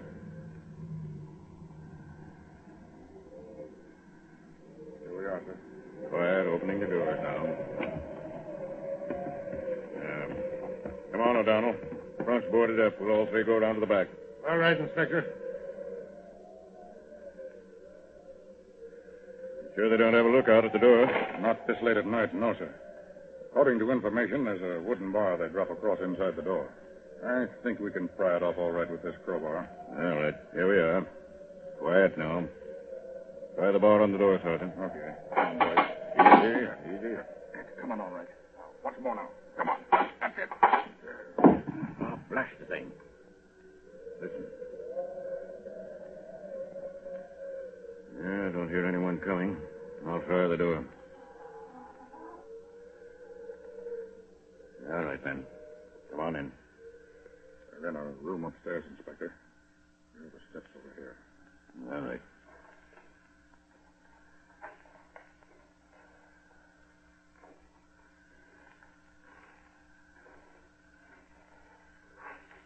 O'Donnell, wait in the hall outside the door. McCabe and I'll go in and try to round them up quietly. But if anyone tries to get away, Stop him. Yes, sir.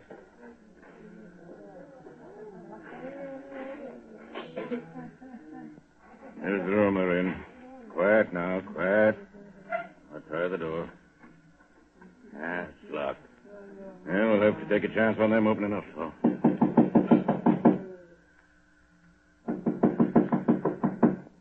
All right, come on. Open up in there. Come on, open up, I say. We'll break it down. All right, men. All together. Come on, boys. Give it to him.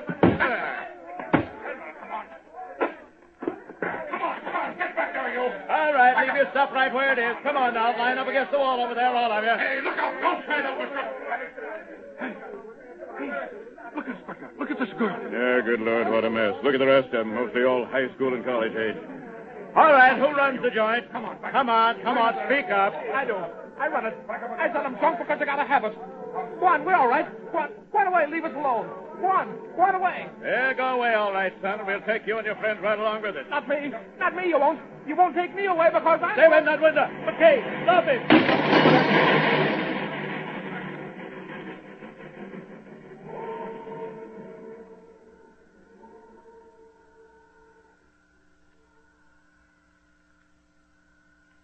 What a way to die.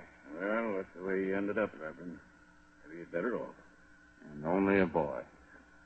I tell you, Inspector, it's a frightful thing when you think of it. Oh, I say, Inspector.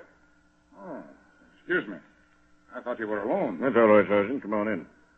I'd like you to meet Reverend Rawlings, Sergeant McCabe. How do you do, Sergeant? Glad to know you, Reverend. What is it, Sergeant? Well, one of the boys just phoned in. He spotted a big gathering of them out in the district. Yes. Says they're really hitting it. Shall we knock it off? Yes, Sergeant. Get Donnelly, Stewart, Flanahan, yourself, anyone else we can spare. Will you go along, sir? Of course I'll go along. Get in the car. I'll be right with you. Yes, sir. Oh, by the way, Inspector. Yes? They're in that same place out there by the tracks again, where that young Jimmy Clark jumped out the window. Right. That's the young fellow I just told you about, Reverend. Oh, yes. He was having a hard time of it last year, and then he got a chance to go away to camp for the summer. When he got back to the city, he landed a job helping out in a drugstore. And getting along fine till he got mixed up with that crowd. And dope did that to him. That's what it did. Inspector, will you take me along on this raid? Glad to, Reverend, if you care to go. All right. Come on, Inspector. We're going to clean that place out.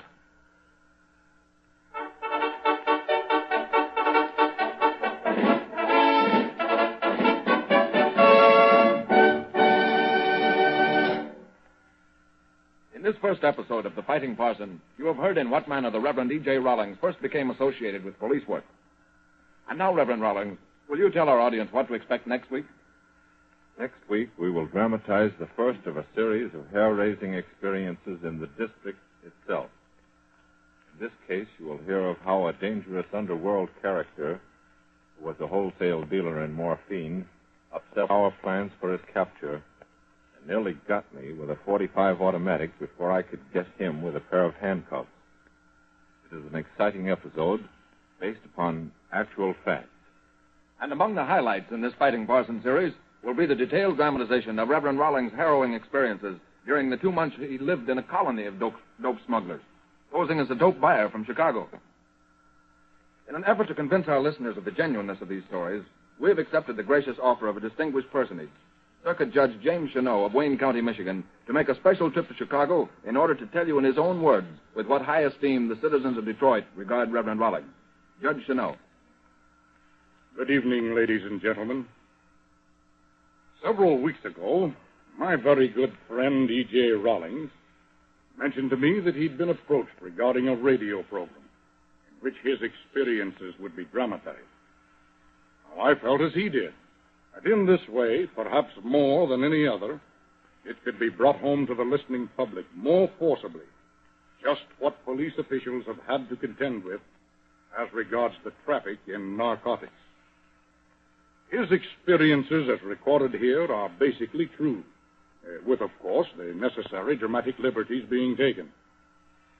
Now, I happen to be the prosecuting attorney of Wayne County during the action of the story you've just heard, so you may be sure that I know whereof I speak. Even if I did not personally know the facts, I could find them easily enough in the Detroit police files, newspaper files, and even at the federal office in Washington. E.J. Rawlings has been honored publicly in many parts of the country. He is an honorary member of the Association of Police Chiefs, which is in itself a mark of high distinction and recognition. And in our city of Detroit, he is respected, admired, and altogether held in the very highest regard by both officials and citizens. I am especially glad that the public at large is to know, through the great medium of the radio, just what the Reverend E.J. Rawlings has accomplished. And it affords me a great deal of pleasure and satisfaction to have the opportunity of saying these few words in his behalf. Thank you, and good night. Thank you, Judge Cheneau. Tonight's dramatization was true, except for necessary dramatic liberties. Names were fictitious and characters were impersonated, with the exception of Judge Cheneau and Reverend Rawlings, who appeared in person. Reverend Rawlings was impersonated only during the dialogue. The cast included Norman Gottschalk, Hugh Studebaker, Ed Prentice, Frank C., Tom Post, Claire Baum, Ray Appleby, Gus Kirkpatrick, and Forrest Lewis. And now, goodbye until next week, when we will again...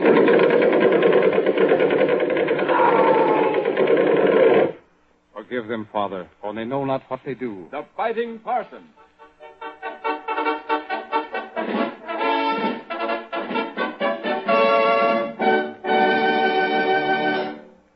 Your narrator is Olin Soule. This is the Mutual Broadcasting System. Soule, this is the Mutual Broadcasting System. Soule, this is the Mutual Broadcasting System.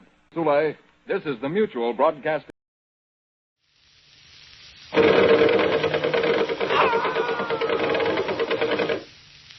Forgive them, Father, for they know not what they do. The Fighting Parson.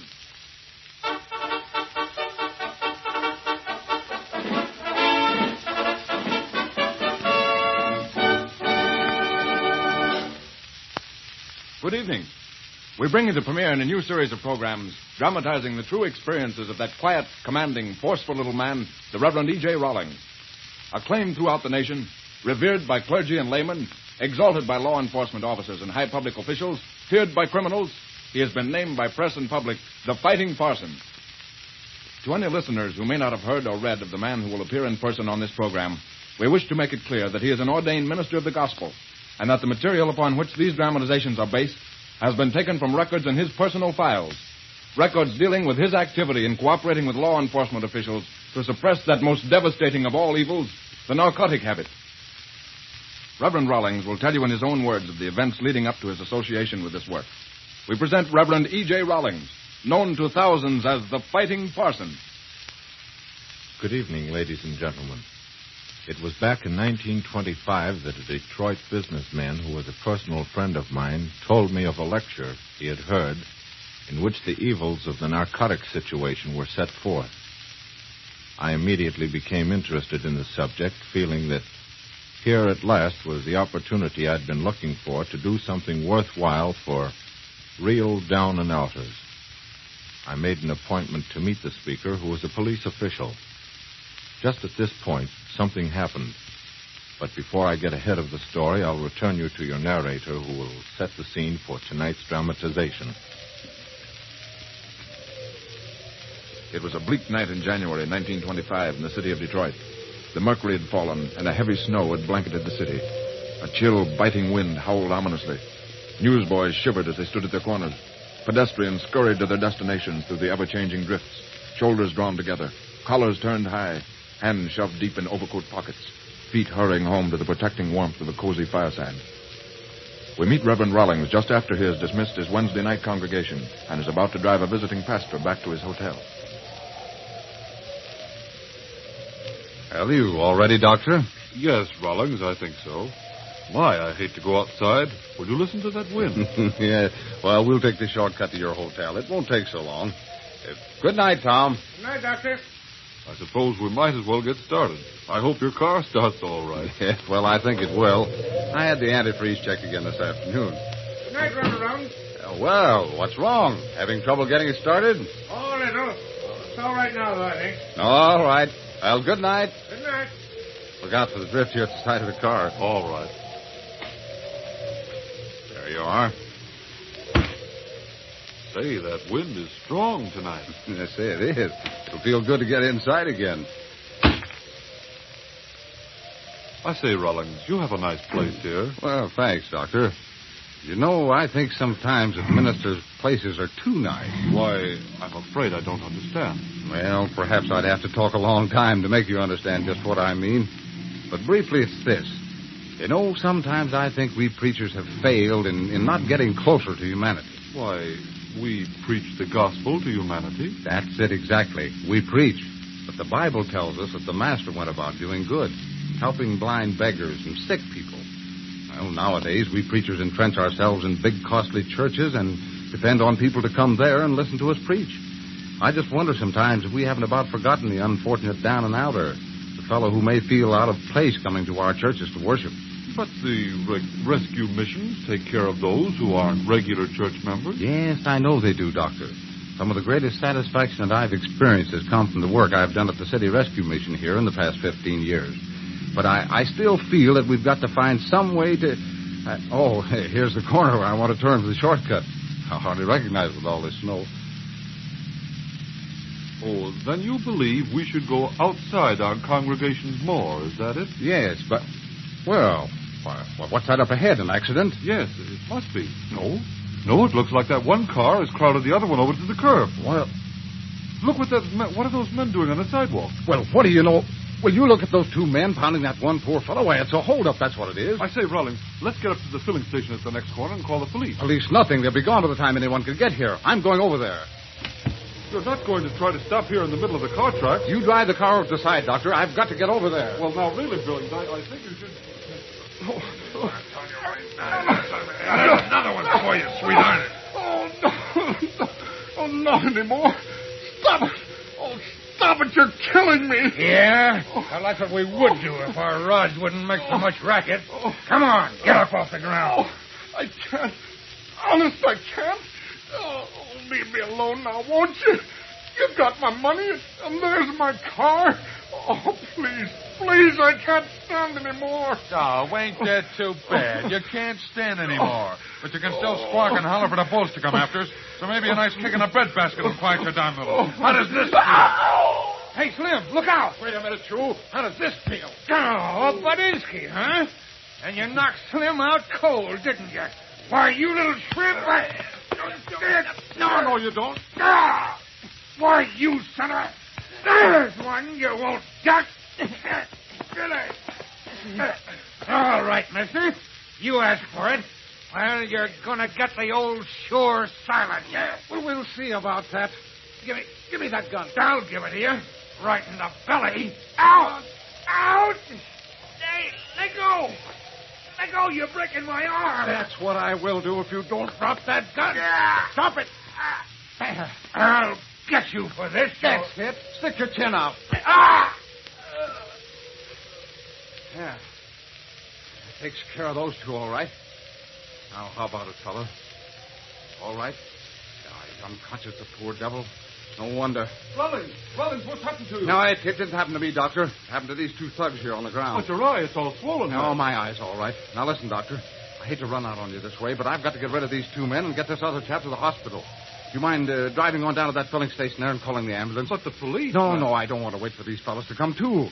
Here comes a cab now. I'll get the driver to help me put this chap in the back seat of my car. You take him to the filling station, wait for the ambulance. You better not try to take him all the way to the hospital in the car. I'm afraid he's pretty badly hurt. Hey, taxi! Taxi! Well, what will you do with these men? Well, we'll load them into the cab and get them to police headquarters. Yes, sir. Well, what's the matter, buddy? What happened to these guys? They had a little accident, driver. Why, it's Reverend Rawlings. Yes, that's right, driver. Now, I want you to help me put one of these men in my car. It's across the street there. The other two we're taking to the police station in your cab. Yes, sir. I'll go bring your car over here. Yes, all right, Doctor. Then if you don't mind, you can take a cab the rest of the way to your hotel. I'll see you tomorrow.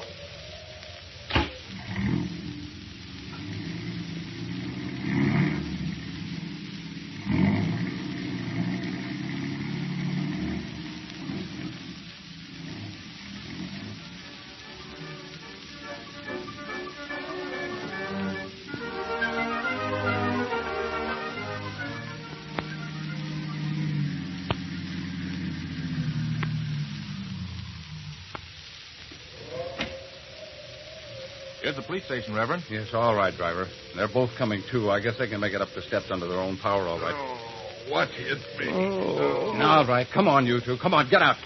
Oh, the station house, huh? Yeah, the inspector will be tickled to death to see us again. Close your trap, Mike. You have to blab all you know to this yokel. Hey, you mug. Don't you know that's no way to talk to him? Maybe you don't know who he No, is. it's all right. Never mind, driver. Just get his arm around behind him there like I have this one. We'll take them in all right. Oh, yeah, that's what you did. Come on, Mike, run for it. Wait a minute. I wouldn't if I were you, Mike. Out! Get that fellow, driver. Get him. Got him. Got him. Come back here, you lug. Maybe I'm driving a cab now, buddy, but I ain't forgot my football days. Good work, driver. Good work. All right, come on now. Come on, let's get inside. Go with him.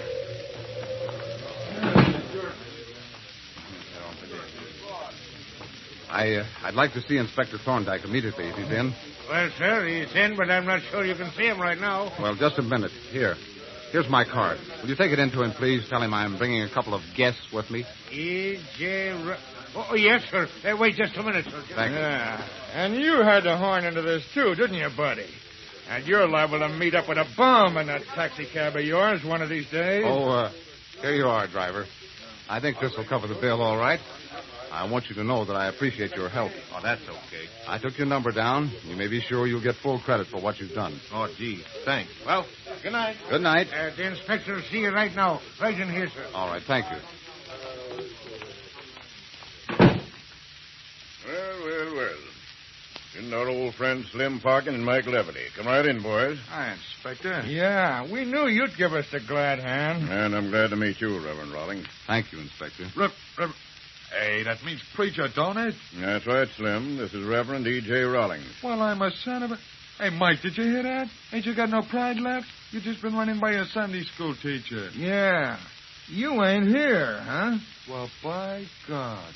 By the grace of God, Slim. Yeah, all right. You boys sit over there. Here, Reverend, take this chair. Thank you. Well, let's hear what this is all about. Well, it's this way, Inspector. We was all on a Sunday school picnic. Shut up, Slim. That's enough out of you two, Mike. Okay.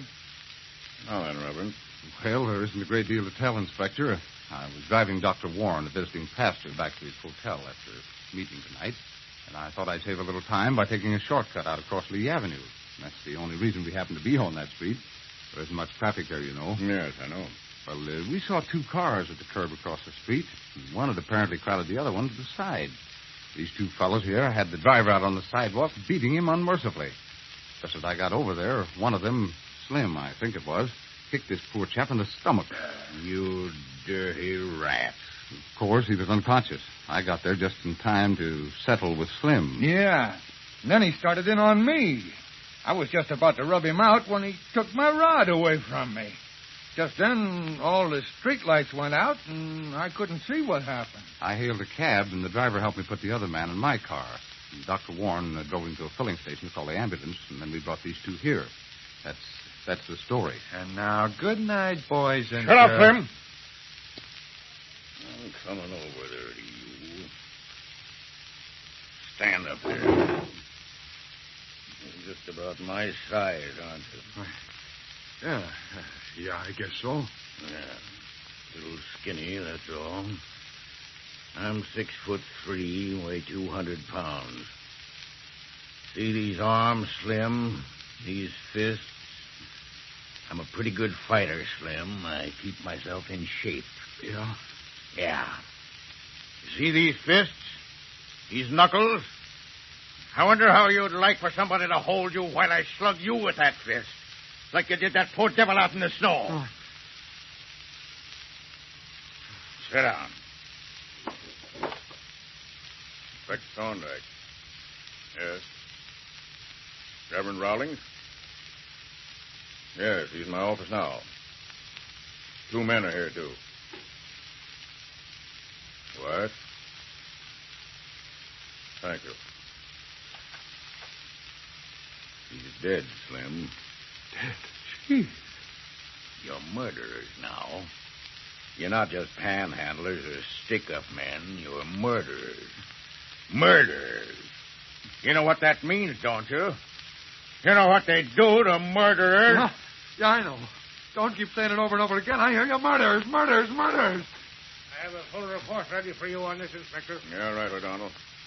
You have the necessary information. Have a confession written out. I think I'll just have Slim sign it while he's here in the office.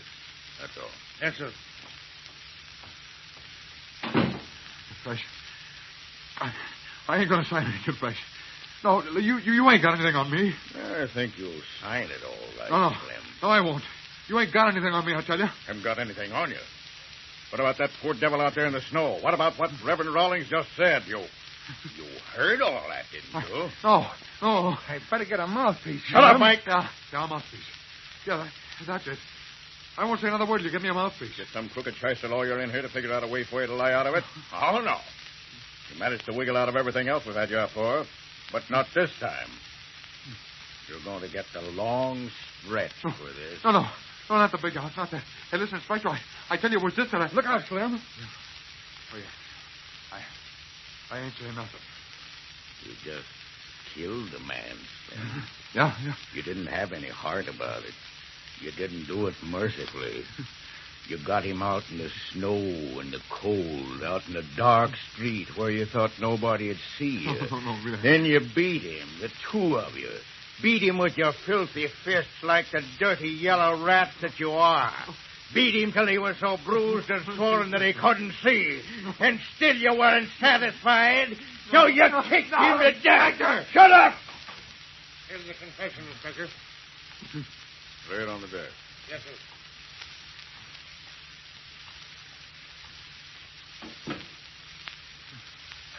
I ain't going to sign it. I tell you, I ain't going to sign it.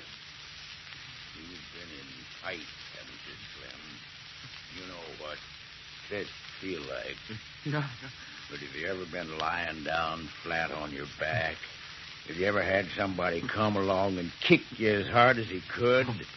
You know what it feels like to have your insides busted up so they burn like you was on fire, like you had a belly full of red-hot coals? No. You know what it feels like to be bleeding to death inside? Stop it, Inspector, for God's sake, stop it! Well, if you don't know, Slim, how'd you like to find out? How'd you like to be kicked in the stomach like you did to that poor guy out in the snow? No, please. Please, Inspector, listen, let me go. I'll sign the confession. I'll sign it. I'll do anything. I'll do anything you want me to, but don't do that to me. Don't do All that right, to me. sign it!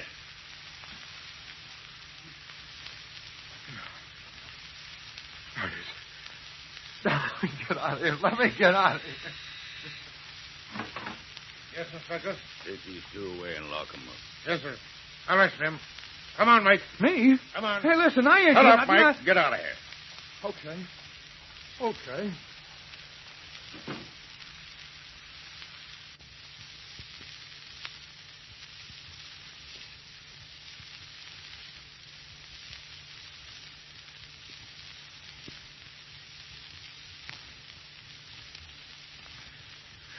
Not a very pretty picture, was it, Reverend?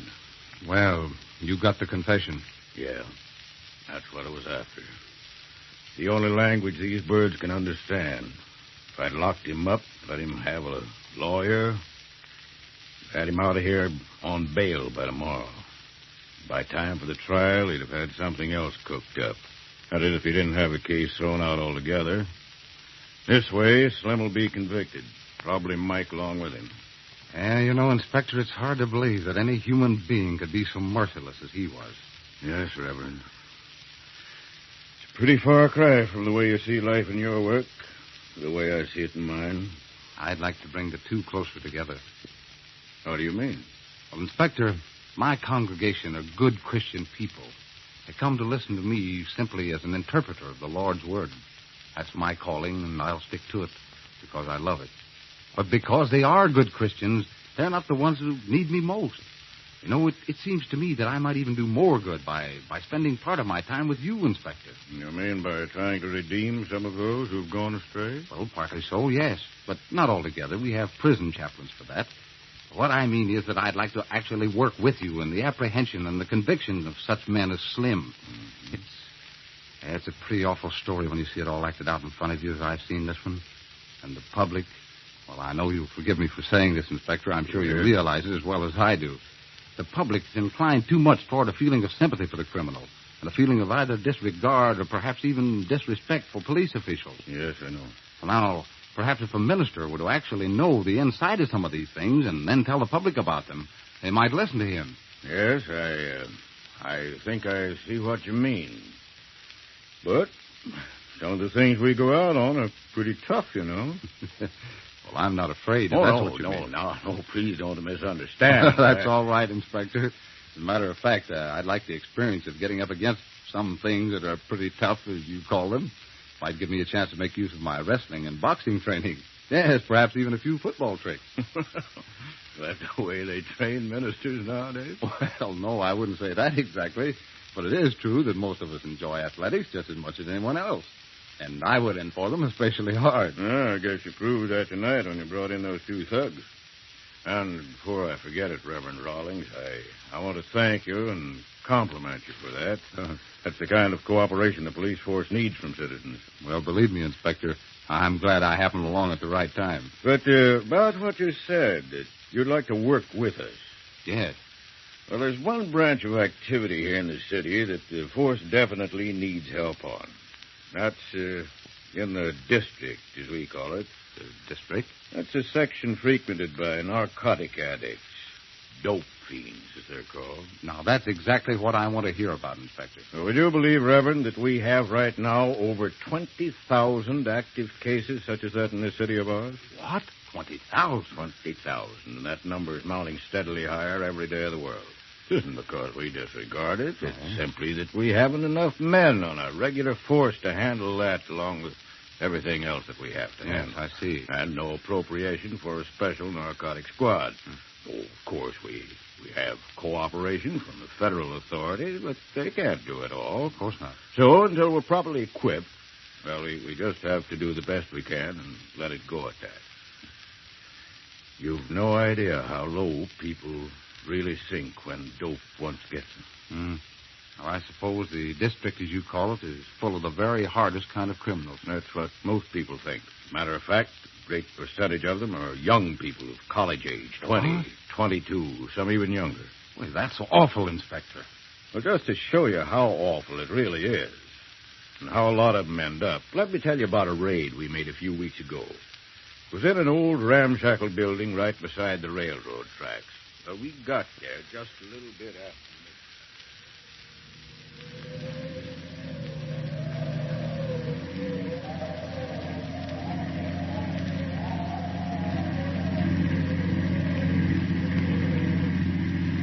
That's the place. Right there beside the tracks. Better turn off your light, Sergeant.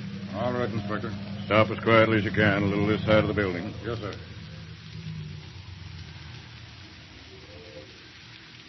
Here we are, sir. Quiet, opening the doors now. Come on, O'Donnell. Front's boarded up. We'll all three go around to the back. All right, Inspector. Sure they don't have a lookout at the door? Not this late at night, no, sir. According to information, there's a wooden bar they drop across inside the door. I think we can pry it off all right with this crowbar. Well, here we are. Quiet now. Try the bar on the door, Sergeant. Okay. All right. Easy. Come on, all right. Now, once more now. Come on. That's it. Oh, blast the thing. Listen. Yeah, I don't hear anyone coming. I'll try the door.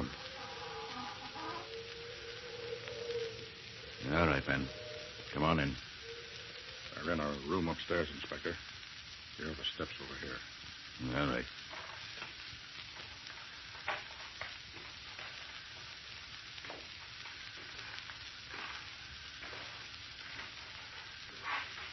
O'Donnell, wait in the hall outside the door. McCabe and I'll go in and try to round them up quietly. But if anyone tries to get away, stop him. Yes, sir.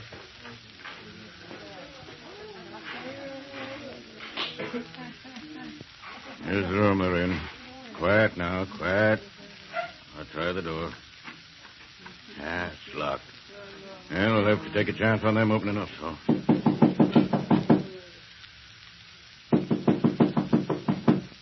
All right, come on. Open up in there.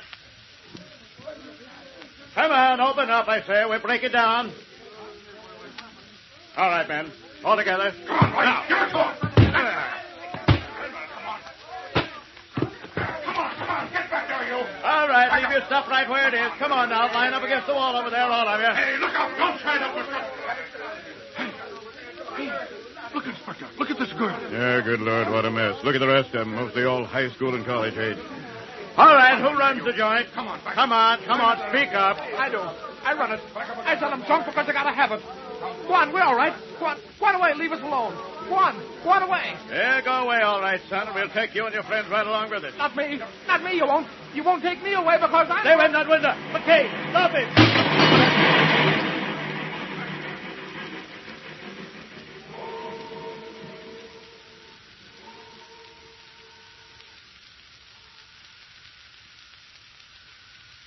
What a way to die. Well, that's the way he ended up, Reverend. Maybe he's better off. And only a boy. Yeah. I tell you, Inspector, it's a frightful thing when you think of it. Yes, yes. Oh, I say, Inspector. Excuse me. I thought you were alone. That's all right, Sergeant. Come on in. I'd like you to meet Reverend Rawlings, Sergeant McCabe. How do you do, Sergeant? Glad to know you, Reverend. What is it, Sergeant? Well, one of the boys just phoned in. He spotted a big gathering of them out in the district. Yes? Says they're really hitting it. Shall we knock it off? Yes, Sergeant. Get Donnelly, Stewart, Lanahan, yourself, anyone else we can spare. Will you go along, Of sir? course I'll go along. Get in the car. I'll be right with you. Yes, sir. Oh, by the way, Inspector. Yes? They're in that same place out there by the tracks again, where that young Jimmy Clark jumped out the window. Oh, yes. That's the young fellow I just told you about, Reverend. Oh, yes. He was having a hard time of it last year, and then he got a chance to go away to camp for the summer. When he got back to the city, he landed a job helping out in a drugstore. And getting along fine till he got mixed up with that crowd. And dope did that to him. That's what it did. Inspector, will you take me along on this raid? Glad to, Reverend, if you care to go. All right. Come on, Inspector. We're going to clean that place out.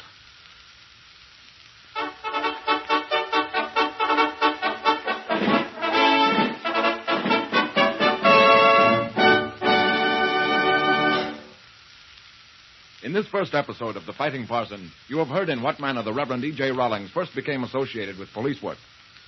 And now, Reverend Rawlings, will you tell our audience what to expect next week? Next week, we will dramatize the first of a series of hair-raising experiences in the district itself. In this case, you will hear of how a dangerous underworld character, who was a wholesale dealer in morphine, upset our plans for his capture and nearly got me with a .45 automatic before I could get him with a pair of handcuffs. It is an exciting episode based upon actual facts. And among the highlights in this Fighting Parson series will be the detailed dramatization of Reverend Rawlings' harrowing experiences during the 2 months he lived in a colony of dope smugglers, posing as a dope buyer from Chicago. In an effort to convince our listeners of the genuineness of these stories, we have accepted the gracious offer of a distinguished personage, Circuit Judge James Cheneau of Wayne County, Michigan, to make a special trip to Chicago in order to tell you in his own words with what high esteem the citizens of Detroit regard Reverend Rawlings. Judge Cheneau. Good evening, ladies and gentlemen. Several weeks ago, my very good friend E.J. Rawlings mentioned to me that he'd been approached regarding a radio program in which his experiences would be dramatized. Now, I felt as he did, that in this way, perhaps more than any other, it could be brought home to the listening public more forcibly just what police officials have had to contend with as regards the traffic in narcotics. His experiences as recorded here are basically true, with, of course, the necessary dramatic liberties being taken. Now, I happen to be the prosecuting attorney of Wayne County during the action of the story you've just heard. So you may be sure that I know whereof I speak. Even if I did not personally know the facts, I could find them easily enough in the Detroit police files, newspaper files, and even at the federal office in Washington. E.J. Rawlings has been honored publicly in many parts of the country. He is an honorary member of the Association of Police Chiefs, which is in itself a mark of high distinction and recognition. And in our city of Detroit, he is respected, admired, and altogether held in the very highest regard by both officials and citizenry. I am especially glad that the public at large is to know, through the great medium of the radio, just what the Reverend E.J. Rawlings has accomplished. And it affords me a great deal of pleasure and satisfaction to have the opportunity of saying these few words in his behalf. Thank you, and good night. Thank you, Judge Cheneau. Tonight's dramatization was true, except for necessary dramatic liberties. Names were fictitious and characters were impersonated, with the exception of Judge Cheneau and Reverend Rawlings, who appeared in person. Reverend Rawlings was impersonated only during the dialogue. The cast included Norman Gottschalk, Hugh Studebaker, Ed Prentice, Frank C., Tom Post, Claire Baum, Ray Appleby, Jess Kirkpatrick, and Forrest Lewis. And now, goodbye until next week, when we will again...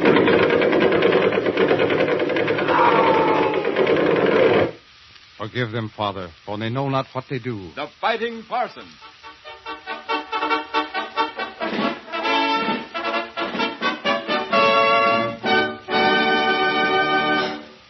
Your narrator is Olin Soule. This is the Mutual Broadcasting System. Your station is WGN, Tribune Square, Chicago.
By ship, by plane, by road, by human carriers. Goods are smuggled dangerously out of one country into another. Goods which are forbidden cargo.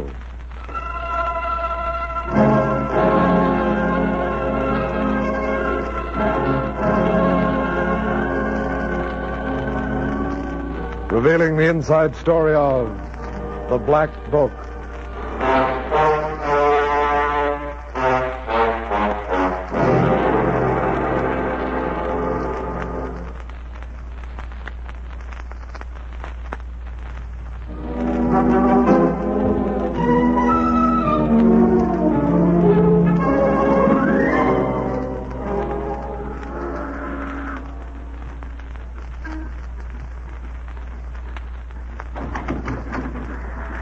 This is the spot, boys. Nice, quiet, the deep part of the harbor I was telling you about. Lugged a no-good son of a sneaking right out of the auto. Drag him by the shoulders, Mickey. Those dumb cement boots fit for size, huh? For the last time, Charlie, you can't do this. Hear that, fellas? You can't do this, he says. Listen, sneak rat. If you're the praying kind, start right now. Give a prayer of thanks that I'm a softy, that I'm only dumping you in a deep drink. Them cement boots you're stuck with are heavy, so you'll drown fast and easy, and stay on the bottom till you rot. Give a prayer of thanks I don't do to you what the boys did to the last undercover rat Narcotics Bureau sent to try to frame me.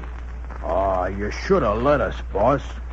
Dumping a cement-loaded guy ain't fun. Hear that, punk? Alabama, he's disappointed. He wants to try out on you what he tries out on the other rat I talk about. You see, Alabama, he reads books. He reads about an old Chinese trick about 1,000 cuts. So what's he do? He figures he can bump a guy with 1,000 punctures from an ice pick. He only got to 90 before the crumb croaked. This flunk's bigger than the other. I could have topped 90. Killing me, Charlie. It's as bad as killing a cop. Get that, boys? Killing him's bad as killing cops, he says. Cops don't worry me none. They're like you undercover boys from narcotics.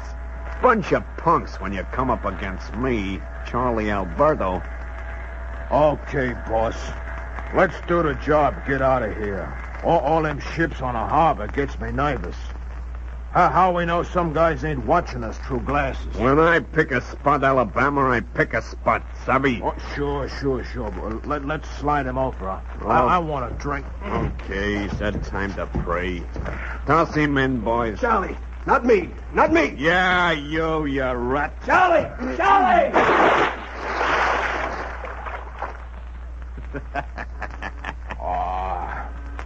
It was too quick for his breed, boss. Next time, Alabama. Next one we catch, he's all yours. Say, thanks, boss. Let's go, boys.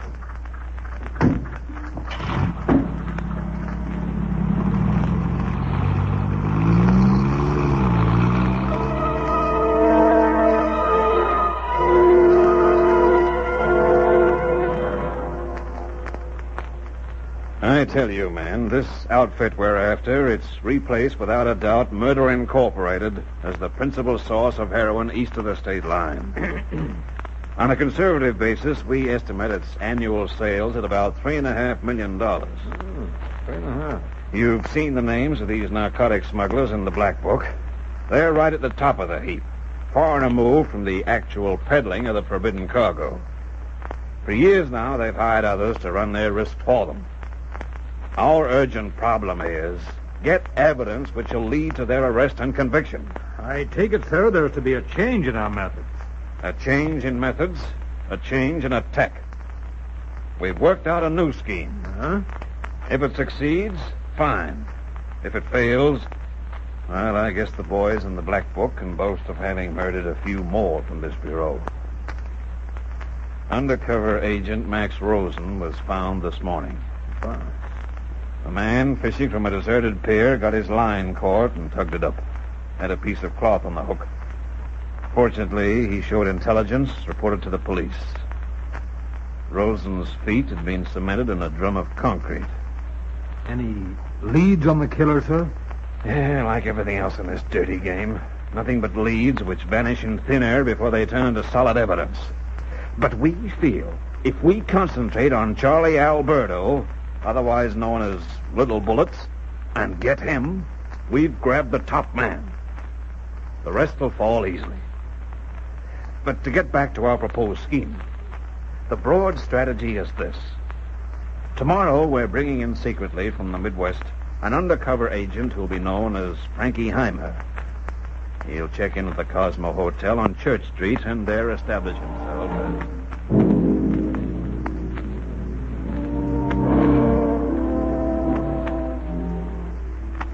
Before we get into details, Frankie, let's have your report.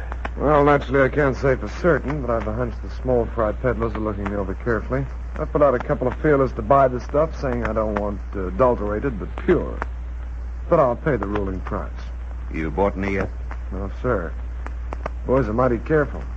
Don't forget I've only been here a week, and this East Harlem is sure a tough district. Don't we know it? And the police. It's that Charlie Alberto. He rules the area with the worst bunch of hoods you'd find anywhere. Yeah, he's certainly going to be hard to reach. I saw him yesterday, in that flashy auto of his. Chrome trimmings all over, banks of fog lights, twin horns, backing lights. One of those nutty whip aerials. Yeah. I only wish he'd have a fatal accident with his auto. Save the taxpayers a lot of money. Us a lot of trouble. That's Charlie. Drive around in the biggest flashy car and presses the mob and morons. He's a pudgy-looking guy. Reminds me of a snub-nosed bullet.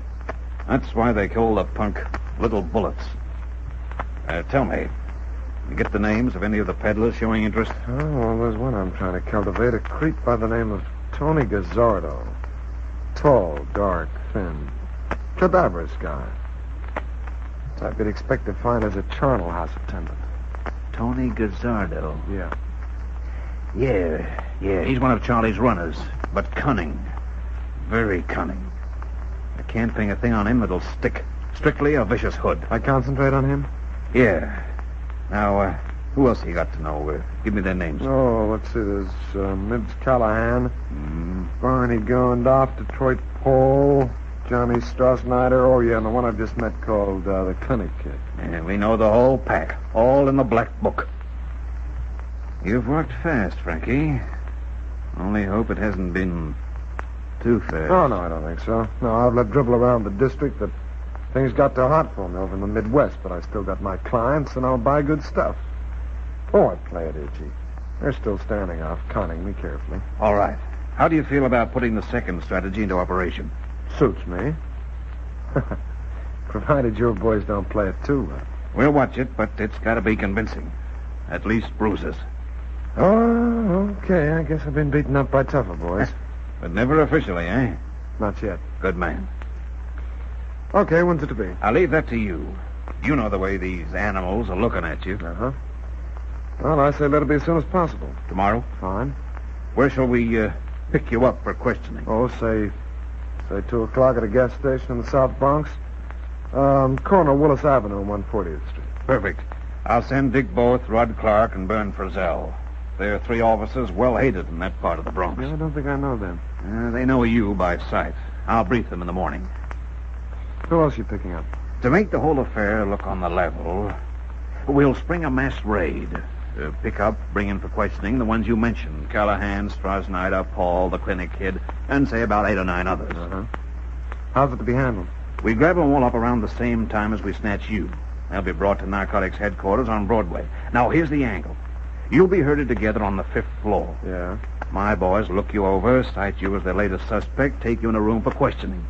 Others will take most of the rest into the room across the corridor. Mm-hmm. They'll be left hanging around under guard near the room in which we've got you. Now, the door of that room will be left open, just enough so they can hear our questions, your answers. Oh, that's fine. We'll pretend to get exasperated with you. You're stubborn. Mm-hmm. You're not exactly sneering, but you're defiant. We try everything to make you break, but you don't. I see. So I've got to put on an act to convince the peddlers I'm solid, that I can be trusted, huh? That's it. It's the only way we can figure out how to get you trusted by them completely. Once you're accepted, play it cagey until you're dealing with the big boy himself, Charlie Alberto.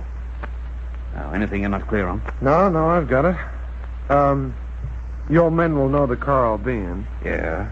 They'll bring it in for searching. Oh, yeah. Our mechanics say they'll need only a couple of hours to fix up the boot, to rearrange the back seat so that Roland can fit in without too much cramp. It's going to be a little hard on his legs. Roland's the best stenographer in the bureau, a trained observer. We feel he's the man to supply the corroborating evidence we need. In other words, once you've been accepted as trustworthy by the dope peddlers, you're to do all business with them in your car. I see. Roland will overhear their conversation with you, record it by shorthand, transcribe it, and you both sign it. Oh, how about his ability to identify? The mechanics are fitting in your car a concealed arrangement of small mirrors in such a way that wherever a peddler's standing outside or sitting inside your car, Roland will see his face. Yeah, that's neat. One other thing. We've got hold of a small commercial truck fitted out with cameras, complete with telescopic lenses and things like that. Now, where you drive, the truck tails. Yeah. Don't worry. That truck's so made it can change its appearance faster than a chorus girl. That's better. Oh, all right, sir. I guess that's enough for now. Sure. Well, see you tomorrow after 2 at headquarters in the interrogation room. Yeah. Oh, tell the boys not to mess me up too much, huh? Only enough to make it look convincing, eh? Well, good luck.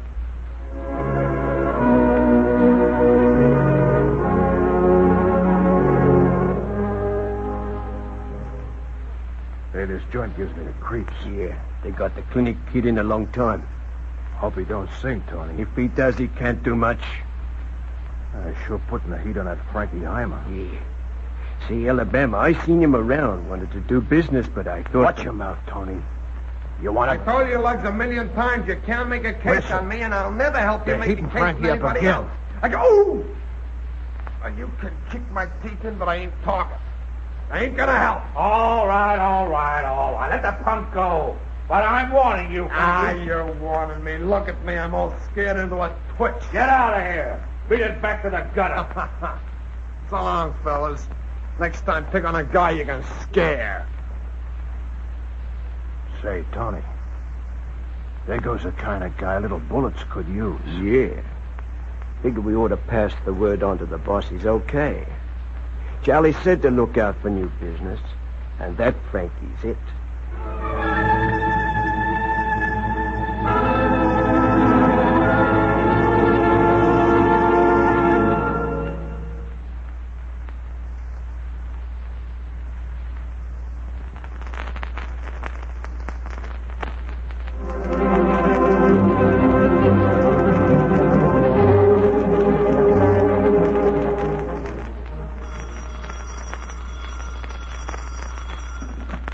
District Supervisor, Willard. Who made the contact, Frankie? Tony Gazzardo in Alabama, huh? That's fine. Yes, Roland's been standing by for the last week. And the truck waiting the green light from you. When's the deal? Yeah. That's fine. I'll have Roland in position 15 minutes from now. Contact me if the deal comes off. Fine. Good luck.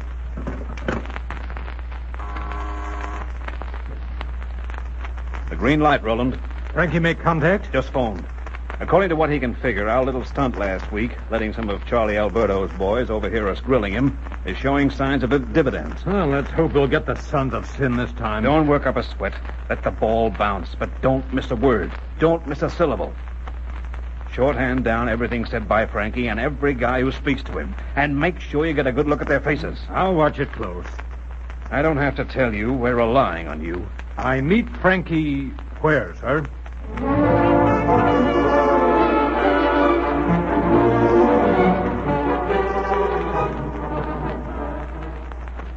Well, what do you feel about locking you in the compartment, Roland? Safer. Can't tell if one of the dopers will get a sudden idea to look inside. Okay. Look, if anyone does ask why it's locked, I'll tell them it's been locked for months and I lost the key. Never worried about it. That should pass. Well, I'm ready. Why have I got such long legs? Don't worry, I'll drive around the pumps. You'd better. One thing. Weather's cool. Okay, Frankie. Walk up and let's go.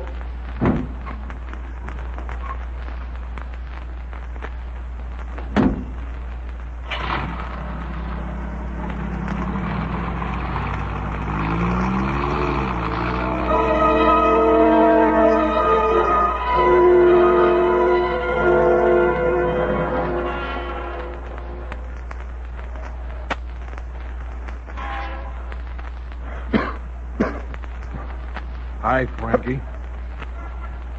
You're a minute late, Alabama. So what, pal? You the boss around these parts? Okay. Ain't got all day to sit around. I get the figuring maybe I'll do business elsewhere.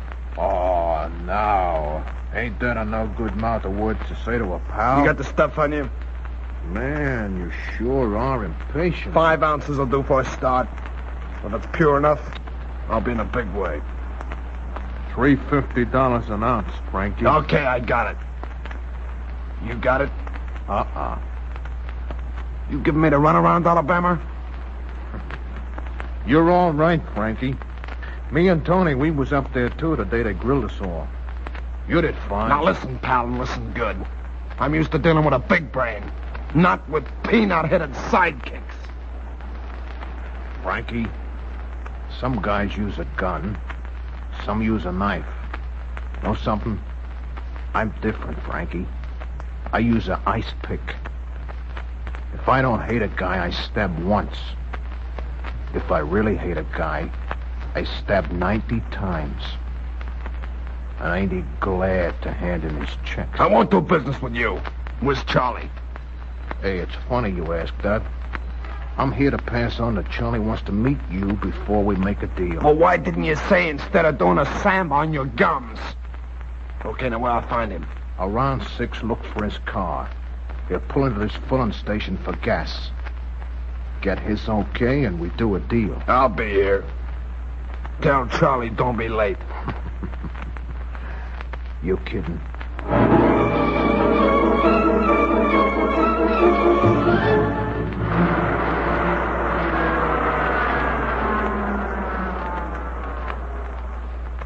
Hello, Frankie. How are you? All right, Charlie. Come over to my car. Let's talk. Must I? That's the way I like it. Okay. Don't like getting out of my car, Frankie. Suits me. Alabama, tell you. 5 ounces. $3.50. High grade? Highest there is. It's a deal. Get the money ready. $17.50. Meet Tony tomorrow, around 11. For what? For the stuff. Oh, don't you trust me, Alberto? It's from 11 tomorrow. At 8 2nd Street and Columbus Avenue. So long, Frankie.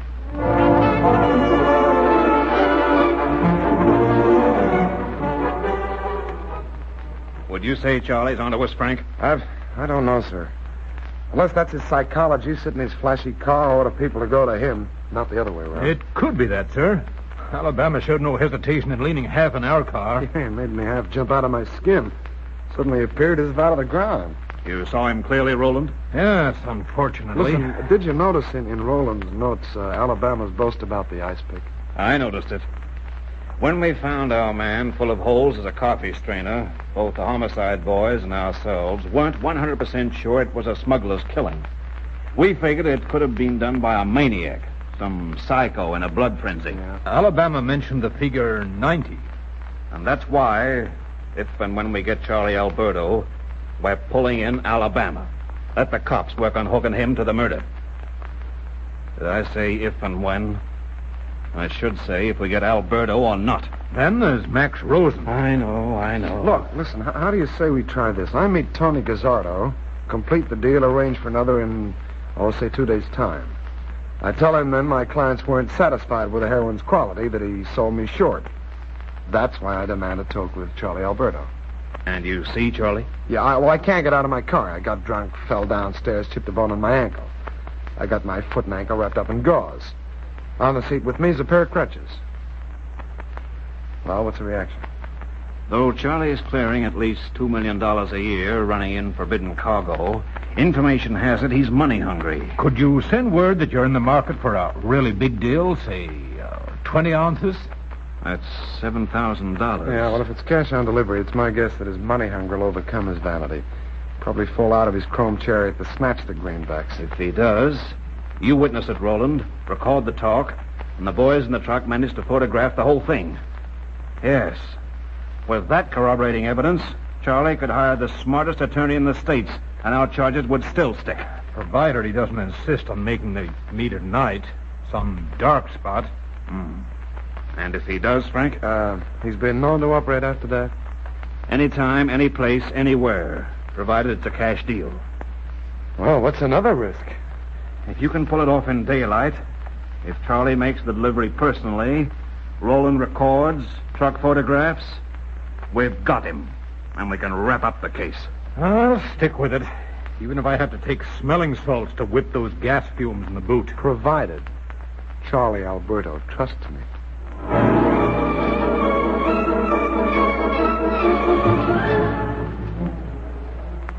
Now, you get this, Tony. You go tell Charlie he's caused me a lot of trouble. Tell him those 5 ounces weren't high grade. Someone had adulterated them. There was 200 grains short. Sure, Frankie. Quit your beefing.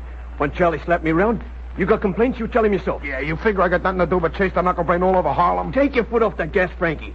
Nobody don't call a little bullets nothing but respectful names around here. Okay. Then you line up a meet for me and your boss. If he's cold on the idea, tell him I got 7,000 greenbacks to bust on a deal. And if his stuff's high grade, then the 7 grand's only peanuts to what's coming up. Say, you sure got some swell clients, Frankie. None but the best. That's why I ain't friendly with any punk who tries to short change. Now beat it. You tell Charlie fix a meet for tomorrow afternoon, 3 o'clock. Tell him to bring 20 ounces pure and a 7 grand's in his pocket. Tell him we meet right here. Sure. I'll tell him, Frankie.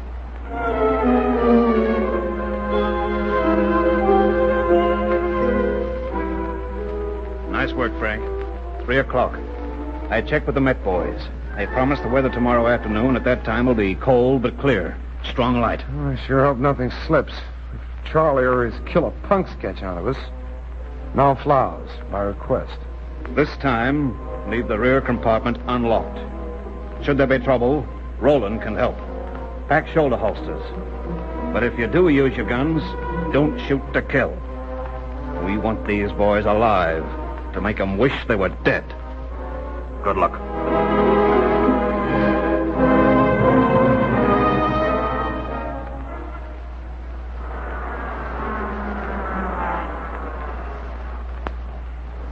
Hi, Frankie. The bus says come on over.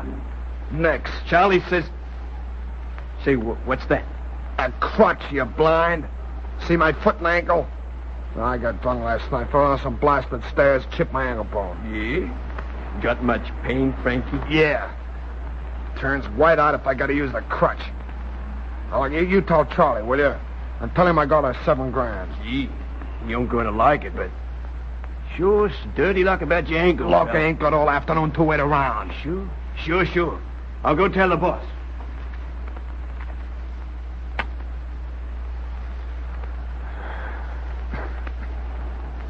Hi, Frankie. Holy Saints, Alabama. Nervous. Just want to check. Okay. Hey, you must be top boy around here, Frankie. Charlie's coming over. You got the stuff? Ask him. Hey, I ever show you my ice pick? Go chip yourself a hunk. You go careful, I don't figure you a hunk of ice. What's this about you busting your ankle? Look for yourself. Tony. Boss? You take a look. You touch my ankle and I jab your eyes. I'm going through enough Hades with it as it is. Sure, but... Charlie, tell him to back up. I want to do business and blow. Hey, why the uproar, Frankie? $7,000 burning my pants. All right, boys, forget it. It's a deal, Frankie. 20 ounces high grade for you. 7 goes for me. It's a deal, Charlie.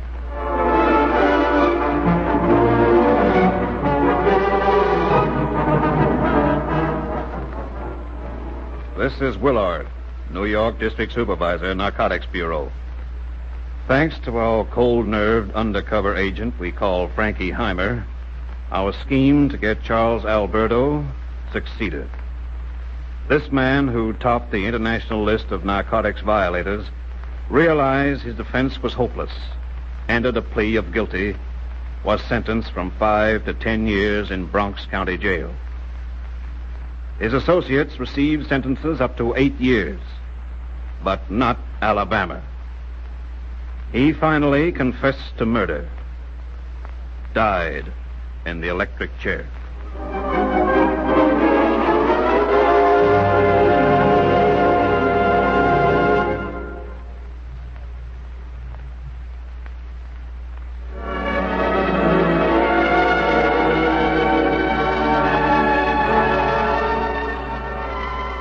The story you have heard is factual.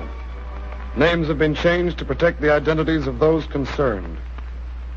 Listen again for another expose of those who deal in forbidden cargo.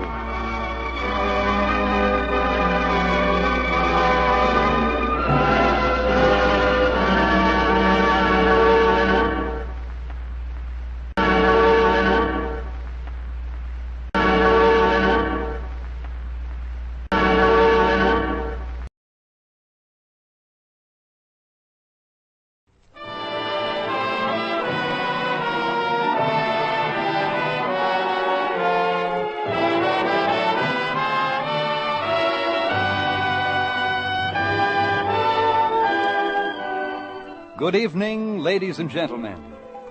Shadow of a Doubt, starring Ann Blythe and Ray Milland. Now to introduce tonight's program, here is our director, Fletcher Markle. Tonight, we introduce to you rather nervously a gentleman known as Mr. Charles Oakley. Also as Mr. Charles Spencer and Mr. Charles Otis. But mostly he's Uncle Charlie. And when he's being Uncle Charlie, the family favorite, this man is probably a lot like someone you may know yourself. tall, attractive, with a slight blur of gray at the temples, who often wears a curious, preoccupied expression, as if he had an important secret to keep. But we hope you don't know anyone with a secret like the Uncle Charlie in Thornton Wilder and Sally Benson's story, Shadow of a Doubt, because life with anyone like him is quite unpredictable, as you shall hear.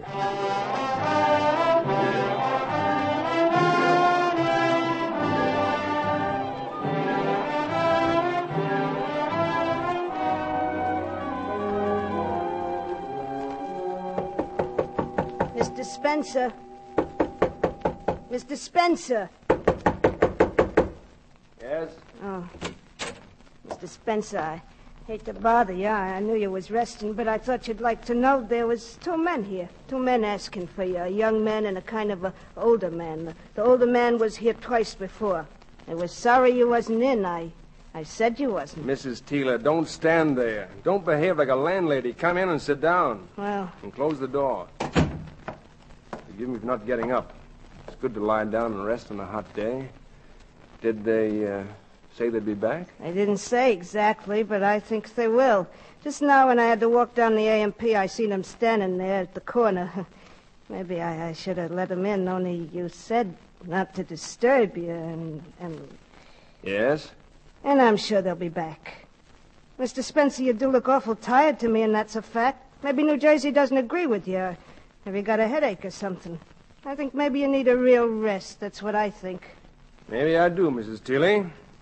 Well, I'd better go, and you better lock the door when I'm gone. Those friends of yours told me not to say they called, wanted to surprise you, but I thought you'd like to know, somehow. Thank you, Mrs. Teeler. You go ahead with your nap. I'll pull a blind down. You rest now, Mr. Spencer. You rest. No. No!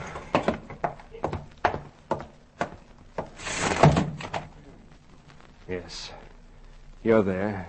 Down at the corner. But what do you know? You're bluffing. You don't know anything. You've got nothing on me. I'll get out the back way.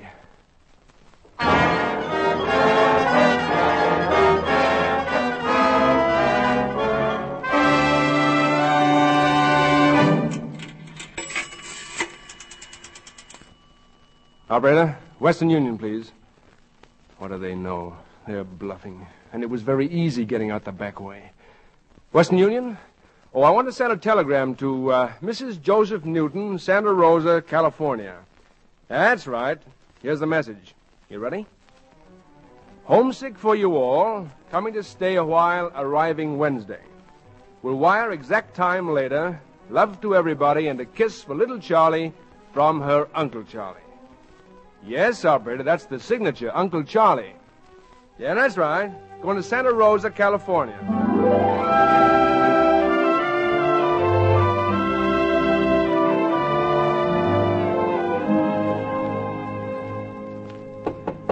Charlie. Charlotte. Who is it? It's me. Oh, come in, Papa. Well, look at you all stretched out on the bed at 5 o'clock in the afternoon. What's the matter? Don't you feel well? Oh, I'm perfectly well. I've just been thinking for hours, and I've come to the conclusion that I give up. I simply give up. I'll sit down if you don't mind. What are you going to give up? Have you ever stopped to think that a family should be the most wonderful thing in the world, and that this family has just gone to pieces? We have? Of course we have. We just sort of go along and nothing happens, and we've gotten in a terrible rut. Oh, come now. Things aren't that bad. The bank gave me a raise last January. Money. How can you sit there and talk about money when I'm talking about souls? We eat and sleep, and that's about all. We don't even have any real conversations. We just talk. And work. Yes, poor Mother, she works like a dog. What were you thinking of doing about it? Oh, nothing, I suppose. I guess we'll just have to wait for a miracle or something. Oh, you two are up here, I'm told. Oh, here she is. In Charlie's room, Emmy. All I'm waiting for is a miracle. Now, Charlie. Well, what's all this about? Oh, what's the matter, Charlie? Joe, what's the matter? Well, it seems Oh, it's just that I've become a nagging old maid and... Oh, Mama, you went downtown in that awful hat you promised me you'd throw away. Mother! Goodness, what on earth does it matter what hat I put on? Mother! Anne wants you! Yes? yes, Roger, I know. I don't see why you let that child yell at you like that, Mother. If he has something to say I'm or going if downstairs in a moment anyway. And I'm going down right now. Hope there'll be some dinner soon. Mama, I'm going downtown to send a telegram. I want a short walk before dinner anyhow. Why, Charlie, who do you know to send a telegram to? Mama, I know just the person to come and save us. A wonderful person who'll come and shake us all up so we'll be good and dignified and intelligent again. Charlie, have you gone crazy? What do you mean, save us? All this time, there's been the one real right person to save us. Mama, what's Uncle Charlie's address? Wasn't he living in Philadelphia last we heard? Darling, you're not going to ask Uncle Charlie for money. No, that wouldn't help us. I just want him to come. Oh, but think of asking a busy man like that to come all the way out west for nothing. He'd come for me. I'm named after him. I'm going to go right now and wire him right away.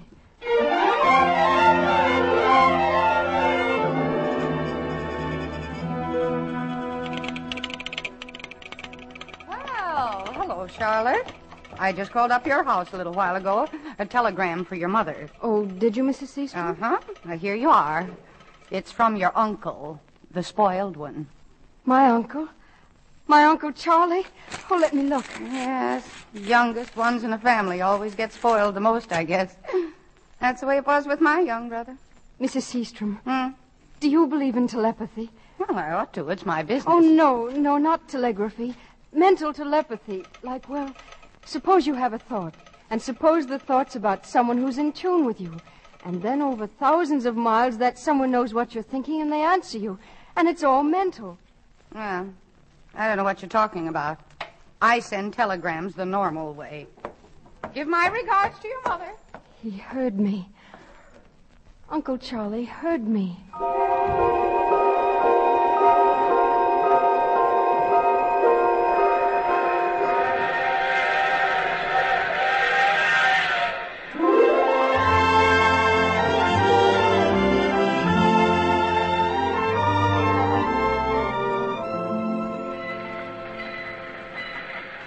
Sir, you'll like it here in Santa Rosa, Mr. Otis. Nice little town. I'm sure it is. I got all your bags here ready to unload. I'll help you down, Mr. Otis.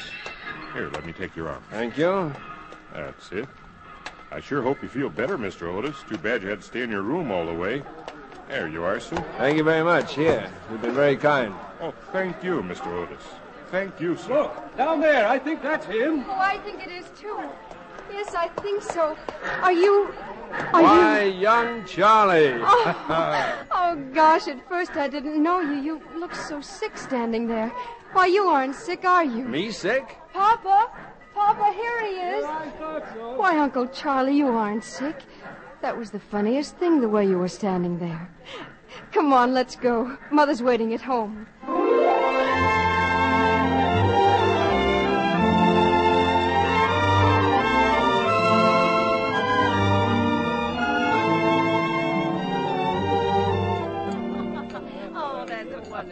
But that's enough talk about my travels. All that's past. Dinner's almost over, and we haven't talked at all about you folks. And say, I've been forgetting something all this time. These parcels on the sideboard here. A few things I brought along with me. Now then, here we are. These are for you, Emmy. One new and one old. Oh, Charles, you didn't have to think of me. Presents are for children, Charles. Of course they are. Here you are, Anne, Roger. Oh, thank you, Uncle Charlie. What is it? It's sort of lumpy. Open up and see. And this is yours, Joe. For me, Charles? Oh, Joe, look. Oh, really, Charles, a fur scarf. It's Kalinsky, Mama. 4 skins. Oh, I wanted one all my life. Oh, and it's exactly right, Mama. It's what you should have. Open the little one, Emmy. Why, look at this. Say, I've never had a wristwatch. Fellows at the bank will think I'm quite a sport. I got a big brown bear. And look what I got. Isn't it wonderful, children? Oh, gee whiz, thanks, Why, Uncle Charles, the portraits of Mother and Father in a leather case. Yes, Emmy?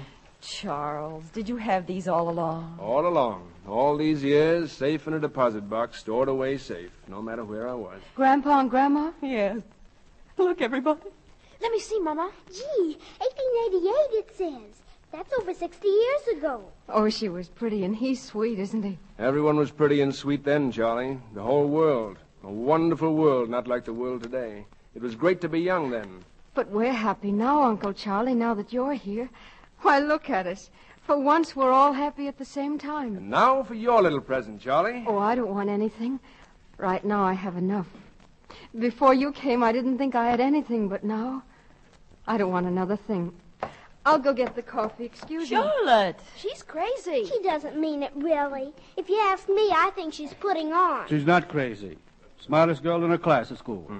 She'll like this when she sees it. You folks just sit here and I'll take it to her. Well, tell her the sugar and cream are on the kitchen table, Charles. Charlie? I meant it. Please don't give me anything. Nothing? Why? I can't explain. You came here and Mother's happy, and I'm glad that she named me after you and that she thinks we're both alike. I think we are, too. I know it. It would spoil things if you should give me anything. You're a strange girl, Charlie. Why would it spoil things? Because we're not just an uncle and a niece. There's something else. I know you. I know that you don't tell people a lot of things. I don't either. I have a feeling that inside you somewhere there's something nobody knows. Something nobody knows? Something secret and wonderful, and I'll find it out. It's not good to find out too much, Charlie. But we're kind of like twins, don't you see? We have to know. Give me your hand, Charlie. Now, you wear this ring for me. Thank you. But you haven't looked at it. I don't have to look at it. No matter what you gave me, it'd be the same. Yeah, now, let me show it to you. It's a good emerald. A really good one. And good emeralds are the most beautiful things in the world. Why, look, Uncle Charlie, you've had something engraved on it. Oh, that's different. I haven't, but I will if you'd like me to. Oh, but you have, Uncle Charlie, you have. It's very faint. It's way down under the stone. T.S. from B.M. Why, they must be somebody's initials. The jeweler cheated me. It doesn't matter. Really, it doesn't. The jeweler cheated me. It's second-hand. The whole world is crooked. The whole rotten world. Give it back to me. But I like it this way. Someone else was probably happy with Give this it back ring. to me. I'll have that taken off. No, it's perfect the way it is. Now you bring the sugar and cream, and I'll carry the tray. Charlie. Come along.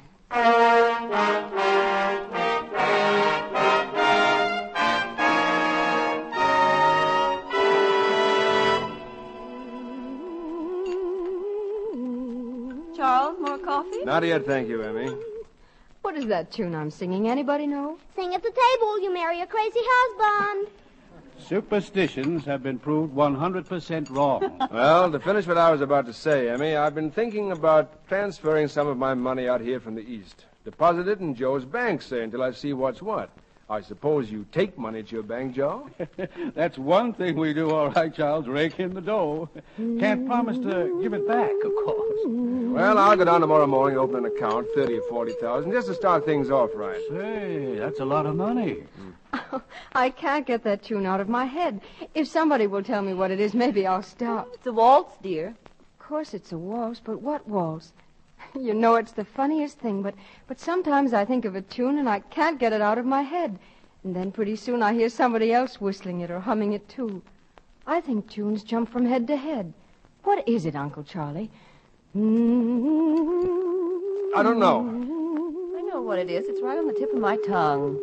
It's a waltz, and it's Victor Herbert. Victor Herbert wasn't a waltz. He was the composer who composed operettas. It's the Blue Danube Waltz. Oh, of course. That's what it is. No. No, it isn't, Uncle Charlie. It's not the Blue Danube. It's the Merry Wind. Oh, now look what I did. A half a cup of coffee. I'm terribly sorry, Emmy. Hand me another napkin, Ann, will you? Golly. Oh, now it's nothing to make a fuss about. Charles, while we do the dishes, you go in the living room and stretch out on the sofa and read the evening paper. You look tired. Yes, you do that, Charles. I'm going to walk down to the corner and get some tobacco. Come on, Uncle Charlie. Lead a life of luxury. Thank you. Thank you, everybody.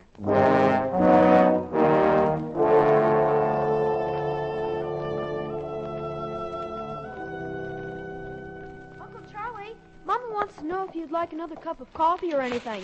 No. Thank you, Roger. No. What's the matter, Uncle Charlie? Something bad in the paper? What? No. I was just... Roger, look, did you ever make a house out of a newspaper? You see what I mean? First you stretch them all out on the floor, see? Yeah. Then you fold them like this, like a tent. Yeah, and then you... Look, now you cut out a door, see? See? It's the doorway. Well, now, what are you all up to in here? Why, Roger, that's Papa's paper. Well, it's my fault, Charlie. I was showing Roger a game. I never thought about the paper.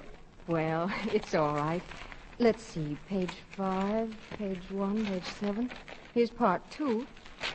But where's page 3? 3 and 4, where is it? I never touched it. Uncle Charlie's the only one that touched it. Well, Papa may not notice if we fold it very neatly and very evenly. That's it, Charlie. Nobody will ever miss it.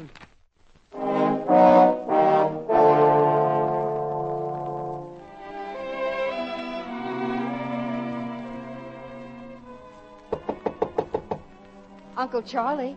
Come in. I've brought your water, Uncle Charlie. You said you liked a pitcher of water and a glass by your bed. Oh, thank you, my dear. You're very thoughtful. Uncle Charlie, I know something. I know a secret that you don't think I know. What secret? Well, remember I said you couldn't hide anything away from me because I'd know? Well, now I know there was something in the evening paper about you. About me? In the evening paper? About you. Please show it to me. I won't tell a soul. How do you know there was something? Well, that's why you played that game with Roger. You didn't want us to know, so you tore the paper. So now that I know, you've got to tell me. Well, I guess you have me, but it wasn't about me. It was about someone I used to know. Oh, is this the page over here on the dresser? It's got a piece torn out of it. Charlie, wait. That's none of your business. Oh, Uncle Charlie, you're hurting me. Your hand. Oh, I'm sorry. Give me the paper. You hurt my wrist. Charlie, I didn't mean to. I must have grabbed you harder than I thought. I was just fooling about it. It was just some gossip, not too pretty, about someone I met up with once. Nothing for you to read. Just forget it. And don't look at me like that, Charlie. You have eyes like a child. The piece in the paper was nothing, really. Just like a child. Have I? Good night. Good night, young Charlie. Good night, Uncle Charlie. Pleasant dreams. Pleasant dreams, always.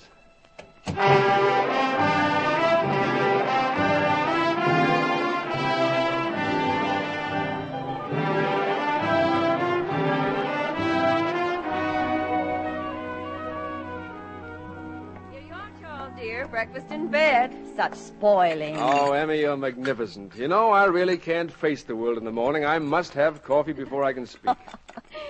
What are you all up to this morning? Well, a young man called on us about an hour ago, said his name was Graham, and he wants to interview everybody in the house. Interview everybody? Yeah, that's what he said. He's been sent around the country by a committee on an institute or something, and he's to pick out representative American families and ask them questions. It's kind of a poll. How'd he happen to pick this family? Well, he said he looked around and asked around, and he decided we were the ones he wanted. Well, if he's going to ask a lot of questions, you can leave me out of it. Why, you'd have more to tell him than any of us, Charlie. He's going to take our pictures, too. Pictures? Yes. You see, there were really 2 young men. One takes the pictures. Oh, so there were 2 of them? Oh, Mr. Graham was the nicest. He doesn't want us to dress up or anything. He wants us to act just the way we always do. Oh, Emmy, women are fools. They fall for anything. Why do you let 2 strangers come into your house and turn the place upside down? Why expose your family to a couple of snoopers? I thought you had more sense. Charles. Good morning, Uncle Charlie. My, isn't this grand? Good morning, Charlie. Well, the way Mr. Graham put it, Charles, it wasn't like snooping at all. It was our duty as citizens. Look here, Emmy, I won't have anything to do with it. I'm just a visitor, and my advice to you is to slam the door in his face. Oh, I couldn't do that. I think it's kind of exciting. And they'd take a photograph of you, and then we could have it.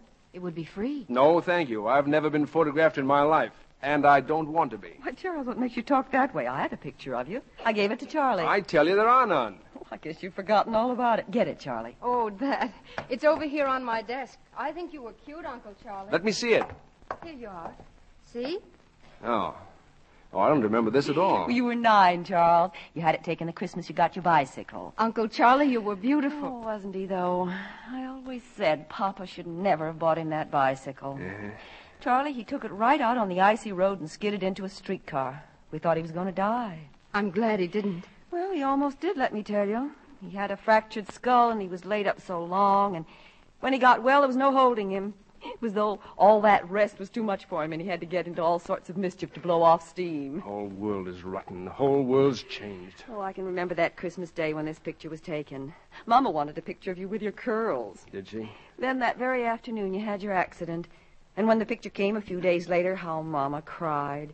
She wondered if you'd ever look the same. She wondered if you'd ever be the same. Oh, what's the use of looking backward? What's the use of looking ahead?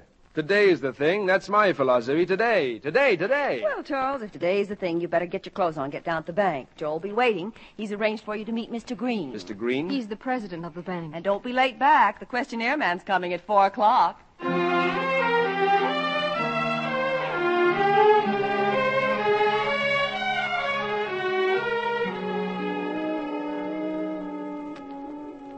say $30,000, Mr. Oakley? 30, maybe 40, Mr. Green. Indeed. Well. I thought I might settle down here for a while. It's a fine little town. We think so.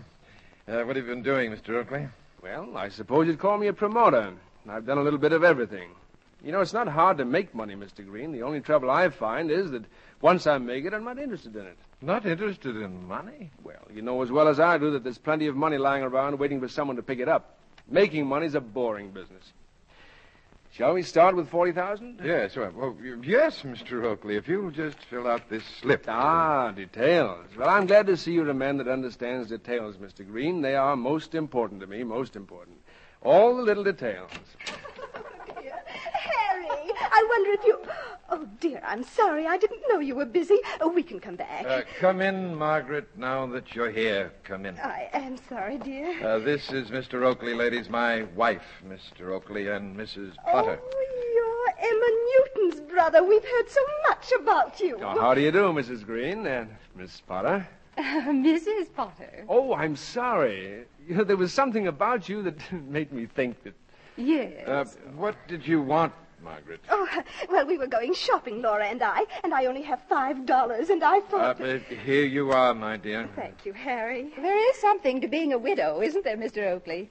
One doesn't have to ask a man for money anyway. Well, goodbye, Mr. Oakley. I'm so glad we met. Goodbye, Mr. Oakley. Goodbye, Mrs. Green and Miss Potter. Oh, Margaret, isn't he just as charming as Emmy said? Now, Mr. Oakley, where were we? Attractive woman, that Mrs. Potter. Widow, is she? Yes, he was the Potter of Potter Chain Stores. Oh, indeed. Indeed. Yes, Mr. Green, as you say, where were we?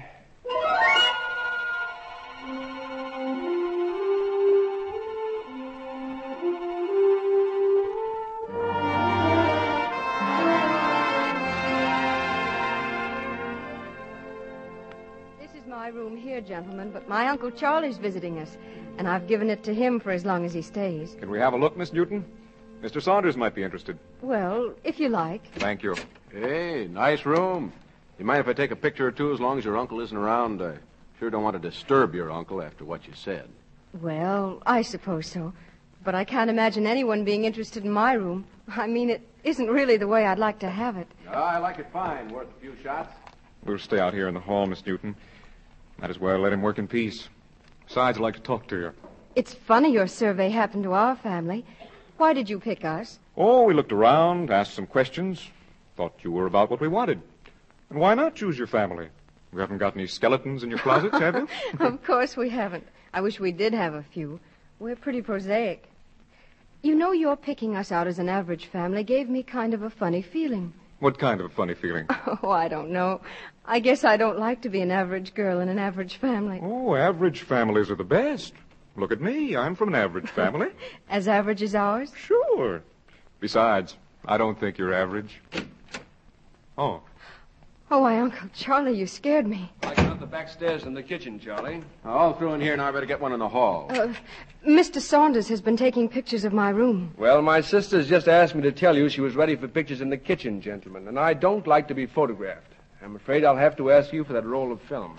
Oh, Uncle Charlie. Give it to me, please. Give it to him, Fred. Too bad. There's a picture of Mrs. Newton and the children on this roll. Thank you. I'm sorry to have troubled you, but that's the way it is. I'm sorry, too. Excuse me. I'm sorry, Mr. Graham. We want to help you in an important work, but Oh, please. You've been very helpful. And, I'd like to ask another favor, if I may. Can I borrow you tonight for a walk around the town? I'd like to pick up a little atmosphere, and you know everybody. Why, of course. Anything I can do. Thanks. I'll call around about 6:30. You can show me the best restaurant in town, and we can have dinner. All right. See you then. Come on, Saunders.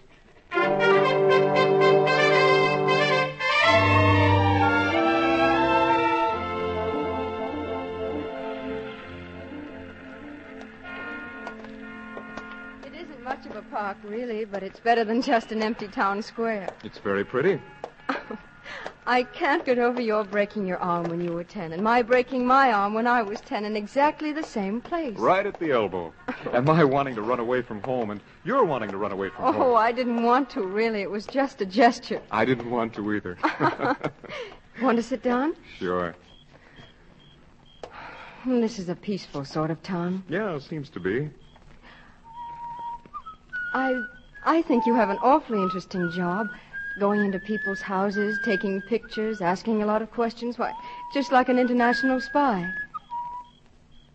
Yes. That tune. I know what you are, really. You're a detective. Yes, there's something the matter, and you're a detective. Charlie, listen. I don't want to listen. You're a detective. Why, you're not making a survey at all. You just lied to us. What do you want? What are you doing around here lying to us? You keep away from us. Charlie, come back here. Keep away. Look, Charlie, you've got to listen to me. Just wait until I tell them. Just wait until I tell my mother you lied to her. Charlie, you can't tell her. I'll tell her. You see, I'll tell everyone. I'm not afraid. Charlie, I don't want you to be afraid of me. You've got to trust me. Trust you when you've done nothing but lie. When you probably didn't want to take me out at all tonight the way I thought you did. When you probably only took me out to ask a lot of questions. Have I asked you a lot of questions? Have I? All right, I'm a detective. A pretty bad one, I guess. Now, won't you even listen to me? Why should I when you lied to me? I had to. You've just got to believe I had to. When I came here to this town to find a man, I hadn't counted on you. I hadn't counted on your mother or your family. Find a man? What man? There's a man loose in this country. We're after him. We don't know much about him. We don't even know what he looks like. Charlie, this man we want may be your uncle. I don't believe you. Get away from me and leave me alone. We're after one man. Your uncle may be that man. But in the east, there's another man who's being hunted, too. Hunted through Massachusetts and into Maine. He may be the man. My uncle hasn't done anything. Why don't they arrest that man in the east? Why don't you go away and leave us alone? If it weren't for you, you don't think I'd care when or how I caught up with your Uncle Charlie, do you? Because if he's the guy, I am going to catch up with him, Charlie. Remember that. If your Uncle Charlie's the man we want, we'll get him out of town quietly. We won't arrest him here. Arrest him here in town with Mother? I'm trying to tell you we won't. Charlie, you've got to help us. All right. I won't say anything. The parking lot's over this way. Take me home, please.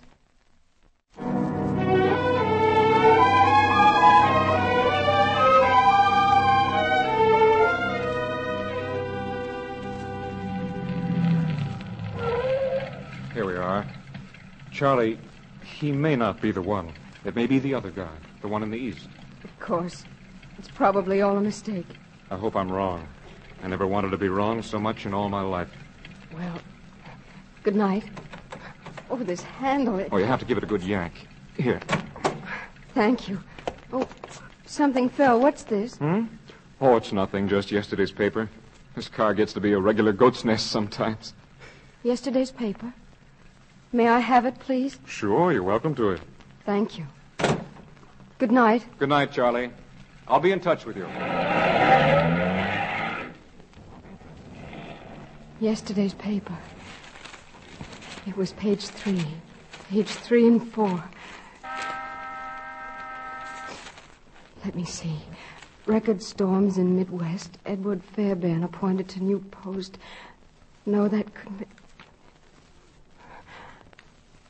Where is the Merry Widow murderer?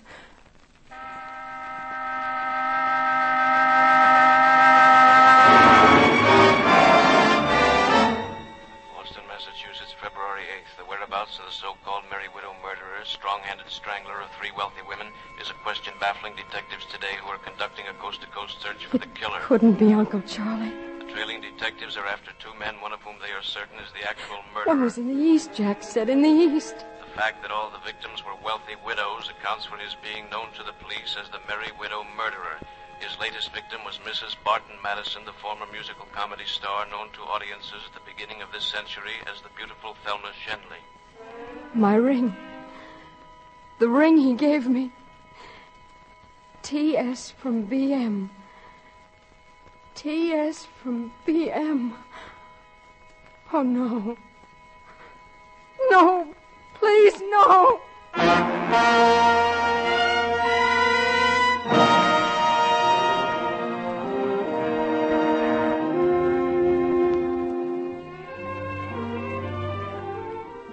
Well, come along, everybody. Dinner's ready. Well, where's our little Charlie? I've missed her all day. She'll be in the kitchen in a minute. She's getting some things in the kitchen. Well, she slept very late today. She was tired, I guess. She doesn't look quite herself. Here's the sauce, Mama. I nearly forgot about it. Well, here she is. Here's my girl. Gee, I wonder how many hours you slept today. Sit right down, dear. You won't be able to sleep tonight. Nobody who sleeps Oh, all I day. slept all right. And I kept dreaming perfect nightmares about you, Uncle Charlie. Nightmares about me? About you. You were on a train, and I had a feeling you were running away from something. And when I saw you on the train, I felt terribly happy. Charlie, how could you feel happy about seeing your uncle on a train? Goodness knows I don't want him on a train. I hope he stays here forever. Well, I suppose he'll go sometime. I mean, we all realize he has to go sometime. We have to face facts. Yes. Yes, I like people who face facts. Well, I'm not going to face any such facts as those. Oh, I forgot to tell you, Charles. I promised Mrs. Green, the president of our club, that you'd talk to the ladies, and she wants to know what you're going to talk about. Well, what am I going to talk about? Lecturers usually give travel or current events, don't they? Oh, not current events. We get current events. Oh, what sort of an audience would they be? Oh, women like myself, busy with our homes, most of us. Yes. Women keep busy in towns like this. In the cities, it's different. The cities are full of women, middle-aged widows, their husbands dead. Husbands who have spent their lives making fortunes, working and working, and then they die and leave their money to their wives, their silly wives. And what do the wives do? These useless women. You see them in the hotels, the best hotels, by the thousands, eating the money, drinking the money, losing the money at bridge, playing all day and all night, just smelling of money. Proud of their jewelry, proud of nothing else. Horrible, faded, fat and greedy women. But they're alive. They're alive. They're human beings. Are they? Are they, Charlie? Are they human or are they fat, wheezing animals? And what happens to animals when they die, when they get too fat and too old? I seem to be making sort of a speech. Well, for heaven's sake, Charles, don't talk about women like that in front of my club. You'll be tarred and feathered. And that nice Mrs. Potter's so anxious to have you there, too. She was asking me all about you. The Greens are bringing her here to a little party I'm having after the lecture. Excuse me, please, everybody. I'm not hungry at all. I'm going for a walk instead. Charlie! Where do you suppose she's going? Into town, I guess. Oh, it's nothing to get excited about, Charles. She often goes for walks. Maybe she's got a date with that young man. Well, I'm not hungry either. You all stay here and finish your dinner. I'll catch up with her.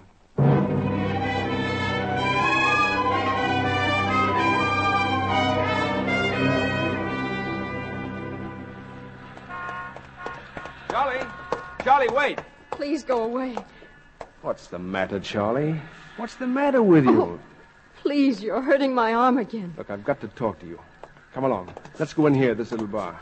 Please, my arm. Well, come in here with me. I can't. I've never been in a place like this. Come on in. Why do you make me come in here? It's an awful place. What does it matter where we are? Let's sit over here. Little table in the corner. Hello, Charlie.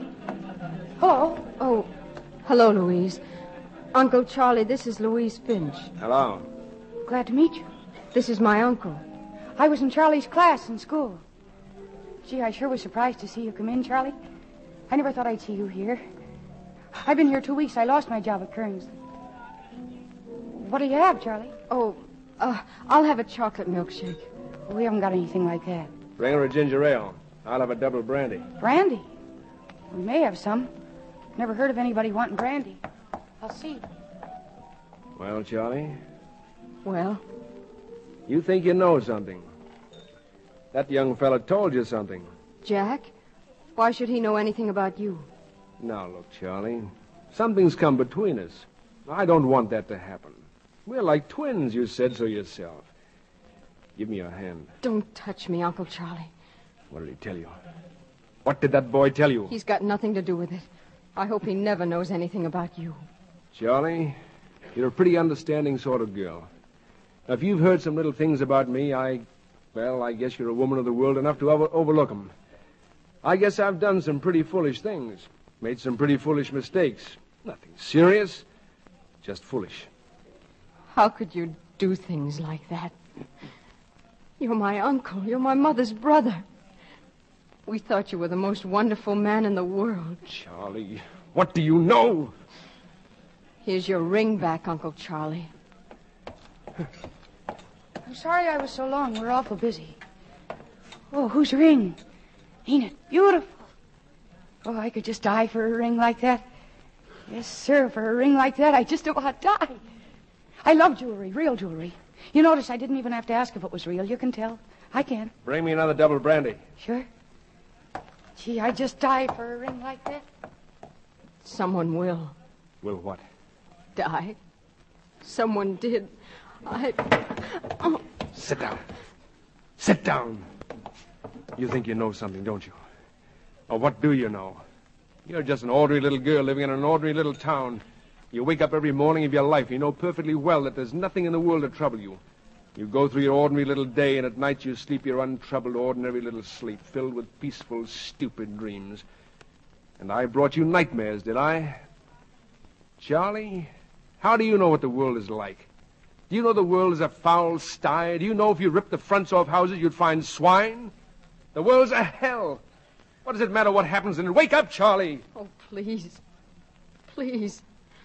Charlie, you've got to help me. Help you? Yes. There's an end to the running a man can do. You'll never know what it's like to be so tired. I was going to... Hell, then I got the idea of coming out here. It's my last chance, Charlie. Give it to me.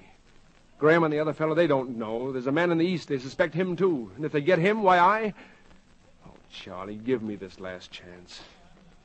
Take your chance and go. I'll go, Charlie. I'll go. Just give me a few days. Think of your mother. It'll kill your mother. Yes, it would kill my mother.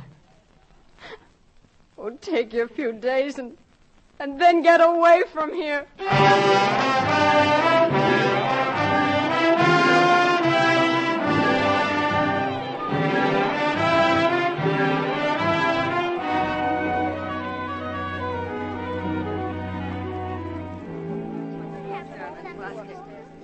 Everybody's back from church, I see. You're all looking very pleased. How was church, Charlie? Did you count the house? Turn anybody away? No.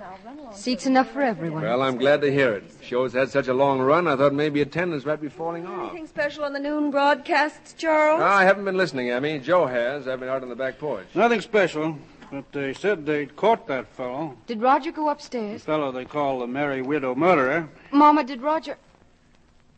What did you say, Papa? They caught that Strangler fellow. Oh, they did they? Where? Up in Maine, Portland, Maine. Didn't catch him exactly. He was running from police at the airport. They were about to nab him when he ran plunk into the propeller of an airplane. Cut him to pieces. They identified him by his clothes. Shirts were all initials, C-O''H. Pretty fancy having your shirts initialed. It must have been an Irish fellow, C-O''H. Well, he deserved it. Never cared much for reading about that case. Come help with lunch, Charlie. As for me, I think I'll go upstairs and wash up. I'm hungry. Oh, Charlie, that young fellow from the survey was around asking for you. He was? Yep. Said he'd call around again after lunch. Well, I really don't know when I've been so hungry. See you at the lunch table, Charlie.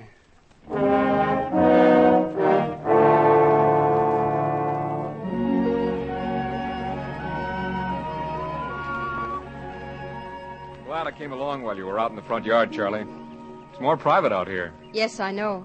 I came out to wait for you. Papa said you were coming back after lunch. Well, we got a wire from Maine. They called us off the job. I'm just coming up for air. Me too. Now that it's over, I don't want to talk about it anymore.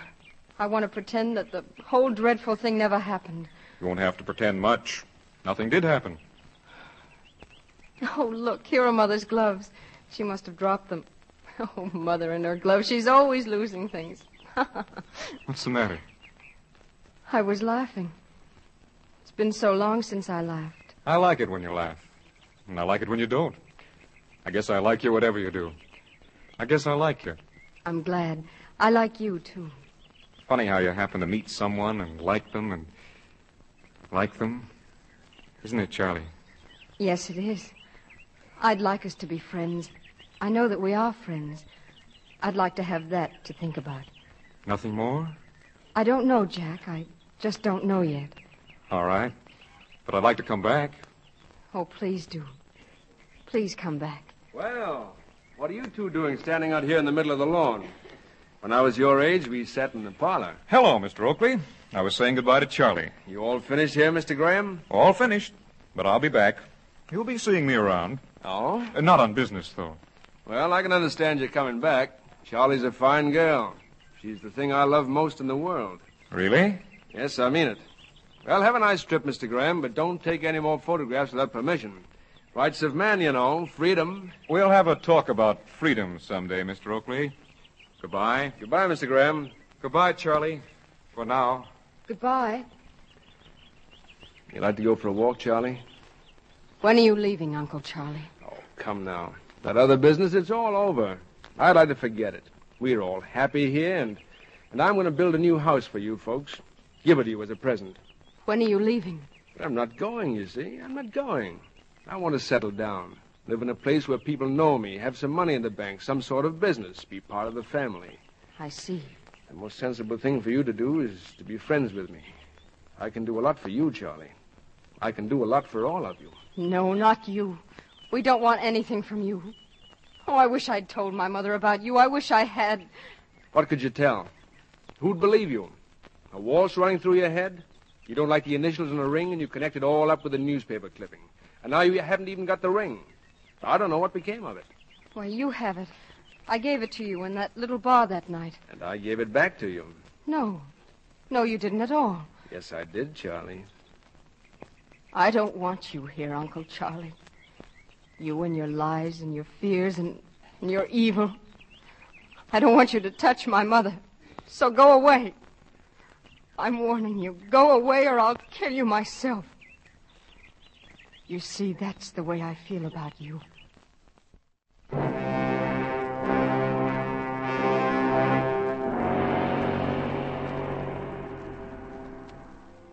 dear, have you decided what you're going to wear for your uncle's lecture at the club meeting tonight? I'm not going to go, Mama. What's that, dear? Why, you're joking. No, I've heard Uncle Charlie's speech. He was rehearsing it on the porch this afternoon, and anyway, somebody has to stay and get things ready for the party. Oh, but we're all getting dressed up, dear, and everything. Your father's going to wear his tuxedo, and I have the new dress Uncle Charlie bought me. I know, but I'd rather stay home and have everything ready for the party when you all get back. Please, Mama. I'd like it better that way. All right, dear. Did you know that Uncle Charlie got some champagne for tonight? 3 bottles. Yes, I know.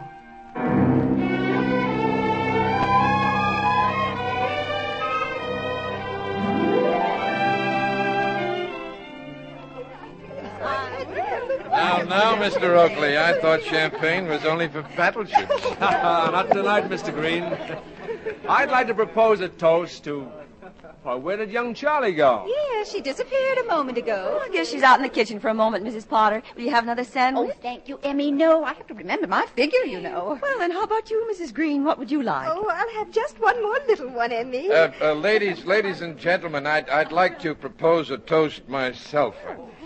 To our distinguished visitor, to the man who has made the best speech heard in this town for years, to that very good fellow, Mr. Charles Oakley.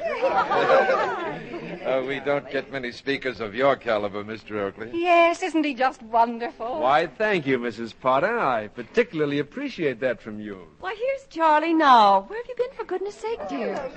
Well, I nearly forgot my ring. I took it off in the kitchen while I was fixing things. Oh, yes, Charlie, show everybody your ring. It was a present to young Charlie from her uncle, you see. It's an emerald, a real one. Yes, Uncle Charlie's been keeping it for me. I nearly lost it last week. But I remembered it tonight and went up and got it while you were all at the lecture. Isn't it beautiful, everybody? Isn't it beautiful, Uncle Charlie? Yes. Yes, it is. Good emeralds are the most beautiful thing in the world. Charlie, you're just in time for my toast.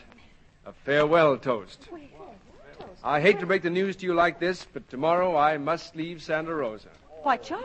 Oh, not forever, Emmy. Well, if that isn't the strangest coincidence. Why, I was planning to go to San Francisco myself tomorrow morning. Well, is anything wrong, Charles? Oh, Emmy, darling, I didn't mean to spoil your fun tonight, but I got a letter today, that's all, and I have to catch the early morning train. Oh, but I can't bear it if you go, Charles. Oh, Emmy, I'll be back.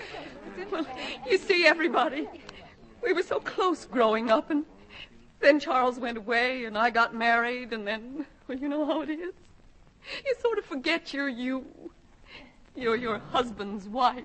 Yes, Mama, that's what you are. But you're you, too. We'll be looking for you, Mr. Oakley. We feel you are one of us, don't we, Margaret? Oh, indeed we do. And I want to thank you on behalf of our club members. Thank you, Mrs. Green. You've all been very kind.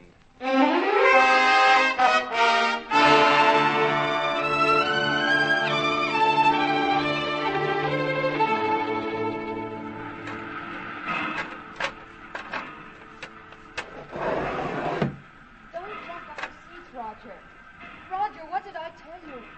You the gentleman in room B? I am. Well, there's a Mrs. Potter in room F in car 142. Wants to see you after we pull out, sir. Oh, thanks. And, Porter, there's one more bag of mine. I think it got taken into the next car by mistake. Will you get it, please? Ask around, see who has it. It's a big yellow Gladstone. Yellow?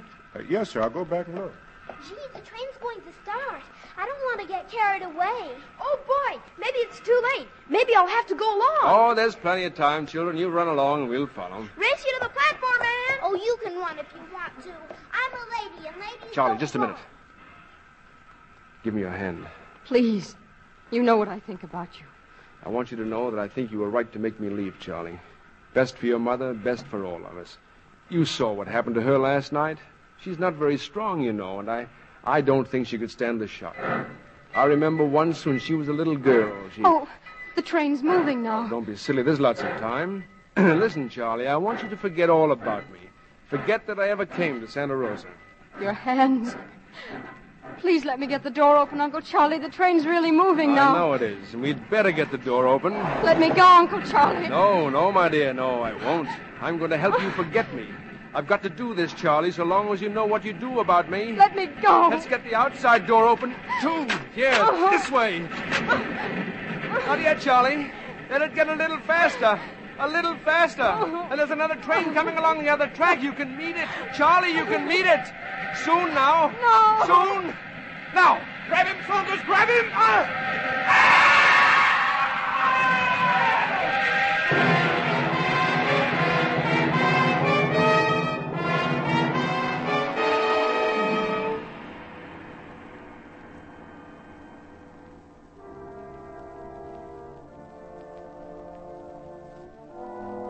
Santa Rosa has gained and lost a son that she can be proud of. Brave, generous, kindly, with all of the splendid dignity of fine... I'm glad you were able to come, Jack. And thanks for standing outside here with me. I couldn't bear it inside the church. I couldn't have faced it at all without someone who knew. I did know more. I couldn't tell you. I know. He thought the world was a horrible place.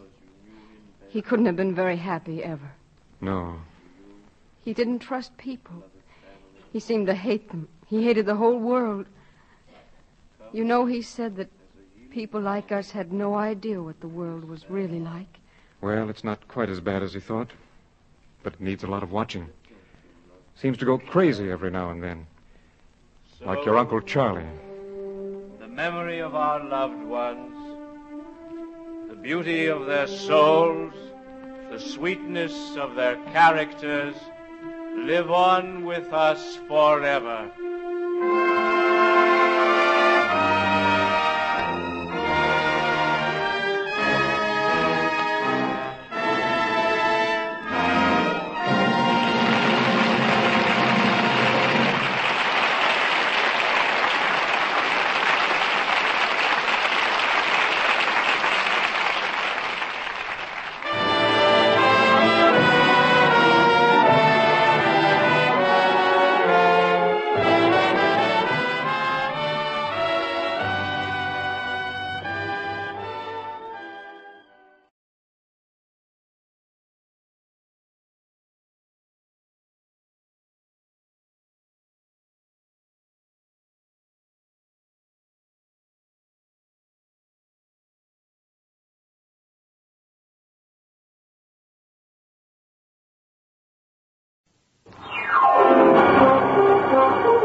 Patient's name, Sophia Howard, age 10.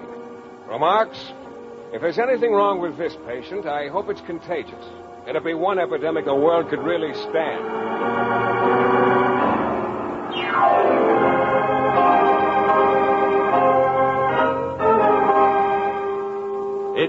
Private Practice of Dr. Dana.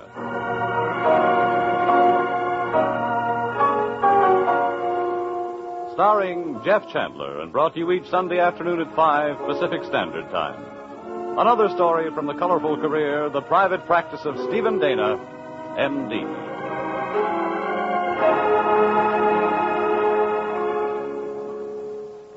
That's right.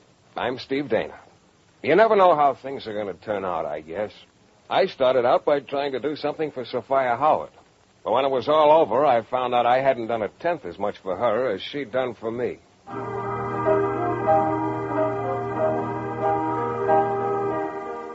I suppose the whole thing started 2 days before Christmas. Although at the time, it might as well have been 2 days before Columbus Day, as far as I was concerned. Because it looked like my Christmas had gone completely sour on me as of 10 minutes before. And that left me with a very unpleasant chore to perform.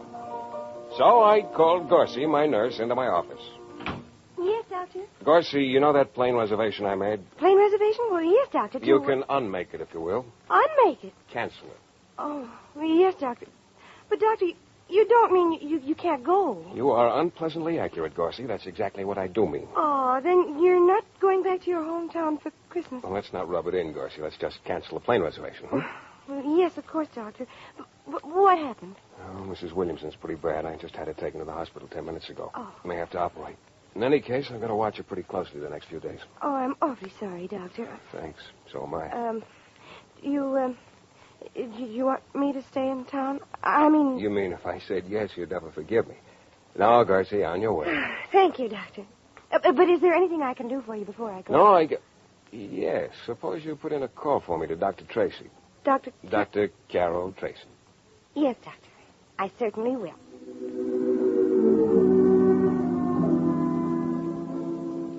It had just occurred to me that I was in a fair way toward getting in a pretty bad mood.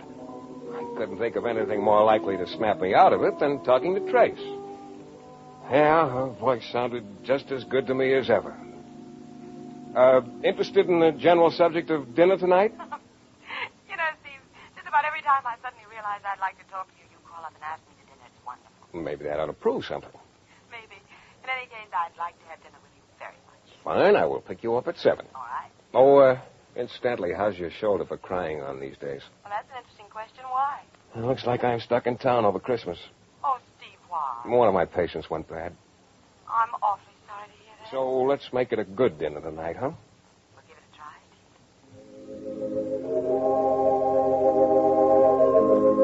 Yeah. I had a hunch it wouldn't take much of a try with Trace. And after an old-fashioned apiece and a fine dinner, my morale was pretty high. That is, until the conversation came around to Christmas again. Now, Steve, I've been thinking about you, missing Christmas at home. Well, naturally, I'm not too happy about it. I think it would have hit me harder a few years ago. Oh, don't tell me you think you're outgrowing Christmas. No, it isn't that. But I think Christmas, or rather, the way they celebrate Christmas now is getting sort of away from the original idea. Oh? Cigarette? Thanks.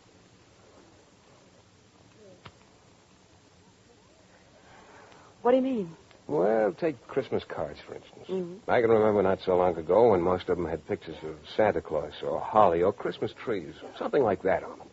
Now a lot of them have a spear of light or an airplane writing Merry Christmas in the sky or just a big, cold greetings. Yeah, I've noticed that, too. Another thing.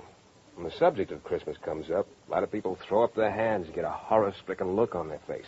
As if the whole occasion was something that shouldn't happen to them. But don't you think that that's just sort of a surface thing, Steve? Down inside, they haven't changed much about Christmas. Maybe. I don't know. But even so, I wish they'd realize how ugly things like that really sound. Of course, you realize I'm the original sour grapes guy. I'm talking like this to try and convince myself I'm not going to be missing anything by not going home. I know. How good a job you doing. Convincing myself? Mm-hmm. So. But suppose I get off the soapbox for a while and you tell me about the Christmas you're going to have. Well, it's going to be a very wonderful Christmas for me, Steve, I know. My aunt and uncle live in a farmhouse up in New England. My sister and I are going to fly up there tomorrow. Farm's just outside one of those wonderful little towns. Complete with red brick buildings and a white steeple, huh? And snow all over. To say nothing of a big Christmas tree. An old-fashioned green one. And a turkey almost as big.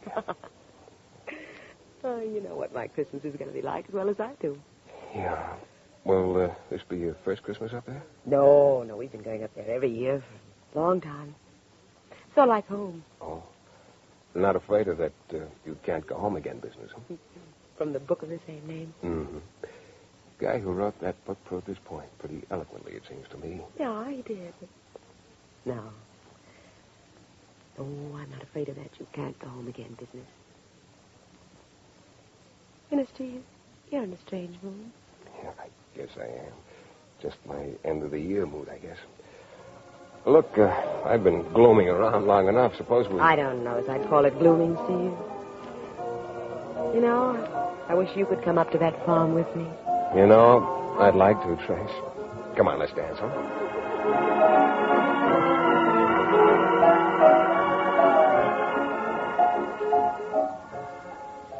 So we danced, and it was a good evening again. The next morning, the day before Christmas, I went over to Hayes General to call on Mrs. Williamson, a patient of mine who'd gotten bad. She was no better. It looked like there wasn't much doubt about my operating anymore. I had a strong hunch when it would be. Yep, I'd be spending most of Christmas Day in surgery. I went back to my office, and it seemed pretty deserted without Gorsey. Funny thing about Gorsey, I always missed her at times like this. There weren't many patients, and I was through about noon. I started out the door. Wasn't sure where I was going, but it didn't matter because before I'd gotten very far, the phone called me back. Hello? The fellow who wrote the book was right. Trace. Hello, Steve. I thought you'd left on the plane this morning. That's what I mean. I can't go home again either. Why not? I seem to have 2 emergency patients on my hands. So, I put my sister on a plane. I'm stuck here. Well, I'm sorry to hear that, Trace. I am, too. I know how you must be feeling. It's worse than I thought. Well, look, where are you? Pershing Heights Hospital. That's where my patients are. You want me to come over and keep you company? I'm fresh out of patients for the moment. Oh, I'd love it. Now I can cry on your shoulder. Okay, I'll see you in an hour or so. Well, all of a sudden, that made 2 of us with no Christmas. It probably wasn't too noble, but I found myself feeling a little better about things. I was just about to leave my office and go over to Pershing Heights when I noticed an envelope half tucked under the blotter on my desk with my name on it in very familiar handwriting. I opened it. Yeah, it was from Gorsey. Just Merry Christmas, Doctor, on it, and down at the bottom a P.S. Don't forget to get a haircut before Christmas. That's what I like about Gorsey. Always trying to take care of me. And after looking in the mirror, I could see she had a point. So I went over to the barber shop I always went to. It was a small one with only one barber, named Henry. I don't know why I kept going to him particularly. He wasn't the greatest barber in the town or anything like that. He was tall, stoop-shouldered, one of the thinnest people I'd ever seen. The kind that seems to be mostly bones. He'd always had a slightly sour outlook on life, and today, even though it was the day before Christmas, was no exception. Getting turned up for Christmas, huh? Yeah. Gonna have a big Christmas, huh? No. Oh. No, huh? No. Oh. Well, you're the lucky one, I guess. Am I?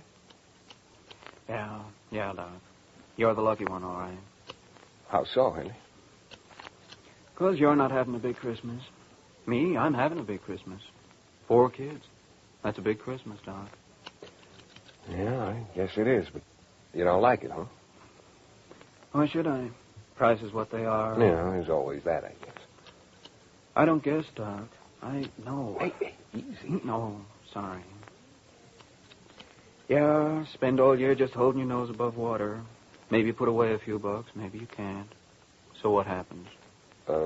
Along comes Christmas. Along comes Christmas. One kid's got to have a wagon. One's got to have a big doll, one that cries. Other's got to have a tricycle. You said there were 4 kids. How about the 4th one? Little stove that cooks. Oh. So we get them the things. We use up the few bucks. We run up bills. We spend months trying to get them paid off. Just about the time we do, know what happens? Well? Yeah. Along comes Christmas again. No, Doc, you can have it, the whole thing, you know.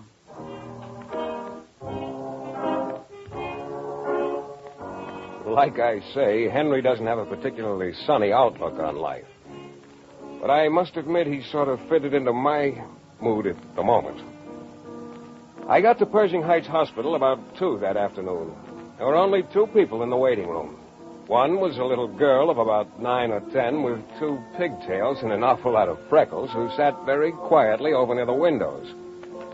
The other person, of course, was Trace. She was not looking very gay. I went over to her. Hello, Steve. Hello, Trace. What happened?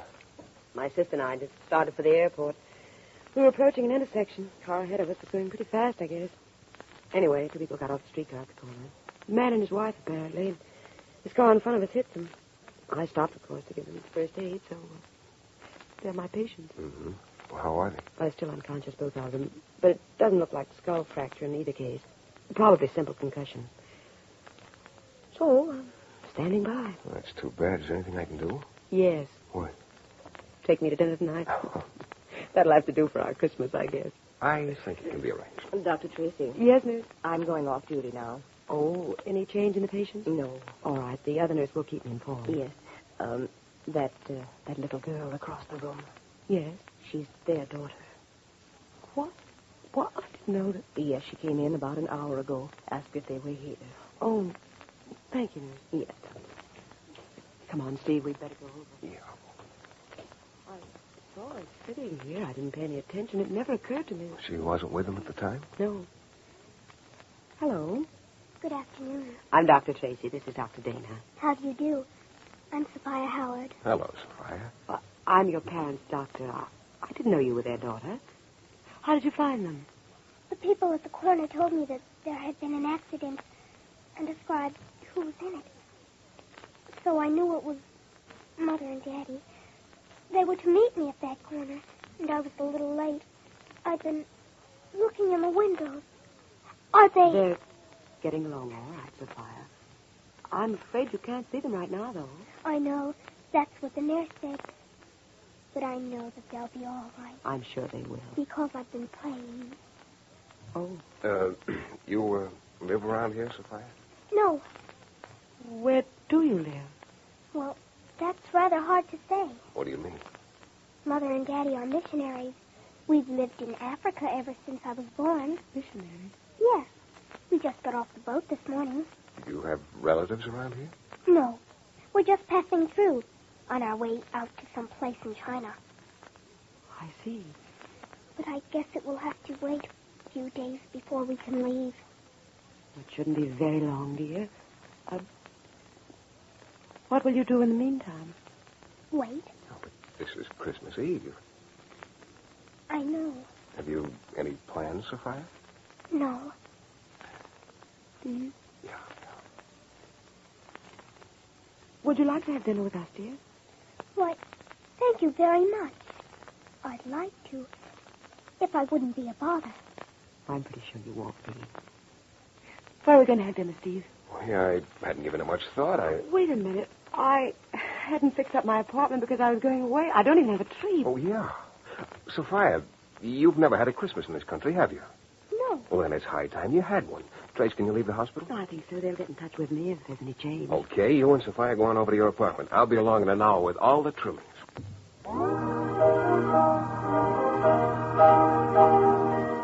Well, if there'd been an award in my book for the person least likely to be running around buying Christmas trees and a turkey from the delicatessen, I'd have given it to myself. But here I was doing just that. It looked like a fine turkey, too, all cooked and still steaming. When I got to Trace's apartment, I noticed she'd found some holly somewhere and had the place looking very Christmassy. Sophia was sitting there taking it all in with those big brown eyes of hers, looking very interested, and yet I couldn't quite put my finger on it, but she looked sort of vaguely disappointed about something. Well, I set up the tree and we decorated it. Then Trace put the food on the table and the 3 of us ate like we were starved. Afterward, we just sat there at the table, not saying anything for a while. The candlelight flickered over that serious little freckled face between us. Finally, she looked up at us. I want to thank you for having me to dinner. It was very nice. I wish that Mother and Daddy could I'm have... glad you enjoyed it, dear. It was a wonderful dinner. And the tree is very beautiful. We never had any trees like that where we were. Daddy would always fix up a bush to look like one, though. I guess Christmas is just about the same everywhere. I don't know much about that. I've never seen one like this, with snow and... Well, you probably know as much about Christmas as anyone, Sophia. Christmas stories and, well, things like that. They're the same everywhere. I only know one Christmas story. Oh, well, tell it to us. Oh, you probably know it, too. Well, you tell us and we'll see. Come on. Well, all right. And there were in the same country shepherds abiding in the field. What? Keeping watch over their flock by night. And lo, the angel of the Lord came upon them, and the glory of the Lord shone round about them. And they were sore afraid. And the angel said unto them, Fear not, for behold, I bring you good tidings of great joy, which shall be to all people. For unto you was born this day in the city of David a Savior, which is Christ the Lord. And this shall be a sign unto you. Ye shall find the babe wrapped in swaddling clothes, lying in a manger. And suddenly there was with the angel a multitude of the heavenly host, praying God and saying, Glory to God in the highest, and on earth peace, goodwill toward men.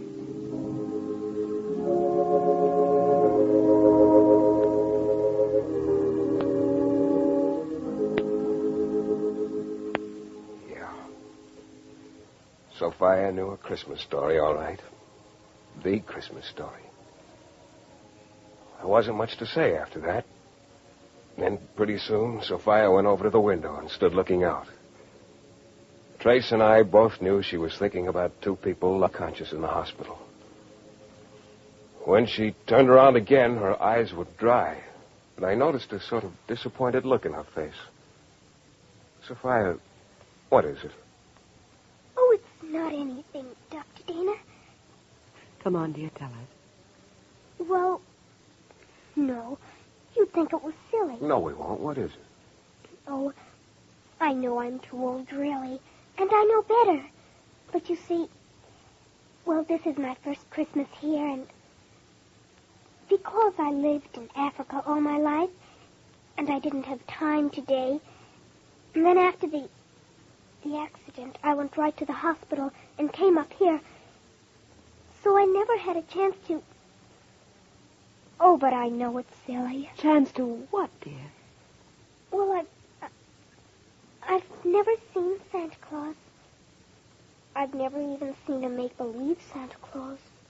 Santa Claus? Sure. I know it's silly. No.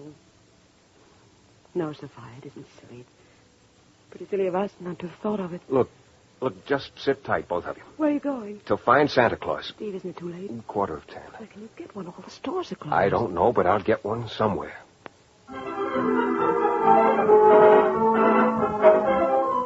Yeah, it sounded easy at the time, being Christmas Eve. Of course, I realized the real Santa Claus was busy, but I thought I could find a representative. An hour later, though, I wasn't so sure. I hadn't seen a one. I was standing on a corner scratching my head when the answer came to me, because I was scratching my head. Henry the barber. Sure, it was pretty incongruous, but, well, he'd be doing me a big favor, and yet, well, maybe it wasn't so incongruous. Maybe I'd be doing him a big favor. I got his home address out of the phone book and went over. He was still up. Doc, you're out of your mind. Yeah, Henry, maybe I am, but come with me anyway. You don't really mean it, do you?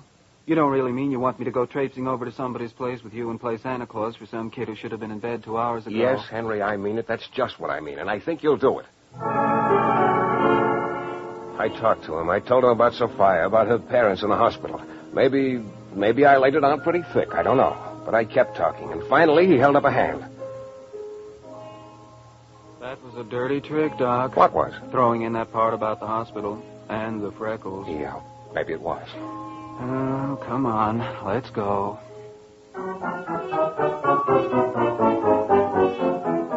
We got in my car and started back. And then discovered we'd overlooked one small detail. No Santa Claus suit. And then I remembered the Santa Claus dummy standing in the lobby of my office building.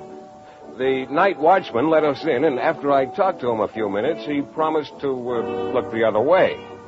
But when Henry saw the Santa Claus suit on the dummy, he shook his head. Well, Doc, it was a nice try. Oh, come on. So what if the Santa Claus suit doesn't fit perfectly? Fit perfectly? Doc, I'm not asking for a perfect fit. I'm just saying that's no fit at all. That suit was made for a guy about 5'6" and 200 pounds. So look at me, 6 feet tall and 130 pounds. Doc, you gotta admit that well, isn't... let's try it anyway, Henry, huh? So we tried it. And Henry was right. It was an awful fit. The sleeves hit him halfway between the wrist and the elbow. The pants came about to his knees. But in between, the suit ballooned around him like a tent on a scarecrow. Yeah, he was some Santa Claus. But he kept the suit on, and we drove back to Trace's apartment. She took one look at Henry and tried to keep a straight face. And then she motioned over to the Davenport where Sophia had fallen asleep. There she is. But, what am I supposed to do? She's asleep. Come on, go on over to her and wake her up. Well, what'll I say to her? You'll think of something. Doc, I've always given you good haircuts. I don't deserve this. Come on. Oh, all right. Sure has a lot of freckles, huh? Yeah. Sophie, huh? Sophia. Sophia. Sophia. Sophia. Yes? Wake up, Sophia. Well... Why, it's a Santa Claus. Yeah. I understand you wanted to see me. Yes, I did. So much. It was very nice of you to come. Oh, well, that's all right. Are there many Santa Clauses like you? Well, yeah. I see. You don't work for anyone in particular, then? Not exactly. Is that why your suit doesn't fit you very well? Yeah, I guess so. But wait a minute, I said I didn't work for anyone. That wasn't quite true. What do you mean? Why, all of us, Santa Clauses, we work for the same boss. We're sort of representatives of his. Who is your boss? Why, Santa Claus, I guess. Yeah, the real Santa Claus. Oh. And as for my suit not fitting, it's not supposed to fit. It isn't? No. You see, it means something when it doesn't fit. It does? Well, what does it mean? Why, it means, it means that it's just sort of a symbol. This coat and pants.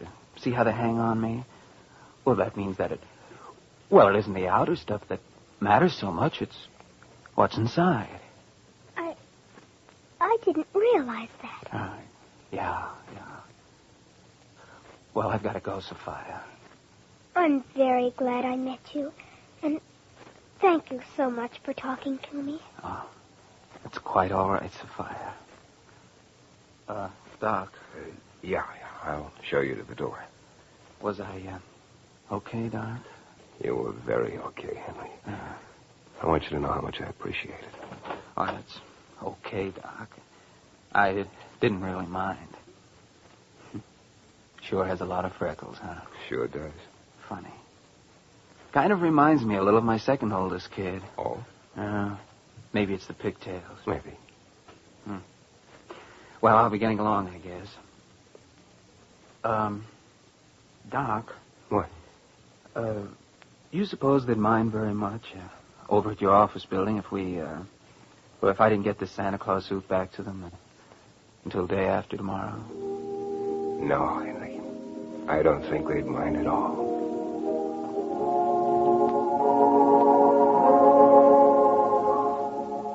So Henry left, and I went back inside. Trace and Sophia and I sat around a few minutes more. Once again, I had the feeling that something was missing, and I still couldn't put my finger on it. It's getting pretty late, Sophia. 10 minutes to 12. Feel like going to bed? What do you mean? Why, here. You're going to stay here tonight, and then tomorrow we'll see what arrangements. Oh, that's very nice of you.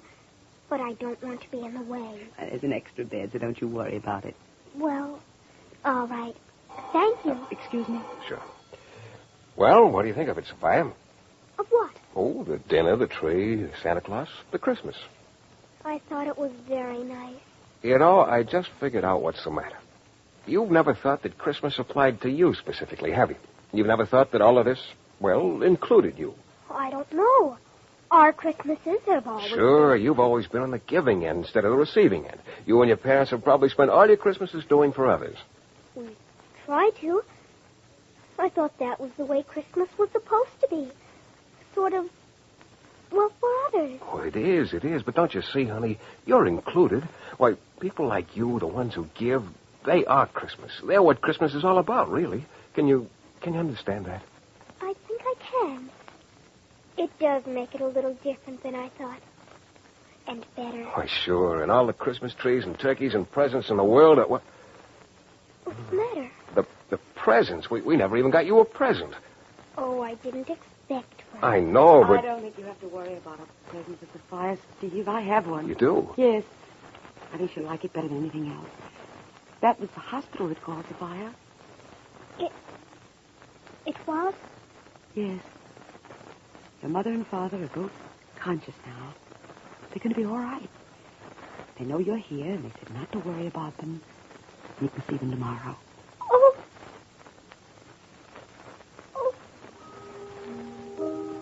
She just stood there, with her lips moving and tears in her eyes. But they were happy tears. We realized then what a strain she'd been under all along, how beautifully she'd held up. Trace and I looked at each other, and then we looked away.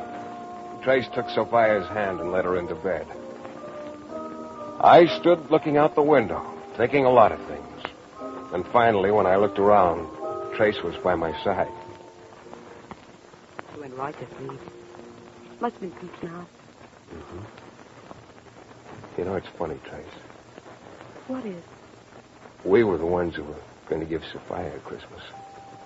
The way it ended up, she gave Christmas to us. Yeah. We thought it wasn't going to be Christmas at all for us, didn't we? Just because we weren't going to have all the material things. It was a long time ago we felt like that. It is a long time ago. There it is, Trace. Midnight. Uh-huh. Merry Christmas, Trace. Merry Christmas to you.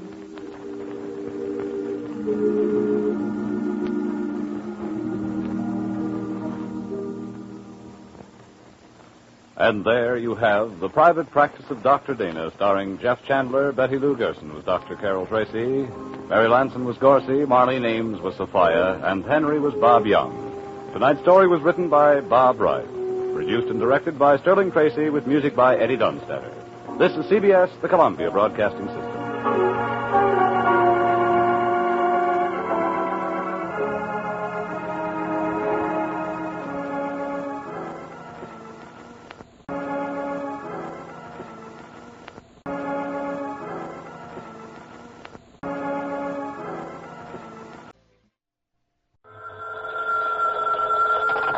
Hello? Yes, this is the Falcon speaking. Oh, Rita. I'm glad you called, Angel, but we'll have to make it another time. A man has disappeared with some of his company's money. His employers can't wait to find out what's become of him. In fact, it looks like the suspense may kill them. The case of the amorous bookkeeper.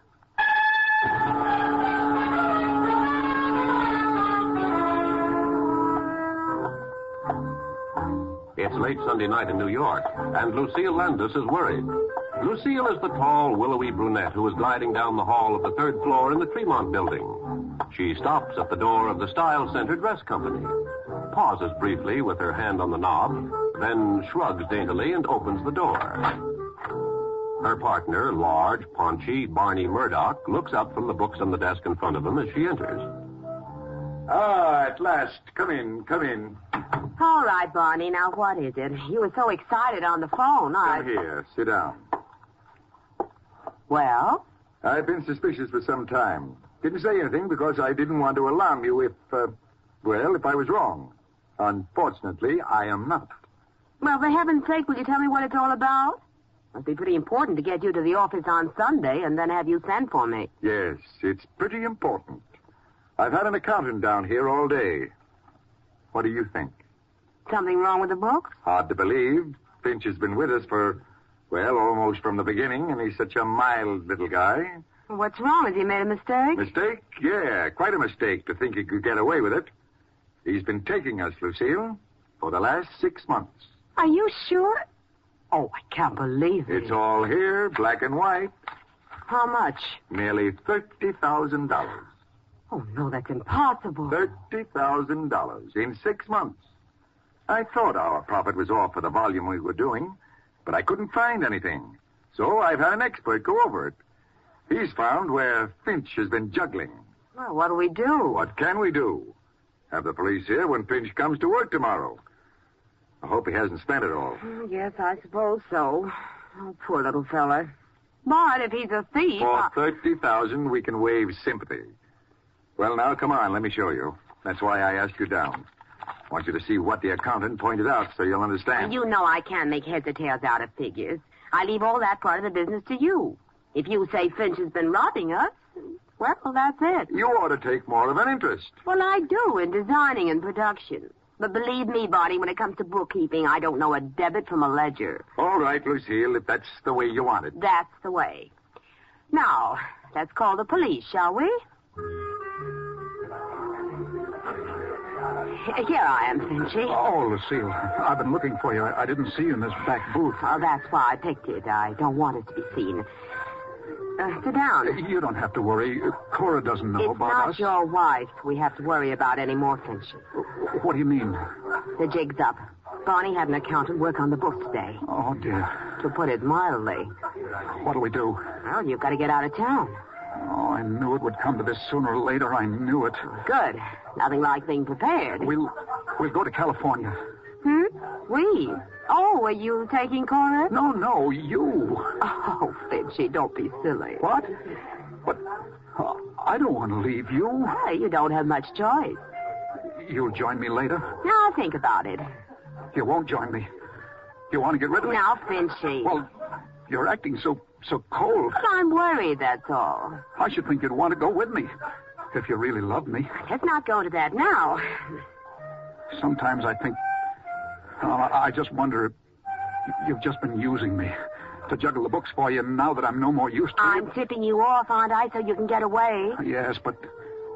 Well, maybe you don't want me talking. Well, I don't, but... I've got to know the truth. I've got to... You let go of my wrist. Do you love me? Answer me, Lucille. Do you love me? Finchy. Do you? Well, you asked for it. I know it. I know it all the time. Look in the mirror sometime, Finchy. Did you think for 1 minute that Stop. Don't say it. I didn't think even for 1 minute. Not really. I pretended, that's all. The whole thing was just like a dream. Now it's turned into a nightmare. Oh, I'm sorry. Honestly. You better be, for yourself. You're in this with me, Lucille. And I may decide not to go to California. I may stay, see? And I may talk. Oh, Finchy, don't be silly. You juggled the books, you took the money. And there's nothing to prove you gave any of it to me or that I knew anything about it. But you wanted me to get out of town. Well, partly for your sake and partly because I don't like unpleasantness. I can deny anything you say, but I'd rather not be bothered. A little unpleasantness, that's all you're afraid of. Well, just don't underestimate me, Lucille. I'm warning you now. Don't underestimate me. Thanks for the tip. Barney Murdoch underestimated me. It cost him $30,000. Cora underestimated me.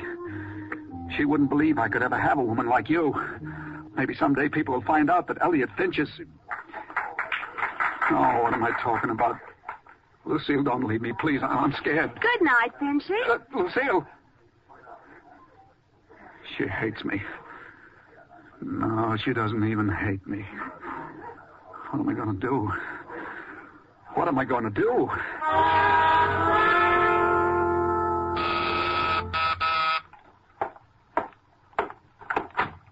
Yes? Michael Waring? That's right. My name's Barney Murdoch, Style Center Dress Company. Want to hire you. I never was much good on hem stitching. All right, you've had your joke. Now, may I come in? Yeah, sure. Thanks. They call you the Falcon, some such falderall, don't they? Oh, I've been called every kind of falderall in the book. Well, I'm not much for fancy names, but I understand your shop can deliver the goods. That's what I want. Or just what goods do you have in mind? I want you to find a man for me. Name's Elliot Finch, bookkeeper. Worked for us until today. Didn't show up for work this morning, and his wife doesn't know where he is. Oh, how much did he get away with? How'd you know about that? Well, when the bookkeeper disappears and his boss rushes frantically to a detective... Good. You're on the ball. 30,000, Waring. 30,000 nice, round simoleons. Well, to coin a couple of cliches, Finch certainly believed in making hay. And, brother, that ain't hay. What's in it for me? Your fee is... $50 a day in expenses. I'll give you $500. If the job's done in less than 10 days, keep the change. Well, fair enough. Tell me something, Murdoch. When did you discover Finch's defalcation? Yesterday. And today, Finch disappears. Yeah, I've been wondering about that. Don't see how he knew we'd found out about him. Well, who did know, besides yourself? Just the accountant I had work on the books. And my partner, Lucy Landis.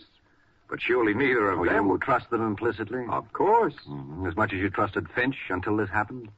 What are you trying to suggest? Oh, just thinking out loud. And in my business, you don't get very far if your thoughts are all sweetness and light. Very good, Waring. Suspicious of everyone. Probably just as well. Although I don't think... then I'll leave the speculation to you. All right, Murdoch. And as soon as I have something concrete, I'll let you know.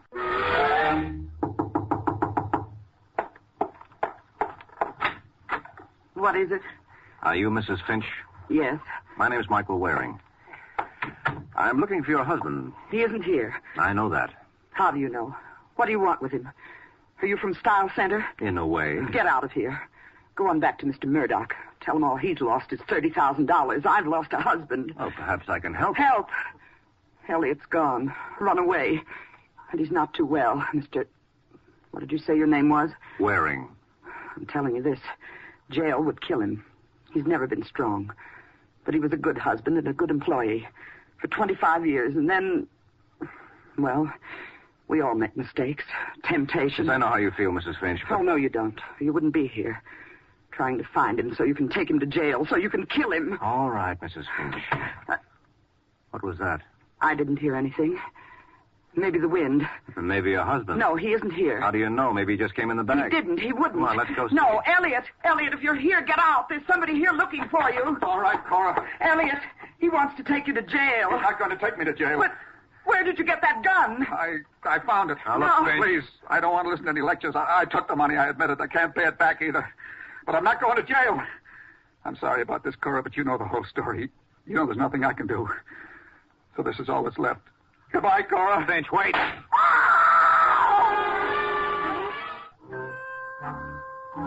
Half an hour has passed since Elliot Finch tried to shoot his way out of his troubles by putting a bullet in himself. Finch has been rushed to a hospital, and now Mike is talking to Cora Finch, who is just recovering from the shock. Is there anyone you'd like me to get to stay with you? Only Elliot. That's impossible. You say Mr. Finch was a model husband. He was. Well, men don't just change overnight unless something happens. Now, what happened to make him suddenly take money from the firm? I told you. Temptation finally got the better of him. What temptation? Money. And it took its time. He'd been with the company for years. It grows with time. And that's all? He didn't have any sudden need for money? No. What did he do with the money? Oh, please, after what I've been through, do I have to go through this 3rd degree? I'm just trying to help. Like you helped Elliot? Hounded him, killed him? Now, look, Mrs. Finch, in the first place, I had nothing to do with your husband shooting himself. In the second place, he's not dead, and in the third place... He's not dead. Well, didn't you know? But they carried him out. I the thought... doctor told you. Oh, I was so dazed. You telling me the truth? Yes, of course. No, you're just trying to fool me. All right, call the hospital. He's really alive. Elliot's really alive. Here's the phone. Now, hold it. Stop it. I'm sorry. Now, that's better. Now, do you want to call? Yes. Give me the phone.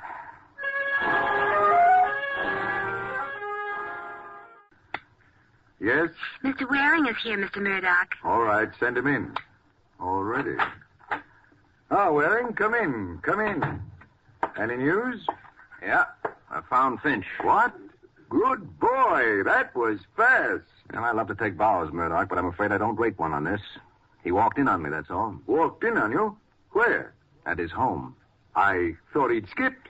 No, he had no place to go. Well, where is he? In the hospital. He tried to kill himself. Tried to? Tried to, you say? Mm-hmm. They're working on him now. He's still unconscious, but the doctors give him a good chance. He tried it while you were still at his place? That's right. Why'd you let him do it? He had a gun. What could I do? Guns don't usually stop the Falcon, do they? Well, sometimes. Don't want to get in a rut. Did he say anything about the money? To his wife. It's gone. All of it? So she said. Where? Gambling? So she didn't say. Another woman, maybe. Maybe. Where's your partner? Lucille? She hasn't come in yet today. Interesting coincidence, wouldn't you say? What? Day after Finch's dirty work is discovered, he doesn't come to work, and neither does Lucille. Oh, she often doesn't come in till afternoon. It's afternoon? You're hinting at something, Waring. You hinted at it before. I'm just trying not to overlook any possibilities. Well, but... There's a Sergeant Corbett of the police here. He wants to talk to you. Oh, just a minute. Must be something about the robbery, Waring. I'll see him in a minute. Now, it's first, not just the robbery, Murdoch. Corbett is with the homicide squad. Homicide? Mm-hmm. But who... What homicide? Ask Corbett. Yeah. Send the sergeant in. Yes, Mr. Murdoch. You said Finch tried to kill himself, Waring. Well, that's suicide, not murder. Besides, it didn't work. That's right. Hello, Corbett. Waring. Well, now my day's complete. Mm-hmm. And what can we do for you? You can sit tight and keep your mouth shut. I want to talk to Mr. Murdoch. Well, what's it about, Sergeant? Your partner, Lucille Landis. Lucille? She's been murdered. What? What do you know about it, Murdoch?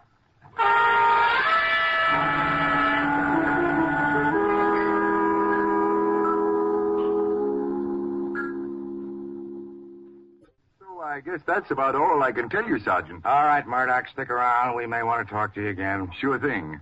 Good day, Sergeant. So long. Goodbye, Waring. Bye-bye, Corbett. I'll see you down at headquarters later. There are a few things I'd like to find out. And you think we can help you? You flatter the department, Waring. I thought you're the guy who likes to tell us, not ask us. Oh, you're all right for routine, Corbett, if it's simple. He expects us to give him what we got after that. You will, Corbett, in spite of yourself. Your irresistible charm, no doubt. Why, Corbett, you do care. I've got work to do. All right, Waring. Your friend, the sergeant's gone. You can stop being cute. I want results, and I want them fast. What results? Proof that Finch killed Lucille. And if he didn't? He did. Must have. She got him to jockey the book. Did she? Look, it's your idea. You've been hinting at it right along. Yeah. Tell me something, Murdoch. What? Just when did you catch on to my hint? Now, wait a minute, Waring. I don't like that kind of a question. You're supposed to be working for me. Well, why so touchy, Murdoch? All I said... I know what you said. Now listen to me. I hired you to find Finch. You did. Okay. Now I'm hiring you to prove he killed Lucille. For an additional $1,000. You want the job or don't you? Well, why are you so anxious to pin this on Finch? Because he killed Lucille. But if she was double-crossing you... Get out of here, Waring. I'll get somebody who can take orders. No, not so fast, Murdoch. A job's a job, and money's money. You want me to nail Finch? Okay, I'll nail him. I just wondered why you're so anxious. Because he's guilty. Oh. All right, if you say so. Well, if you don't think so... No, I do. All right, then. After all, Murdoch, the customer's always right. What more proof do I need? Hello, Sergeant. Told you I'd be around. Yeah, Waring. Well, what have you got for me? For you, nothing. Now, look, Corbett, if you want me to solve this case for you... Too late, Waring. We've taken care of that little detail already. You've made an arrest? We will. We know who we want. We know where to find them. You got the wrong man. Oh, we have. Not truly. How do you know who I'm talking about? Don't need to. I know you, Corbett. Bound to be wrong. I don't know why I put up with this guy. You can't do without me. Now, would you like me to tell you who really killed the Landis girl? Yeah, tell me. Elliot Finch. Oh, Finch. That's right. And just how do you know it was Finch? Because I know which side my bread is buttered on. That makes a lot of sense. Does to me. I like butter. All right. Now, would you like me to tell you who pulled the job? Yeah, who did it? Finch. What? Only I happen to be able to prove it. I don't believe it. They took the bullet out of Finch's shoulder. It came from the same gun that did the murder. Oh, no, there must be some mistake. There's no mistake, Waring. But, Sergeant, if you and I agree with each other, one of us is bound to be wrong.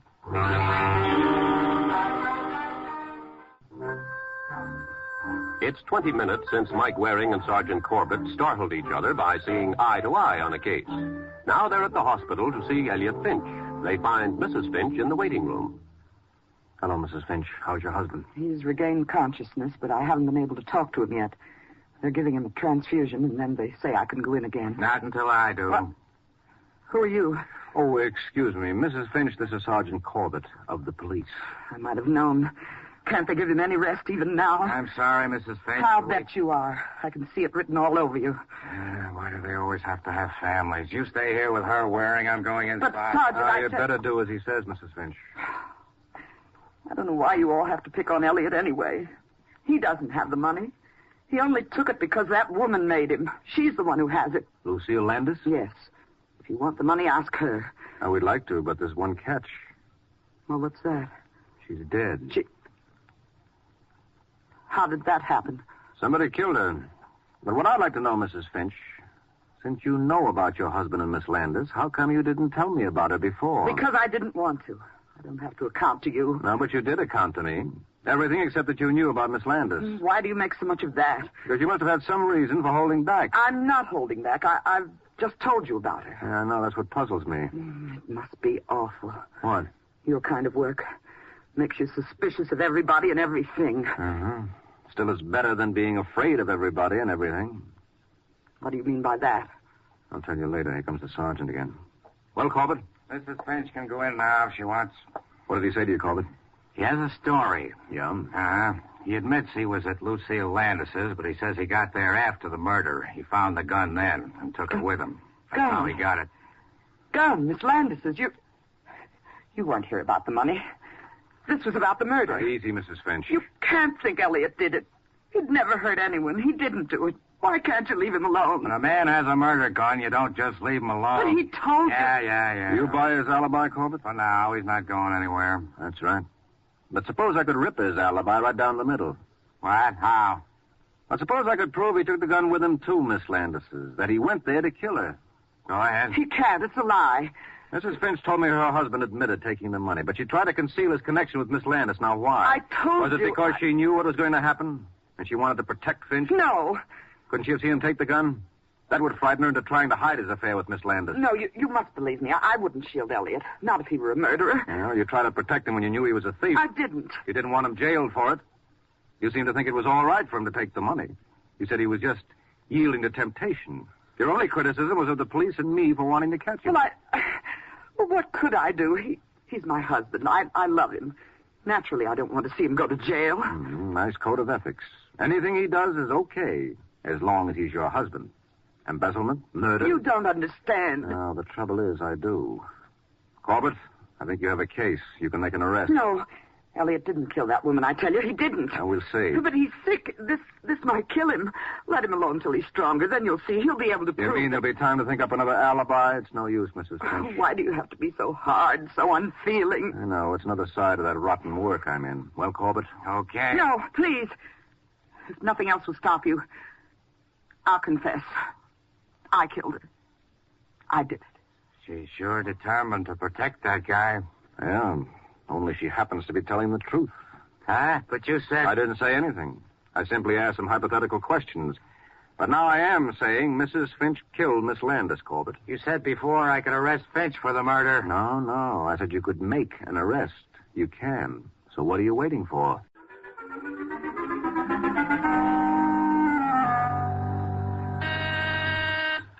Yes? Mr. Waring is on line 1, Mr. Murdoch. Right. Hello, Waring. What news? Well, I've wrapped it up. You did? Finch? Yep, I hung it on him. There's been an arrest? Yep. Right. Come on over and tell me about it. I'll give you your check. Oh, there's not much to tell. You wanted me to prove Finch killed Miss Landis, so I did. Good. Yeah, forced the real murderer into confessing. What? Yes, Mrs. Finch didn't like her husband being ruined by another woman, so she eliminated the other woman. Mrs. Finch? Yeah, that's right, Murdoch. She's the one who killed your partner. But I didn't think you'd mind it turning out like this. All you really wanted was me to prove you didn't do it, right? Yeah, Waring, but I was so sure. Yes, I know. You ought to be careful about that, Murdoch. You know, there's a theory we're supposed to operate on that a man is innocent until he's proved guilty. Not a bad idea. I'll see you around.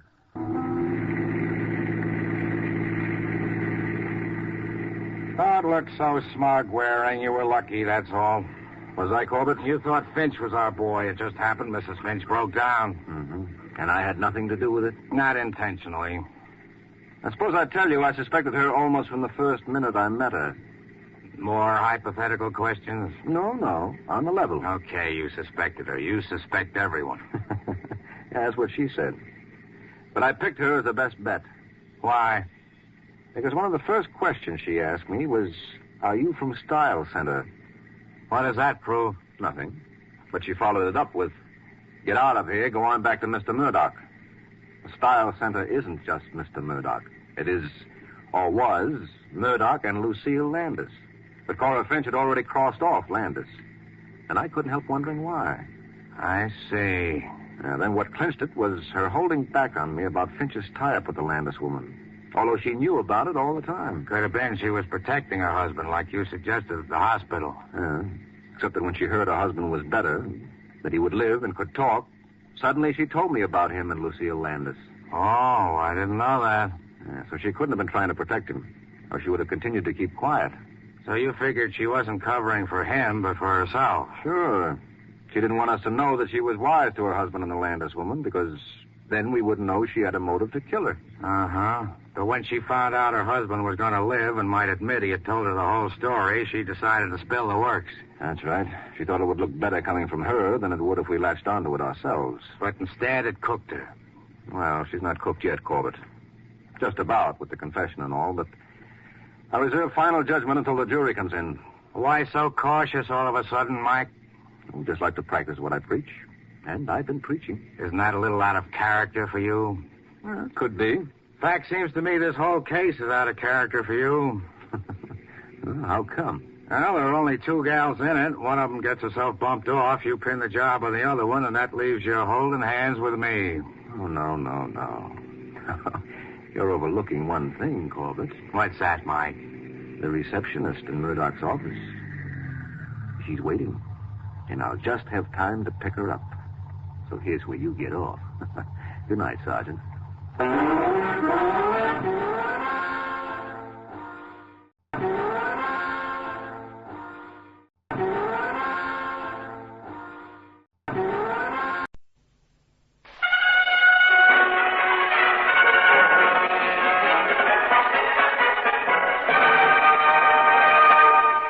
Your Royal Highnesses, Your Excellencies, my lords, ladies and gentlemen.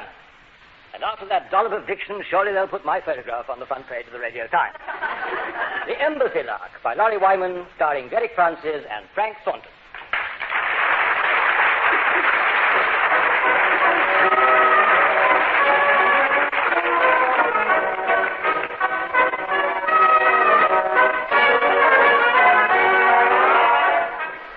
There's a saying that from tiny acorns, great oak trees grow. The British ambassador to Tradfere, Sir Jeremy Crichton Buller, and his first secretary, Henry Pettigrew, have a more modern version. They reckon that from small mistakes, dirty great clangers drop. They also hold the opinion that in government service, dirty great clangers are like buses. If you miss one, there's always another one rate behaved. One thing is certain. One of those that's rate behaved is bolting straight for the head of the queue, and is about to arrive at the British Embassy in Tradfere any moment now. Good morning, sir. Oh, Lord. And? It's a big one. Right, sir. And very prettily put, if I may say so. And particularly as it so happens that this morning it's two big ones. I see. I wonder why you got both your hands behind your back. There's a red-hot letter in each of them, I take it. Yes, sir. Which will you start with, sir? Left or right? Left. Congratulations, sir. You've won the ominous one with 8 crested seals on it from the Royal Palace. Thank you very much. I presume the one on the right is from Whitehall. It is indeed, sir. The Treasury, and marked personal. It's obviously one of those mornings when I should never have got up. No, I shouldn't have done. It's from King Hildebrand. Oh, dear. Now, what does his vast and enormous majesty want me... Well, stone the Trappian crows. I beg your pardon, sir. Here, Pettigrew, take a butcher's at this lot. King's doing the right thing at last. You mean he's abdicated? No. He wants to appoint me as a member of the Order of the Grand Nobles of Imperial Tratvia. The what? I'm to be a Grand Noble of Imperial Tratvia. Oh, well done, sir. You've got the GNIT. You're a Gnit. Mr. Pettigrew. Just think how to look on your stationery. Sir Jeremy Crichton Buller. Knight Gnit. Makes you sound like some sort of pullover. Well, perhaps it's only funny to me. There's no perhaps about it. I'll write to the palace at once and graciously accept being made a Grand Noble. This ought to go down well in Whitehall when they hear about it. Got me feet under the royal table and all that. In that case, sir, perhaps it would be better to phone the king instead. Why? Well, by the time your letter reaches him, we might have dropped a clanger and he might change his mind about making you a Pettigrew? Grand Noble, sir. I'm not sure that I like your reasoning, but you could be right. No, I'll phone him. Martha? Yeah, oh, hang on. I've got me headphones caught up in me plastic beads. Oh, well, really. Oh, it's all right, all clear. I've got them sorted out. Ring the Royal Palace, please, Martha. I want to speak to His Majesty. Oh, Wacko, leave it to me, Sir Jeremy. I'll buzz you back in a tick. You know, I'm sure she learned her English from an old Ronald Colman film. Oh, I think you're wrong, sir. I think she's straight out of Batman. You could be right. Now, I wonder what's involved in all this Gnit nonsense. Well, sir, I imagine you'll have to attend the Royal Palace and be invested in the ceremonial hall. Invested? Pettigrew, I'll have you know that I'm not trotting about that great barn of a place in my long woolly combs for anybody. Sir Jeremy, being invested doesn't mean you have to appear in front of His Majesty in your underwear. I know. It was just my little joke. With due respect, sir, the sight of you bending the knee to the king in your red flannel unmentionables could never be classified as a little joke. Mr. Pettigrew. Excuse me, sir. Hello, Martha. Oh, hello. HM on the blower for HE, Mr. Pettigrew. Thank you, Martha. The king for you, sir. All right. Hello, Your Majesty. Sir Jeremy Crichton Buller here. I got your note. Well, naturally, I shall be only too delighted to accept your esteemed honor. Splendid. When can I expect your check? Pardon? Well, I presume you were already aware that the Grand Nobles of Tratvia are devoted to the cause of charity and good works. Are they really? And therefore, it has always been the custom for new members of the order to make a small donation for these purposes. Has it? How small? Well, let me put it this way. We have no record of any noble donating less than £500, and many have donated considerably more. Have they? They must have been really big gnits. I'll put a check in the post. How very kind. Need I say how much I'm looking forward to viewing you in your ceremonial robes at the palace when you're invested? Invested? With respect, sir, I don't intend to trot about in front of you in my long woolly combs. I am delighted to hear it. I would remind you, Excellency, that the word invested means I am conferring an honor. Yes, quite. It was just my little joke. Sir Jeremy, the prospect of you running about my palace in your red flannel unmentionables could never be classified as a little joke. Quite. I suppose that bit about the check for 500 quid wasn't your little joke, sir? No, Excellency, it was not. Oh, well. When is the... Friday at 3 o'clock. I see. Best bib and tucker, of course. Ceremonial robe, Excellency. Ceremonial robe. Oh, yes, of course. Where does one obtain the ceremonial... From the Trappian Royal Tailor, naturally. I've already warned him to expect a call from you. Really? Having your stature in mind, Sir Jeremy, I thought it only fair to advise him in good time so that he could get a longer tape measure. With due respect, sir, if he's got one that can measure you, he should be able to measure me. I wasn't thinking of height, Sir Jeremy. I was referring to around the waist. So was I. I beg your pardon. Nice of you to have called, Your Majesty. If you remember, Sir Jeremy, you phoned me. Oh, yes, so I did. I just can't be right about anything today. I don't imagine, Excellency, that today is exactly innovative. Good morning. Beaten to the draw again. How he always manages to hang up on me before I can hang up on him, I'll never know. Perhaps his telephone's got a shorter lead. You didn't like that one either, did you? No. All right, off you go, Pettigrew. There's no time to lose. Certainly, sir. Where am I going? To the Tratvian Royal Tailor, of course. Tell the fool you want a ceremonial robe for a new gannet. With due respect, sir, I hardly think catering for your Excellency's sartorial appurtenances is defined by any of the nomenclature used to signify the duties required by or of an established civil servant who has reached the rank of First Secretary to one of Her Majesty's embassies. Come again? Roughly translated, sir. Picking you up with a load of sharp gear isn't my flipping job.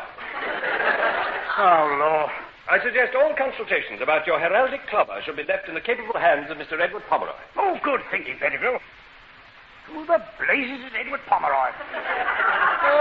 Haven't you met him, sir? Mr. Pomeroy is the new controller of the ambassadorial household. Who is he? What happened to the old one? In the last 6 months, sir, you sacked him 3 times, summarily dismissed him twice, and finally gave him 24 hours to pack his bags and get out. Well, he didn't take that seriously, did he? No, sir. He waited until you went out for the day and then resigned in your absence. You just can't trust anybody, can you? Well, what's this new idiot like? Efficient, sir. No, that's all we needed. Shall I ring for him, sir? No, go ahead. You rang, sir? Hang on. Yes, we did. How efficient can you get? One does one's best, sir. When one has been in the diplomatic service as long as one has, one endeavors to anticipate the demands of one's superior before one's superior even knows he's going to demand it. Oh.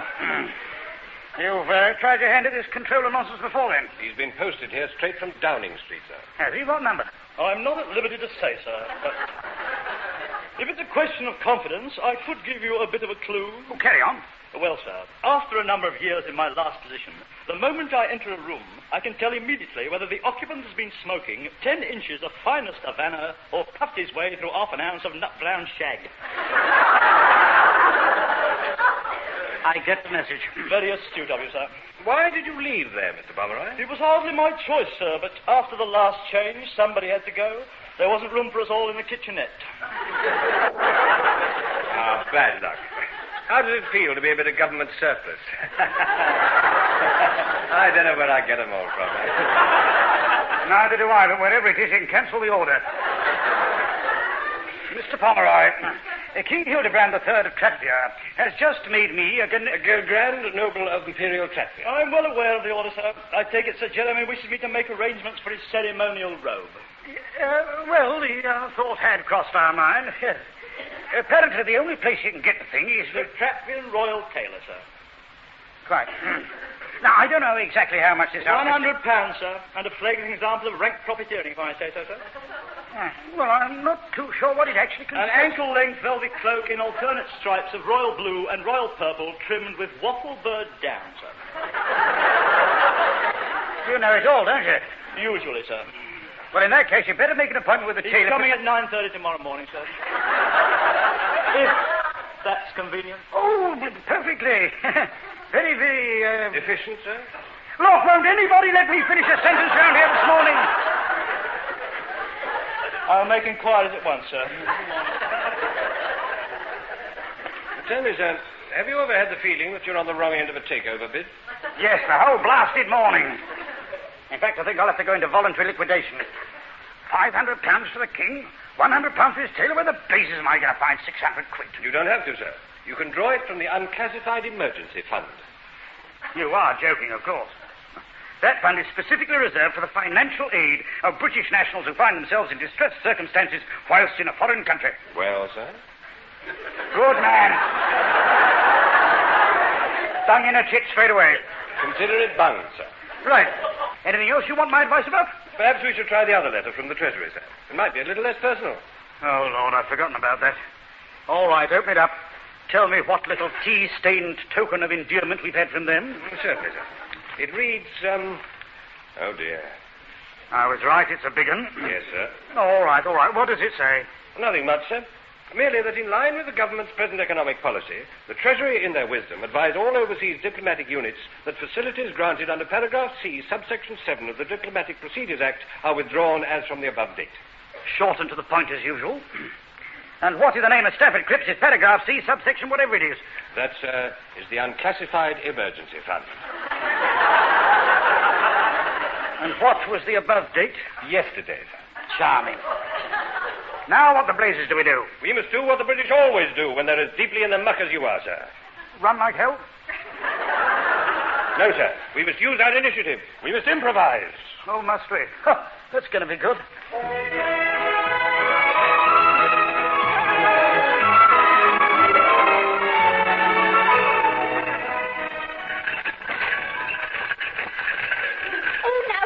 Dear, do stop fidgeting. How can I possibly keep this hem straight on the sewing machine if you keep wiggling about? I am not wiggling, I'm wobbling. Oh, don't be so difficult, dear. There's absolutely no difference between a wiggle and a wobble. There is when your wife is made to stand on a chair that's got one leg shorter than the other. Oh, don't argue, dear. Just pirouette a little more to the left. I want to turn the corner. Are you sure you know what you're doing? Oh, just one more twiddle to the left, please, dear. Oh, Lord. Daphne, spinning about on this chair is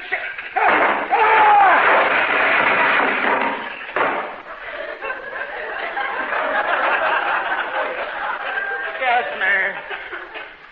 That was very careless of you, dear. You might very easily have broken my needle. I might also have broken my neck. Oh, and do stop rolling about on the floor like that, dear. You'll crease it. I'm not at all certain that I haven't.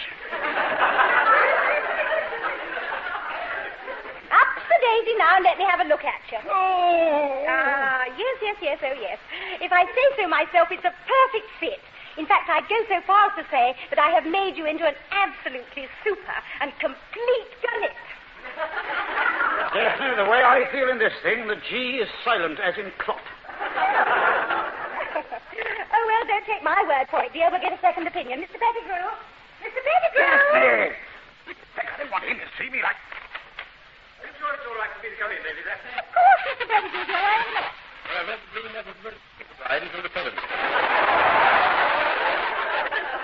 It's started. There'll be quite enough out of you, Pettigrew. Well, Mr. Pettigrew, what do you think? I think it looks absolutely enchanting. There are only two things missing. Oh, what are they? Gossamer wings and a pair of glass slippers. I knew we shouldn't have asked him in. Oh, excuse me, Lady Daphne. Have you got a minute to pop down to the kitchen? Because the chef wants to arrange... Simpkins, you are talking to Sir Jeremy. Am I? By Jove, sir, I am. I do beg your pardon, sir. What a pretty dress. Right. That settles it. Imperial Tratpia has just lost a Grand Noble. You can't do that, Sir Jeremy. You're committed. I will be if I go out in this lot. Without wishing to be a nosy Parker, sir, what's all this in aid of? On Friday, Simpkins, at 3 o'clock, Sir Jeremy has to attend the Royal Palace and be invested in the ceremonial hall. Invested?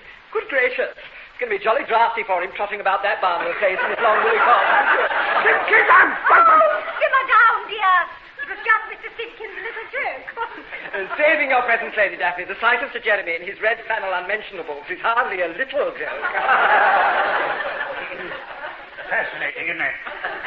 Everybody in Tratpia seems to know the colour and consistency of my undies. Yes, Mr. Pomeroy? What is it? I just wanted to see Sir Jeremy about his ceremonial robe, Mr. Pettigrew. Oh, don't you bother your head about that, Pomeroy. Lady Daphne has fixed me up. What do you think of it? Well, that's the first honest opinion I've had up to now. All right, what's wrong? Well, it's a commendable effort, sir, but unfortunately, Grand Nobles of Imperial Tratpia wear their blue and purple stripes going up and down, not round and round. You know, I had a feeling about that. As you appear at the present, sir, you look like some form of highly exotic tropical fish. He's right, you know. Add those gossamer wings and the glass slippers and you look like an angelfish. Thank you. I must say, 20 minutes with you lot does a bloke's ego up powder good. All right. Sir Daphne's do-it-yourself kit's a ghastly failure. Now what do I do? It's all arranged, sir. The Tratvian Royal Tailor is waiting outside to give you your fitting now. Well done. And I hope he's a credit tailor, because if he isn't already, he's about to become one. All right, everybody else out. Wheel the fool in. After you, Lady Daphne. Oh, thank you, Mr. Pettigrew. And now that we're finally alone, sir, would it be convenient for the tailor to come and take your measurements? Oh, why not? I've suffered every other form of indignity this morning. This way, Mr. Ginsborough. Sir Jeremy will see you now. So finally, I should wait so long. And I'll tell you for nothing, Mr. Pomeroy. That coffee you serve here. You should get yourself a strainer. We've got a strainer. Then sack him, get the cook. Mr. Ginsborough, I would like to point out that was not coffee you were drinking, that was tea. So you make lousy tea, too. Now, where's the problem? Is that it? Yes. Her Britannic Majesty's Ambassador to Tratvia, Sir Jeremy Crichton Buller. Carnite, Gurnett. I see. Size 42. Portly. Well, that's my James Bond image gone for a chop. Is that the lot? You're joking, of course. Now about the suit. Hold your arms up, Jerry boy. Mr. Pomeroy, take a note of the measurements as I call them out. Now, just a blasted moment. I don't want a new suit. Sir Jeremy, you weren't seriously thinking of going to the Royal Palace in this cast-off misfit, surely. They've even left the tacking in the lapels. Mr. Ginsborough, that's not tacking. They are hand-sewn. Hand-sewn. Need I say more? Cheap tailor. Couldn't even afford the machine. Now, look here, Mr. Ginsborough. Ginsborough, if you don't mind. I've adopted the Scottish spelling, as in Edinburgh. Now, hold still. Waist measurement, Mr. Pomeroy? Yes? Not to bother, just write down jackpot. Mr. Ginsborough, whatever your name is, once and for all, I do not need a new suit. This one is only 3 months old, and it came from one of the finest tailors in London. You just got to be kidding. This schmutter never saw Carnaby Street in its life. I'm delighted to hear it. It came from Savile Row. Savile Row? Where's that? Well, I should have thought you'd have known that. It has a police station. Police station? Ah, now I get it. Your trousers are copper surplus. For pity's sake, leave it with me, Sir Jeremy. What's the matter with the old geezer? Took bad or something? I think Sir Jeremy's trying to indicate it's time for you to leave. Oh, yes, well, I'll fix you up with a set of gear for Friday that will make you look a credit to us all. And talking of credit, where do I pick up my check? On the way out, Mr. Ginsborough, definitely on the way out.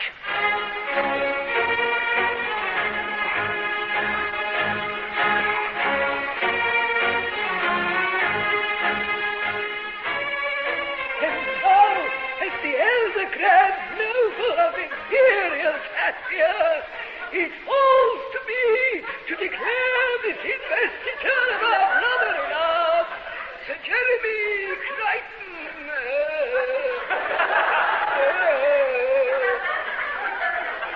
Fuller's the name. How do you do? Have we met? Head on. You just belted me one with a sword. Oh, yes. Sir Jeremy Crichton Buller is now duly elected to the order, and heaven help us all.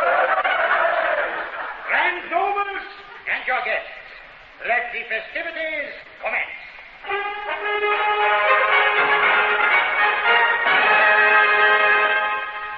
Oh, my word. I'm not sorry that's over. One point of the ceremony, I thought my last hour had come. Was that bending of the knee bit that did it? And now you mention it, sir, you did grow a funny colour. Was the effort too much for you? If you must know, my trousers were too tight. So that was it. For the way you staggered up, we all thought you'd had a couple to steady your nerves. I wish I had, but it would have taken more than two. But you carried it off splendidly, sir, and may I be the first to congratulate you. Thank you, although I don't know what for. I get dressed up like a turkey cock, cloudy with a tin cutlass, and the whole thing's cost me 600 quid. Oh.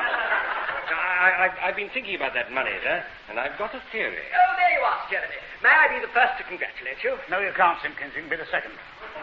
Oh, well, better late than never. Well, I must say it all went off jolly splendidly, sir. And I reckon you certainly had your money's worth.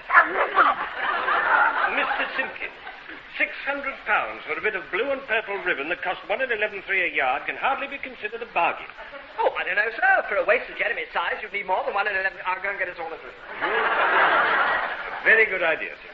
Well, Your Excellency, now that the ceremony is over, may I be the first to congratulate you. Oh, thank you, Your Majesty. But he can't be the first. He's the first. Simpkins, the drink. One. Splendid thought. Sir Jeremy certainly deserves one. Although at one point in the ceremony, when he staggered up from bending the knee, I thought he'd already had a couple to steady his nerves. Oh, good gracious, no, sir, no. That was because his trousers were too tight. Pettigrew! I mean, I'm sure that's a problem that you understand, Your Majesty. I mean, yours must be even... Perhaps I should go and help Simpkins get the drinks. Niet! Who did that? The Russian ambassador has obviously come to offer you his congratulations, Sir Jeremy. Niet! Yeah, well, that was a certainty. All right, what's biting you this time, Ivanov? Glorious people, Soviet Republic demands to know why decadent British capitalistic lackey has been of all the decoration in preference to glorious people's comrade representative. Sort that out a bit, will you? What are you talking about? I want to know why I'm yet again it. All in good time, Comrade Ivanov, all in good time. I shall be getting round to you shortly. Yet shortly, yet time like the present. Steady on, Ivanov. You can't expect the king to go through all that old codswallop, ancient and impressive ceremony a second time in one day. Yet second. Red comrade should have been first. I shall send a strong protest to the president. Well, you shouting. You needn't bother to send it. They'll hear it from here. And obviously, I shall have to see if we can create another vacancy in the noble order. Aye. I wonder if old Ivanov realizes he's just talked himself into a load of ruble-trouble. I should have helped Simpkins with those drinks. Thank you, Mr. Pettigrew. How kind of you to remind me of the financial aspect of the order. I presume you decided not to trust the post, Sir Jeremy, and you have brought your check with you. Yes, well, I wanted to talk to you about that, sir. According to Whitehall, there might be a slight delay. Or to put it into the words of the old song, our tiny fund is frozen. Then perhaps you'd care to warm it into life, from your own pocket, Sir Jeremy. Oh, Lord. Excuse me, sir, but it occurs to me that there is a solution to this problem which can avoid the passing of any money at all. I trust I did not hear you correctly, Mr. Pettigrew. Well, Sir Jeremy and I were talking about it earlier. Were we? Yes, sir, we were. You said you were so honored to receive this decoration from the king that the only way to show your appreciation would be to recommend the conferring of a similar British honor on His Majesty. Oh, did I? Yes, sir, you did. One that is also devoted to charity and good works. Really? And what did I have in mind? Well, sir, in your wire to Whitehall, you suggested the KCBE. KCBE? Knight Command of the British Empire? No, sir, that's the KBE. The KCBE works out as the King's contribution to the British Embassy.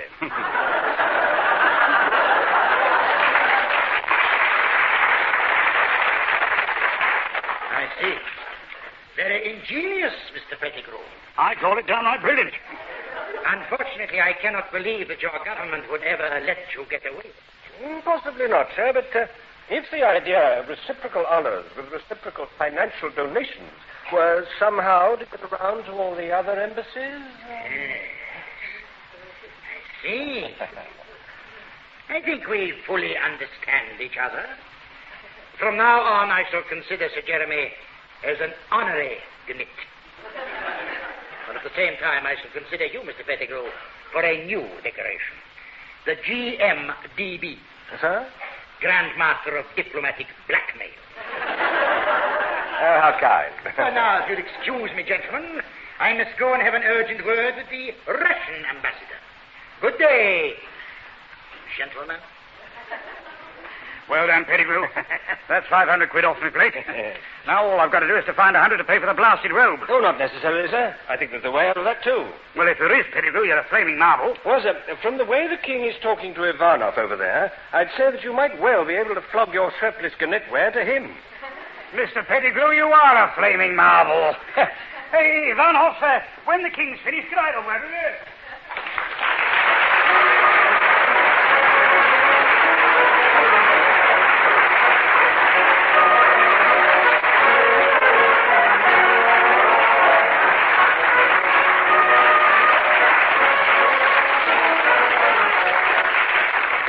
The Embassy Lark, written by Laurie Wyman, starred Derek Francis as Sir Jeremy Crichton Buller and Frank Thornton as Henry Pettigrew.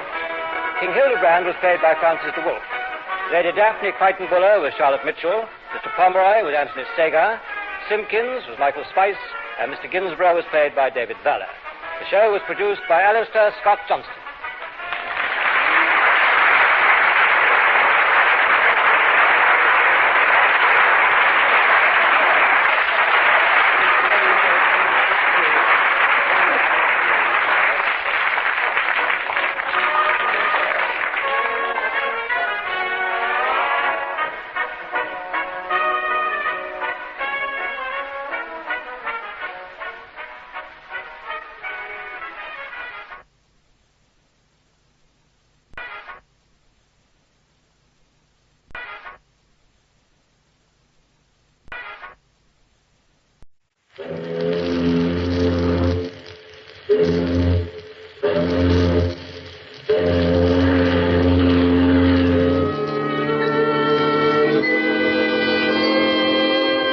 Cabin B-13.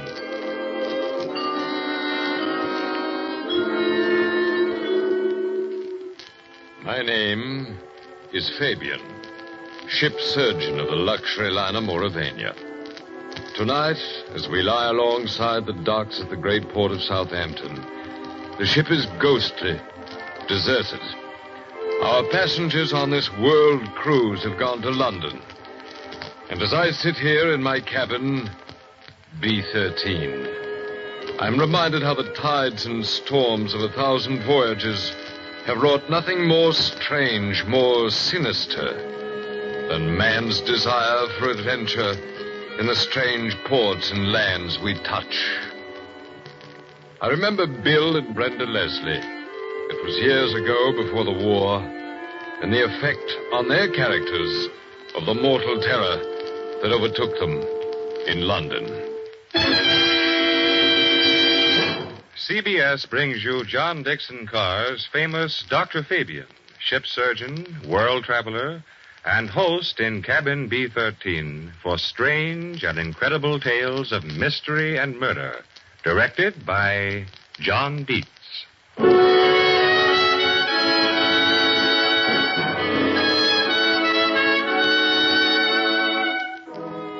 London and Hampden's Hotel in Norfolk Street off the Strand.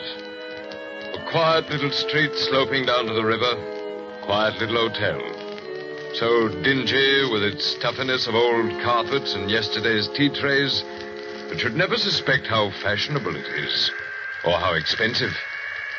Can't you hear the lift whining as its two latest arrivals, the husband American, the wife English, go swaying up to a bumpy stop? This way, sir. Come on, Brenda.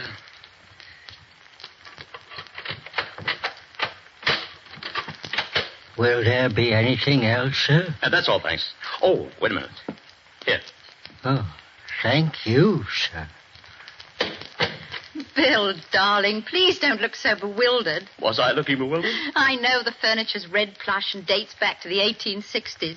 I know we can't get a private bathroom. By George, the waiters look as old as the furniture. But if only we'd gone to Claridge's or the Savoy or any one of a dozen places I suggested. But, darling, you don't understand. No? Who the devil wants to go to Claridge's or the Savoy? This is London. Oh, Bill, I'm afraid I still don't understand. I've been in the diplomatic service for 7 years. I've been stationed in 3 capitals. But I've never been here. It's a lovely old town. Oh, it's home. It's home to me, too, in a way. It's put a spell on my imagination ever since I was a boy so high. Sherlock Holmes, Dr. Fu Manchu, hansom cabs rattling through the fog. Darling, you don't think we still ride about in hansoms. No, but it's the spirit of the thing. Here, look out of this window. Yes? Gray and black buildings. Twilight coming down. And yes, look down there. Where? I don't see anything. It's one of your famous barrel organs. Here, let's have the window up. It's under our windows, Brenda. What's the tune, dear? Do you know it? Oh, something about she was a lassie from Lancashire. It's a very old one. But it's right, don't you see? Everything's right. And if I crane out of the window sideways like this, I can see down to the river. That's where the bodies fall off walls and the police launches go out. Oh, Bill, please listen to me. Yeah? Put your arms around me. Look down at me. There. I have a funny face. I admit I have a funny face. I love you terribly, Bill. I don't mean any words like very much or a lot. Just silly and terribly. But of all the romantic Americans I've ever met, you have the most absurd and fantastic ideas about England. You don't really expect to find Scotland Yard men in bowler hats trailing you every step. Now, do you? That wasn't the point, Brenda. I only When you said think that... about it, just remember the barrel organ. Safe, stodgy, comfortable. That's London, Bill. Will you remember? Well, at least they've got telephones in this place. Hello? Mr. William Leslie? Yes, speaking. This is the reception desk, Mr. Leslie. There's a man here who insists on seeing you. In fact, the man is on his way upstairs. He's a police officer. What did you say? A police officer, sir. A police officer, huh? I see. He isn't by any chance from Scotland Yard? Yes, sir. I thought you might like to know. Did you hear that, Brenda? Yes, I heard it, but surely... About 6 hours in England. Oh, this is ridiculous, Bill. There must be some mistake. Well, there probably is. All the same, come to think of it, I don't feel very keen about facing one of these bowler hats in real life. But why do they come to us? We haven't done anything. Nothing I can think of. That's what worries me. Get ready for the hat and the raincoat and the cropped mustache. Yes? Mr. Leslie? Mrs. Leslie? That's right. Won't you come in? Thank you. Sorry to have to trouble you, sir. I'm a police officer, Metropolitan CID. Here's my warrant card. I see. Chief Inspector... Radford, sir. And I'm bound to tell you I'm here about a pretty serious matter. But we haven't done anything Easy, Brenda, easy. Sit down, Inspector. Thank you, sir. Now, don't mind my notebook. It's a mere formality. You and your wife arrived this morning by the Mauravania. Your wife is British and carries her own passport, correct? Yes, that's correct. A week from today, you leave by the same ship for Lisbon. At Lisbon, you take up a new diplomatic assignment at the American Embassy. Correct? Yes, just one moment. I'd like you to look at this snapshot I have here. Who is it? But it's Bill. I mean, well, except for that awful shirt and tie. Well, it is Bill. So help me, I never had that picture taken. I know you didn't, Mr. Leslie. That's Flash Morgan. Ever hear of him? Never. Is he wanted for something? He's wanted for several murders. We won't mention bank robbery. Also, he's a ripper, if you know what that means. Uses a razor and likes it. Me, the image of a famous murderer? They don't look so different from the rest of us. Do you realize, sir, you can't leave this hotel without being nabbed as Morgan by the first copper you meet? But I can prove who I am. I've got my papers. You got your papers. Right. Suppose Morgan gets them. Morgan? The Mauravania sails a week from today. Somebody called William Leslie, carrying diplomatic immunity, sails with her. What's to prove it's really you? You mean he might... I do. Oh, that's impossible. He couldn't get away with it. No, I don't think he could, but I'll give you 10 to 1 he tries it. This is too small a country to hide in, and he can't get away. He's desperate. This is his last hope. What about Brenda here? There are several things that might happen to Mrs. Leslie. All unpleasant. There's just one more matter I'm bound to warn you of. You've warned us, Inspector Radford. We appreciate it most awfully. What else could there be? Morgan may try to get into this hotel. Safe, stodgy, comfortable. I see what you mean, Brenda. I beg your pardon, sir? Oh, just a little joke between my wife and myself. It's getting chilly. Better close the window. Look here, Inspector. This, Ripper, or whatever he is, couldn't possibly know there's a man who looks just like him. He couldn't, eh? Have you seen any evening paper? No. Some fool took a picture of you getting off the boat train. It's been published with comments on the resemblance. You'll find Morgan's story also with pictures on the front page. Here's the Standard. Read it. But haven't you got any idea where this man is? No, madam, we haven't. He used to have a hangout at 96 Fleet Street up over a barber's shop. But he won't go there now. He's loaded with money from the Whitehall bank job. He's got a razor. And he's ready to use it. Now, if you'll excuse me... Inspector, wait. What do you want us to do? I want you to stay in this hotel, both of you, until that boat sails. Cooped up here for a week just on a theory of yours? Yes, Mr. Leslie. Just on a theory.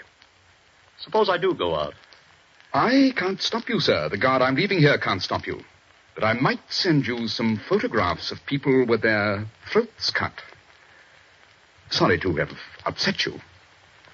Good day.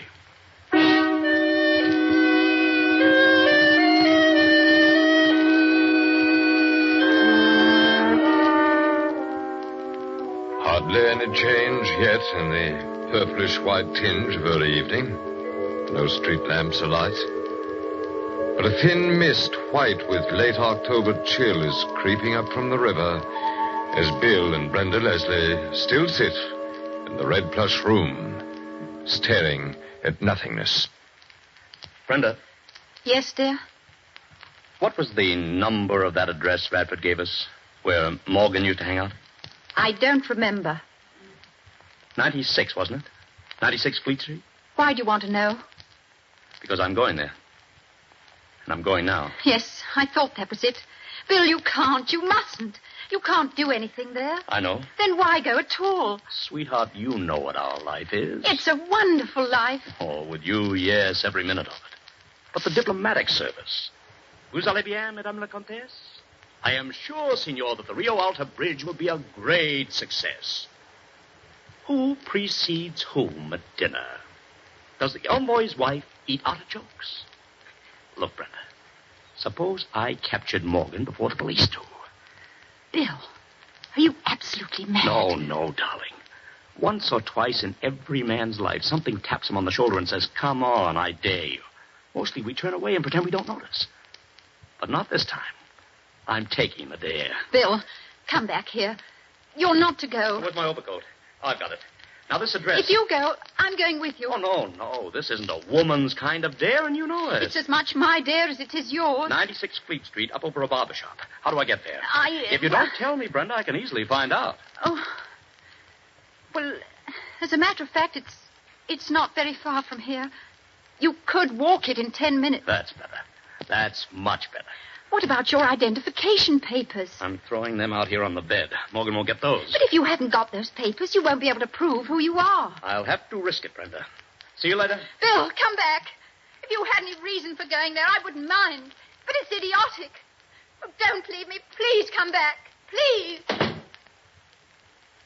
I'll be with you, Bill. I'll be with you if Morgan doesn't see me first. Footsteps. Slow-moving footsteps. Footsteps on gritty pavement where, beyond Temple Bar, Fleet Street curves down into dimness.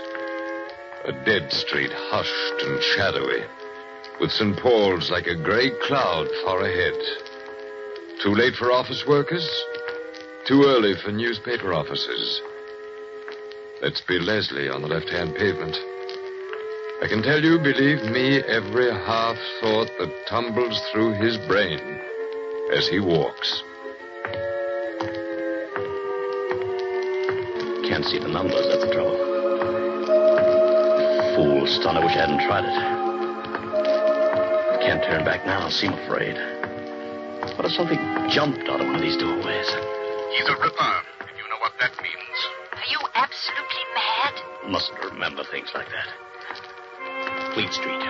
Dr. Johnson, 18th century. No people around. A street lamp's lighted. Good thing.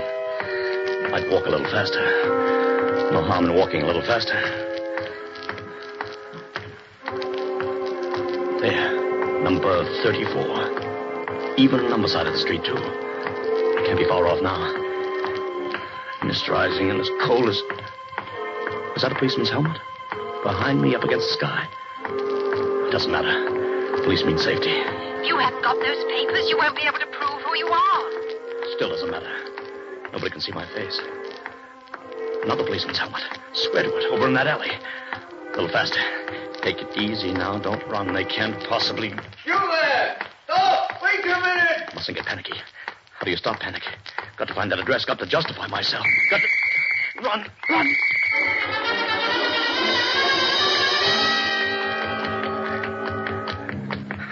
"96. Little entry. No door. Flight of steps. Easy on the jump now. Run up quiet as you can. Door with glass panel. Henry M. Jenkins, Bob. Door open and... A large room, perhaps not too clean, with a cork floor giving back no sound. Facing you, a window. On your left, another door. On your right, a wall of mirrors with 2 white barber chairs. This is what Bill Leslie sees amid a gleam of mirrors and a thick odor of hair tonic. On a white stool sits a little old man with yellow-white hair and a reddish nose, peering up from a paper with Cockney friendliness. Why, I beg your pardon. I didn't mean to crash in like this. Not a bit of it, sir. Nobody here, sir. Glad to have you come up any way you like. I've come about something important. I want to shave, please. And I'll just close this door. Shave, sir? Very good, sir. If you'll just come over here. That's it. Your overcoat, sir. Allow me. Oh, thanks. And in this chair, please. Now, we'll just whip out the cloth and round your neck it goes. Oh, wait a minute. Don't tilt me backwards yet. Are you Mr. Jenkins? And now that, sir, is what I call a real honor. What's so funny about it? Sorry, sir, it's only a joke. My name is Jenkins, and that's a fact. But mostly the gentlemen call me Old Scratch. Old Scratch? Oh, not in a religious way. Lummy, I should hope not. With me, a chapel goer for 40 years, and a teetotaler so's me hand wouldn't shake. Excuse me, sir. Mix the lather. No, sir, it's only a joke. If they call me Old Scratch, or as it might be Old Nick, it's 'cause they know I won't nick 'em. Never miss with a razor, I don't. There now. Now we just tip the chair back. And I'll bet this lather I'm putting on is as comfortable as, as going home to tea and kippers on a night like this. It's remarkable, sir, how comfortable... Here, sir. What is it? What's wrong? I was trying to signal you, that's all. Eh? Keep on lathering. Don't speak any louder than I do. What is it, sir? What's up? Flash Morgan has just come in. Who? Flash Morgan. But there's nobody here but you and me. Lift your head up and look. You didn't see him. You were looking at the shaving mug. I saw him come in by the door from the stairs when you moved the chair. You sure you don't know who Morgan is? So help me, Harry, I don't. He's a killer. Wanted by the police. The police? Here now. Finish with the leather and start shaving. But make it quick. Get a razor. Yes, sir. But... That's it. Where's the bloke? Is he a blooming ghost? He didn't look at either of us. He didn't make a sound. I saw him in the mirror. He bolted the glass-paneled door on the inside. Look over and see if it isn't bolted. Yes, sir, it's bolted. He walked to a door at the back of this room. Behind me. Can you see it? Yes, sir. Of course I can see it. Where does that door lead? Upstairs? No, sir. There's no upstairs on this side of the house. But there's got to be. Morgan lived... or had some friends who... Don't move your chin like that. Keep your head where I put it. If you was looking for 96 proper, you must have seen the numbers in a bad light. Oh? That's under the arch and round the back, like a lot of these old houses. This is 96B. And where does the door lead? Only to a cupboard, sir. A big cupboard. Somebody's hiding there now. That's right. Morgan's there with his razor. That's the end of the shave, sir. I trust it's satisfactory. Hot towel, sir. Here's thanks. Hot and steaming. Hang on to your nerve, Old Scratch. We'll get him in 2 minutes. Towel satisfactory, sir. I'm a peaceful man, Governor. I don't want no trouble. Now listen. When you take the towel off, go to the shelf under the mirrors and mess around with the bottles. Ask me if I'd like some kind of lotion. and edge toward the glass door. When you get near it, run like blazes and yell for the police. The whole neighborhood's full of cops. Morgan will come out fighting when he hears you run. I'll pick up that high stool and try to hold him off. The cops didn't find me because they went to the wrong 96. That door beyond you. Well? The knob's moving. Then we'll have to do it when I count 3. I can't, sir. I just ain't up to it. You can run, can't you? 1, 2, 3. Let her stay where you are, both of you. Oh, well. What do I hear in Chief Inspector Radford? You do? Sorry to break the glass door, old Scratch, but it seemed to be bolted on the inside. Yes, it is. In you go, boys. We may need several men here. Well, Inspector, don't you recognize me? I'm Bill Leslie. Yes, you probably are. Where's Morgan? He's in that cupboard over there. I don't want to handle him. Have your men got guns? We don't carry guns. Sergeant. Yes, sir. Go over and guard that window. Davis, you stay here. I'll take the wasp out of his nest. Right, sir. Coming out, Morgan? No? All right, have it your own way. I'm turning the knob and... Lord almighty. Find that blood, sir. It's Morgan, all right. But he won't give any trouble now. His throat's been cut. His throat's cut? But who? Who? Curse it, Mr. Leslie. Why do you have to go and kill him?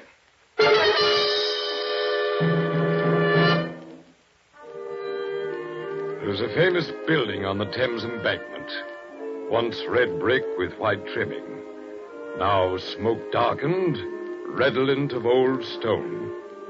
Inside it looks rather like a hospital, does New Scotland Yard. Not far away down the Misty River, there's a great clock. As 3 persons sit in a small official room. Mr. Leslie, why don't you tell us the truth? Inspector, I have told you the truth. So has old Scratch here. Every word of it. Let's face it, Mr. Leslie. You killed Morgan, and you don't seem to understand the law here. How do you mean? To kill a wanted man, even a murderer, is just as serious an offense as killing the Prime Minister. I can't help you if you say you didn't kill him. But I can get you off scot-free if you admit you did it in self-defense. Look, Inspector, I never set eyes on Morgan except when he walked through that shop. Scratch never saw him at all. I never stirred out of the chair for 1 second. Scratch never left me. Never even took his hands off me for a second. Neither of us did it. Then who killed Morgan? I don't know. The door was bolted on the inside. The window was locked. How could anyone get in? I just don't know. You don't think a ghost got in and killed him? Well, what do you think happened? I know what happened. Oh? Oh, yes. You rather thought you and Morgan would try to corner each other. You were both in Fleet Street within 20 yards of each other when those police whistles blew. And you lost both of us. What happened in the meantime? You and Morgan met at the barber's. There was a fight, and you killed him unintentionally. I killed him with what? With his own razor. We found it in the cupboard. Then you bribed old Scratch to keep his mouth shut. Here now, Inspector. Easy, Scratch. Stop rocking back and forth. I'd like to tangle up my hair and pull it out by the roots. I'd like to stand on the track with a engine coming. I'd like to... Lummy, ain't there any justice? Morgan was loaded with money, carried 1,000 quid in an oilskin tobacco pouch. It wasn't on his body. If you gave it to Scratch and Scratch hid it in the confusion after we broke in... You know, Inspector, I've been wrong about this whole thing. Oh, that's better. Oh, not the way you mean. I thought my big trouble would be to prove my identity. But you don't doubt my identity. Or do you? I don't know. But officially, until your wife identifies you... That's what I've been asking all night, and you won't answer. Where is Brenda? Well, sir, the fact You is... haven't got her locked up somewhere. No, of course not. The fact is, we can't find her. Isn't she at the hotel? No, your wife left the hotel just after you did. Brenda left the... Where'd she go? To 96 Fleet Street. How do you know that? The real entrance to 96 is at the back, up a flight of stairs past the barber's window. One of our men saw her there, then lost her. You mean Morgan may have seen her before he came into the shop and attacked her? Mr. Leslie, you're the one who's got to take it easy. Just sit down, gentle-like. Do you see now why you've got to give up this crazy story that you didn't kill Morgan and that you and old Scratch were never out of each other's sight? But it's true. Don't you see what I want to know? Did Morgan kill your wife? I want to know whether there was any blood on the razor before you fought Morgan. This, as they say in the nursery books, is an office. That's a filing cabinet. You're smoking a pipe. I've got to hold on to things because they're getting blurred. Blast you, I never fought Morgan. Want to think it over for a while? Brenda's dead. That's what you're saying. Don't start to object. That's what you're intimating. And if Brenda's dead, on the course of it. Chief Inspector. Sergeant, keep out of here. I told you not to. Yes, sir, but I couldn't help it. She's here. She's been in the anteroom listening to every word you've said. Who's here? Mrs. Leslie. She says she wants to give herself up. Bill! Please stay where you are, Brenda. Mrs. Leslie. You want to give yourself up? No, not for murder. Oh, I'm so horribly frightened and mixed up. I don't know what I did say. But I had to talk to you because I saw the murder committed. You saw it from where? From outside the window, on the back stairs. Oh, Bill, darling, I got there before you did. You had to ask directions at the beginning. I saw you come in. Into the barber shop? Yes. But I think I'd have known what happened even if I hadn't seen it. Are you one of our women detectives, Mrs. Leslie? Oh, please, Mr. Radford. It's because I am a woman that I'd have noticed. You're too used to it. Bill thinks that man you call Old Scratch was never out of his sight for a moment. But he's forgotten something. Forgotten what? You've forgotten there were 30 seconds when you had a hot towel over your face and eyes. Sergeant, better grab our friend Scratch's arms quick. Keep away, hurry, please! Got him safe, man. Go on, Mrs. Leslie. Well, he went to the cupboard. He opened the door only partly and slashed inside. He dropped the razor inside and came back with an oilskin pouch of money. He put the money under a trap in the cork floor.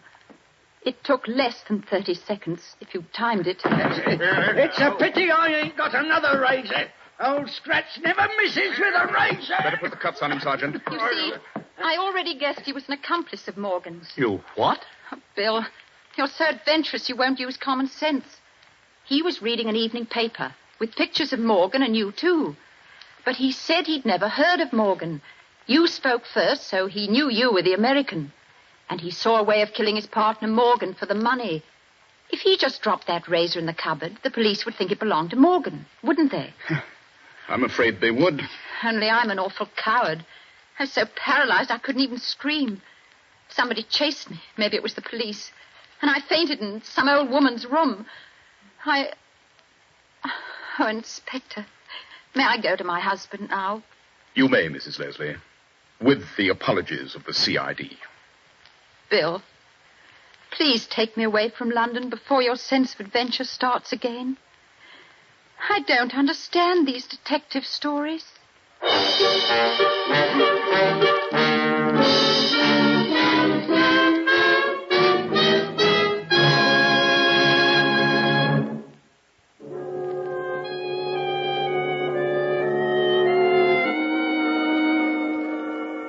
And so, in rather a pleasant vein, I end my story of the husband who sought trouble and the wife who got him out of it. And as I, Dr. Fabian, ship's surgeon of the Mauravania, sit here in my cabin, B13, remembering this story, I wonder what other memories of strange and sinister happenings will come back as we touch at the other ports of our world cruise. I hope to greet you again next week in cabin B13.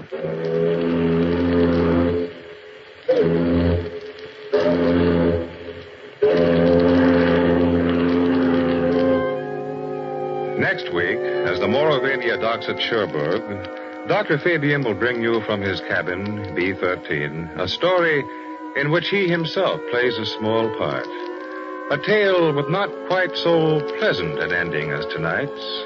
A strange adventure which he calls The Man Who Couldn't Be Photographed. Cabin B13 is created and written by John Dixon Carr, outstanding mystery novelist in both England and America, who is also famous as Carter Dixon. These Dr. Fabian stories are all newly written for you by Mr. Carr and have not appeared before on the air or in printed form. Dr. Fabian is played by Arnold Moss, and on tonight's drama, Joseph Curtin played Bill Leslie, with Naomi Campbell as Brenda and William Podmore as Jenkins. The music is composed and conducted by Merle Kendrick. Cabin B-13 is edited by Charles S. Monroe, and the productions are directed by John Dietz. This is CBS, the Columbia Broadcasting System.